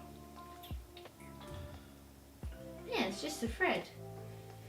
And if you look inside there, look, the thread is, there's no thread in there. Look inside. Yeah, you don't think that'd be a problem at all? Or if there's no. Paul, come here now, please. You can't be seen. Don't worry. Come here. No, it's fine. What? Because usually it's This, flatheads yeah, that you screw go into in that. fans. I've not seen that type of design, but then again, this is my first time with Corsair ones, so. That in there. Should work. They come. They're in the box. It's a self. for it. Is it a self-tapping screw? That's a self-tapping screw, Yeah. right? Yeah, so that Yeah. clips in. So those should just go in. Yeah, that's what I just said. That's work its way in. Yeah, it will, won't it? Yeah. And once it's in, it Well, you're all over. no, don't want it to go all the way. We want it No, to but go like, in will here. it attach to? Yeah, it will. Okay. Should do, depends on which way. Hang on. Is there a certain way around it goes? No. Well, I've got extra fans. We break them. Yeah. Thank you. Come here. So to me. we're gonna. So we want He's really- airflow. He's really camera shy, ain't he? Yeah. No. I just can't think. Put me better, but there you go. Wait, why are these the? 1 second. I just realised these fans are not You put- aligned. you- No, because look, like the arrow that way is there. I Uh, don't know how I've done that. One okay, second. this is what Darren done, chat, not me. Yeah, it's just one side was wrong. So it needs to go this side. And that should be. Now you got to no. do all the others now. No, because like You should be able to put it on the other end. Should you not? No. blows up, blows up. Yeah. No, wait, so why You did were right. why was the arrow showing different? Don't know. I think I rotated them the wrong way, that's why. Can you do it or do you want? Yeah, I'm just trying not to squish it, because I just heard it bend a bit when I squished. Oh, these are a pain in the ass to get out. I mean, tells you it's definitely not going to move once it's in, that's the good news. So, I'm just going to go like that. And then Bob's your uncle. Tony's your aunt. We've got Eagle. I'm Right. pretty sure the middle one is correct. I'm just going to double check. Yes, it is. Yeah, Lego guys. Told ya. So, go like that. And then we want air up. Which means No. yes. Yes. Because like the hook goes down, remember? That needs to be on top that way, doesn't it? Well, no. Because that tags into the bottom. So I'm screwing it in from the other side then, that's what you're saying? Yes. So can you Yeah, turn it up the other way then? Yeah. Well, you make it sound like I've done that. No, you just hadn't got that other way from me, Yeah. had you? That's what I was like, huh? I'm definitely right. Is that right in the middle? I feel like that's in the middle. Yes, fine. Right, stay put this time because this is a bit of a different scenario. Do you want me to do this? Hmm. Do you want me to do this? Yeah, let me just put them in Yeah. so that they've got it then lined. That's what. Definitely a different. These are weird. It's definitely different, yeah. They even feel weird, like when you. Because I think most of the brands I've done in the past have used flatheads. But, in fairness, self-tapping is more... You self-tap them, but the point is you've got still got to screw them in. Oopsie. Or do you hammer Well, no, them? what I mean is like, no. Right, okay, I've still got 3 in my hand. But the thing is, like, with these, I mean, what you get is you get... Once they're in, they're locked in, you know? You're not going to get any fan shake or whatever, which is quite important. Hmm.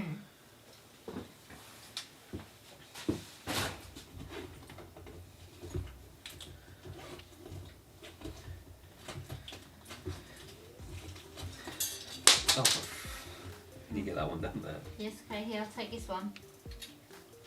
I don't think you need more than this. No, I'll pick the other dropped one up in a little while, that's what I'm trying to say. Oh, yeah, yeah. I thought you were saying put one in every hole. I'm like, I No, don't no, think no, we no, need no, that you don't, many. you don't need That would be very secure, but overly. Okay, so we are slightly off perfect centre, but I'm happy enough with that.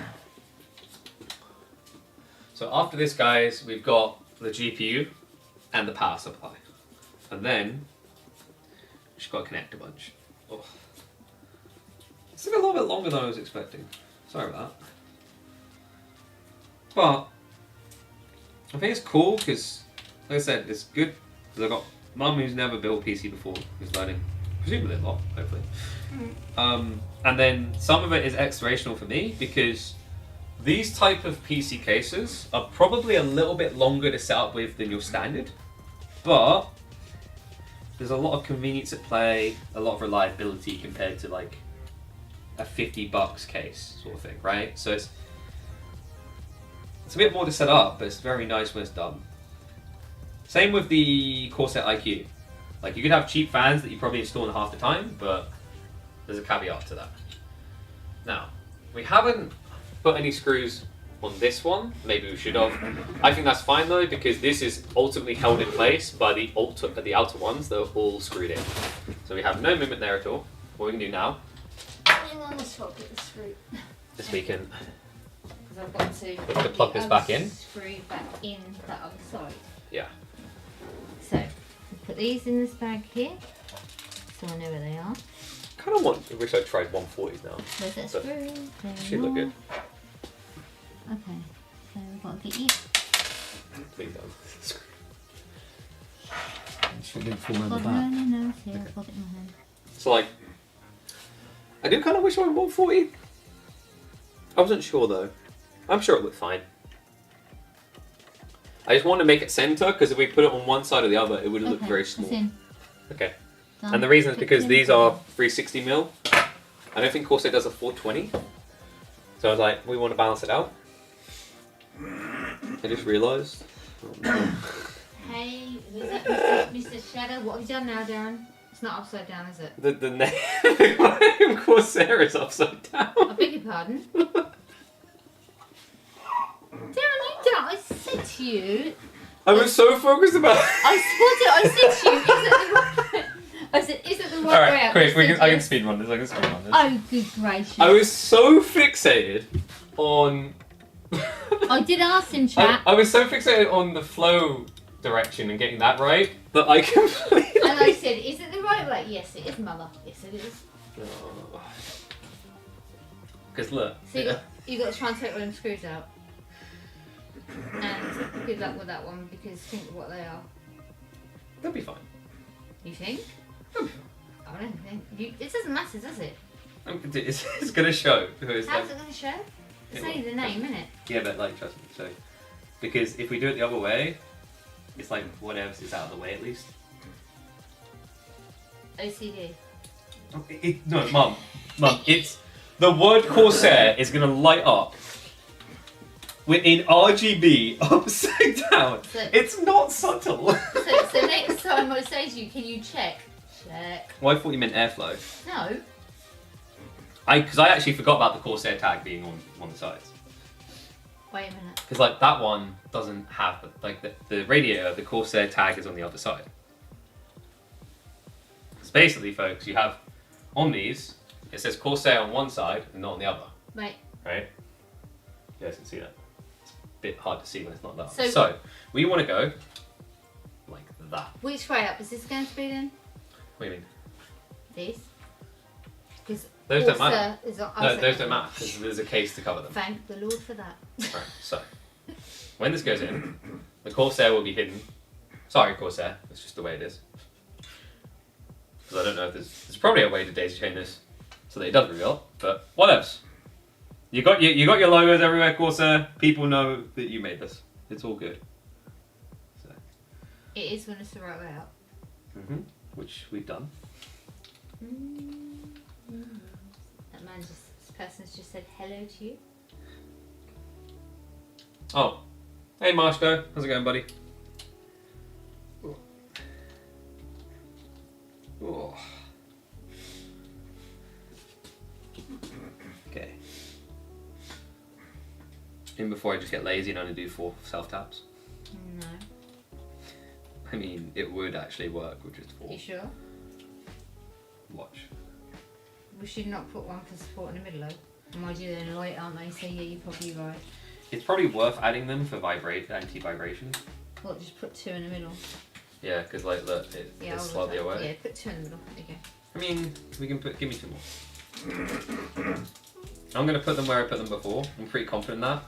Like, so there's none really touching the center one, but it shouldn't really need it because, like, at this point you've pressed it so close to. Arguably, I could have put like them here instead, I guess, which is more even.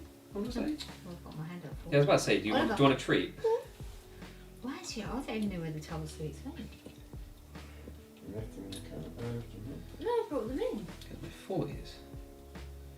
Did someone come and Emma come and sneaked in the door there? Probably another. So spread it out a little bit. Is Leon watching this then in there for? They don't care about this. This is in the background. Don't- And Em was also watching snooker on her phone. Snooker? She's not watching darts? No, she's obsessed with crappy snooker. Michael plays tonight there. Oh, you're right. Why don't we call you Marsh though? Mr. Shadow doing my brain today. So what I've done, guys, is I've spread out them a bit. You could technically put more in, but it should be nicely secured. So And put sneak the screw. 3 on this, 2 on this. Technically, it's weaker on that side, so you could argue it's a bit weird. You could actually just do a do sort of thing. But either way, it should be fine. It should hold on. So we've done that correctly. Woohoo! Thank God the Corsair IQs are much simpler to do these years. I'd be so good at the operation game now. No. Right. There we go. Should have got a little electric one, shouldn't we? All done. Thank you. Melting. So, next up, should probably do the IQ now. So the IQ system, guys, is like, it's from Corsair. you use these cables everywhere to connect. But what you do is, unlike your old school style of cables, you don't have like a cable going for every single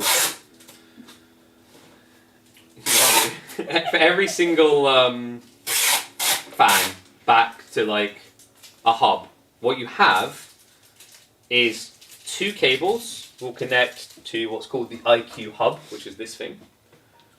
See one there, and you want to loop it through the system. So you're basically going to connect the fans through each other. So it actually is very efficient from a wiring perspective. Looks a lot nicer. So we're going to start on the back. So we're going to plug these in to the sides. So, yes, Mum?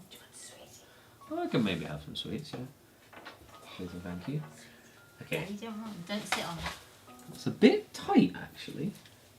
I think at the bottom That's what the nan said to the big one. we should. Do I need to turn these? I shouldn't. I might need to. Oh. Nice whispering. Are we whispering? No. Oh, maybe they can hear me. I'll come over here. Bloody hell. Really? She's scoffing her face. I've got 1 sweetie. Yeah? 1 sweetie time Who did you tummy. think was whispering? Oh, they said that on there, did they? Mm-hmm. No, I was offering him a sweetie.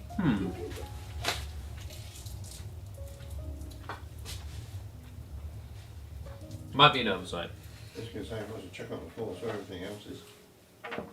So usually, this type of case is designed. Can we daisy chain that? That would be a bit. Oh, that might be. No, it's not. Usually, this type of case is designed with a standard connector cable in mind. But Corsair, their connections are a bit different. They're fatter. So you get a very thin connection point for a PC build. They use these fatter ones, like this. So, because they're thicker wires, they're really nice. Oh my god. I think we're safe. We don't need to unscrew again. If we do, it's only 1 screw, but let's see if this works. No, we're going to need to unscrew. For a sweetie, Dad. I'm just quickly going to unscrew this base. What? Again? Yeah, because one thing I didn't notice is that Haven's case is really tight on these space pieces. So let's just take this out quickly. The reason, guys, when someone subs, do you get all the dollars or percentage? I get 50% of what you sub. If we have 100 unique subscribers in a month, I get 60%. 300 unique subscribers, 70%.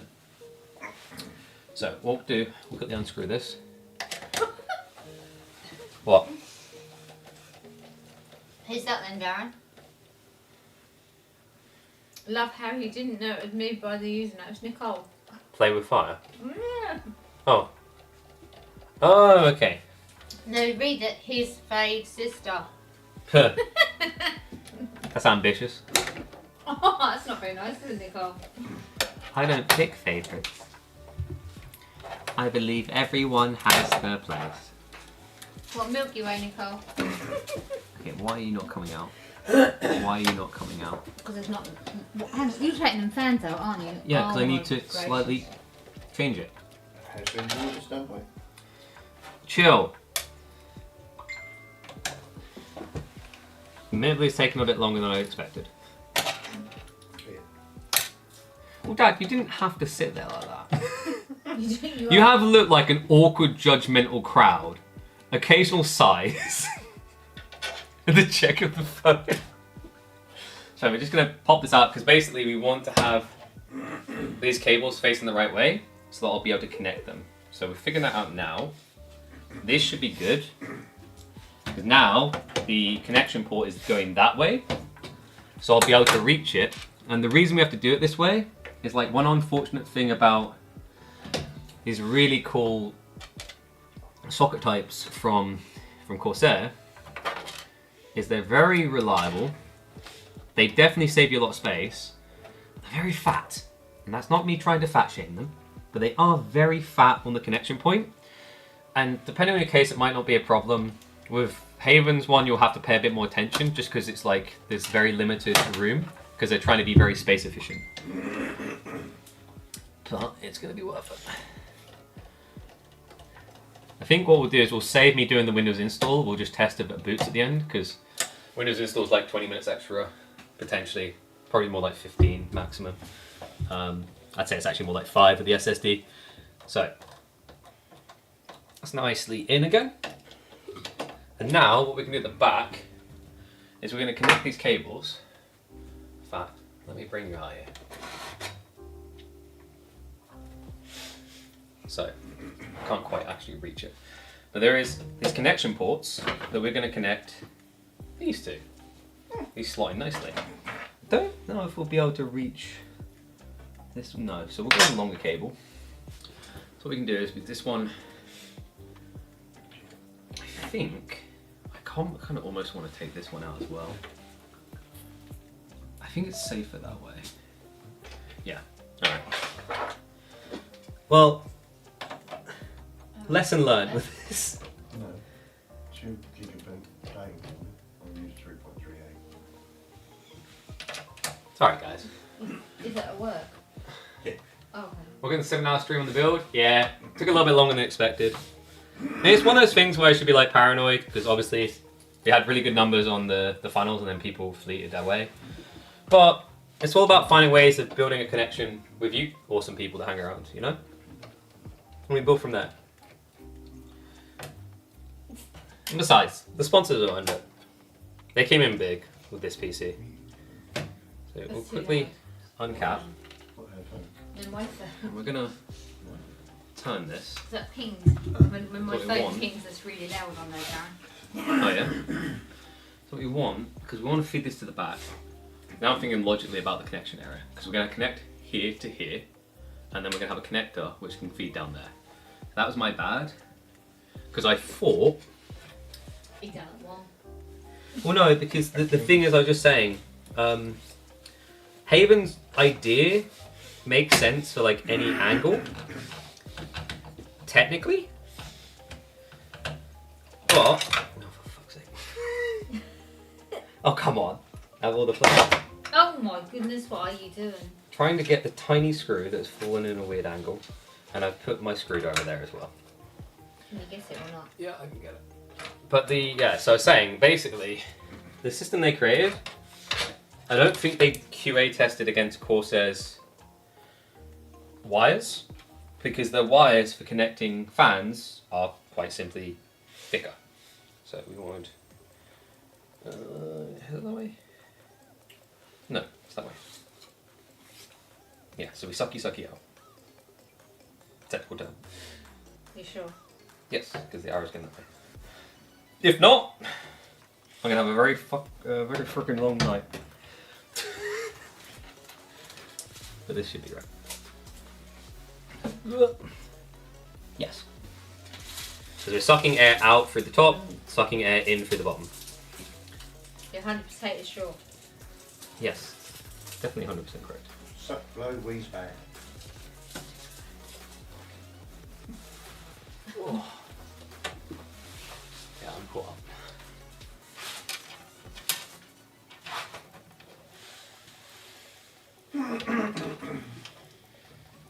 Okay, I want to put this one in last, really. This stupid hole hates me.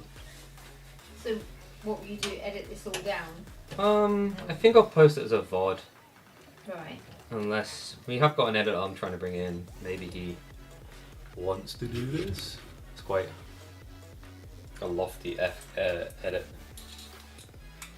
Yeah, it's like But I might just upload the VOD. nearly 3 hours. I mean, because we're basically we're going to feature this PC is going to be present on stream throughout all of January.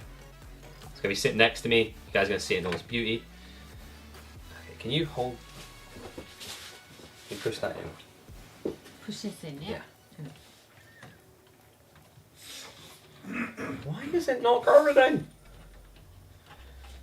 Okay, I'm struggling with this whole Can you not get the bite?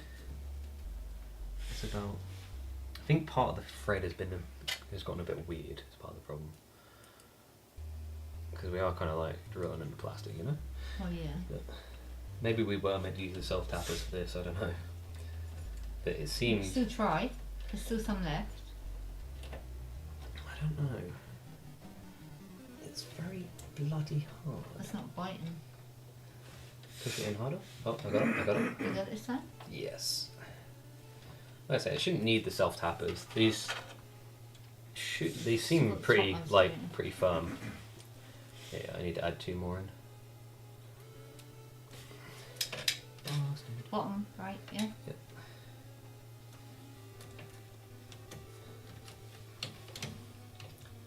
There we go. There we go. Top. Yeah. Ooh. That should be pretty rigid. Right. Fantastic. Take the floppy off. So, now, we might even be able to use this one actually, which is much shorter. So I think, yeah, we can just play it safe. Use a big one. Yeah. We'll do. There's a lot of cable, isn't it? Doesn't even matter, does it? It's just about where to tuck it though, right? Hmm. That's the only annoying thing. Because I almost feel like I had to go this way, but it's like, oh, for God's sake, how do I do this now? We might. Yeah, there's nothing there. We can do. Whoa. I think. Maybe. I don't think. Is there a short cable? They come with a lot of them. Wait. Can't you go from this? We can, but then I'm gonna have to loop-de-loo in a weird way. It might be workable though. That one goes. That goes in there, yeah. Yeah. Right, and then that one go in here. Yeah, but you gotta hide the cable. What are these tags as well? Can't we go over the top? Go over the top. Yeah, we're gonna go to the top. Right. But like, we're figuring out. Oh man, that's. For now, like, that's a lot of bloody cable. Yeah, but it's alright. It's in But there then, now. because now, this is what I mean, this is where it gets awkward. Because we have to go back that way. The ideal was the short plug here to here. Because we're connecting all of the channels. Oh, actually, let's add this back in now. That's it, guys. Are you It's a daisy 100% chain through. Are you 100% sure you're right this time? Don't think you don't want to build your PC any. Oh, dude, chill. It's because I'm a bit of a muppet on the way. Yeah, it wasn't mum mistakes. Oh, shush. I'm just saying. But also, keep in mind, we did thoroughly explain quite a lot. There we go. It's just, this is a very, the way I describe it is like, there are cases that would allow you to build a lot faster. This one's just going to build looking a lot nicer. Oh, fuck. What? How am I meant to get that in there? This is more a clash of... Sorry. How to put it? It's more a clash between the guys that made the case and the guys that made the cooling being very different in style. So the connections have gotten a bit weird. Your sister said your bum's showing. Yeah, well, The other sister. I can shake my ass.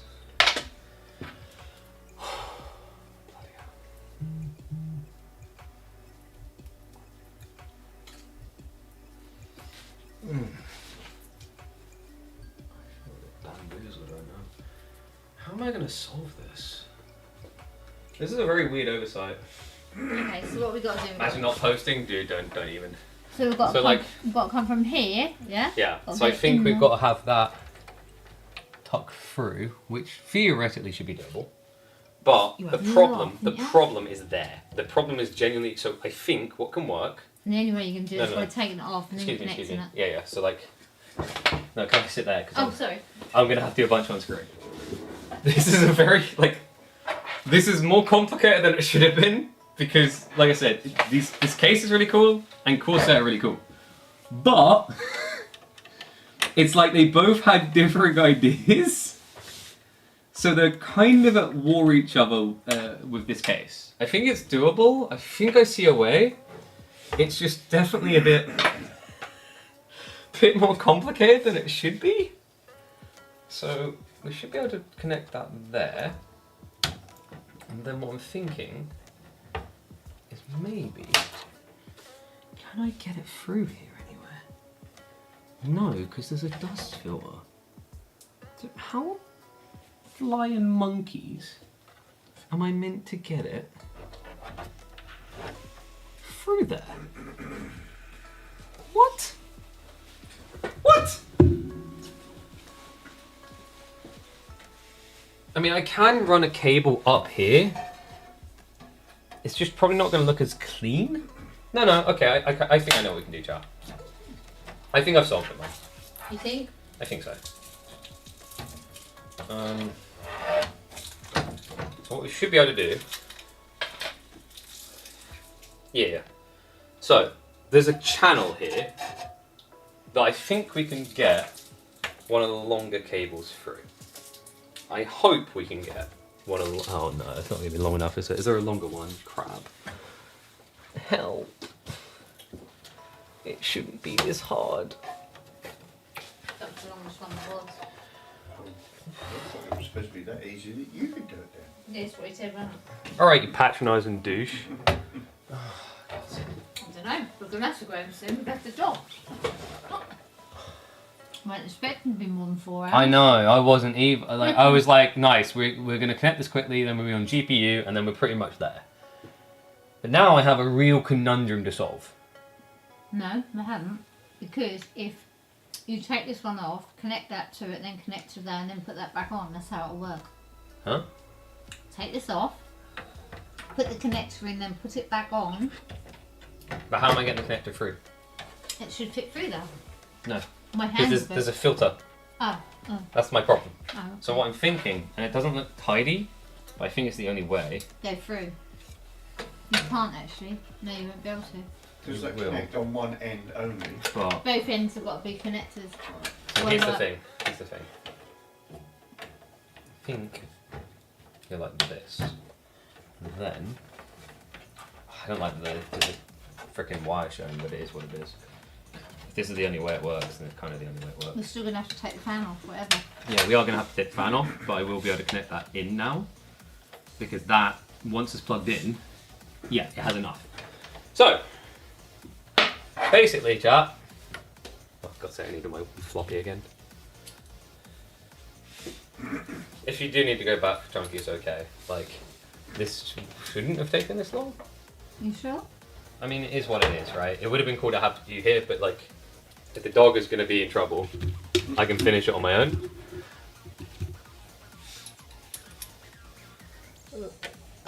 No, he did already poop on the floor before we come out.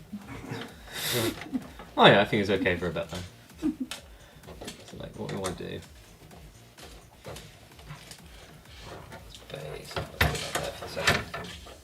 This is not ideal, but like I said, it's just... Basically, Corsair has a very unique type of connection type, which is why. Because I think most fans, this is why I say it's very interesting different. Most fans would just have you run a million wires through, but they'd be very thin wires. Do you think you are making the PC before the next win? Dude, get out of here. Definitely before you participate in one again. He said, someone else said, imagine doing all this work then. No, I know. I saw that. And I was like, dude, positive energy, alright? Positive freaking energy, thanks. He did say I'd be able to do it, it'd be so easy, but it seems like even he can't do it. But, you know. No, it's, like I Can't said be guys, that it's easy. specifically, I think it's a case if you either choose the Corsair IQ, and not this case, or the other way around, or you just follow what I'm doing to make it work. So what we're going to do, we'll bring this through, we can feed it in here, because there's enough room, once it's plugged in, it says and prays, that we can just bend the cable to our will. Don't break it. It's okay, I've got spares. To a certain degree, I might have to break it. It's very tight in there. This But way. once again, we just need to bend it. With a Bend it power like cable, it Beckham. doesn't need too much. There we go. So we've got the line up. I'm Should going we to kill hold my it so you back can like put the this. screws back in? can you do Yes, please. Yeah, you got it? And then... Wait up, put the screwdriver. Screwdriver's down now. Down Next to my right arm. This should resolve the problem. Emphasis on should. It would be nice if I could freaking get in the hole. Is it definitely lined? Can you let go, please? I can see. There we go. It's slightly off.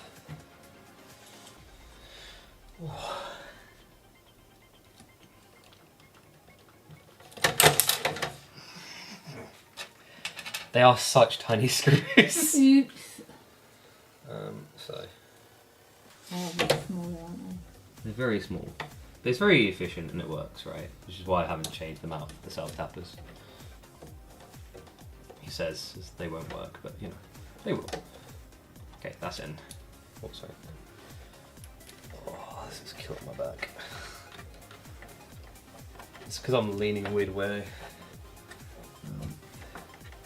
Wait, are we aligned? No, we aren't aligned, that's why. Maybe push it down. I can see right through now. There. Yeah, you are now. Once this is done, chat, the rest of the plug up looks pretty straightforward. And then this is where you're going to really like Haven's guidance routes for setting your cables. If this bloody hole will fill.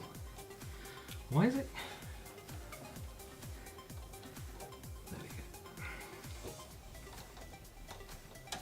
go. Okay. Let's kill my back. Because I've been leaning over this case. Okay, that one goes in easy. And now for the one that is held to put in. It's only the third time you put them in there, Darren. And it's fun each time. Alright, there we go.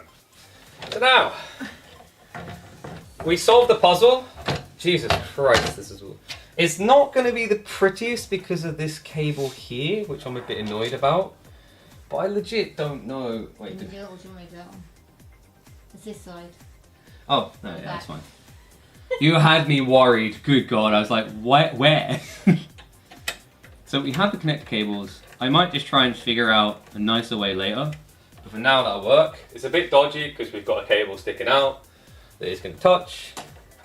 I'm just not really sure right now of a better way than this. So we just have to be careful to keep this, obviously, from going in the fan. Not ideal. What about some like I'll figure it out. cable ties? Maybe, I think part of it is just genuinely, once you have enough pull here, it Yeah, but if you cable tie these, hang on.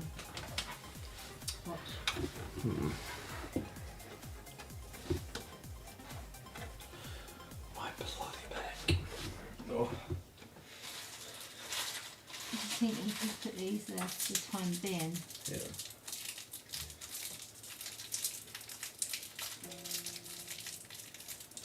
Oh. Like that. But Pocket kind.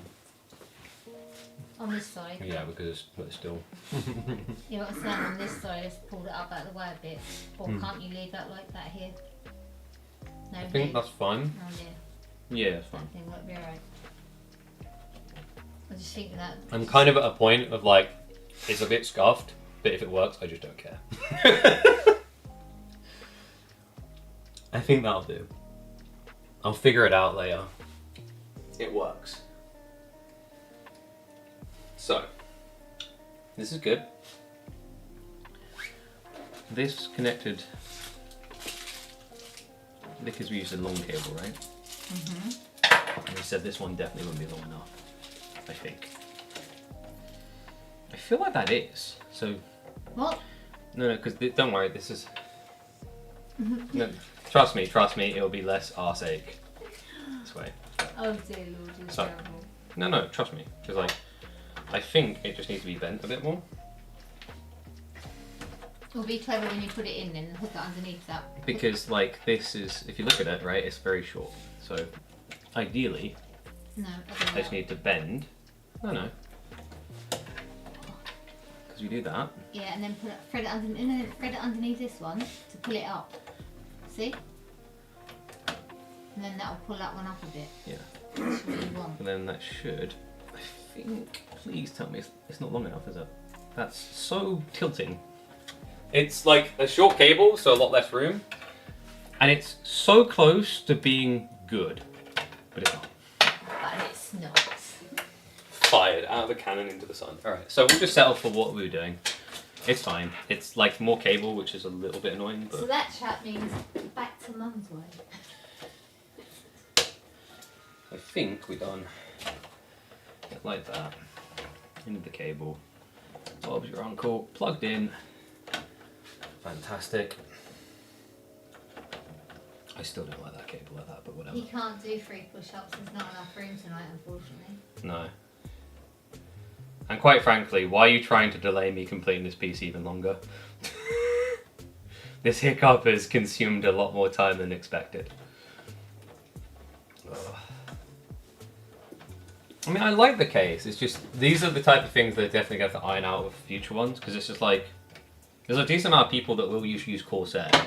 It's like, if you're using Corsair with IQ Link, it makes this a lot more annoying. So, we need another long cable. Should we now? Good luck with that one. What have we done? Definitely more long cables. There's definitely more long cables.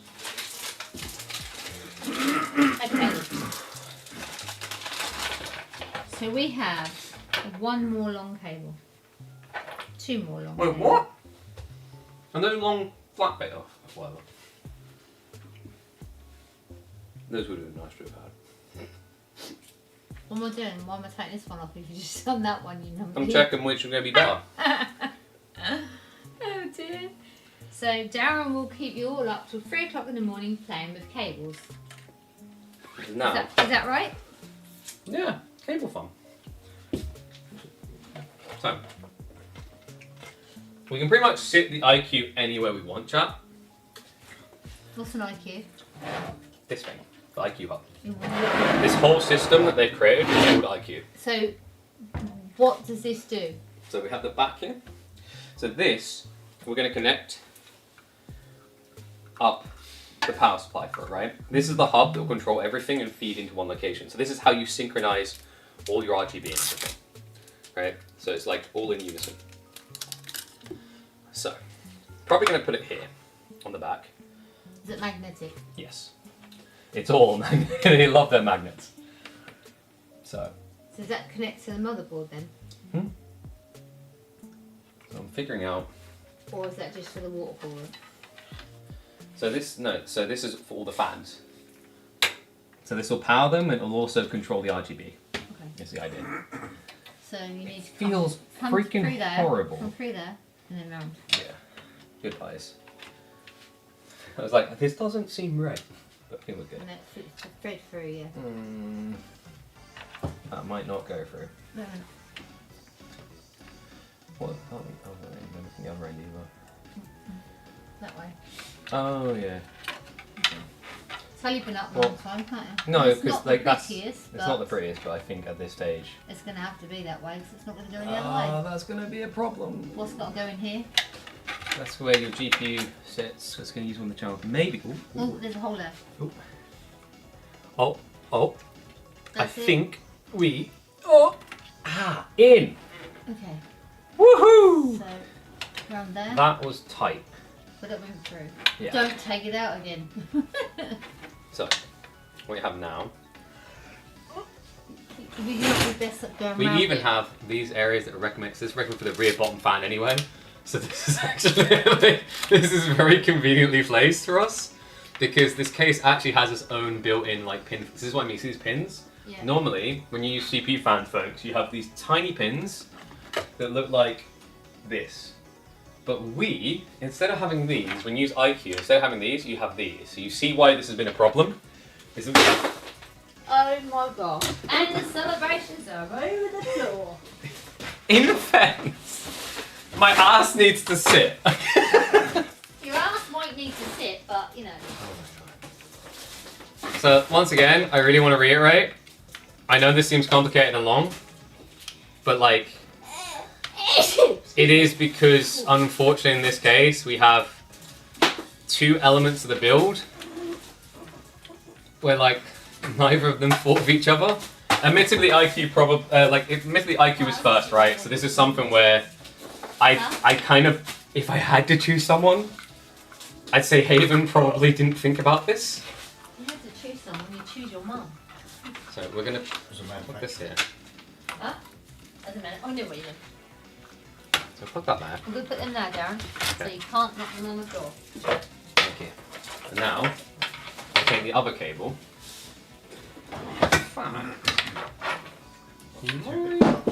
What's that? You phone?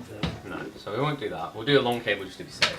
So we'll do a long cable, and that's going to be everything L connector. Hey, KP Mum, your son Oh, thanks, loves Dom. Esports. That's the nicest Bye. thing Don's ever said to me, actually. Who's Dom then? Don Artie used to play competitively in AoE before, but now he's just a chat DGen, you know. Just come on the DGens. Cheers, Don. Yeah, there's a competition on Reddit, isn't there? To pick best AoE forecaster. Oh, is there? And yeah, I saw it today. I think they not last time, and then I got it, and then some Trongo fans molded like crazy. Obs I voted for KP, yeah. Oh yeah, there was a best content creator. Obviously, I think Drongo's Yeah, I mean, Banging on it makes that. sense. best That's what we'll computer do. player. I don't know, the chat saw it on there. Best comp player will probably be Marine Lord.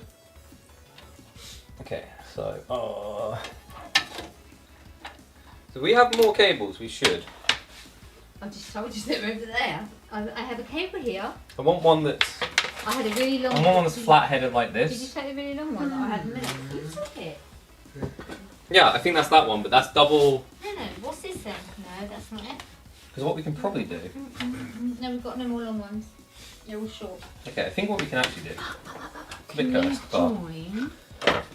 You can't join. no. I think I know what I'm gonna do. I'm gonna reverse our beautiful. Because I need a flat facing, like a straight facing one on the other side. So what we'll do. Does that come out that side? Was that you? It's gone drilling. How on earth? How are you going to get that through there then? No, well, it's easier to get it through. Because that side always came through. Oh my god. It's not that easy, is it? Well, it's a little. No, there you go. Okay. That was actually easier than last time. I've forced IQ to work for me now. So like now, we do. We'll just go like this. And we will go He's doing it all the way around, yeah. fudge. No, we're good. Is it done? Because what I'll do is I'll switch these. Because like it's all connecting, it's all daisy chaining. So as long as it daisy chains, it doesn't matter if you connect it A to B, A to C. It should work. So we'll do that. Look at that. And then what we have is this will come through, and this will connect. Is it freezing like that? One sec, guys. Sorry, you can't see. We'll have this connect under here. Maybe I'll do this for a little bit because we're on the side view. There we go. So we're going to connect this into the IQ link, and this will just magnetize, which is nice and handy. We're going to be very. Look, this is rare, Mum. You were seeing. This is the first to me when I do builds. I don't do cable tidiness, but this build has so many nice little cable tidiness Did you things. see my gingerbread? But I feel obliged. This is Mrs. Claus's gingerbread. Oh, Mrs. Claus's gingerbread. You love your gingerbread. I don't partake I as know. much. So, Becky would have been in ginger heaven the day at Chunks. Ginger Heaven sounds like Ed Sheeran to her. There was yeah, definitely. There was a shop with like hundreds of gingerbread people, weren't there? So I'm going to feed this through the case, and I'll show you when we lay it down, folks, so you can see what we've done. But yeah, so we'll bring this down. Actually, I like the idea. Let's make sure it stays tight up. That's what these little clips are for. Clever. I love it. It's still small things like this that are really smart. It's kind of unfortunate about how at a war this system is with Corset IQ. It's the simple things in life that are pleasing. Oh yeah, like you know when the way when something clicks just right, that type of thing. Yeah. I thought that was magnetic. It is, but it's So because it's only magnetic in certain places. no, it's not that. It's because of the pull. You've got 2 pluses and not on minus, haven't you? No, let me. You want me to actually tell you, or do you just want to like Is it a guessing game? Yeah, well, hang on. That's what it's all about, chat. I ask the questions, he gives the right answers. It's because it's only light magnet, so like the cables are pulling it away, It's right? too heavy. No, it's the tension of the cables. The cables are pulling it away, folks. See? So like, maybe that's better. Then I need to obviously bring that up more round. That way, I guess. It's probably gonna push it away again. It's just because of the way that you could probably bend the cables to just sit their asses how you want, but these cables aren't needed. These are for like the RGB, basically. Okay, it will be fine because we're gonna have a power going on. I'm just gonna let it dangle because if I continue any more with this thing, I'm gonna freaking hang myself. So, what you want to do? You've got to put the panel back on then, on the side, so we get that out of the way. No, because we need to get in the back of here. Oh. So I'm just going to go around the front here. You guys won't quite be able to see this, but we're going to connect this short cable between the AIO cooler and the end. Actually, I'm going to do that afterwards. We'll do that afterwards because it's just plastic. Okay. I'll do that afterwards because it's like the final piece. But basically, we have everything connected in. We just need to now bridge, daisy chain in the cooler. And then we also need to plug it into a USB 2.0. I still don't know where that USB 2.0 is, but we'll find it. So that is what we should. So we're seeing that. That. Oh my god, so much crap. I don't even know where that came from. Is that for that? Yeah, that's for that. That's for that. Holy crap. There are so many cables. Because the thing is, so usually you would have this many cables, it's because they sent me multiple starter kits. So like, for example, I've got 3 of these IQ hubs. You only need 1. You really only need 1. So, I'm getting a bad feeling about this. Bad feeling about what? Whether it's gonna even boom. Pardon me? Like, because I now need to find where I connect. What the, like, where's the 2.0? Is it down here and I'm blind? Pardon me? 2.0? What for? For USB what? 2.0. Have you got... Pass my phone so you've got a torch. No, it's not that. I'm gonna double check. You still need a torch so you can Also, see the IQ, letters. where to connect USB 2.0. Usually, I would just have this. You could just have this open on a monitor, but like I covered my keyboard with so much stuff. Yes, the 9-pin has to go into the 2.0. Oh, I'm right. It's on the motherboard. That's so yeah. We're fine. We're fine. So this will come back out onto the motherboard. That's fine. So you don't need nothing on that at the moment. No, but to keep it out of the way, I'm gonna feed it through. Kind of a shame it's not a black wire. Really? Not a black wire? That's fine. We have partial black, so. No, I just need to find the USB 2.0 on there, which we'll do shortly. Oh my god. My brain is like so dysfunctional at this point. It has been a really long day now. And then this. Well, this is all the fun stuff that needs to go onto the board. Are you going to be okay then if we do go? Yeah. Are you it's sure? Fine. Yeah. If you gotta go, you gotta go. I just don't So know. this stuff will go into the front, guys. So this will plug into the motherboard at the front. So we're gonna feed that crap through. Yeah, put that chair away. hang on. That's okay, I got it. So this all feeds through. Because this is powering the case. Because you've got buttons on the front and whatnot. So we'll bring all that through. And then, I do love these little. At least I know how to put the motherboard together now. Yeah. And you can watch the VOD later for the GPU. I mean, the GPU is basically just a giant Lego. So you've seen most, like, this is admittedly, like, we've reached very advanced cooling configurations because of the way that it was jigged. And I know which way to put fans on now. Yeah. And yes, my power supply is fully modular. That is going to be the next step that we get to. Right. Yeah. See you later. Okay. Over to you. Bye. Thank you. Bye, chat. Say bye, KP's mum. She's off. Oh, sorry about this, guys. It was meant to be a lot quicker. Hey, it's fun. So, let's have a look at the power supply now. Don't eat too much chocolate. I'll try not to. We've got 2 components to add in, basically. I love Corsair power supplies, by the way. I use them on my other build. They're really, really cool. And these are the fully modular ATX models. So, admittedly it's in black, but because we have a back panel, you're not going to see the black. So it doesn't really matter, and usually whites of anything are a bit more expensive. Because this is going to be hidden behind a mesh panel anyway, so you just won't be able to see it. Thank you. Sorry it took so long. No, you are. I don't know why Dad just made it. That's your issue. Oh, the daylight. Oh, yeah. I Okay. forgot that. Bye. Bye. So, we'll speed through the rest of this. I feel like such a numpty. I really got ambushed by that. Getting the wiring in, like I said, guys, you know, we actually, like, this is... I think most people would have hit this point and went, this is not going to work, but we found a way to jig it, which is good. So, this is the Corsair modular. So you've just got a certain amount of areas. This is a SATA PATA motherboard, 12 volt 2X. You've got CPU PCIes. So you can pretty much connect the components into whatever is basically relevant. That makes sense? Based on the connector amounts. So usually you want to do this like at this point, towards the end, because otherwise you're adding a boatload of extra wires when you're setting up all the other stuff. We're doing this now because at this point, after we add these and chamber the wires where they need to go, as long as the PCI, as long as the IQ have done it correctly, which I'm pretty confident I have, all that will need to happen next is we're adding the GPU on the front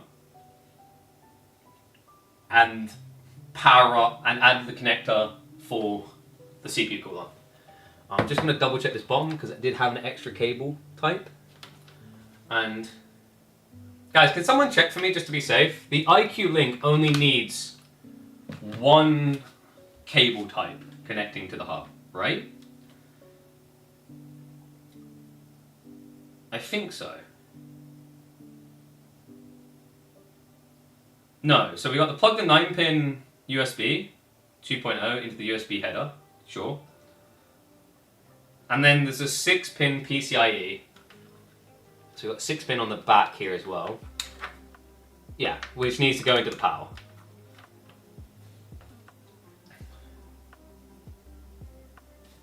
So we'll get to the cables now, and that will make itself apparent. So we have a lot of cables here, and I'm not kidding when I say a lot, because you could technically fill all these out. So like, there is loads, but you won't need all of them. So first things first, I want to identify a few things. So these are the old, I forget what they're called. I used to use these for like fans and connection points. So fans, old lighting could use these. Most systems don't, from my understanding now. They've moved away from it. And these do have tags on them, by the way, so you can tell this is PCIe, for example. And this is PCIe. And the list goes on, there's loads of PCIes. We do have this one, which should be, I believe that's SATA. That should be SATA, but we don't have any SATAs to worry about. Unless, just checking type. No, we need 6-pin. Alright, so keep going. Save again. Good news is, once I put these in, this is like the upside downside of having fully modular. When it's not fully modular, you just know the cables and you follow them. That's what I had with the RM750 from Corsair. It's like, oh yeah, this cable just goes here. Yeah, this cable just goes here. This cable just goes here. Which is quite nice. So this is the big boy. This is your motherboard. This is going to be connecting into here. That one you definitely need. We've got loads of PCIes.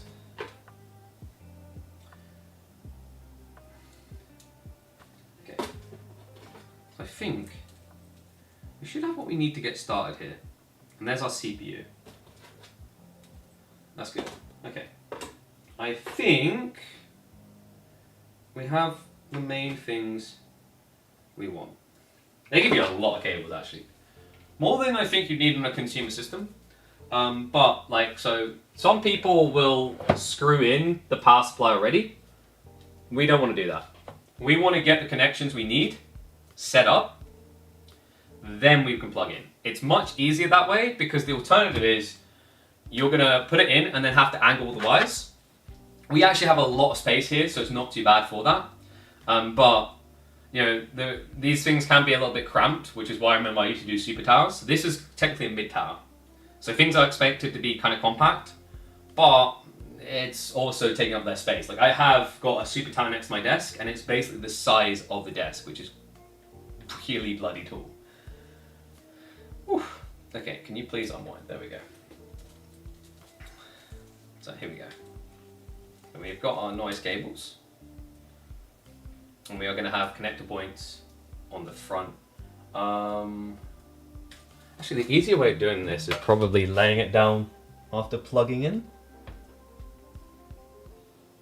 Yeah, I kind of feel like at this stage, it might make more sense to me to do this with the camera and then try to bring you guys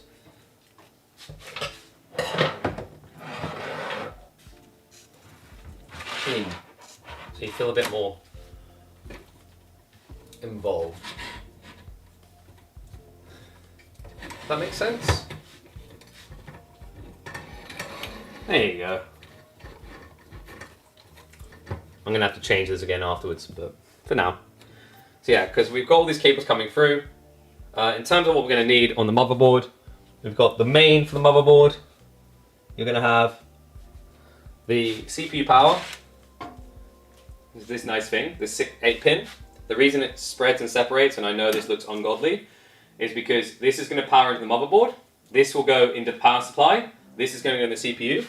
But with this, because the CPU connector is at the top, you want to come up through instead.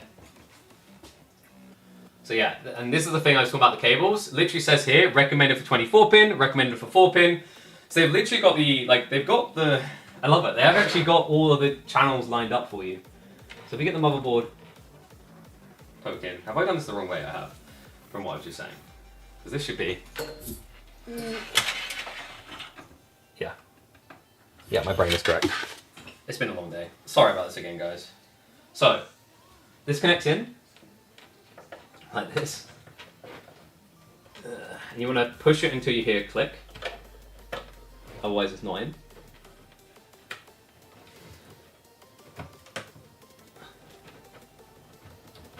There we go. Nicely in. Give it a nice firm push. This is going to feed up here. God, maybe I should have done IQ second. So, what we can do, just going to unbatten this for now. So what we're going to do, is this will feed up through to come out on the other side. You're going to see it. Like this. And you're going to give it just enough to reach around. And the pin is going to be like, so we'll basically fold it over, so it'll be nice. But then this is going to follow up through into this lane here. Do you see this? And once again, we have nice little fold outs to catch the cable, so we can keep it nice and organized. This is like the most organized I think I've ever been with my cables. But it's once again, it's nice. I think it's actually underrated to have these type of little details. Just having something that says, yeah, this preferably will go here. This will preferably go here. This will preferably go here. It's very underrated. And then this can feed through the top. Actually, what we'll do, because we shouldn't need much room, we'll push it through for now and then figure it out afterwards. That's what we want to do. Can you get through there? I mean, you should be able to. I think I just need to widen these clips here, and then push it through here. Bob's your ankle. That comes through nicely. And then on this side, that is going to be snug. I mean, it looks snug from here. We should be fine there. So what I want to do is actually for now, because we've got quite a few cables to connect, instead of adding more in, I'm going to rotate this round so I can see what I'm doing. So can you guys. Okay? So go like this. Bloody hell, this thing's getting heavy now. I think I was estimating, like, when everything's in, maybe 30 kilos. The case itself is like 17. So, we've got this front side. And I did say I was going to regret actually not having the camera in a different location. And I've already reached that point. What we'll do, I got ideas, don't you worry. The ideas are kind of scuffed, but we'll get it done. So, bring it around here. I'm literally just out of space.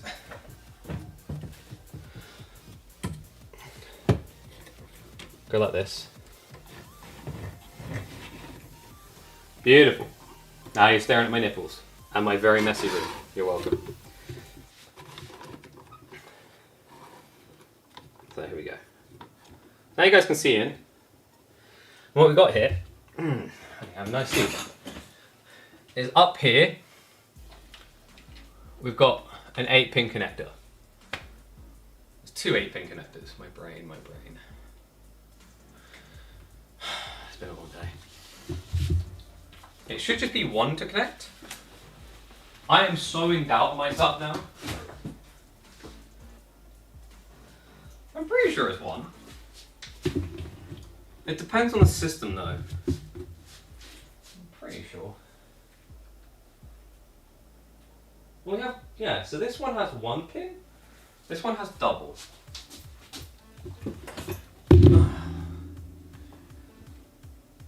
Where did she put the motherboard box? Ah, there it is. But I don't think this came with a manual. This is different from the older PCI gen. But I'm checking whether it needs... It did come with a manual. I'm checking whether it needs 8-pin. Well, that's 16-pin, but it should be 8-pin. So I just want to make sure before I plug everything in and discover that I'm wrong.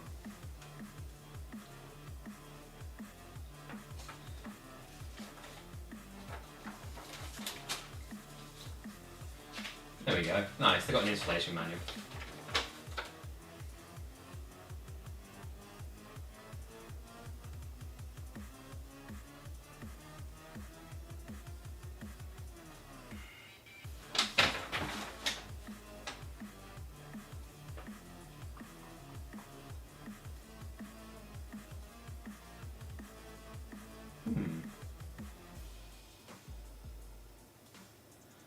Well, it's giving the internals to connect.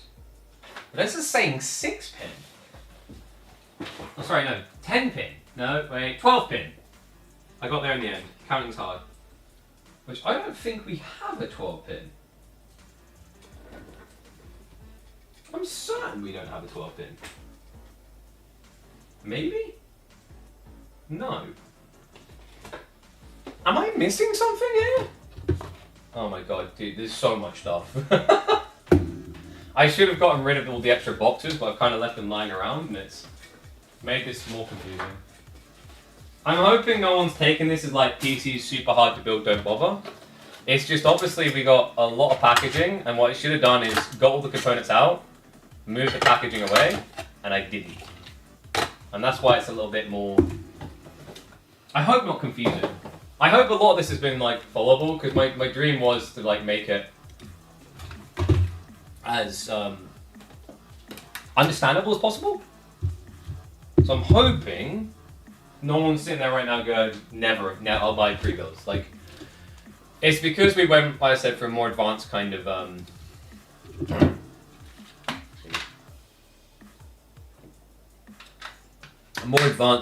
setup.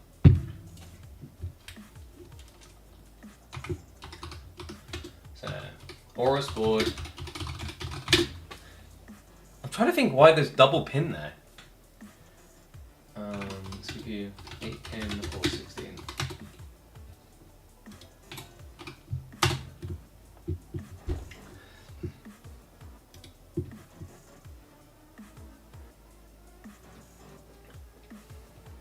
Has an extra 8-pin PCI power for next-gen GPUs.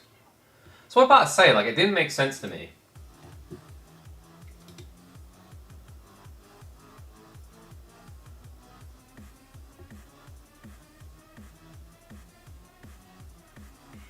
Yeah, we're safe. I wanted to just be safe because like it's different than what I've seen. Because most of the boards I've seen have just an 8-pin CPU in the top here. Like if you guys can see up there. Like that. So up here, and what I'll do is I'll flash a light. It's a bit dark in there. As you guys will see, there's double pin. Can you guys see that? Let me switch over. So yeah, we have double pin back there. There you go. So up here, it's double 8-pin, but you only need 8. I was like, have I genuinely missed something? I'm like, no, I haven't. We're safe. My sanity is in check. So what we're gonna do is we've got this like little connector here. I want to bend it around because the clip-in should be on the top usually. I'm gonna double check it because it's very dark in there actually.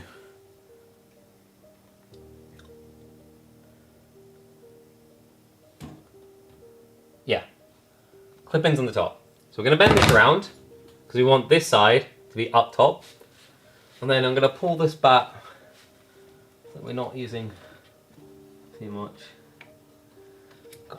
Part of me wishes I put on the radiator last, just so I have more light in the build. Come on.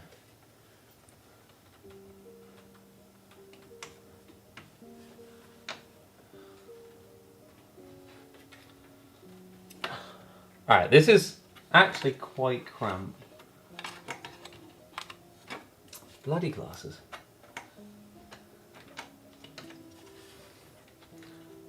Where the... Asked the other day who the most hours watched your content? It's me. Got work in September and haven't been off since. Damn! I appreciate the sport plays so far. Look at you go, dude. You're crazy. In a good way. Love to see it. Thank you, man. I appreciate the support. Can you kindly get in the hole? I'm about to do a whole, like, Happy Gilmore rant. Wait, am I an idiot? Oh my god, I'm an idiot. Oh, I'm such an idiot.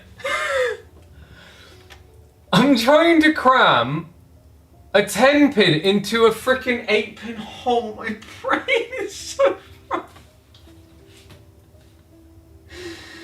Oh my god, dude. It's... Oh. I told you, I don't know what it is for me today. That makes a lot more sense now. That is not the right cable. Oh my god, I feel like such an idiot. I can't believe I was trying that the whole time. Okay. So interesting, like, is 10-pin... I'm thinking 10-pin might be an Intel related thing. But wait, we didn't have another motherboard one. So I guess we just plug in a standard PCIe then. No, there you go, there's CPU, dude. I'm losing my mind. But that was the only motherboard cable, right? So the motherboard cable comes with an extra 10-pin. Where's the 10-pin going? Am I dumb?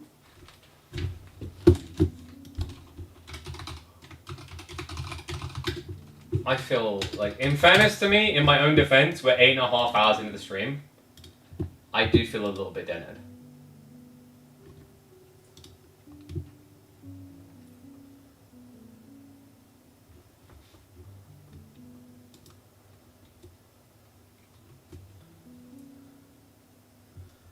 It's fun to be an idiot until something cracks. Well, we're aiming to not have anything crack or break.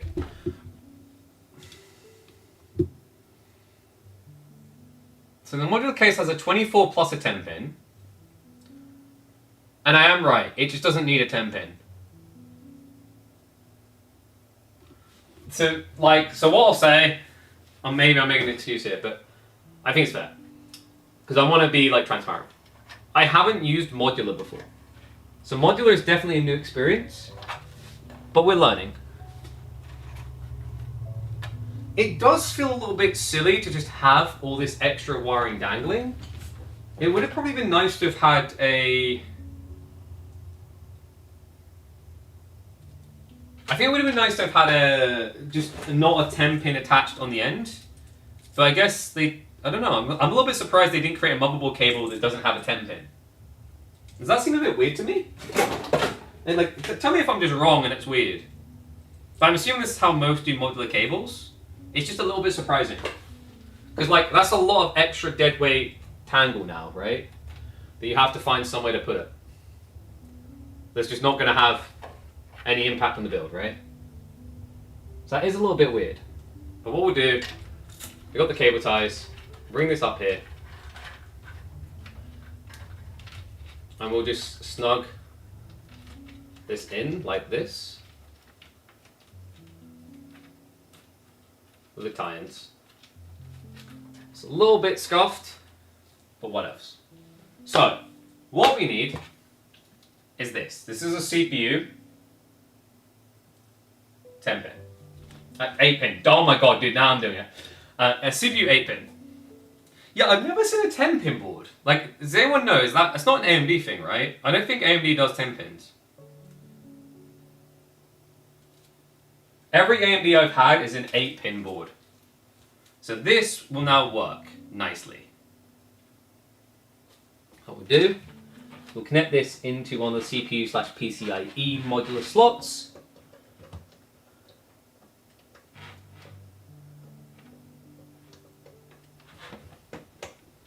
And then, I think we'll feed this up this nice little area. You guys can't quite see what I'm doing, so I'll bring it back around. So I'm going to put it in this chamber, in this lane here.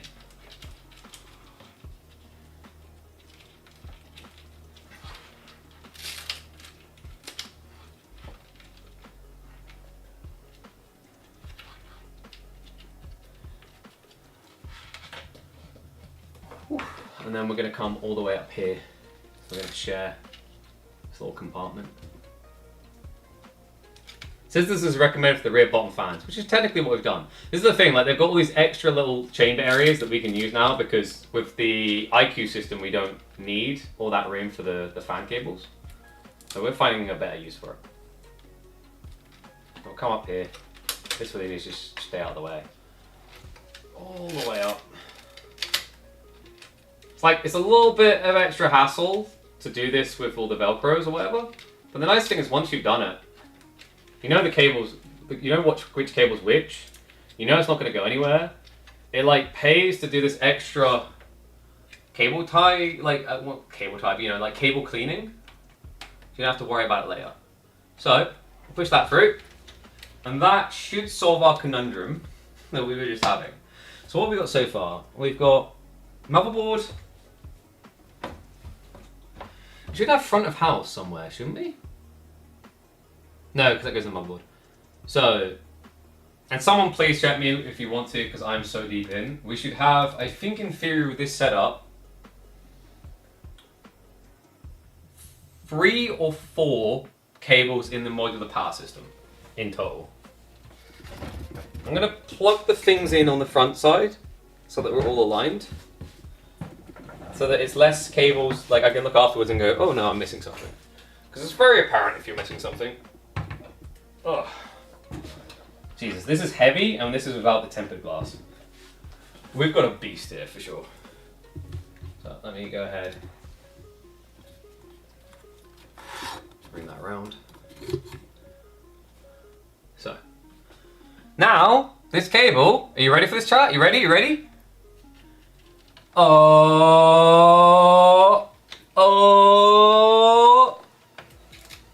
wait, look at that. It goes in. Isn't that incredible? When you don't try to put a 10-pin into an 8-pin hole. Wonders never cease. Sorry about that, guys. Oh. And what we can do.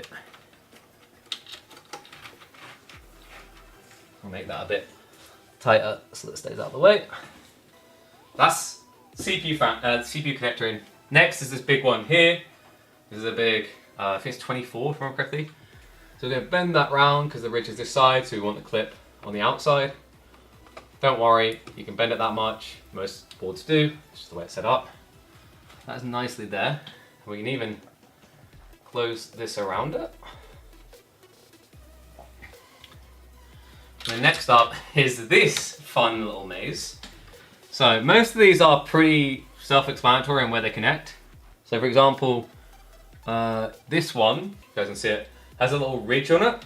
So you can look along and you'll see there's a ridge one here. This is for your USB 3.2. This one is going to be, I want one that's in before. That is a very interesting connect port I have not seen before. Where? Oh, where? Ah, there we go. Up here. So we should just be able to connect in like that. I hope. I put it in the wrong way, didn't I?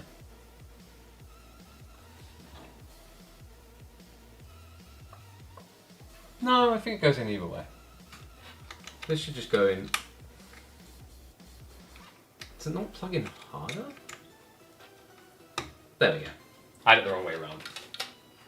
What the specs? 9950X Ryzen. We've got 7900 XTX that we're going to put in. We've got 64 gig of Kingston Fury RAM. We're powered by Crucial's Gen 5 SSDs. We've got full cooling solutions via Corsair. An Aorus X870 motherboard in there, the Elite. So yeah, we're pretty, like, we're very, very top range. This is a pretty stacked PC.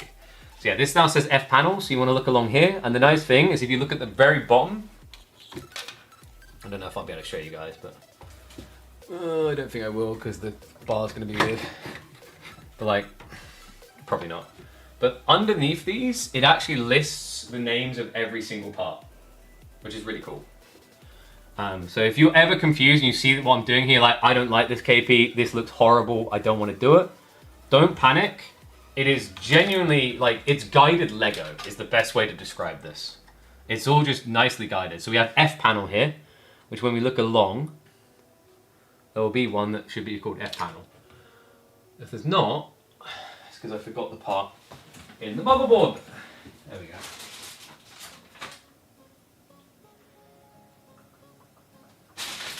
We do get, usually you get these fun little connector things that can make it easier for you, if you need them. Bald spot check? I think I'm safe. It's probably where my hair's just parted. I don't actually have a bald spot, I have double crown. Which is annoying because it means that your hair does like weird swirly things.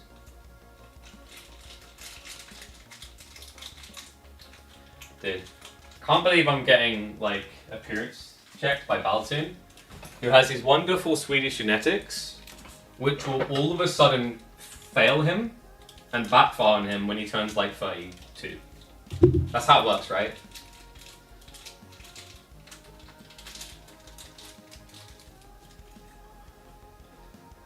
A whirlpool? Yeah, we call it like a double crown type thing. Okay, so we can clip this over if we want to. It just guides us quite nicely. Does that work? I've never seen that before. That's new. We'll leave that for a second. How you getting on? Oh, we're getting there. I just need to stop being an idiot and spot F panel, which my brain is like struggling with right now. Where is F panel? This is where I recommend having the manual open, just because it's easier with motherboards that way. But wait, no, F panel is there. I'm an idiot. That's why I do. The writing's so small and I'm blocking my light. That's why. All right, time for my almost dead phone to help me. So, F panel. Where? Well, because we've got this. But I'm not seeing the connector point for that F panel. The whole thing is just marked F panel, which is not helpful.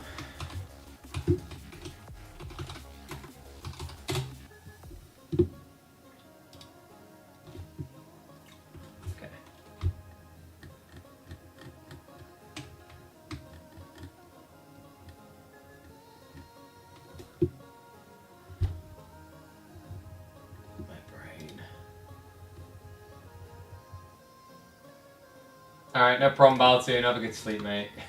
I think we are close to the end. I just need to use my brain, which is difficult for me. So HD audio should be... Where the... Alright, let's get all these cables together. So I've got F panel, USB 2.0. USB 2.0, easy peasy, should go over here. Because we've got ones called USB 1, USB 2. That's just basic, that's an easy one. This is a cable for the top USB slots, that's what it does. It allows them to work.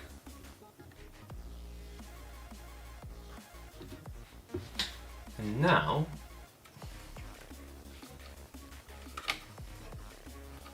let's pull that in a bit. This one is just a full connector into the USB 3.0. That's easy. It goes like this. But part of me wants to come through the bottom chamber here. Yes, I'm going to do that because I think that's nicer. So what I'm doing here is I'm just making it cleaner. Because what you can do, you slot through the bottom here. And just plug that in. Oh, maybe that isn't nicer. That's kind of tight. Probably bring it through here. And then do.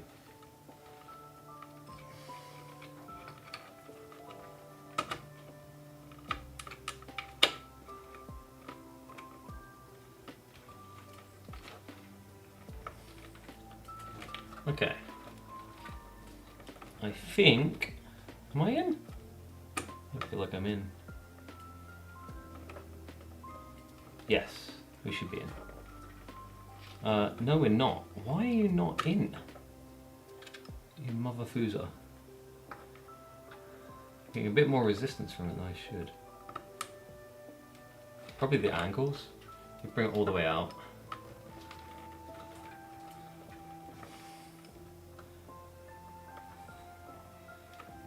That just doesn't feel very stable.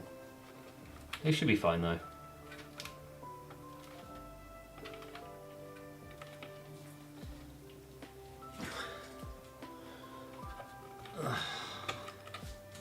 I don't trust you one bit. It's definitely the right size. It's definitely the right place. It's definitely being a pain in my ass though.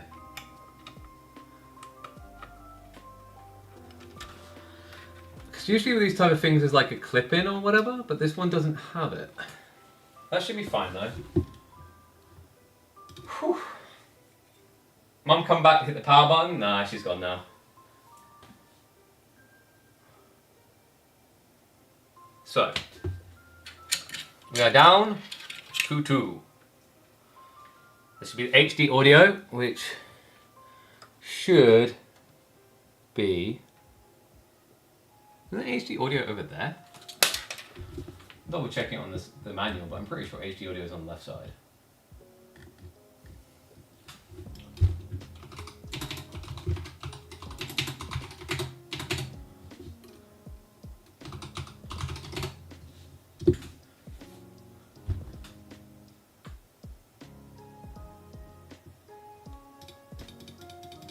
Yeah. F audio is HD audio, I'm pretty sure. So that cable, nice little one here. This one, that's F panel. So this one here, HD audio, we're going to pull it through again as well. Because we can be a nice bit cleaner with our cable management again by feeding it through the bottom. In fact, what I'm going to do is pull out a PSU first, so I can slot that in more easily. Probably could have speed jobbed this, but I want to be clean.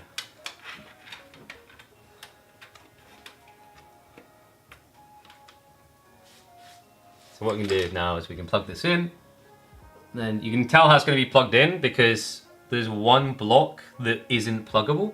So you just want to align that with it, and in you go.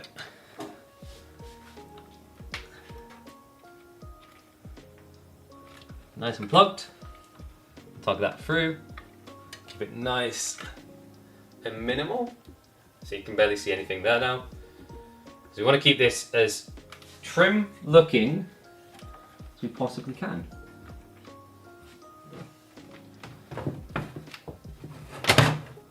Put it back in there for now.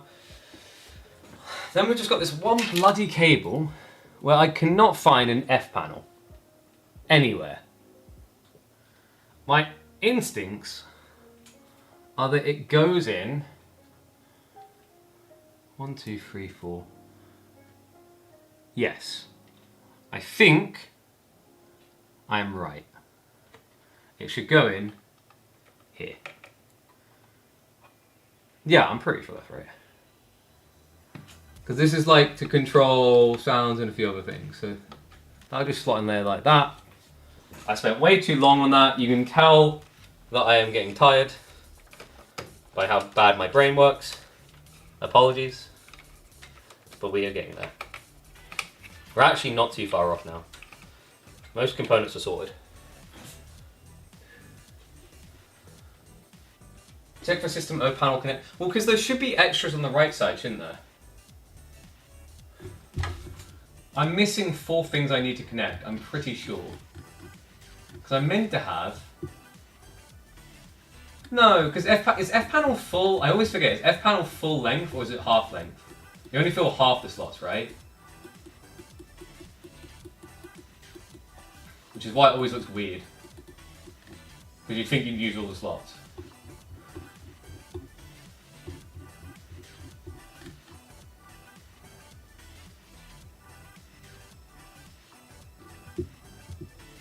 For 2019, let me check down in the manual.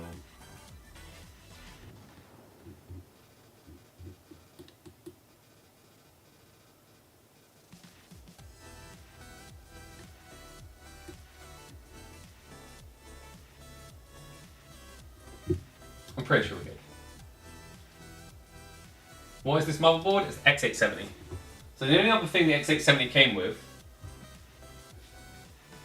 was this interesting little clip over, which you can basically just hide all the ports. I'm not sure what the goal is with that. I think that's if you have cables to thread. I've never seen one of these before, actually. Almost looks like a protector. I think we're good. I think we just got exhausted so much on the fans that I'm now, I'm kind of double checking things I know, if that makes sense. So I just need to relax, because we're almost there. Wahoo!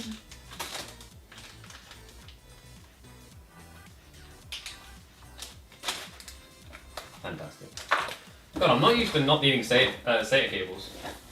Because like we're using only M2 slots. It's really nice. So that's cables. I know this looks like a lot of cables, but it's really not. That doesn't feel like it's as clean as it could be. I could probably move that up there. In fact, I'm going to do that quickly.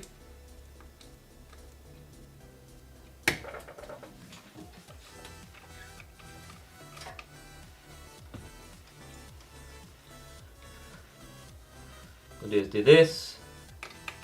Like that.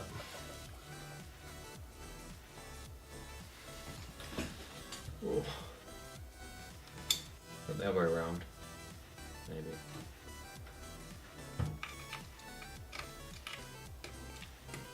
There we go. I'll bring that down. Beautiful. So, all connected along the back, the bottom, everything we need. We can actually also, to keep them in place, no problem, Bradley, see you later, buddy.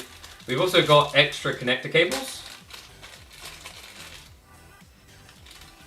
So what you can do, what are these different ones? These almost look like different ones. Are they? Oh, these are for something else, I think. Kind of look like they're for something else, but I'm pretty sure they're for this. What we can do is we can go like this. I believe That should just snugly sit in there.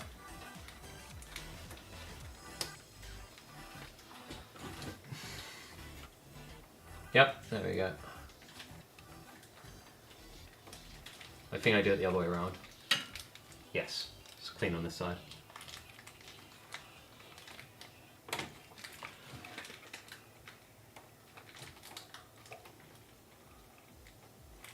Then, there we go. It's got extra clips. We can keep that down there nicely. Do I still AoE cast? Alright, yeah, funny go. Would have been nice for people to not all buggered off, but I appreciate the people that hung around for this. I think this is cool. Oh, so power cables. We've got CPU, motherboard, and it should just be GPU. Yep, and then we need to connect the IQ, which I'll be honest, I'm still not entirely sure how the hell it connects. that doesn't inspire confidence. But how do you connect IQ to power? I am new to the IQ system, it's very different. I like it, it's just obviously you need to have the deets ready.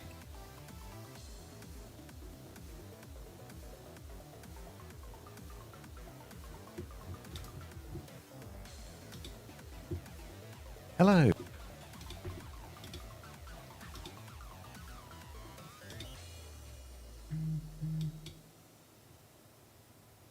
So we've got IQ connectors on the back, which I'm going to turn it around now so you guys can see this. As my case gets ever heavier. God, this is a beefy fucker. So, this is our next challenge. Is where does this bloody connect? Because we connected it to the thingy, but we now need the extra cable that goes in. And there should have been... Did I miss it? Dude, we have so many boxes. I've definitely missed it. We have a cable somewhere that is for this. Because we already connected that to the 2.0, right? So that's good. Here it is. It's so tiny, that's why I couldn't find it. It's a very tiny cable. This is important because this is going to give us a connector to then put it into the power supply, because this goes into the IQ. If I unplug this for a sec, this is how we get our power to everything, all the fans. So we put that in there. I knew something was bloody missing. And we can connect in there. And the cool thing is we're so close to the power supply that we should just be able to bring this down and connect it into a SATA port. So this will be the only SATA port we use. I think. Do I need to connect that? No, don't tell me I need to connect that to a thingy first, because that is unnecessary cabling. I'm praying I don't, because that would be dumb. No. So we should be able to just do it that way.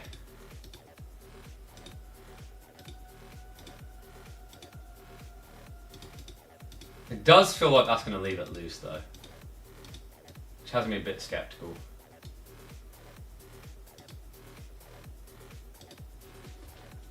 Is this cool stuff? Oh, I'm glad you enjoyed it, man. That's good to hear. So I'm just checking the cable type.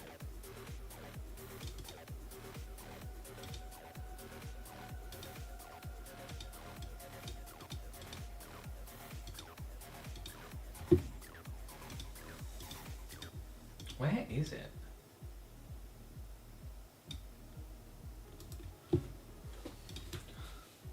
So we have the... I mean, you could, but the issue I'm taking in this chat that's got me a bit hesitant is usually you have a clip-in. And this doesn't have a clip-in. Which is making me a bit reluctant to just clather it in and pray for the best. In fact, why am I making this hard? This is why I said you don't screw in the power supply straight away, so you can just do this. So, find out very quickly. If it doesn't just accept it. No, because it legit can't. Understandably so, there's no way. So there needs to be a part for me to connect this to. See that? It's a 6-pin.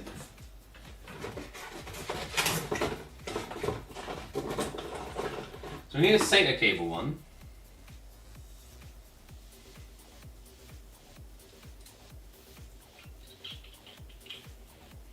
No. No.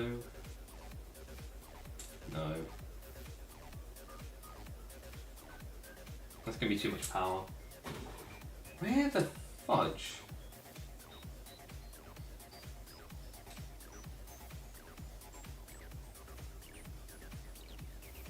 Is it gonna draw too much power if I connect it to...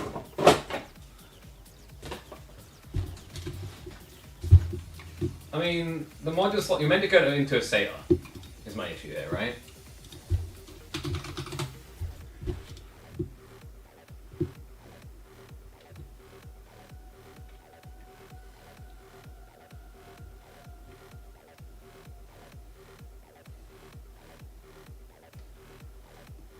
There are cables that bring 2 SATA cables to 1 PCIe pin. Curious of overloading, let's have a look.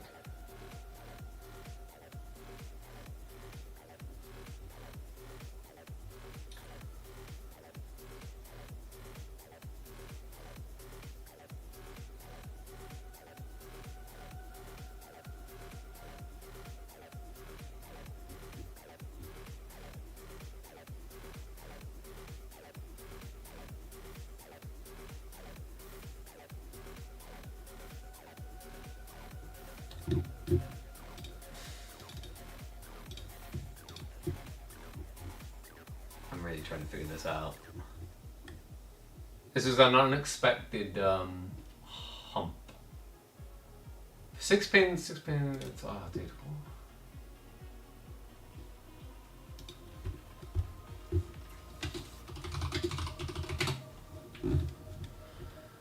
Let's see.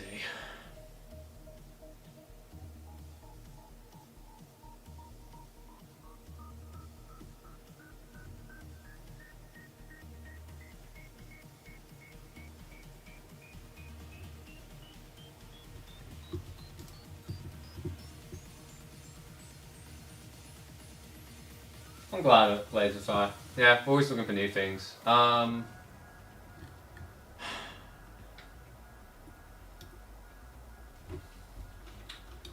So we got the 6-pin connector. I'm struggling to find a 6-pin connector logic here.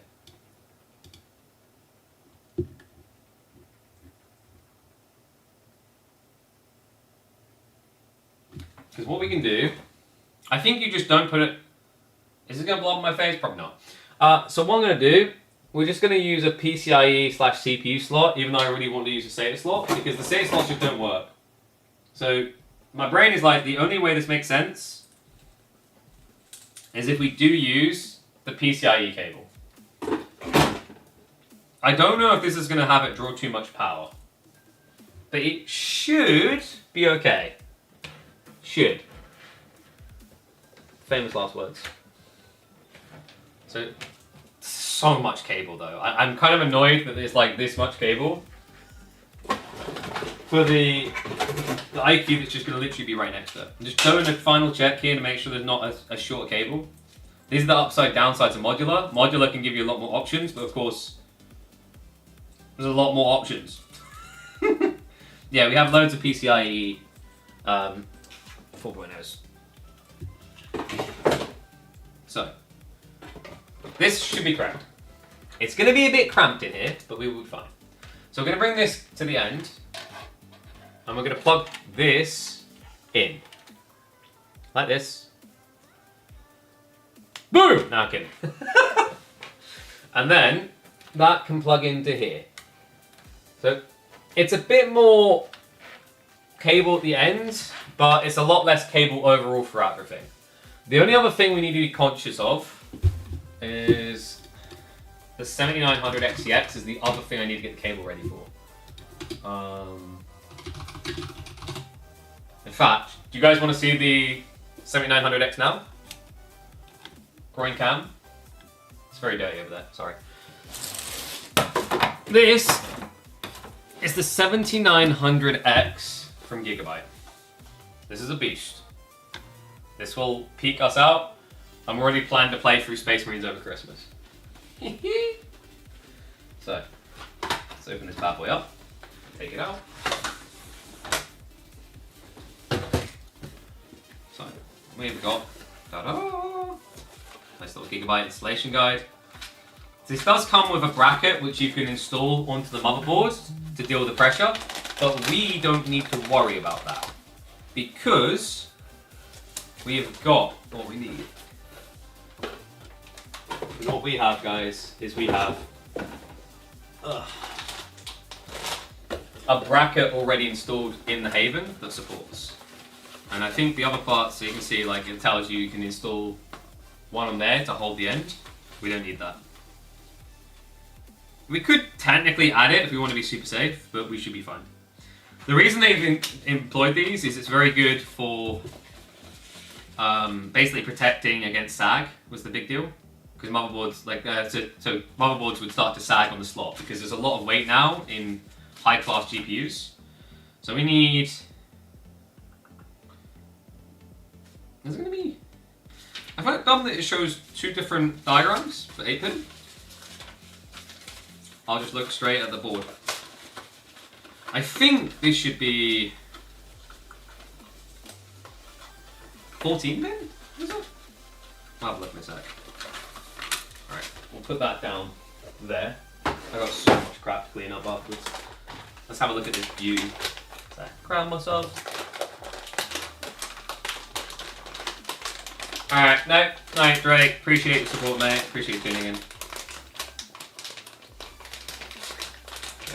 Open this bad boy up.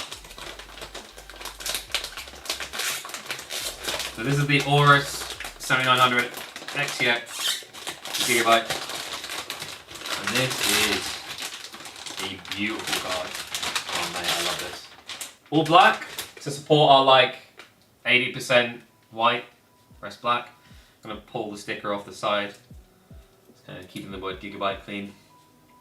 So you should have a strong enough bracket here to hold. And then, in terms of power, it is going to be... How much does it use the full? Yeah, it does use the 2.8. So, put that baby there for the time being. Go back to our magical box of wires. And we'll look to bind Drake's mum and... Okay, I'm going to stop. He's gone. So... Oh no, I already took it out, didn't I? Yeah, the big boy cables. I should have it.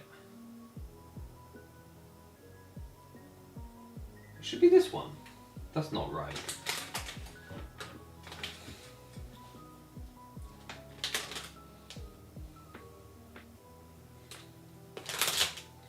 So we should just have double PCIe then. Double PCIe should do it. There we go. So this is what we need. We need double PCIe. I don't know what you need the 10 for. I can't even imagine what that's for. I think it's for a different type of board. Mum's a very strong, independent woman, and also no one would tie up. I mean, if it keeps her in one location, right? Have a good sleep, mate. So. God, I'm so looking forward to the games we're going to get to play with this thing. I'm so freaking excited for it. So, we'll plug in these. We're going to have double PCI here. Because this GPU takes quite a bit of power.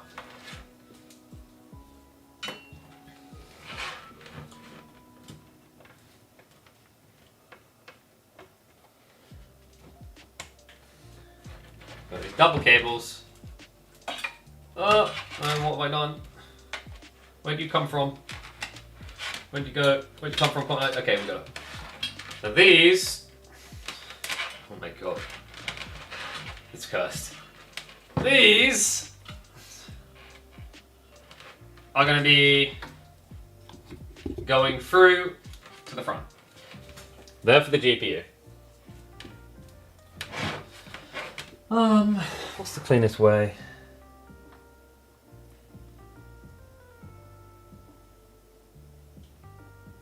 I think we'll subtly come through the bottom here.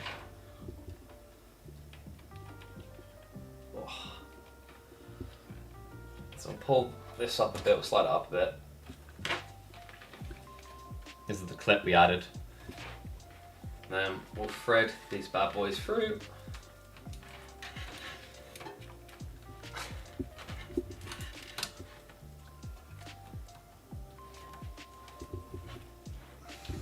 And this should be all of the cables I need. I still don't like how much space that takes, but what else? We're over it at this point. It is what it is. So what we can do now is that should be all the cables. We can look to slot this in.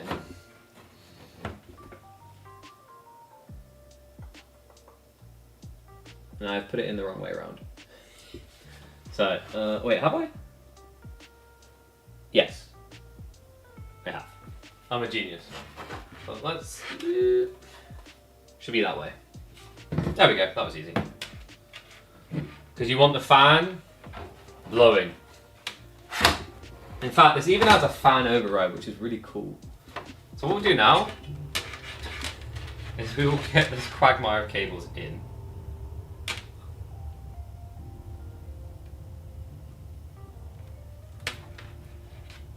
What was this from?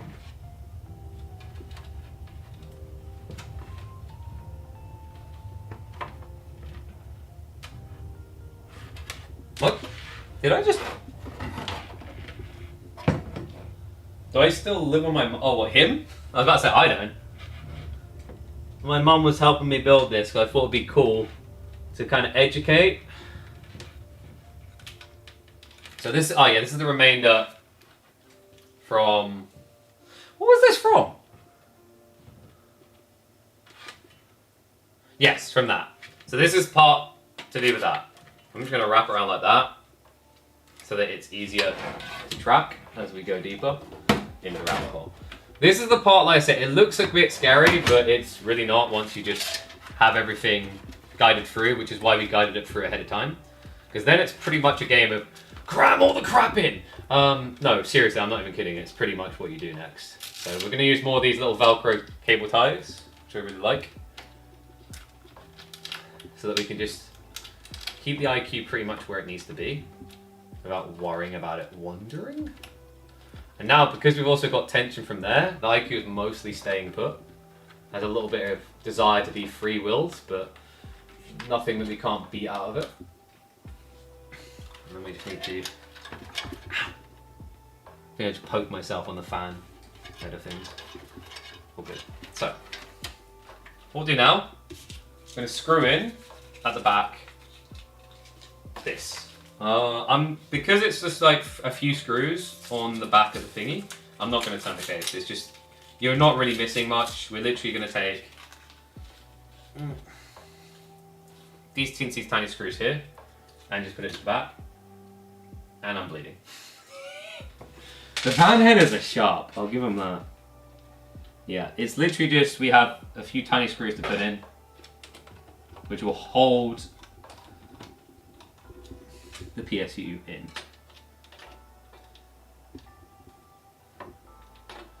Holy crap. Is anyone else excited for me? I'm freaking so looking forward to this. Oh, yes. There's obviously the annoyance of setting up all my different systems that I had before, but whatevs, man. We are next gen gamering.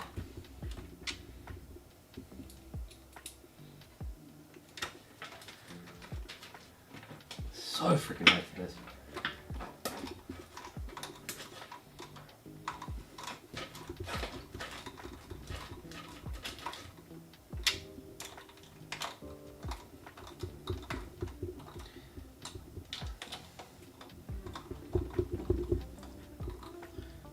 Those are in nice and tight. You want to make sure they're tight because you don't want the power supply shaking, vibrating or anything. What's up, Barry Boy? No problem, man. I mean, if you want to check out the rest of the build, feel free to later, or just click in the end when the VODs are up later. We're not too far off now, really. Presuming everything goes right, but I think we've done everything right. It's just really the fans, I think, took more time than expected. But I'm glad to say we're almost there now, which is good. So,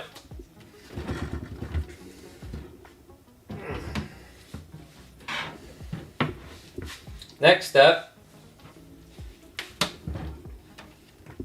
is installing the GPU. Actually, another tiny thing we want to do, as you guys remember, I said let's go do it a little bit later. We'll do it now. We need to connect this and this. This also has a USB port, which I'm not sure where you connect that to. So,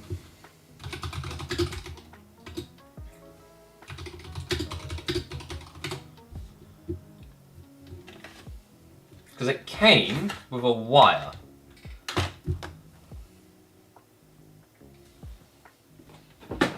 Which I've lost.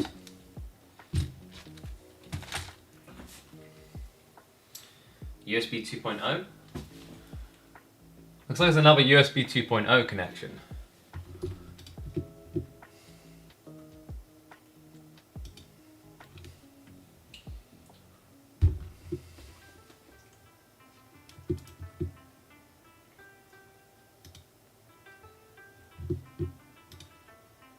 GPU end after all is done, agreed. So we just need to do two things, really. Is that we need to connect this here, the AIO cooler. I think we can go about it that way.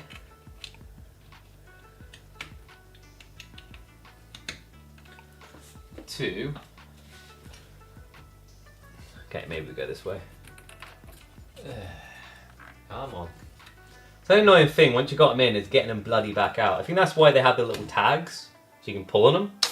I'm glad I didn't pull those off, instinctually.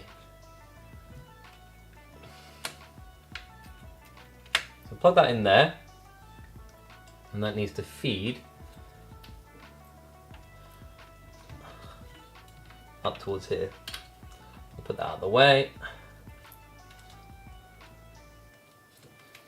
So this is to complete the loop, so that all the cables have connected up to the, like all the fans have connected up to the IQ. That's what we've done with that. I'll even bend it a bit because I like it like that. Okay. Then there's the CPU one above.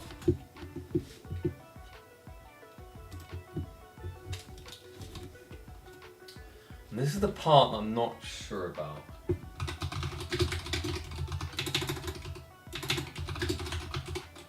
My feeling is that you need to connect it to the CPU hub piece, which would be the top CPU fan.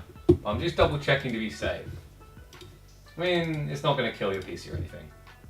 It's nice to be like sure.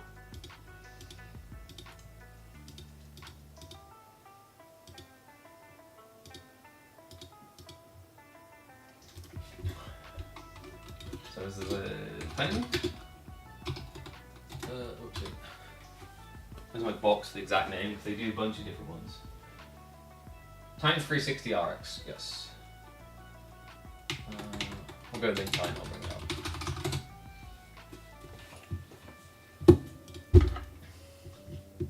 So we'll go to the quick install guide. I'm having a look for it now.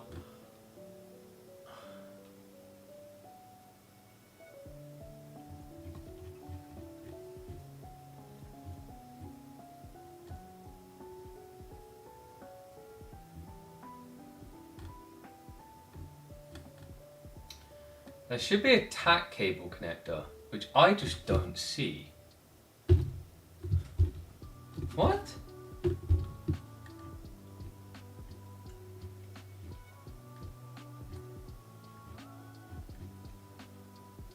My feeling is I might not need this extra cable, this extra USB cable.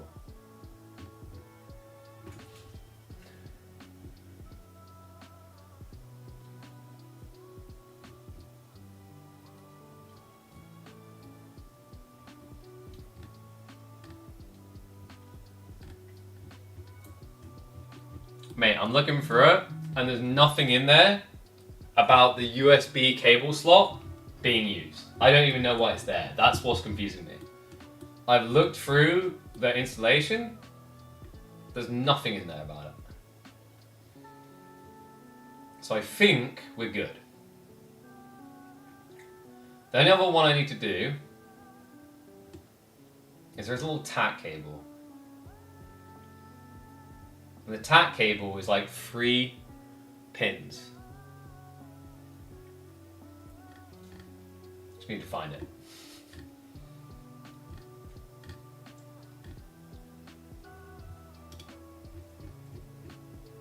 Give me a sec, guys, sorry.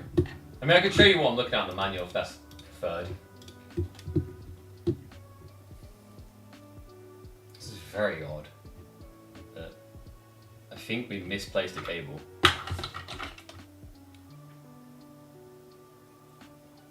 I've got this, but this is not a TAC cable. I don't even know what I need that for. I haven't needed it. The install guide doesn't even have a use for it, funnily enough. So like, it's not something we've screwed up and missed. My worry is like, we basically, so I think this is why it was a bit awkward having like, my mum opened a few boxes, I opened a few boxes, and it's like, we've now created chaos where there was order. There we go! TAC cable! Yes! Okay. It was sitting, we did keep it up here, so we actually did do the right thing. Sorry about that, guys. But, you know what that means? That means we're almost full home. We're so close to done, I can taste it. Hell yes. So, this needs to go into, should be CPU fan. I'm pretty sure. Yeah. So we're going to connect this into the CPU fan slot, which is up here above the RAM. You'd be able to see it if it wasn't too dark. And you're going to connect this part. So what we'll do now, actually I'm going to thread through first. I'm going to feed this through the other side so we have clean and tidy cables. Always feels weird with these cables because they're so tiny, they almost feel fragile, but they'll be fine as long as you don't sit on them. And then what you want to do is there's nice little grooves along the top. Oh my god, the radiator does make this a bit annoying actually. It's because I'm usually doing full towers. This is my, well, not my first medium, but I don't do mediums that often anymore. I'm just very intrigued by what they created, so I decided I wanted to. But what we'll do. Alright, so that's now plugged in. I'm going to pull this cable through. And then all you're going to miss me doing on the back is connecting it into its hole.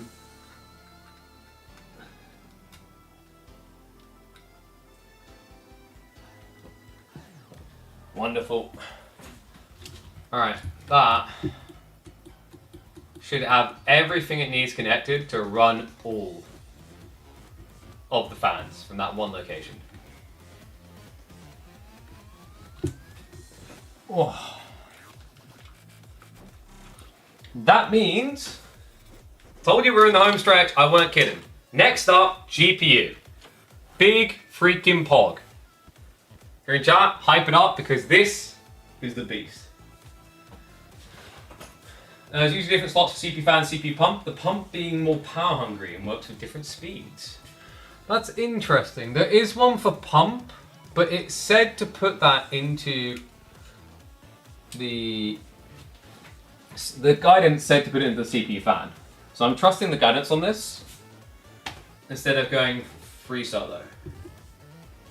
What I'm wondering, now that you mention that, is if perhaps, is it possible that the USB cable connector on the AIO is meant to go into the pump? That's what I'm now wondering. That is a really good shout as well. It's weird that that wasn't in the Link Titan manual. Or I'm blind and check it properly.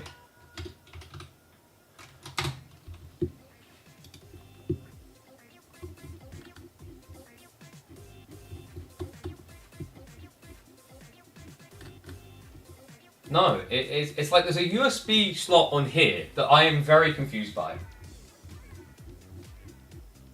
It just doesn't seem to have a use.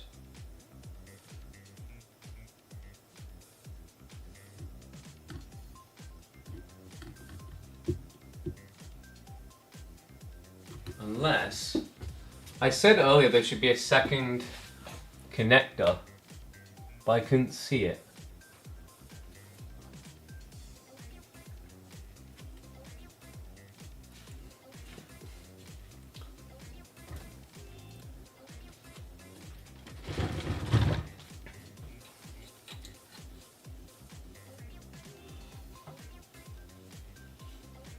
No, there's definitely not one there. Because some of these will have 2 power points on the top here on the radiator. But this one, weirdly enough, didn't. Which surprised me actually, because I looked at previous models and they had that. But then this one just didn't. I didn't really think much of it and just went about my merry way.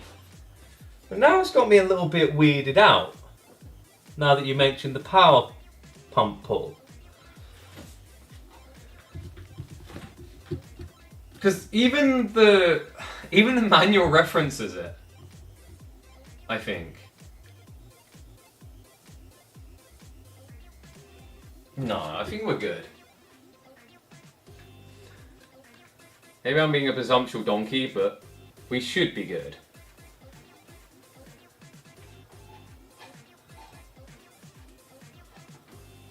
Anything with these cables, they have a little bit of resistance about them. I'm trying to snug it up. Okay, screw it. I almost want something to just make it cleaner. I know what I can do. This cable could be a lot cleaner. Probably shouldn't be this focused on cable management when we're this bloody deep, but what else? Off we go. Get it right now, don't have to get it right there, you know? There we go, that's a lot cleaner.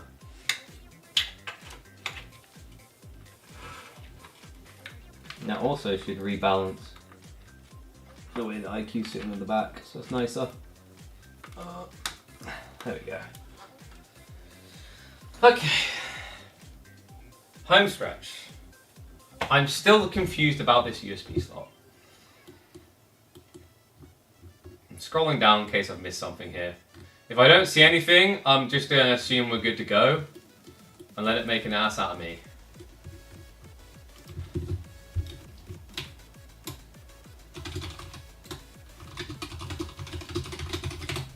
Because like we have USB slot cables. The connector USB 2.0, those ones aren't right, those ones aren't right. We had a cable, I think. Yes. This says USB 2.0. It is this cable, and I have no clue. It's used for the AIO CPU screen. How? How was it used for that?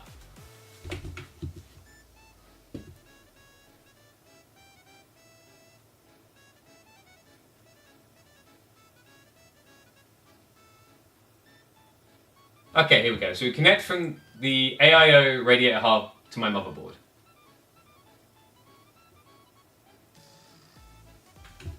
We solved it. Sorry about that, guys. So we do need to thread this down to a USB 2.0 slot again. Let me see where we got one free.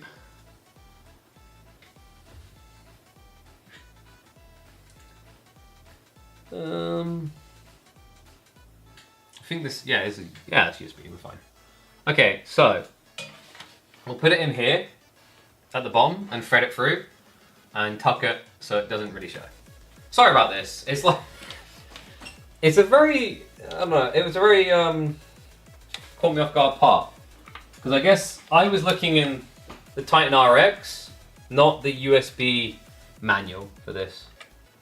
So that was the confusion, really. If we go like that.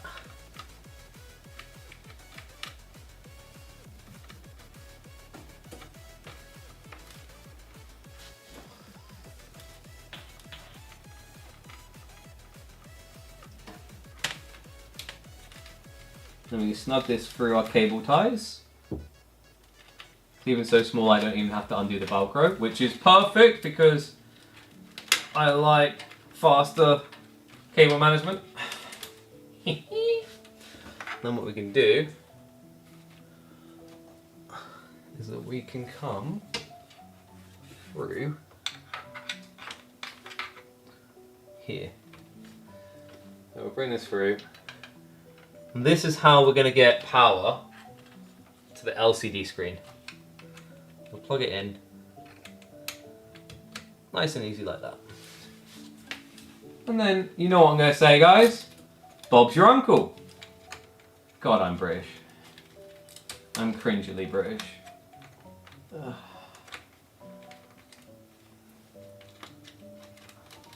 Fantastic. That solved the puzzle. We are good to go. This is going to be like Kim Jong with a rocket. I can already feel it. No, positive vibes with home stretch. It's time for the graphics card. The beast. The 7900 XTX, which I almost just knocked out my hand. It's been a long day. So, first steps first. I want to release this little mechanism here so you can plug it in. I haven't checked behind here, but there shouldn't be anything we need back there. So it's all good. So, what I want to do is this is going to sit in here, fans down so it sucks heat in from the cooler side. It's going to sit here like this, which is why we need to take out these two. So, I turn it off for you guys. We'll see if the whole table's moving. Always a good sign. So we're going to take out these two here. Really cool thing about this case, I've kind of jammed wires in the way right now, but it has a really nice thread through. It's like small thoughtful design points. So it has this really nice little hole mechanism here, so you can get in seamlessly and unscrew those brackets. So we can go through here. We should have been able to go through here. Can we just go? No, we can just go through. I think I'm overcomplicating it. Maybe not. This one doesn't extend. No, we're good enough. We got enough space. We've not got enough space. But I think, is that going to go through? Oh, I could jam that through. It's just easier to do this. So we may have... Dude, I swear we just found the case that is at odds with course. Alright, what else? We can get in. And then we want to unscrew. Lefty loosey maybe? Come on. Why are you being so painful? Give me a sec. Appreciate you guys that's still here. I know it's been a long one.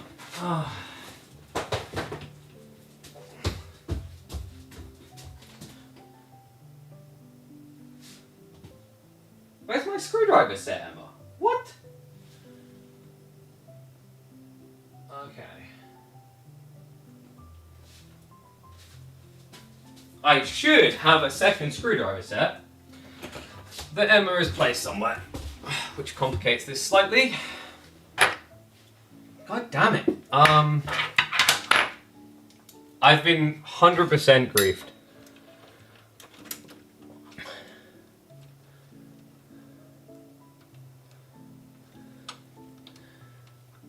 It might be that I just don't have the right screw head.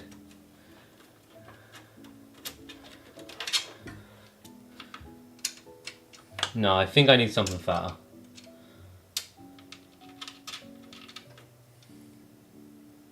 You could probably go somewhere bigger. Oh. Looks so dapper. Dude, it's been long. I'll review this. I think some of these problems I could have avoided. Some of them just kind of ambushed, right? I don't want people to think that like it's ultra hard to build a PC. Because what we're doing is we're not just building a PC, we're building a PC we're trying to make look real pretty. I think if you just want to build a PC, and you don't care if it's like scruffy or you don't care about a nice case, yeah, you can build them quite quick. But obviously we decided to go for something a bit more elegant. More ooh la la. Is it that one? Might be that one. I don't know, that still looks a bit loose. I'll have a look though.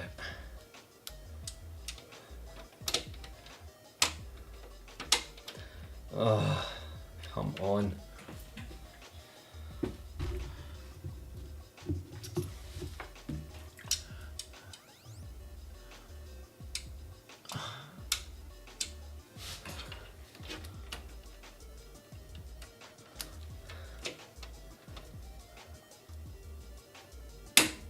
Got it. Bloody hell.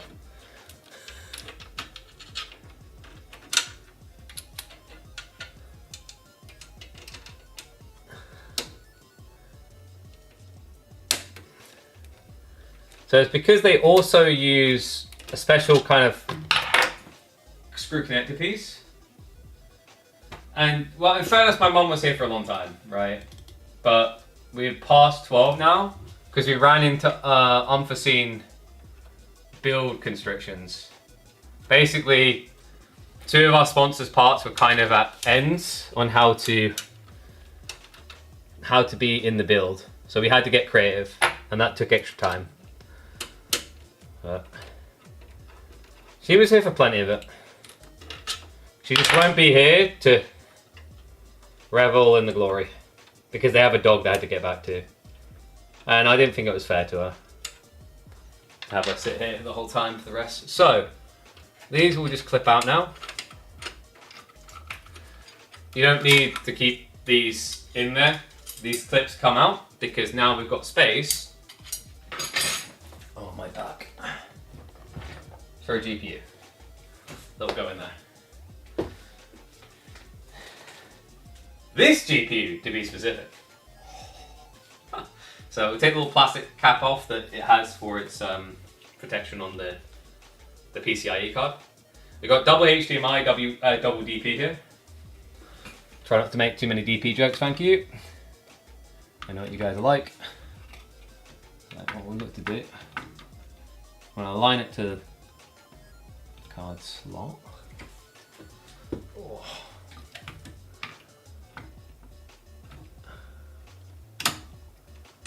What I do is you can just kind of slot it in, it'll click in. Then what we're going to do is this cool little thing here at the bottom, this comes into place. You can even tweak the positioning to sit nicely to stop any sag on the card. And we'll tighten it.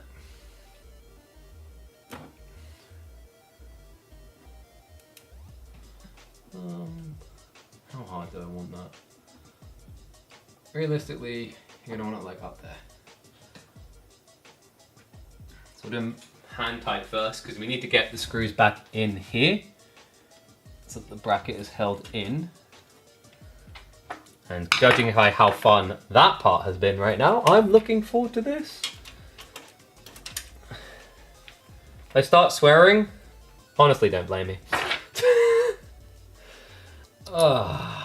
I'm so freaking excited for this to not boot. Why am I cursing myself, man? We've done so well, it's just gonna work. It has to be. Chat, I need you to channel the energy for me. No! Okay, that's not too bad.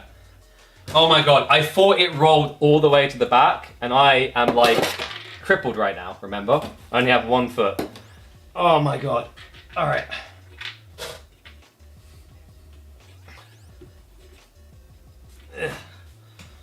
about gonna.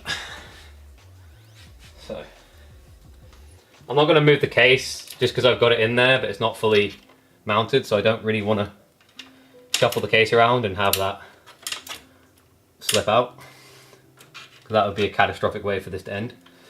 But bloody hell, my back! I can't wait. Oh God's sake! Oh, I'm slowly dying inside. What time's turn on? I think we should be good for turn on, as long as I can get these in cleanly. In the next, maybe 20 minutes max? Maybe sooner.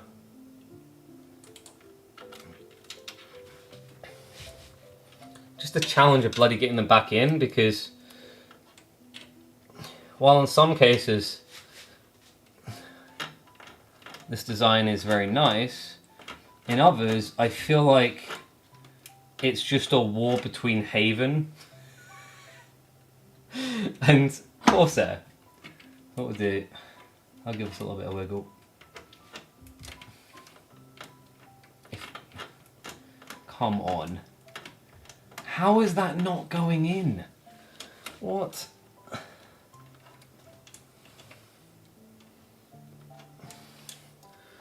I'm on a bit of an impasse here.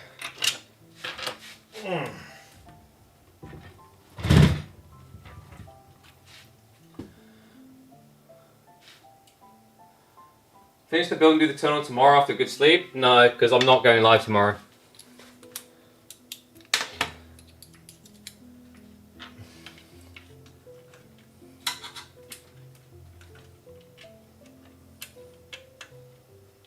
I wish there was a way to pull this panel piece off, but there bloody well isn't.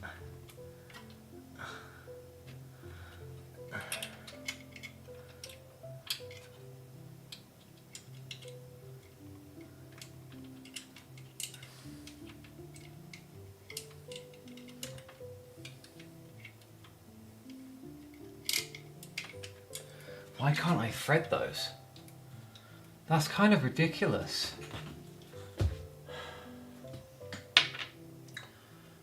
I'm at a struggle point here, chat.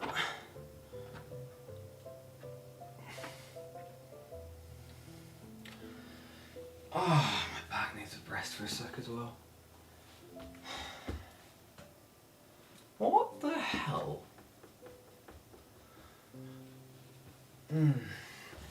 Oh. So what should happen, and this is usually a bit tough, you do need to put some force into these to turn them, but these ones are not very kind. Emma, I need that. I genuinely need that case. If I don't have it, I can't. I don't know where she put my screwdriver set. I need it right now. Because that one should have a thinner head screwdriver. My problem is this one's a bit short and it's not an extendable. So I'm kind of at an impasse on getting enough torque when going through that hole.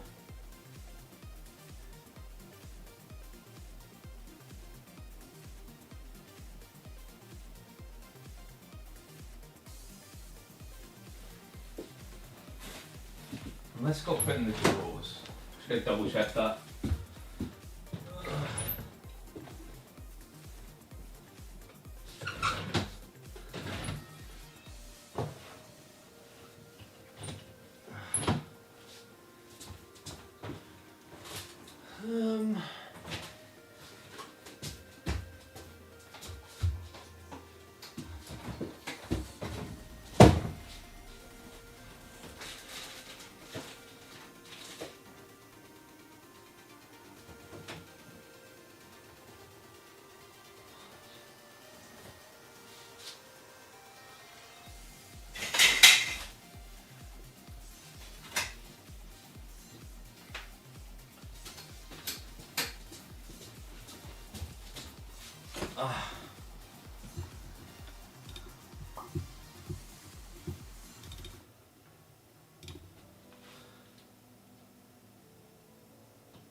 trying to figure out where it would have been put.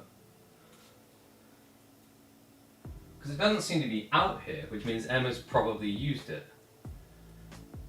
Damn.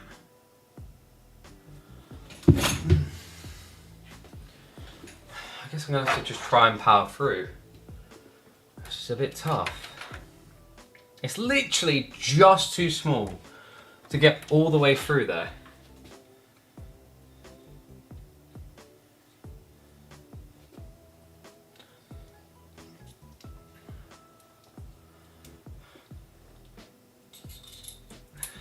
There's just not enough torque. It's proving to be a problem.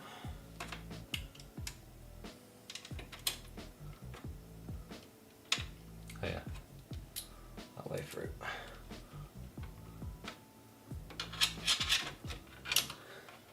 So I think my blunt recommendation, because although we're sponsored by these guys, I'm going to be honest with you guys. If you like the look of the case, you're probably going to want... I don't think the IQs were too bad when they got in. It was a little bit of a weird workaround. It was a bit polarizing, but we got it done, right? Definitely a different screwdriver set. This is the one from Corsair. That honestly is pretty handy in most cases. It's just in this particular one, it's a bit not helpful because we can't get enough force in there because we're having to use the flexi end. Oh, we might have got it. I feel like, yeah. Big pogs. Hell yes, we got there. So the flexi end did work in the end. I just needed to hold at the tip, so it worked. This is good. That is one nicely tightening in. I want pogs in the chat right now. We are so damn close. I can taste victory. Unless that's the sour taste before defeat, but we are pretty much there. I know it's been a long marathon. I appreciate everyone who supported for it. Appreciate everyone who came along even for part of it.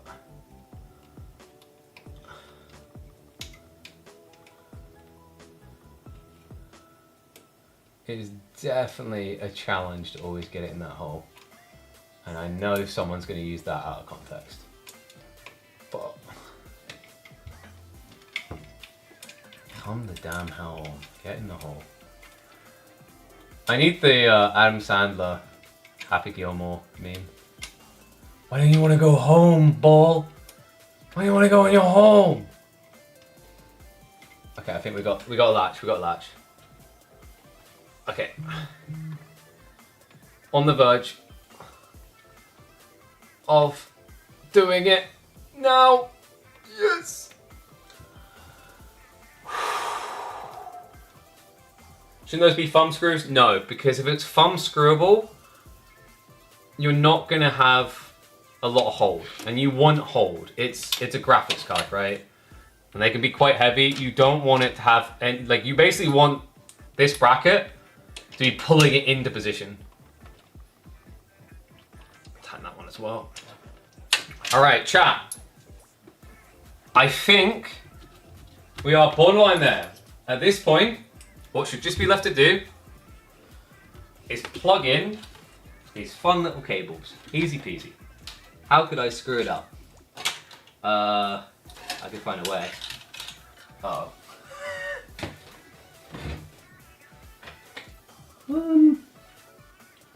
Alright, so one problem with this is I really should feed them through one at a time so that I have correct endings.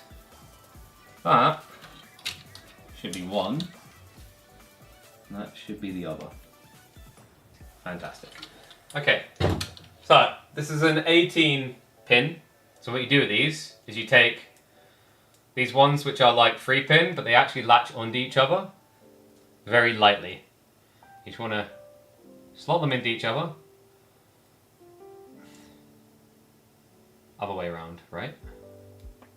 Other way around, because I'm genius. like that. So they have these little ledges that just touch each other. And then, what you want to do is bring this beauty nicely in. No, I am the wrong way around, aren't I? Oh, for God's sake. Yeah, because we want to be there.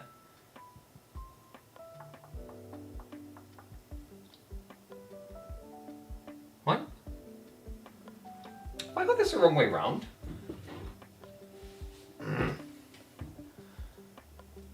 No, I shouldn't. This should be right. Just slot like that.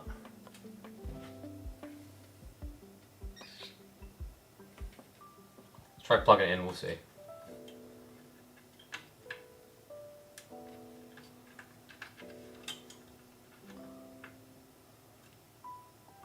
No. There we go. Yeah, dude, I know. I told you it's been a long day, chat. We just had it the wrong way around. There we go. So now you can tell, is like, this is a little inner lip here that should slide on the top of there. You can basically, the easy way to get this aligned, so it's less daunting, is just find the way that the 6-pin goes in, and then you know which side to put the extra 2-pin in. Only one connector? I'm pretty sure the 7900 XTX is full. I'm pretty certain of that.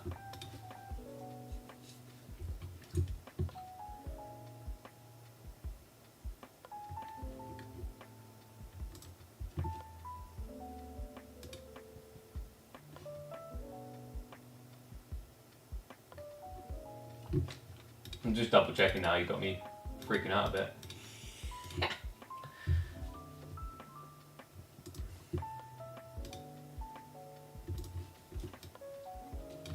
8-pin or 16.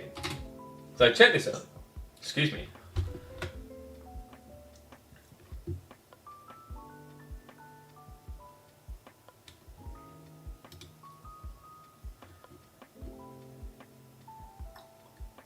It should be 16.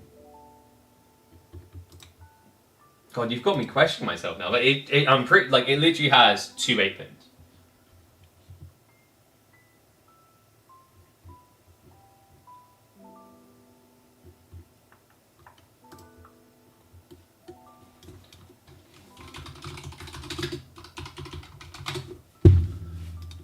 You've actually made me paranoid.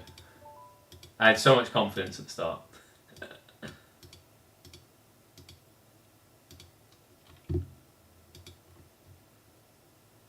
It's interesting actually because some of these, yeah, it can boot with one, but you should connect both. It's interesting because some of these, by the way, have 3 times 8. It's quite interesting that this one is just a 2x. Yes, my brain is like, dude, I'm confident in I trust myself in this. Of course, it's got 8 times 2. So if you've got 8 times 2, plug that bugger in. Holy crap. Man. Should be. Slots nicely. Like that. Have I put it the wrong way again? I think I have. Should be on the... Yep, there we go. Knew it. Knew it as I was doing it. I was like, I put it the wrong way around again. That's why, because I had it plugged the wrong way. Okay, there we go.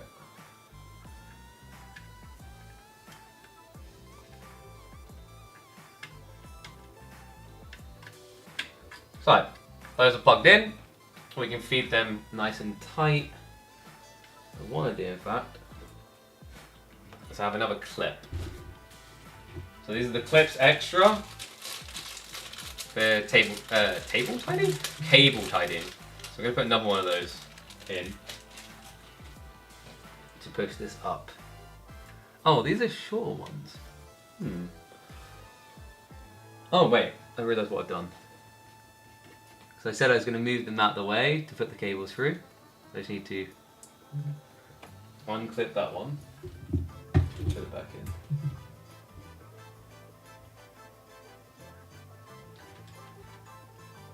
Sorry.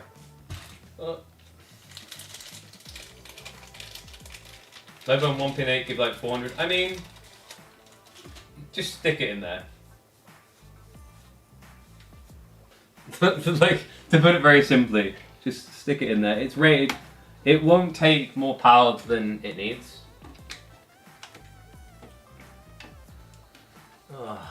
So, do this. These ones need to stay down, but these ones need to go up. So we've got a little cable tie here, which is what I'm doing right now. And I am putting that bad boy in. Make sure I don't trap cables as I do it. I love this. I love these cable systems actually. I'm sorry. It's so cool. It's something simple, right? But it's the way they've elegantly done it. I think that really impresses me. Then what we can do, we can pull like that. Got these nice little cables. Need to go snugly through. So pull them like that. Cable up. Look at that. Boom.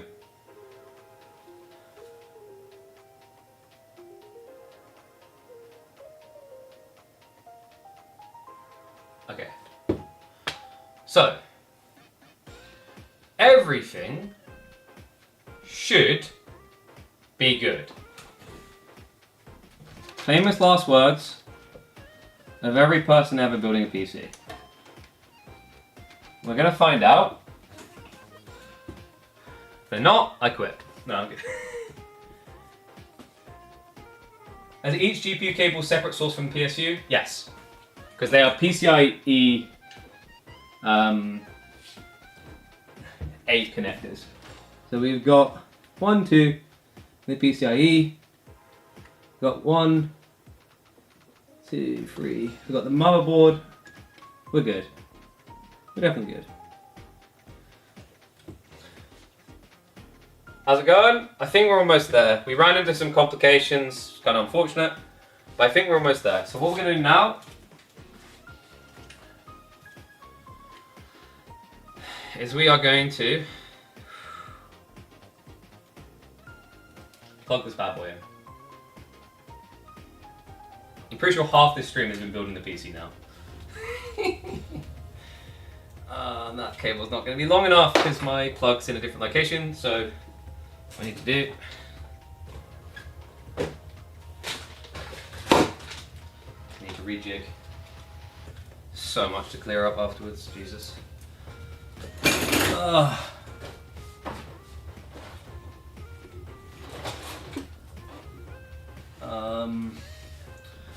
get down on my knees in this stupid boot. Makes it a little bit more annoying. Okay. So.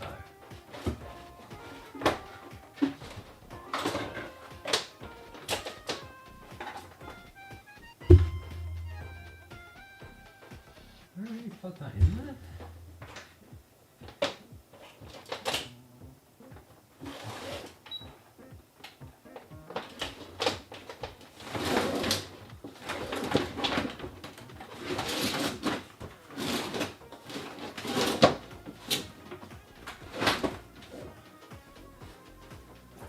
Hopefully everything's still running. Definitely not yanking around the cables that power everything. Uh-oh, did I not give myself enough length? I hope I did. If we shuffle this around.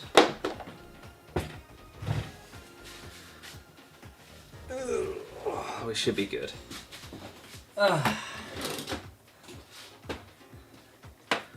Okay, and I'll figure out repositioning it all later.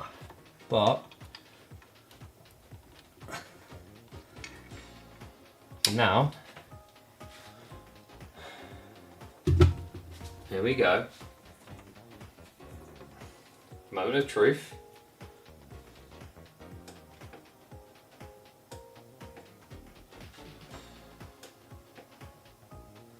Wait, was it already on?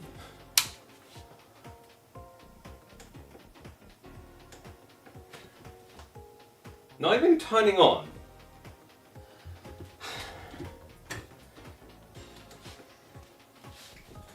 I got the wrong slot?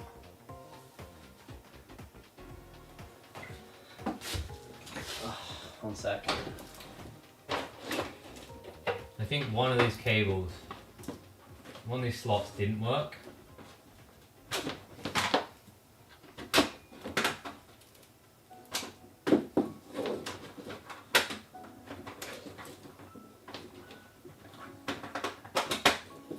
Just double check on the one that does work. Yeah. That slot works.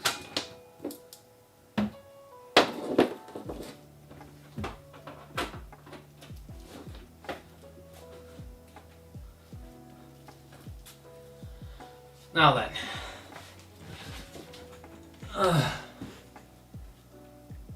Still on this? Yep. But I think we're in the home stretch. We should be. Oh. Wait, am I pressing the button? Yeah, I am.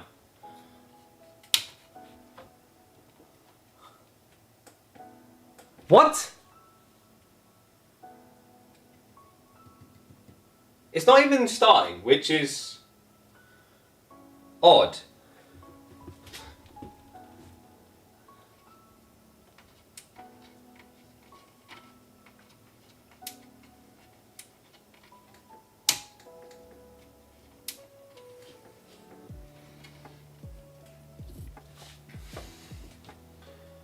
You need a Windows key? No, well, we need... No, it needs to boot first, which it should be doing. I am certain we didn't miss anything. Ah, my knee, oh my shin, Jesus Christ.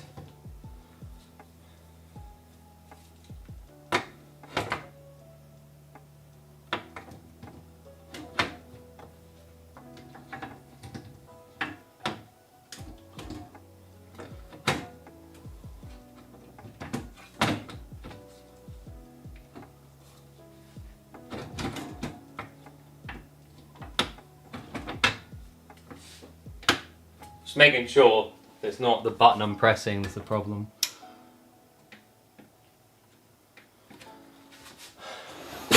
Ah, fuck.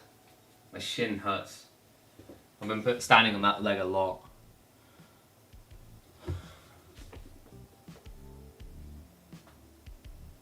Power button, little cables? I'm pretty sure every cable is plugged in that we need.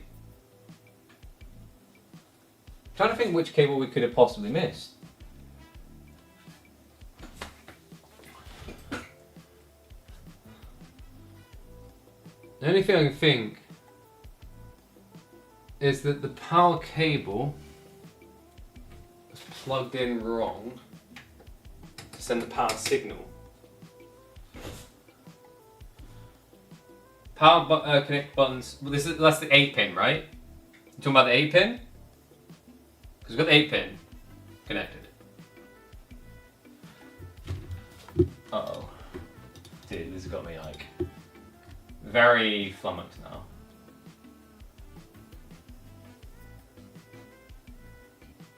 Unless I put it in the wrong way around?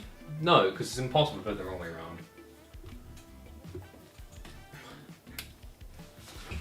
So if we put 0. The F panel, I am adamant we've put in the right location. We could try the other side. I'm pretty sure it's not. I guess we'll try it. I mean, it's not gonna... It's not starting. It's not gonna do anything. Wait, no, yeah. Let me try the other side.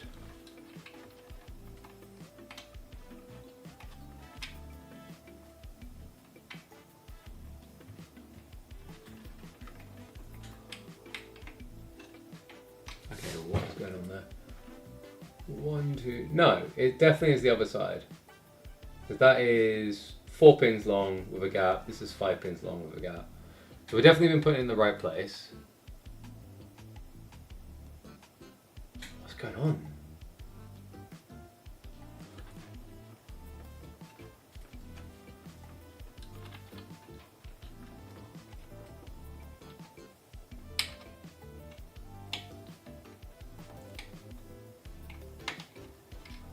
god, now I can't even get it back in. It's one of those days.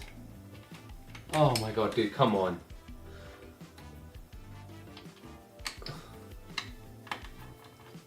There we go.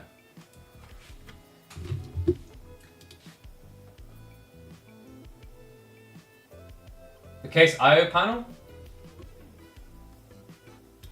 Am I missing? Yeah, that's why I think there's extra cables, right? I'm certain, like, there should have been extras. Because we have extra small connector points. I was like, is this something with a new gen I've forgotten? Because obviously, like, all the other boards have had that. I think you are right. If we turn this bad boy around, and we'll check. Oh no, probably done there. Okay. Ugh. Bloody hell.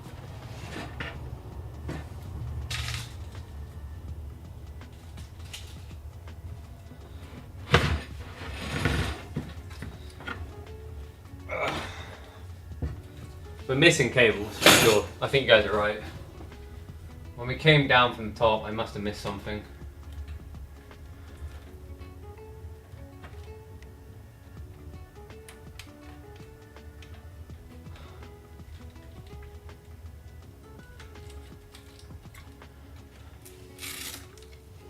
Let's unleash this mess.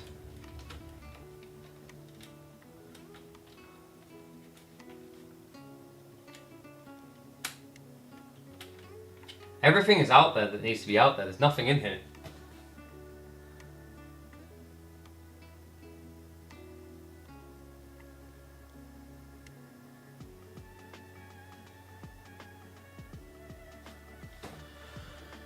Have I missed a cable? I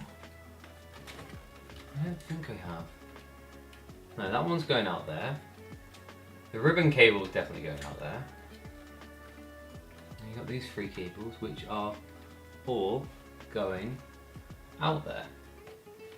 So everything from the top is definitely connected through. Everything that's here is there. Unless something weirdly attached in a different spot, but I don't think that's the case. No.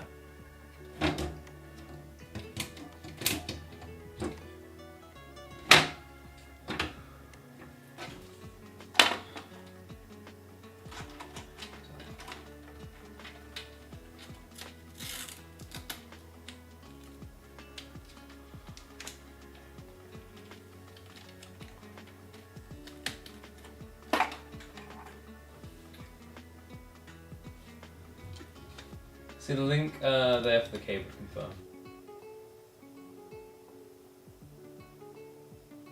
That's what, yeah, so that's what I was like, why is this not here? That should have been in the motherboard case, right? Am I just a freaking idiot and it's been sitting in there the whole time? I mean, it's possible. But I didn't see it when I looked in.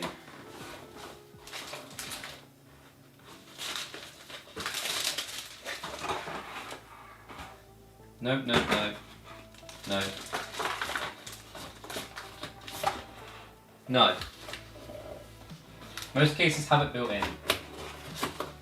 Yeah, so that, like, but that's not here. That's weird, right? That's very weird. Because we got the power, we can trace the power switch here.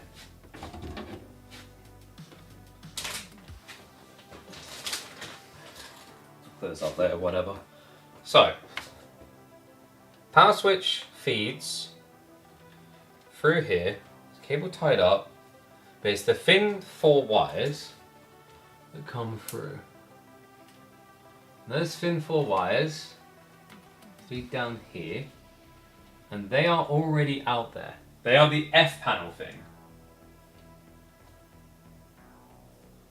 That's the F panel. So we have that.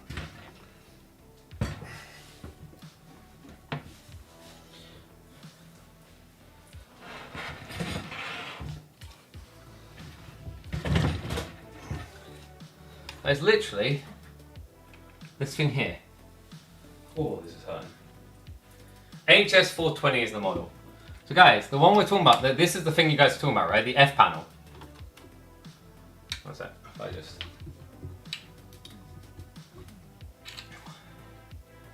F panel. This is the thing, right? No, there should be another one, shouldn't there? But where is the other one? We've got USB 2.0 here.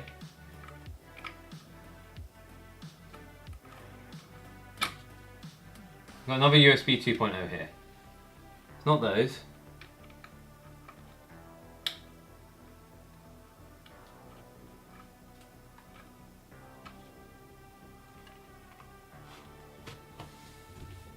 Yeah, I know it's 8. I know the 8 tiny wires you're talking about. I've seen them in different builds. I've used them in different builds. I can't find them in this.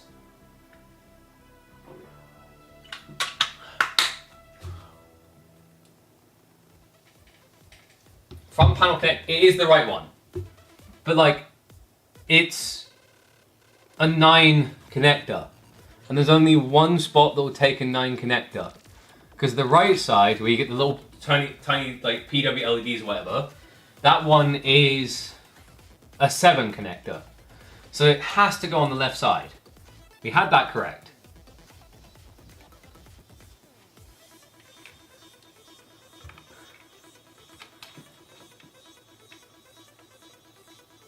Come on. Oh my god, it's so pain in the ass like this. Get your ass in there. That's definitely in the right spot.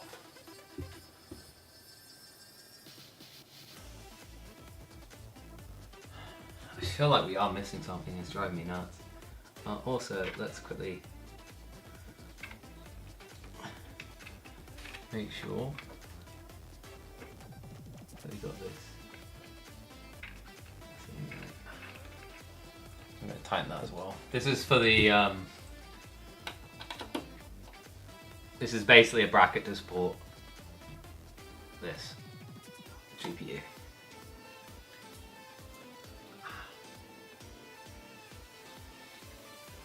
That looks like a USB 2.0 Movo connector. Wait, so it's a USB 2.0 slot? Because we put those in. If that's what you're talking about, we put those in. We had one of them from the top here. Is that meant? So that's meant to go on the right then? Is this one that's marked USB 2.0? No, because that is also a 9 slot. And you won't get it in because there'll be one pin blocking. Wait, no, that actually 1, 2, 3, maybe.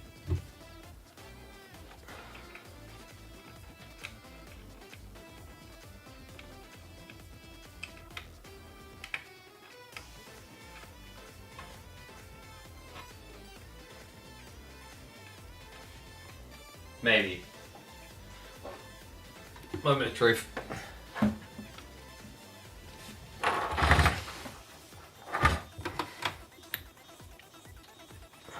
Well, it definitely just took power.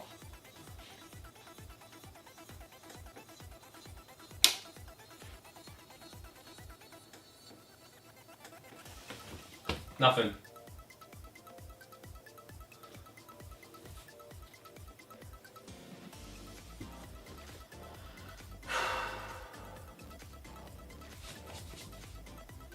Fudge.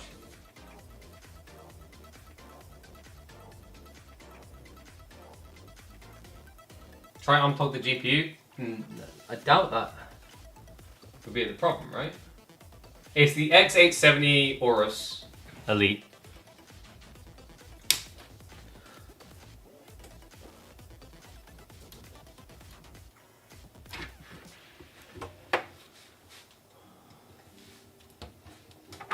I'm gonna trace these cables back.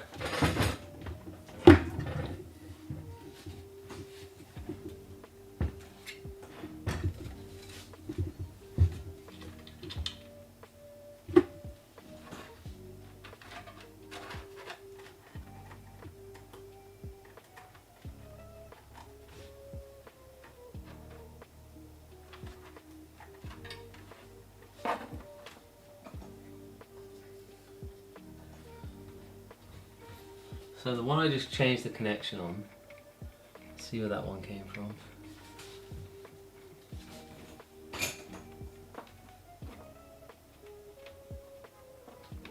Oh yeah, that's definitely not the right one. So that one is...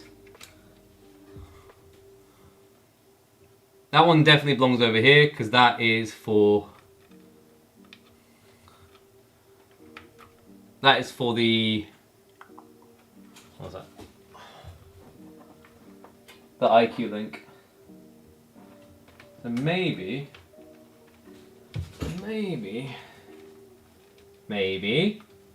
I think we have our culprit.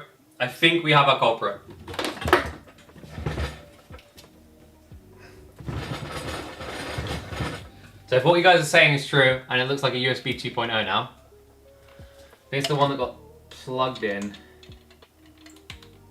over here. It's a bloody struggle to get out anyway, so yeah, that might make sense. It's the one labelled HD audio. No, the HD audio goes on the left side. It can't be that one. Because the right side is not about audio. It's about LEDs and everything else. It's like, I've got one here.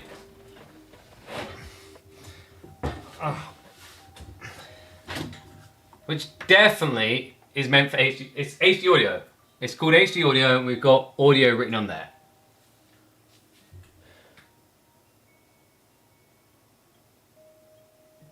F-panel connector connects on the right side of that, not the left? Are you sure about that? Because I don't think it'll fit. Actually, it might. No, wait. It might fit. Maybe? It can't fit, no. 1, 2, 3, 4, 5. Because it's got a 9-pin, which means one of them's blank. But this is definitely in the right place. This is HD audio, and that is audio. So that I'm pretty sure of.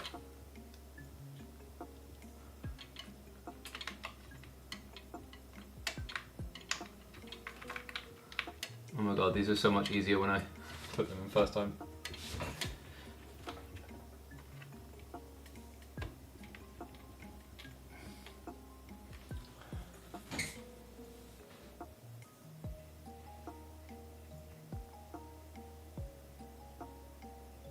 What Mobo? It is the X870 Aorus Elite. Look at it now.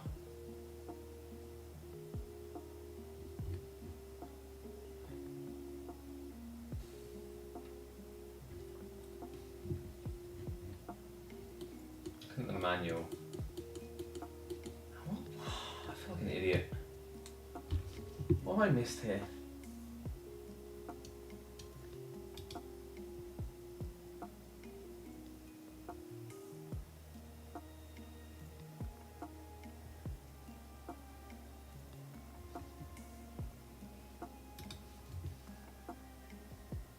From panel, like what here? We're here. So here, down here, we've got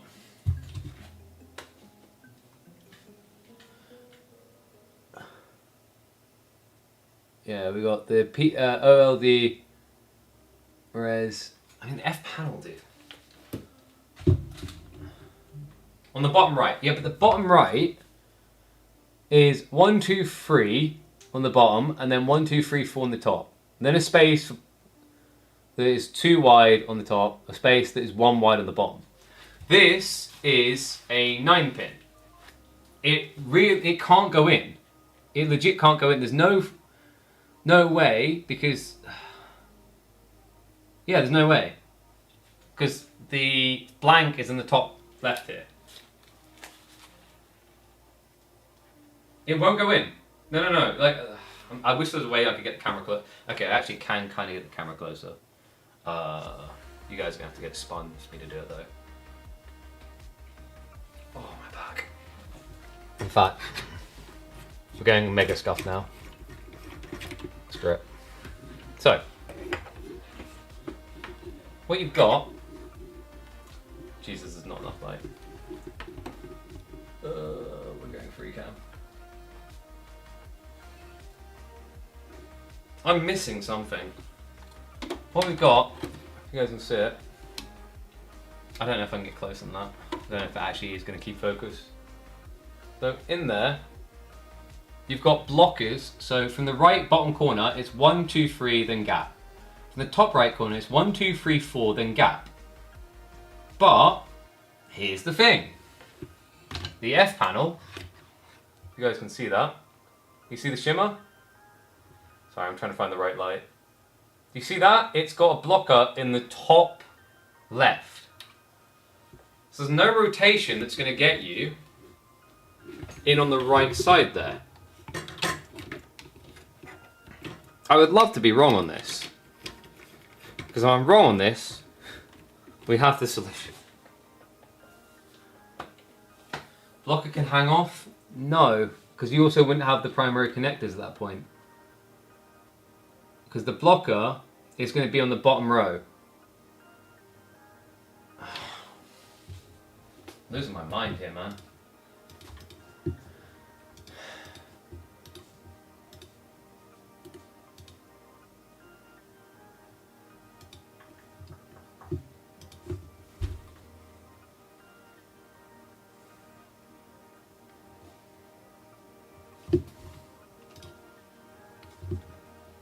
I mean, I've got the Haven manual, but I don't think it goes over this part. Let's have a look. Actually, it should do.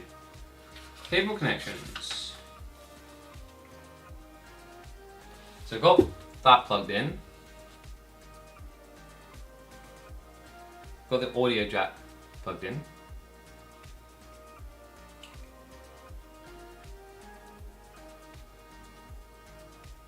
Got the USB Gen 2s.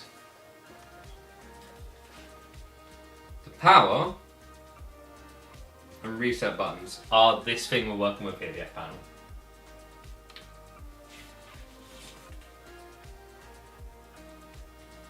No, like the manual literally says there's not even the extra pins you're talking about. I get what you're looking for, because it's what I was looking for. But they aren't, they're nowhere in this. Apparently it's not needed. Apparently.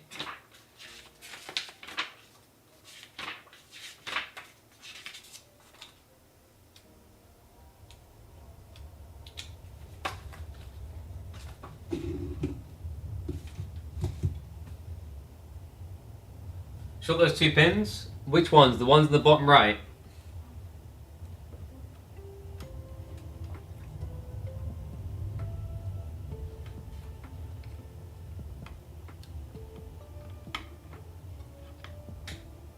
I always forget. The bottom right.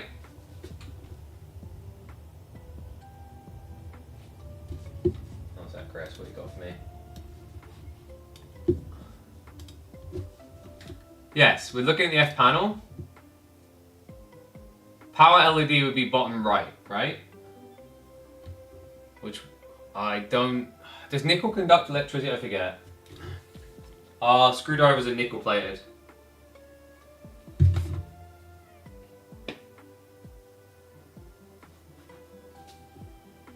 You want power switch? Yeah, power LED. I know what you're like getting at, but... Oh, top left. Yeah, but we're plugged in for top left. So this thing should just bloody work. Oh wait, is it? This time we put it in wrong. We did put it in right before though. This time we left a gap. One sec.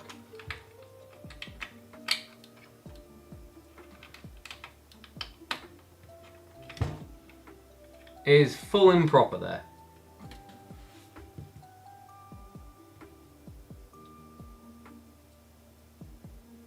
Not LED mate, switch. Oh, you mean bottom right then? Oh, top right, yeah. Yeah, we've got top right. Top right is plugged there. But you're saying I should just try and frickin' switch it with a thingy connecting. I get you.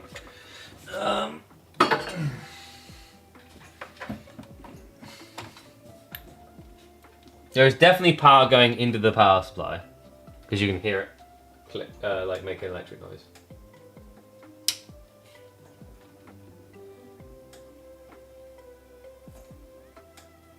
Come on! Top left. I'm getting mixed signals here. Yeah, top left. Yeah, so you're talking about the power LED, right? That's what we're referring to. Those are the two you want me to connect.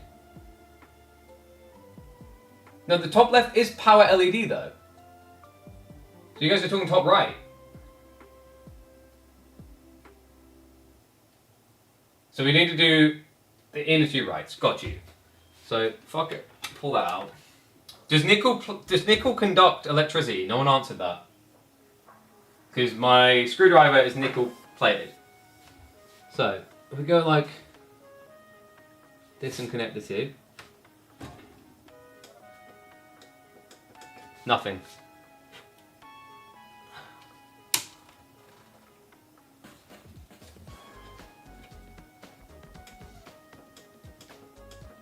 What is going on?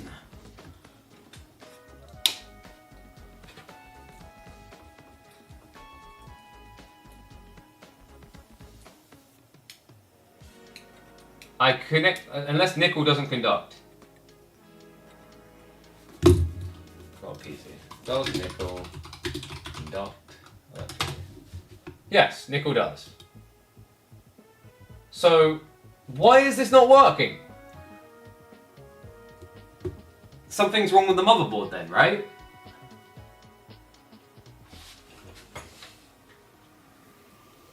It has to be something in the motherboard in that case.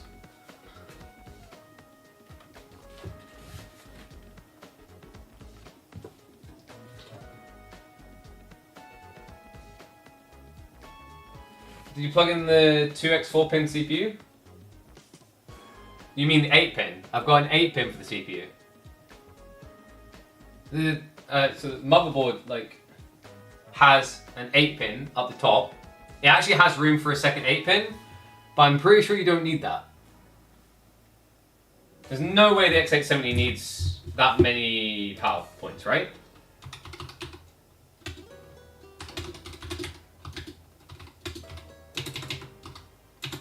It does need it? No, it's fine. I was about to say, yeah.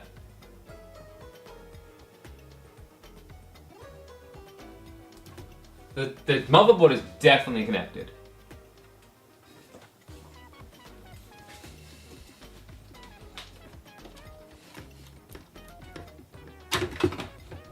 Sorry, guys.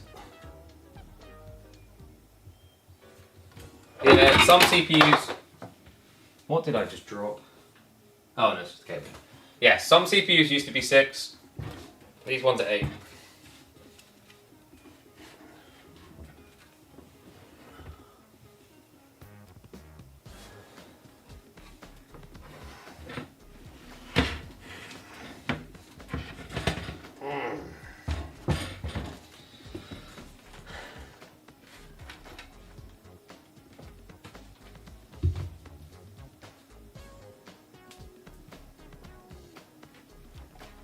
Maybe out slightly? No. That's definitely in. That's definitely in. It's definitely in, definitely in. Definitely in. Let's pull it out and replug it just to be safe, but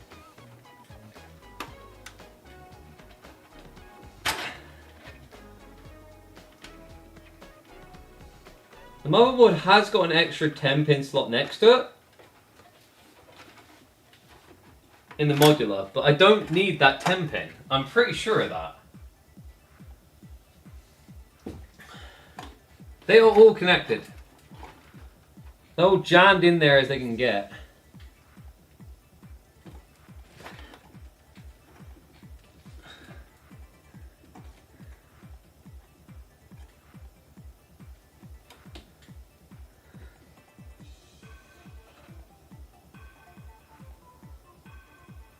Definitely all in.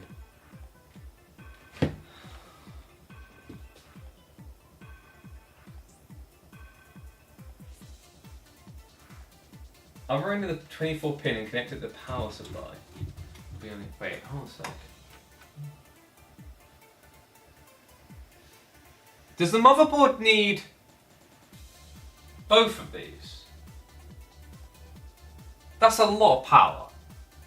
There's no way I overlooked this, right? We got, how many pins is that? Maybe I'm an idiot. 2, 4, 6. 16 pin. I'm an idiot.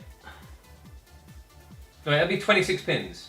Wait, no, am I miscounting? I'm miscounting. 1, 2, 3, 4, 5, 6, 7, 8. I think I'm an idiot, chat.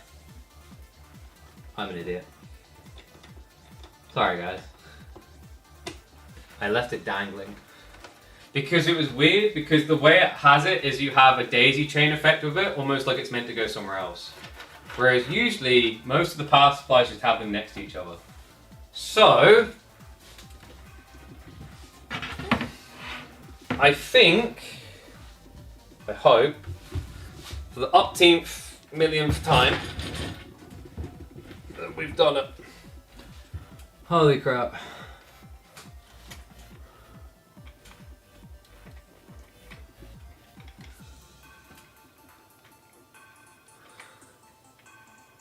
I think we're there. Can I explain in AoE 4 terms what you just did? So,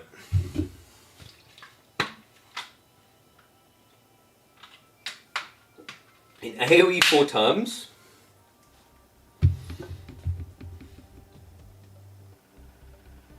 — 10 out of 10. I want to say something along the lines of like, I built... I guess the way you could do it is like, pretty much the easiest way to summarize it is that I had 2,400 food and I rushed my villagers out in the center of the map to build a Berkshire, and then I realized I didn't have any gold.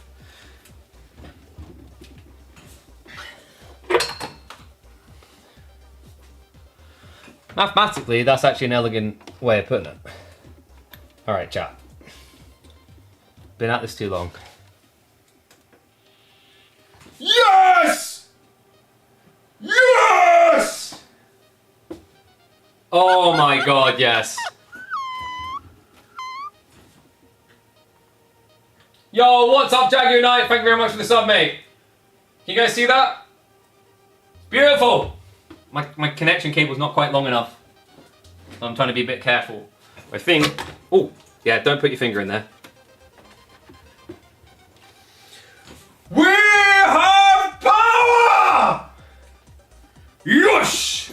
Alright. Now we see if it hit a boot screen. Oh my god, yes. It's been so long.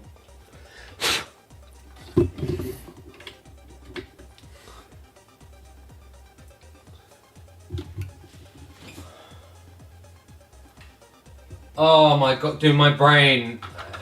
I should have eaten a proper meal. I have not been at optimal capacity. Holy crap. I have so many wires now. What a mess to clean up tomorrow. But, has it booted? Oh, look at that sexy beast.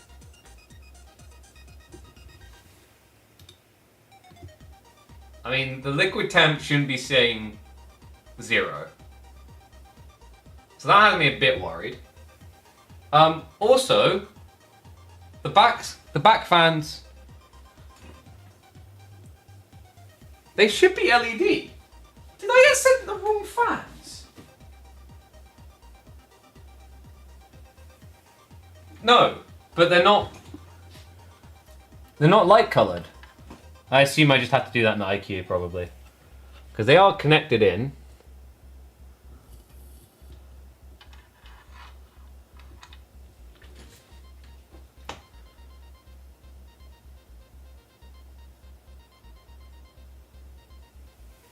Yeah, they're not LEDing, which is weird.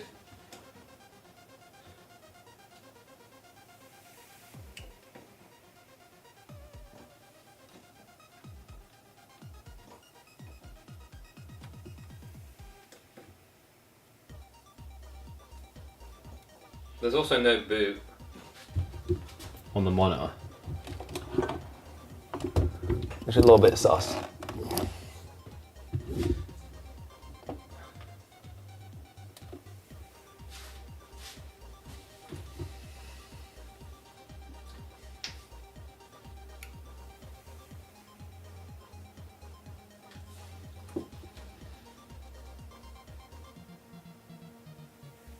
Something's not right.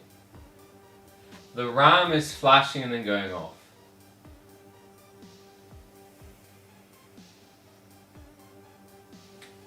How much you spend on this build? We got sponsored. So we had the part sent to us by the wonderful sponsors. But this build is worth $4,500. What is that? It's like it doesn't have enough power.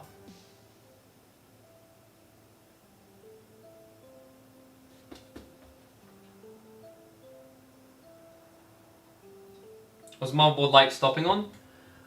So we've got a dot. What is that error? There's an issue with the RAM. Pretty sure that's the RAM it's taking issue with.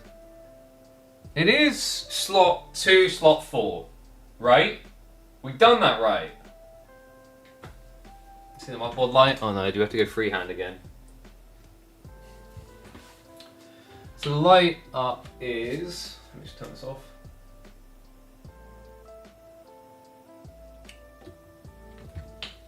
Yeah, it's on DRAM. There's no way that's not seated properly. It's clipped in. It wouldn't clip in otherwise. So that's definitely correct. It is definitely the DRAM it's taking issue with. But why would that be? There's nothing wrong with the setup.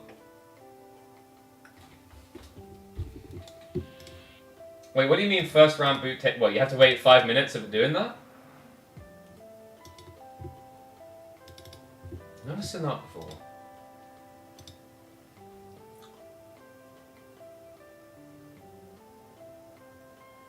It is weird that the tracking temperature says 0 on the IQ.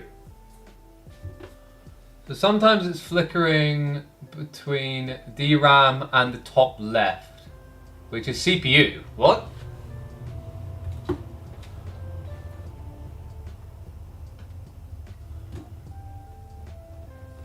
So it does DRAM, and then flickers to CPU, and then goes back to staying on DRAM. That's what the red lights are doing. Motherboard. Where is your error registering? In here. Now you're my sugar So daddy. page 38.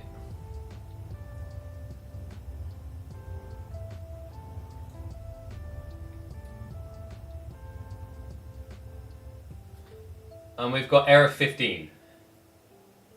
Error code 15. Pre-memory North Bridge initialization has started. So that is just the initial start then. Yo, what's up, Recon? Thank you very much for the raid, mate. You came in at an opportune time. We're on the verge of having a working brand new PC that is chock full of Giga Chad parts. This is $4,500 worth of components. We've got AMD Ryzen 9 9950X in this, which is a 16-core CPU, it's the latest and greatest. We've got the 7900 XTX, which is the best AMD GPU you can get. Full Corsair cooling, as well as AIO liquid cooling. Kingston RAM, and we've got crucial 4 terabytes. So we've actually got gold tier storage there, 8 terabytes total. Is that PC from Recon? Nah, dude. He has to build me another PC in a second. Build me one? Oh man, I'm gonna have to charge you. How long this one took. It was hard with one leg and everything else.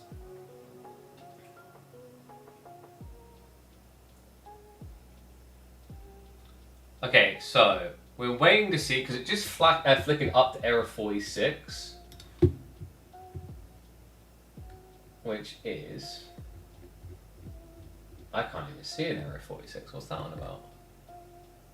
Goes 15, then 46 error, and then back. This has a really cool little LED that tells you the error type, which I like. There is not a debug code for 46. 15 is the pre-memory North Bridge initialization, which apparently is just something new memory does.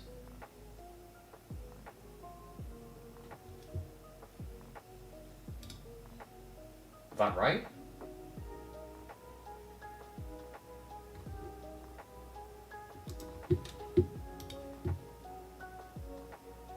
30 frames today? Sheesh. Well, dude, I can tell you that's apparently an Age of Mythology thing. You need a super PC. Game is over? So, like, we still have the 15. I guess we try and reseed the RAM. What was the power issue? God, my brain's forgotten now. What was it, chat? Oh, yeah, we need the extra motherboard pin. I've been an idiot and left it there dangling. Alright, let's turn this off. And mind the fans, because I'm a freaking genius. So let's try... Is it the inner one? Is it left one or the right one we leave as one? I'm trying to remember, because I never do one RAM setups. Is it left side is on its own? Or right side? I'm pretty sure it's left side. Shouldn't matter? Okay, screw it. Let's just pop this RAM stick out.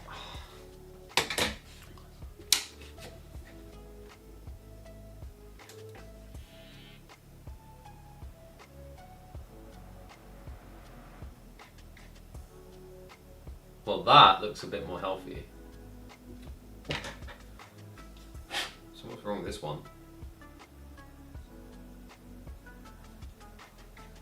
We still got a RAM error. The LEDs are at least lighting up on it. We have no boot.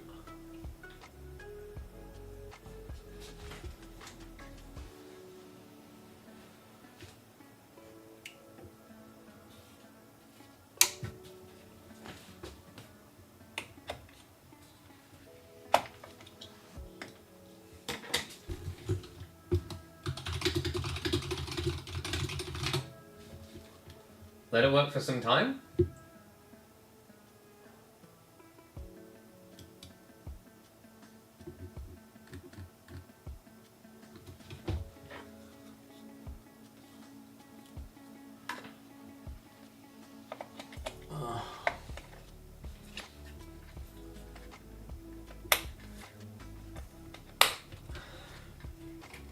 There's family in there.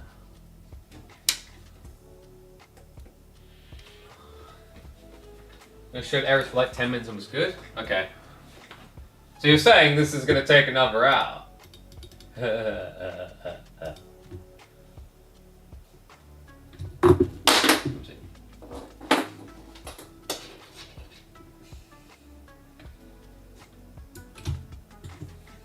Got you. Might be going to try different time to reboot.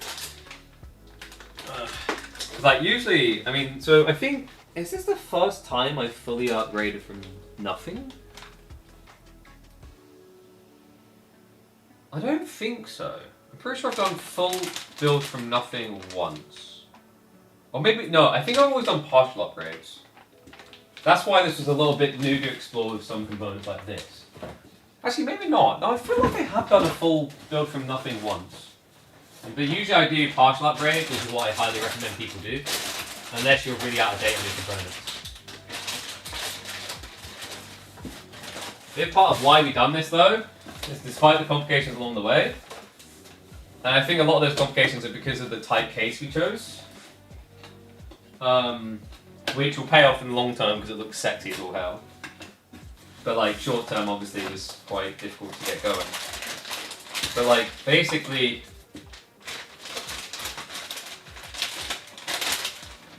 I want to prove that it can be quite easy. Code is moving. It flickers. It goes 15 and then it went... What was the number?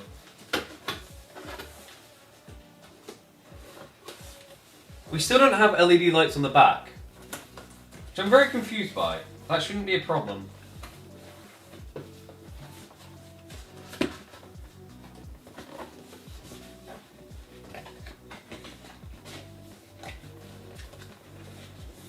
"4F. Alright, we have someone else. Oh my god, can you just please close? There we go. So we've got 4F, error at 0. These are basically error codes that pop up.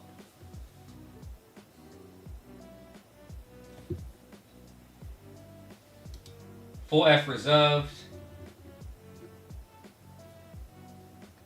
Now we're at 0.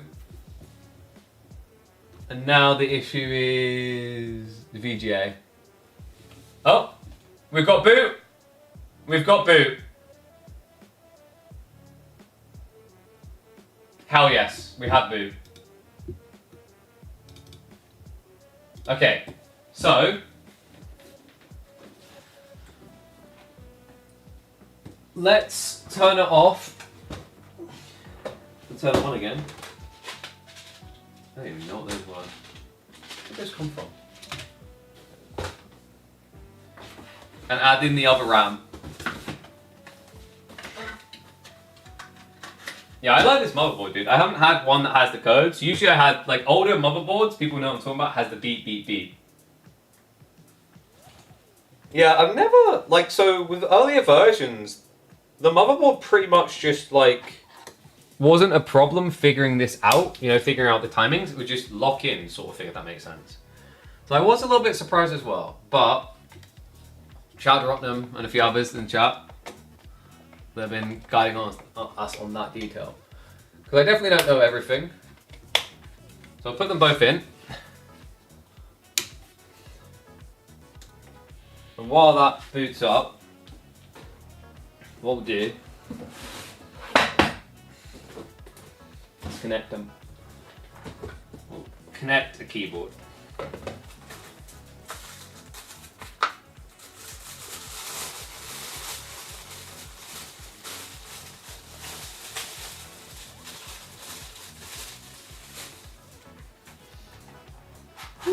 Got that new keyboard smell.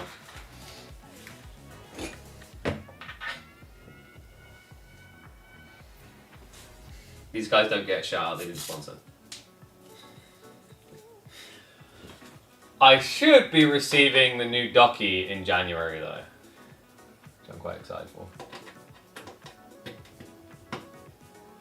I mean, either one should work. Let's just go back anyway. Man, that's stiff. Oh, I see why we might. So this fan isn't even moving. I think it wasn't plugged in. I think it's plugged in now. So I just gave it a little. So if we restart.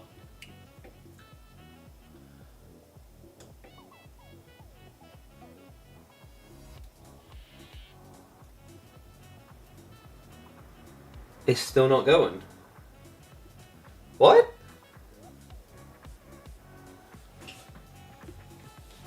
Why is this one not going then? It's connected in on both sides. Cable goes do do do do do. Oh, you donkey.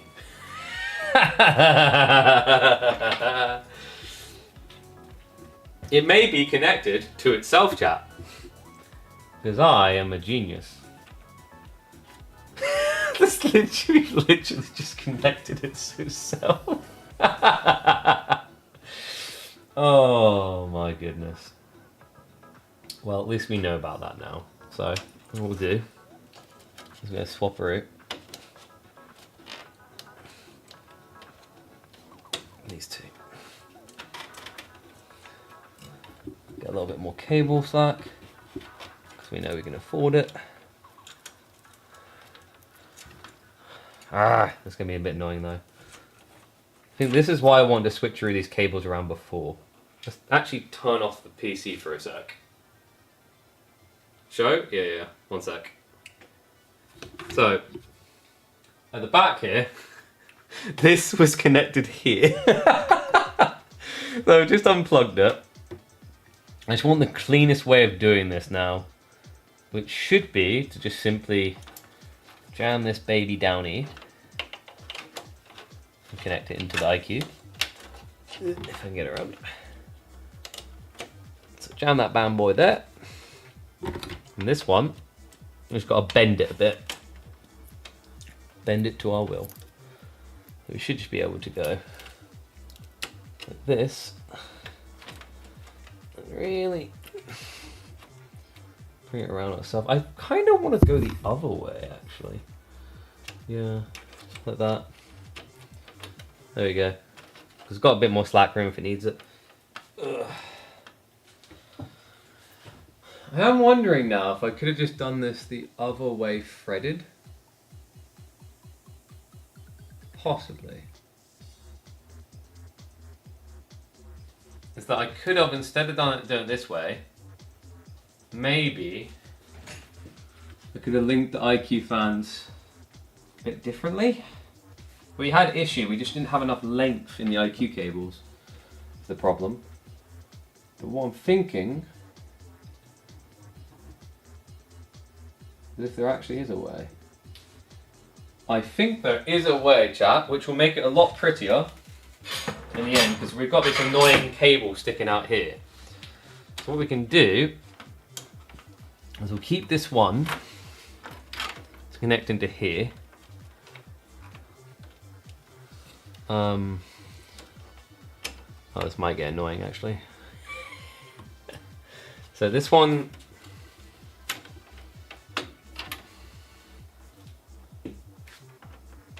has the HDMI cable work? Just like any HDMI. These are different. These are for the fans, so like it saves you wires in the long term. But I think I've got a solution. It's just going to be a little bit annoying because of this cable and the way I set this one up. But what I'm thinking is, can I get that like that?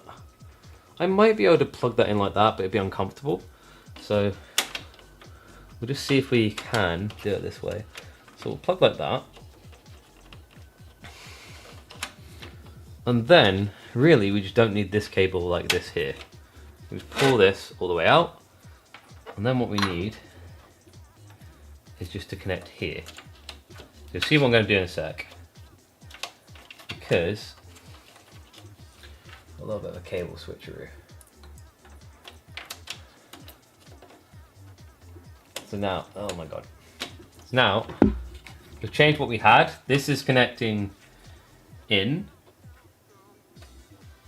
Have I just double cabled that? No. So this one connects to this one. This top piece here, oh my god, you guys can't even see. This top piece here will connect all the way to the back. For sanity's sake, I might just quickly do this while you guys are not looking.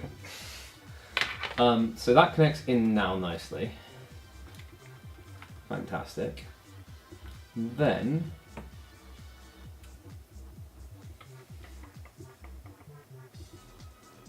what we need to do differently,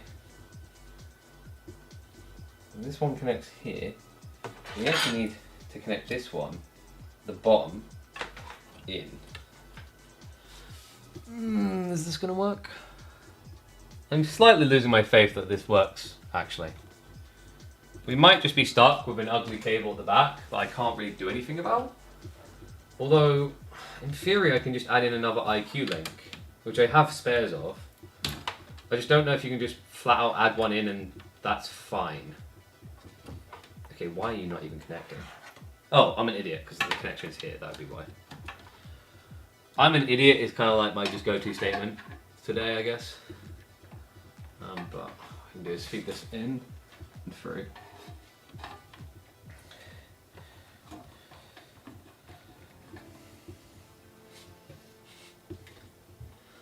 I think you can just daisy chain IQs.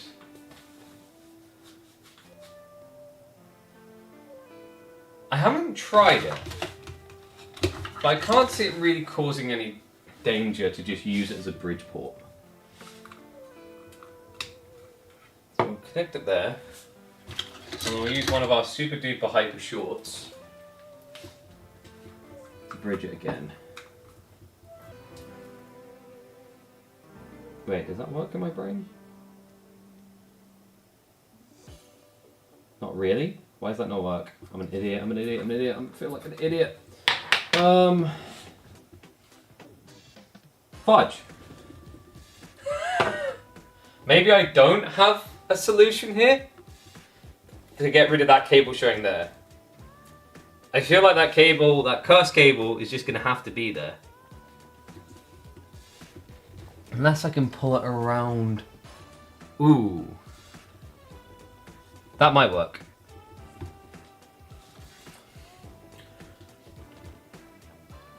Been live almost 11 hours. I don't want to talk about it. the case and one of our parts, like, they kind of had conflicting ideas on how to do things, so it admittedly slowed us down by quite a bit. But we've been powering through. The end is in sight. The world is not doomed, I hope. We're just doing a bit of cleanup now to try and make it look a bit sexier. Okay, that's at least better than what it was for the cable placement. I'm still not happy with that, but I think both the case and the IQ is a little bit to blame for this. So it is what it is, and we accept it for what it is.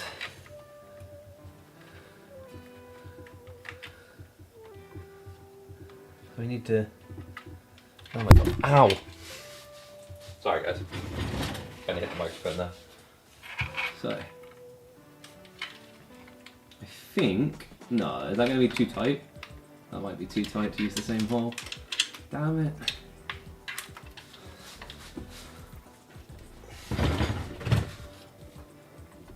And that's coming out into the open, which I hate.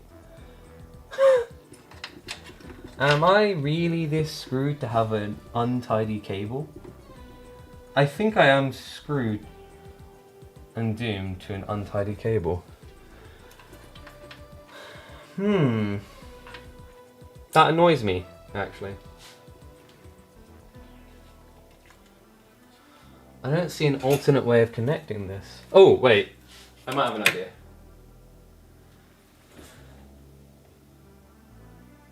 We're working together, baby. You gave up on cable management? I know, but I really want to do it right. So there is a way, it's just altering the configuration. Because like the whole point in this system that makes it really nice, compared to like other solutions, is that you have these cables looping to each component instead of having a cable run from every single fan. That's the really nice thing about these type of IQs. So, and this is hard, by the way, because I have a broken ankle, which is why I'm hobbling around like an idiot. What I think we can do, I do believe we could probably, could we connect that there? No, I don't think we could. Okay, I agree. I'm kind of at a point where I can't be asked to get a diploma in my brain to figure out the order that gets a neat, tidy connection. So I will just take my scuff connection. I'm just going to do what I've done. Basically, it's going to keep a little cable showing here and going up through here, which I didn't like. I think it's quite visually unappealing. But we are now 11 hours into the stream. And I'm kind of at the point where I want to get this nailed and get to bed. Does that make me a bad person? I don't know, maybe. How dare I? What a douche. So, that in mind, what I want to do, can we connect it on the top here? Might be able to. No, I don't like that. So, has to be.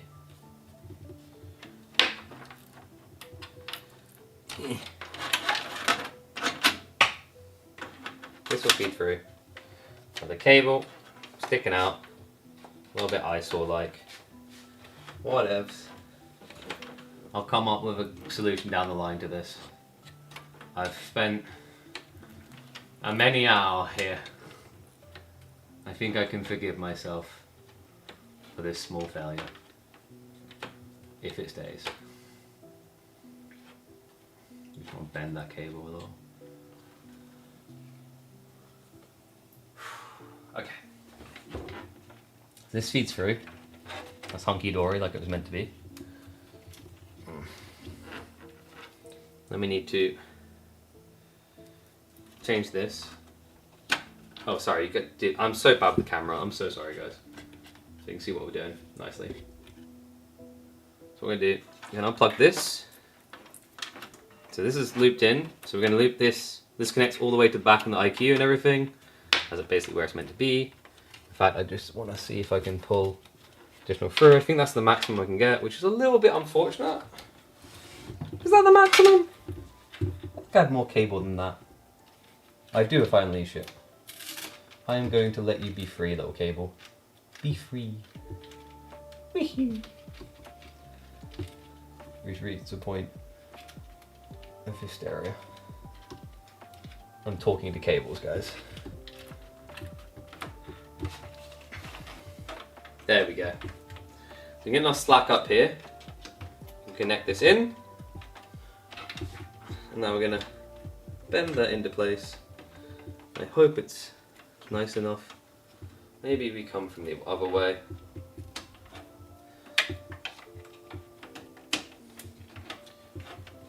No, that's too snug. Actually, ooh, that might work. Because we've got a panel that's got to go on here. So what we can do is go like this. And on top. And that actually fits perfectly, yes. And then we'll have a panel that goes over that to hide that sinful looking stuff. But what we want now is a short cable. No, we couldn't use these before. We had to go for a long cable, which annoyed me a bit. Because these are very, very bloody long. And you're pretty much going to have to do this. Bend the cable, slide it in. And then we can get that through. And this one, pretty much need it. I think to go like that.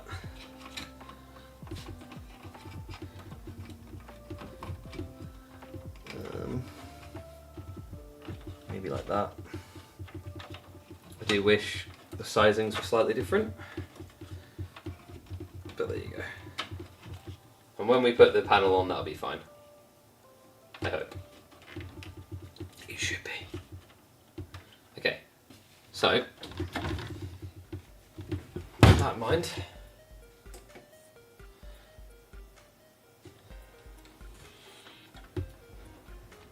Booyaka shot. Yeah, I said it.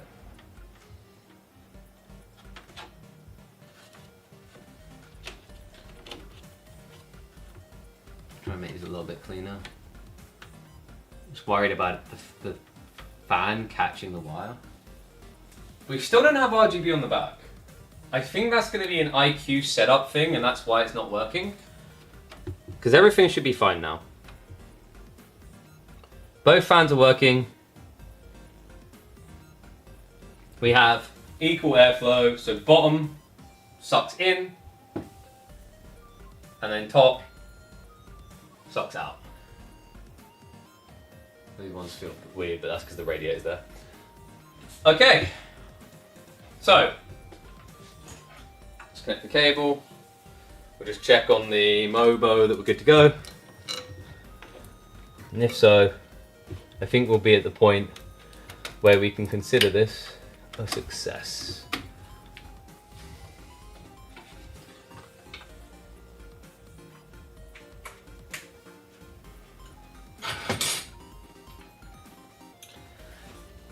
So we've got new CPU installed.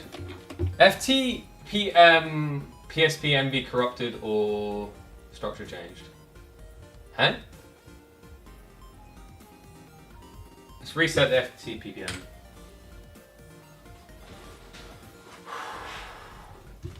So, my goal when I started this was to really assure people that it's not hard to build a PC.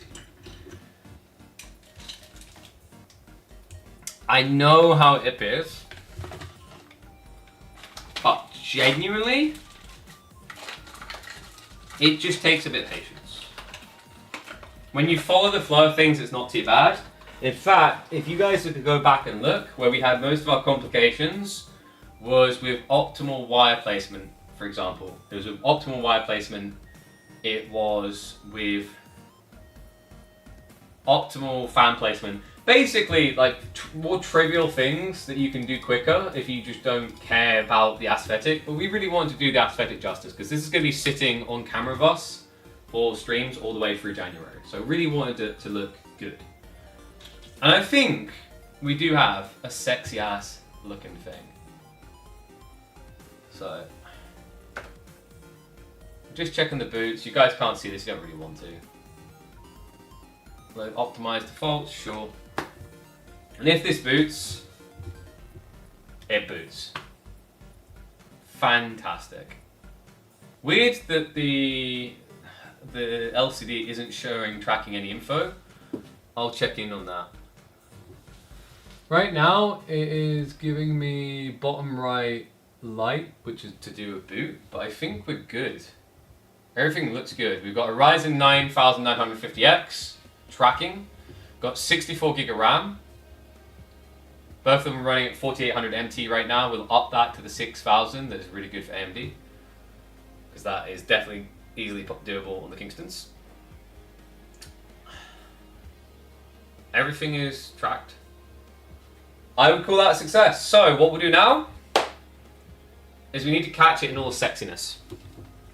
So, turn off the second. And I'm going to work through all this stuff in the background now. Whoopsie, fan. Basically setting up the BIOS, setting up Windows, pretty much the unsexy things of like making a PC. Sorry, let me do that. But what we can do to round out the stream is we've got all these panels to put back on. To make this the beautiful looking PC that I promised you guys. So let's get that done now. I'm gonna have to find all the boxes later, whatever. Let's just focus on what we know we've got and what we know we can do. So, step one is going to be back panel.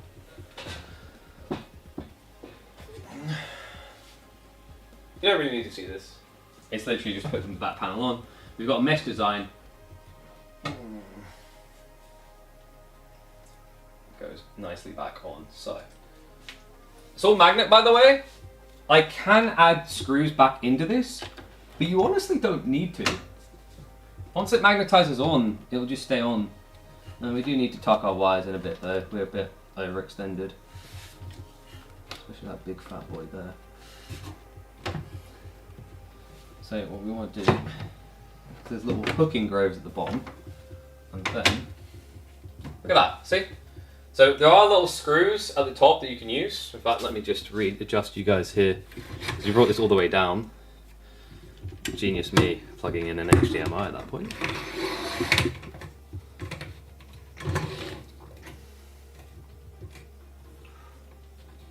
So, and now the camera wants to be a douche. So basically, these are just magnetized on. The magnets are strong enough to hold, even with the cables pushed against them. We do have screws, which we could add back in. Honestly, you don't need to. You really don't need to put these back in. I'm probably just going to put them back in simply so I know where they are. Because I don't know where I've put the Haven box right now. But if you get this Haven box, you don't need to put these in. These are what we call shipping screws.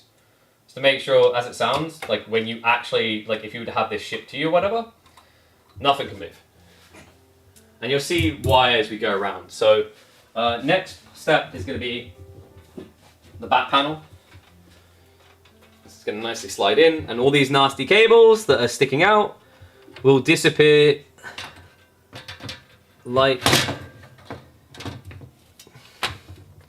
a magic act. Look at that. So you want to start, so I've magnetized already. You want to hook in at the bottom, just lock in. Look at that. So back design, you guys can see that. You wouldn't be able to tell there's any cables in there. So it's all nicely hidden. Once again, I'm just going to put the screws in because I literally don't know where I've put the Haven box, where I'm putting all the parts. So for sanity's sake, so I don't lose those screws, just put them there. It only really matter if I ever ship it. Now, Where do we put those gloves? So they sent you gloves. This is actually very thoughtful because anyone who's done like a fish tank, which is one where you've got glass along the top, a lot along the front rather, will know where I'm going with this. It is a ball ache to get fingerprints off when you pick it up with your hands because you're going to put fingerprints on the inside and outside. So here comes our tempered glass. This is actually like a really clean cut. This actually might be the cleanest cut of tempered glass I've seen for these type of cases, by the way. You legit can't even see the, what's that? You legit can't even see it unless you look at a very, very specific part. So what we have here is we have these little rollers that I'm now sliding in. It's, once again, it's beautiful. Like you could legit just leave it like this, like look, yank, yank, yank, it won't come away. I really like this detail. It's honestly, I think, so a lot of reviewers have been talking about this case as like the next generation of cases. And I wholly agree. It's incredible. There's loads of small changes that loads of different competitors need to be looking at now and going, actually, we should probably have this. So this is the HS420 case. So, it's been a long bloody stream, but this is worth it. Because I'm coming from a 3700X and a 2080 Super graphics card. This is over double in performance gains. This PC is as good as you can get, unless, I think the only thing that would top it is like a 4090, right? But like, the 7900 XTX isn't meant to compete with a 4090, and I wouldn't want it to anyway. Because a 7900 XTX will cost you under $1,000. 4090, if you could find them at real retail, is 2,000. They're actually trending towards 3,000 right now. So this is honestly perfect.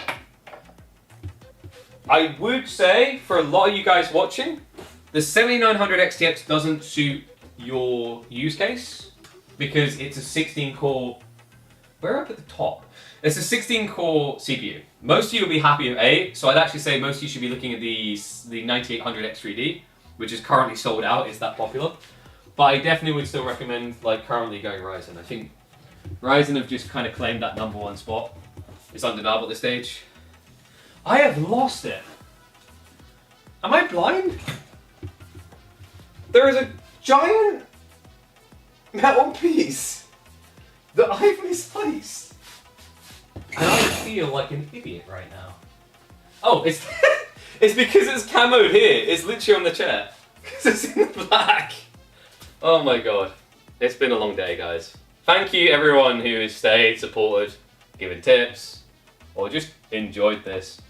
I mean, it was kind of relaxed and different. I'm glad I put on the lo-fi music. I think that made it even better. But this is reassembled now. All magnetics.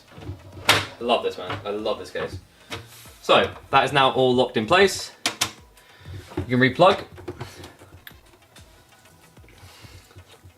You guys ready? One more time? In all its glory, all its sexiness? Here we go. This is gonna look beautiful. I'm gonna angle it a bit for you guys. I love the little underhangs as well to grab onto. Alright, here we go. 3, 2, 1. Yep, I turned the power off. Alright, for real though. 3, 2, 1.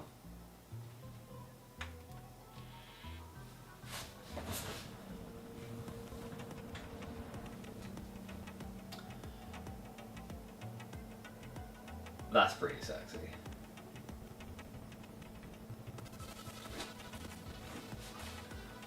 I'm gonna free cam. So this is what we've spent the last several hours building, folks. This is what we've been building towards. It is an AMD with a 79 AMD with a 7900 XTX graphics card from Gigabyte, the Radeon. The CPU is a 9950X, the newest Ryzen, 16 cores, fantastic for multitasking. We've got 64 gig of Kingston RAM in there. All of the cooling from the AIO cooler to the fans is Corsair RGB. Underneath the heatsink up there, we have got a crucial 4TB Gen 5 T705, the fastest SSD on the market you can get. And then down there, we've got a second run running in Gen 4 op mode. And of course, that's all seated on a Gigabyte Aorus X870 Elite Wireless Pro. And all housed in a beautiful HS 420 from Haven. And this is what I was talking about. Look at how clean cut the corner is. There is only the tiniest piece where you get that warping effect on the tempered glass. This is clean, man. This is... I think this might be my favorite fish tank build. This is what they call them when they're open like that. It's a fish tank. That's the nickname they got given. But that, I think, brings us to a close. It is 2 a.m. Hopefully you guys had fun. Hopefully you enjoyed the midweek musters. Hopefully you enjoyed meeting my mum. The midweek musters will return in 2025 with this brand new PC, this full AMD build, powering all the production. We're going to be leveling up on the quality of videos. Things are a lot sexy. I'm going to see if we can get AV1 early access from Twitch, because what I want to do is I want to start pumping in 1440p if we can. But this is a beaut. We'll take the stickers off so it'll be even more beautiful.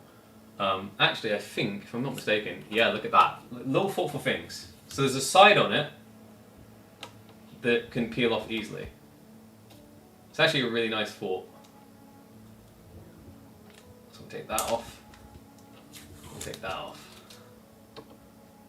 I actually left a little bit of sticker, I don't like that, but these ones I don't think have, there we go, yeah, it's actually small things like that they actually had the foresight to go, yeah, people want these stickers off, let's leave part of the stickers unsticky. Beautiful, man, beautiful. Took a lot longer than we expected, we ran into some kinks along the way, but we powered through and we made this beast.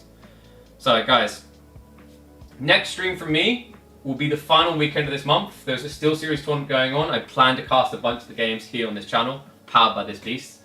And then my own tournament series, the Midweek Muster, will continue January the 3rd and go all the way through to June. So this will once again, in the new year, be your place to be if you want to catch midweek tournament RTS action. Promise you that. But folks, it has been a pleasure. I am, at this point, a bit burnt. We've been going for a while. It's not been easy standing as long as I have because, as I said, we broke our ankle climbing. So I haven't been able to like stand on both feet. Really, I've been standing on one. But thank you everyone who sat here and went through it with us. It took a lot longer than expected. It made up more than half the stream. We took it a little bit slow to explain to my mum, but also, like I said, you know, we had to figure out some unique wiring issues. But I'm glad we done it, man. This is a beast. I am so freaking excited for this. Tomorrow, because I might just go crash in my bed now, or maybe I'll DJ more hours. I'm going to look to get this all set up. I've got to switcheroo my monitors, my mouse and keyboard. There's so much that has to be switched over. I might have to get some help because I have 2 PCs already under here with lighting wiring as well. There's just so much wiring, but I'll get that sorted. But thank you guys. It's been an absolute pleasure. Both people on YouTube and Twitch, appreciate you hanging in there. Someone on YouTube just summarized that the stream was going on before I went to sleep and still going on after I wake up. We committed. But yeah, once again, not just a big shout out to you guys because I couldn't do it without you guys watching, but also a big shout out to all those sponsors there. AMD, Micron Crucial, Corsair, Gigabyte, Kingston Technology, and of course Haven. They came together to give us these beautiful parts. And I am looking forward to an amazing Christmas trying out some top tier games. Dude, I've already got Warhammer Space Marines 2 top of my list. I've been waiting to play that game. I'm like the biggest Warhammer 40k person you will find in the RTS space. I'm certain of that. and I've been holding off to enjoy Space Marines 2 at full maximum settings. AoE 4 is about to go through the roof with the frame rate. The quality is going to be undeniable. Oh, this is freaking incredible, man. Thank you again to everyone who made this possible. But I'm going to end it there. Good night. Have a good evening, morning, or midnight, wherever you are. And most importantly, have a good holidays. Enjoy Christmas. Like I said, next stream will be here 28th, 29th of December. So I'm going to go enjoy a bit of gaming. Enjoy, first of all, setting all the systems up on this. Enjoy Christmas with my family. And then we resume the RTS action on the final weekend of the month. I'll see you all soon. Too late.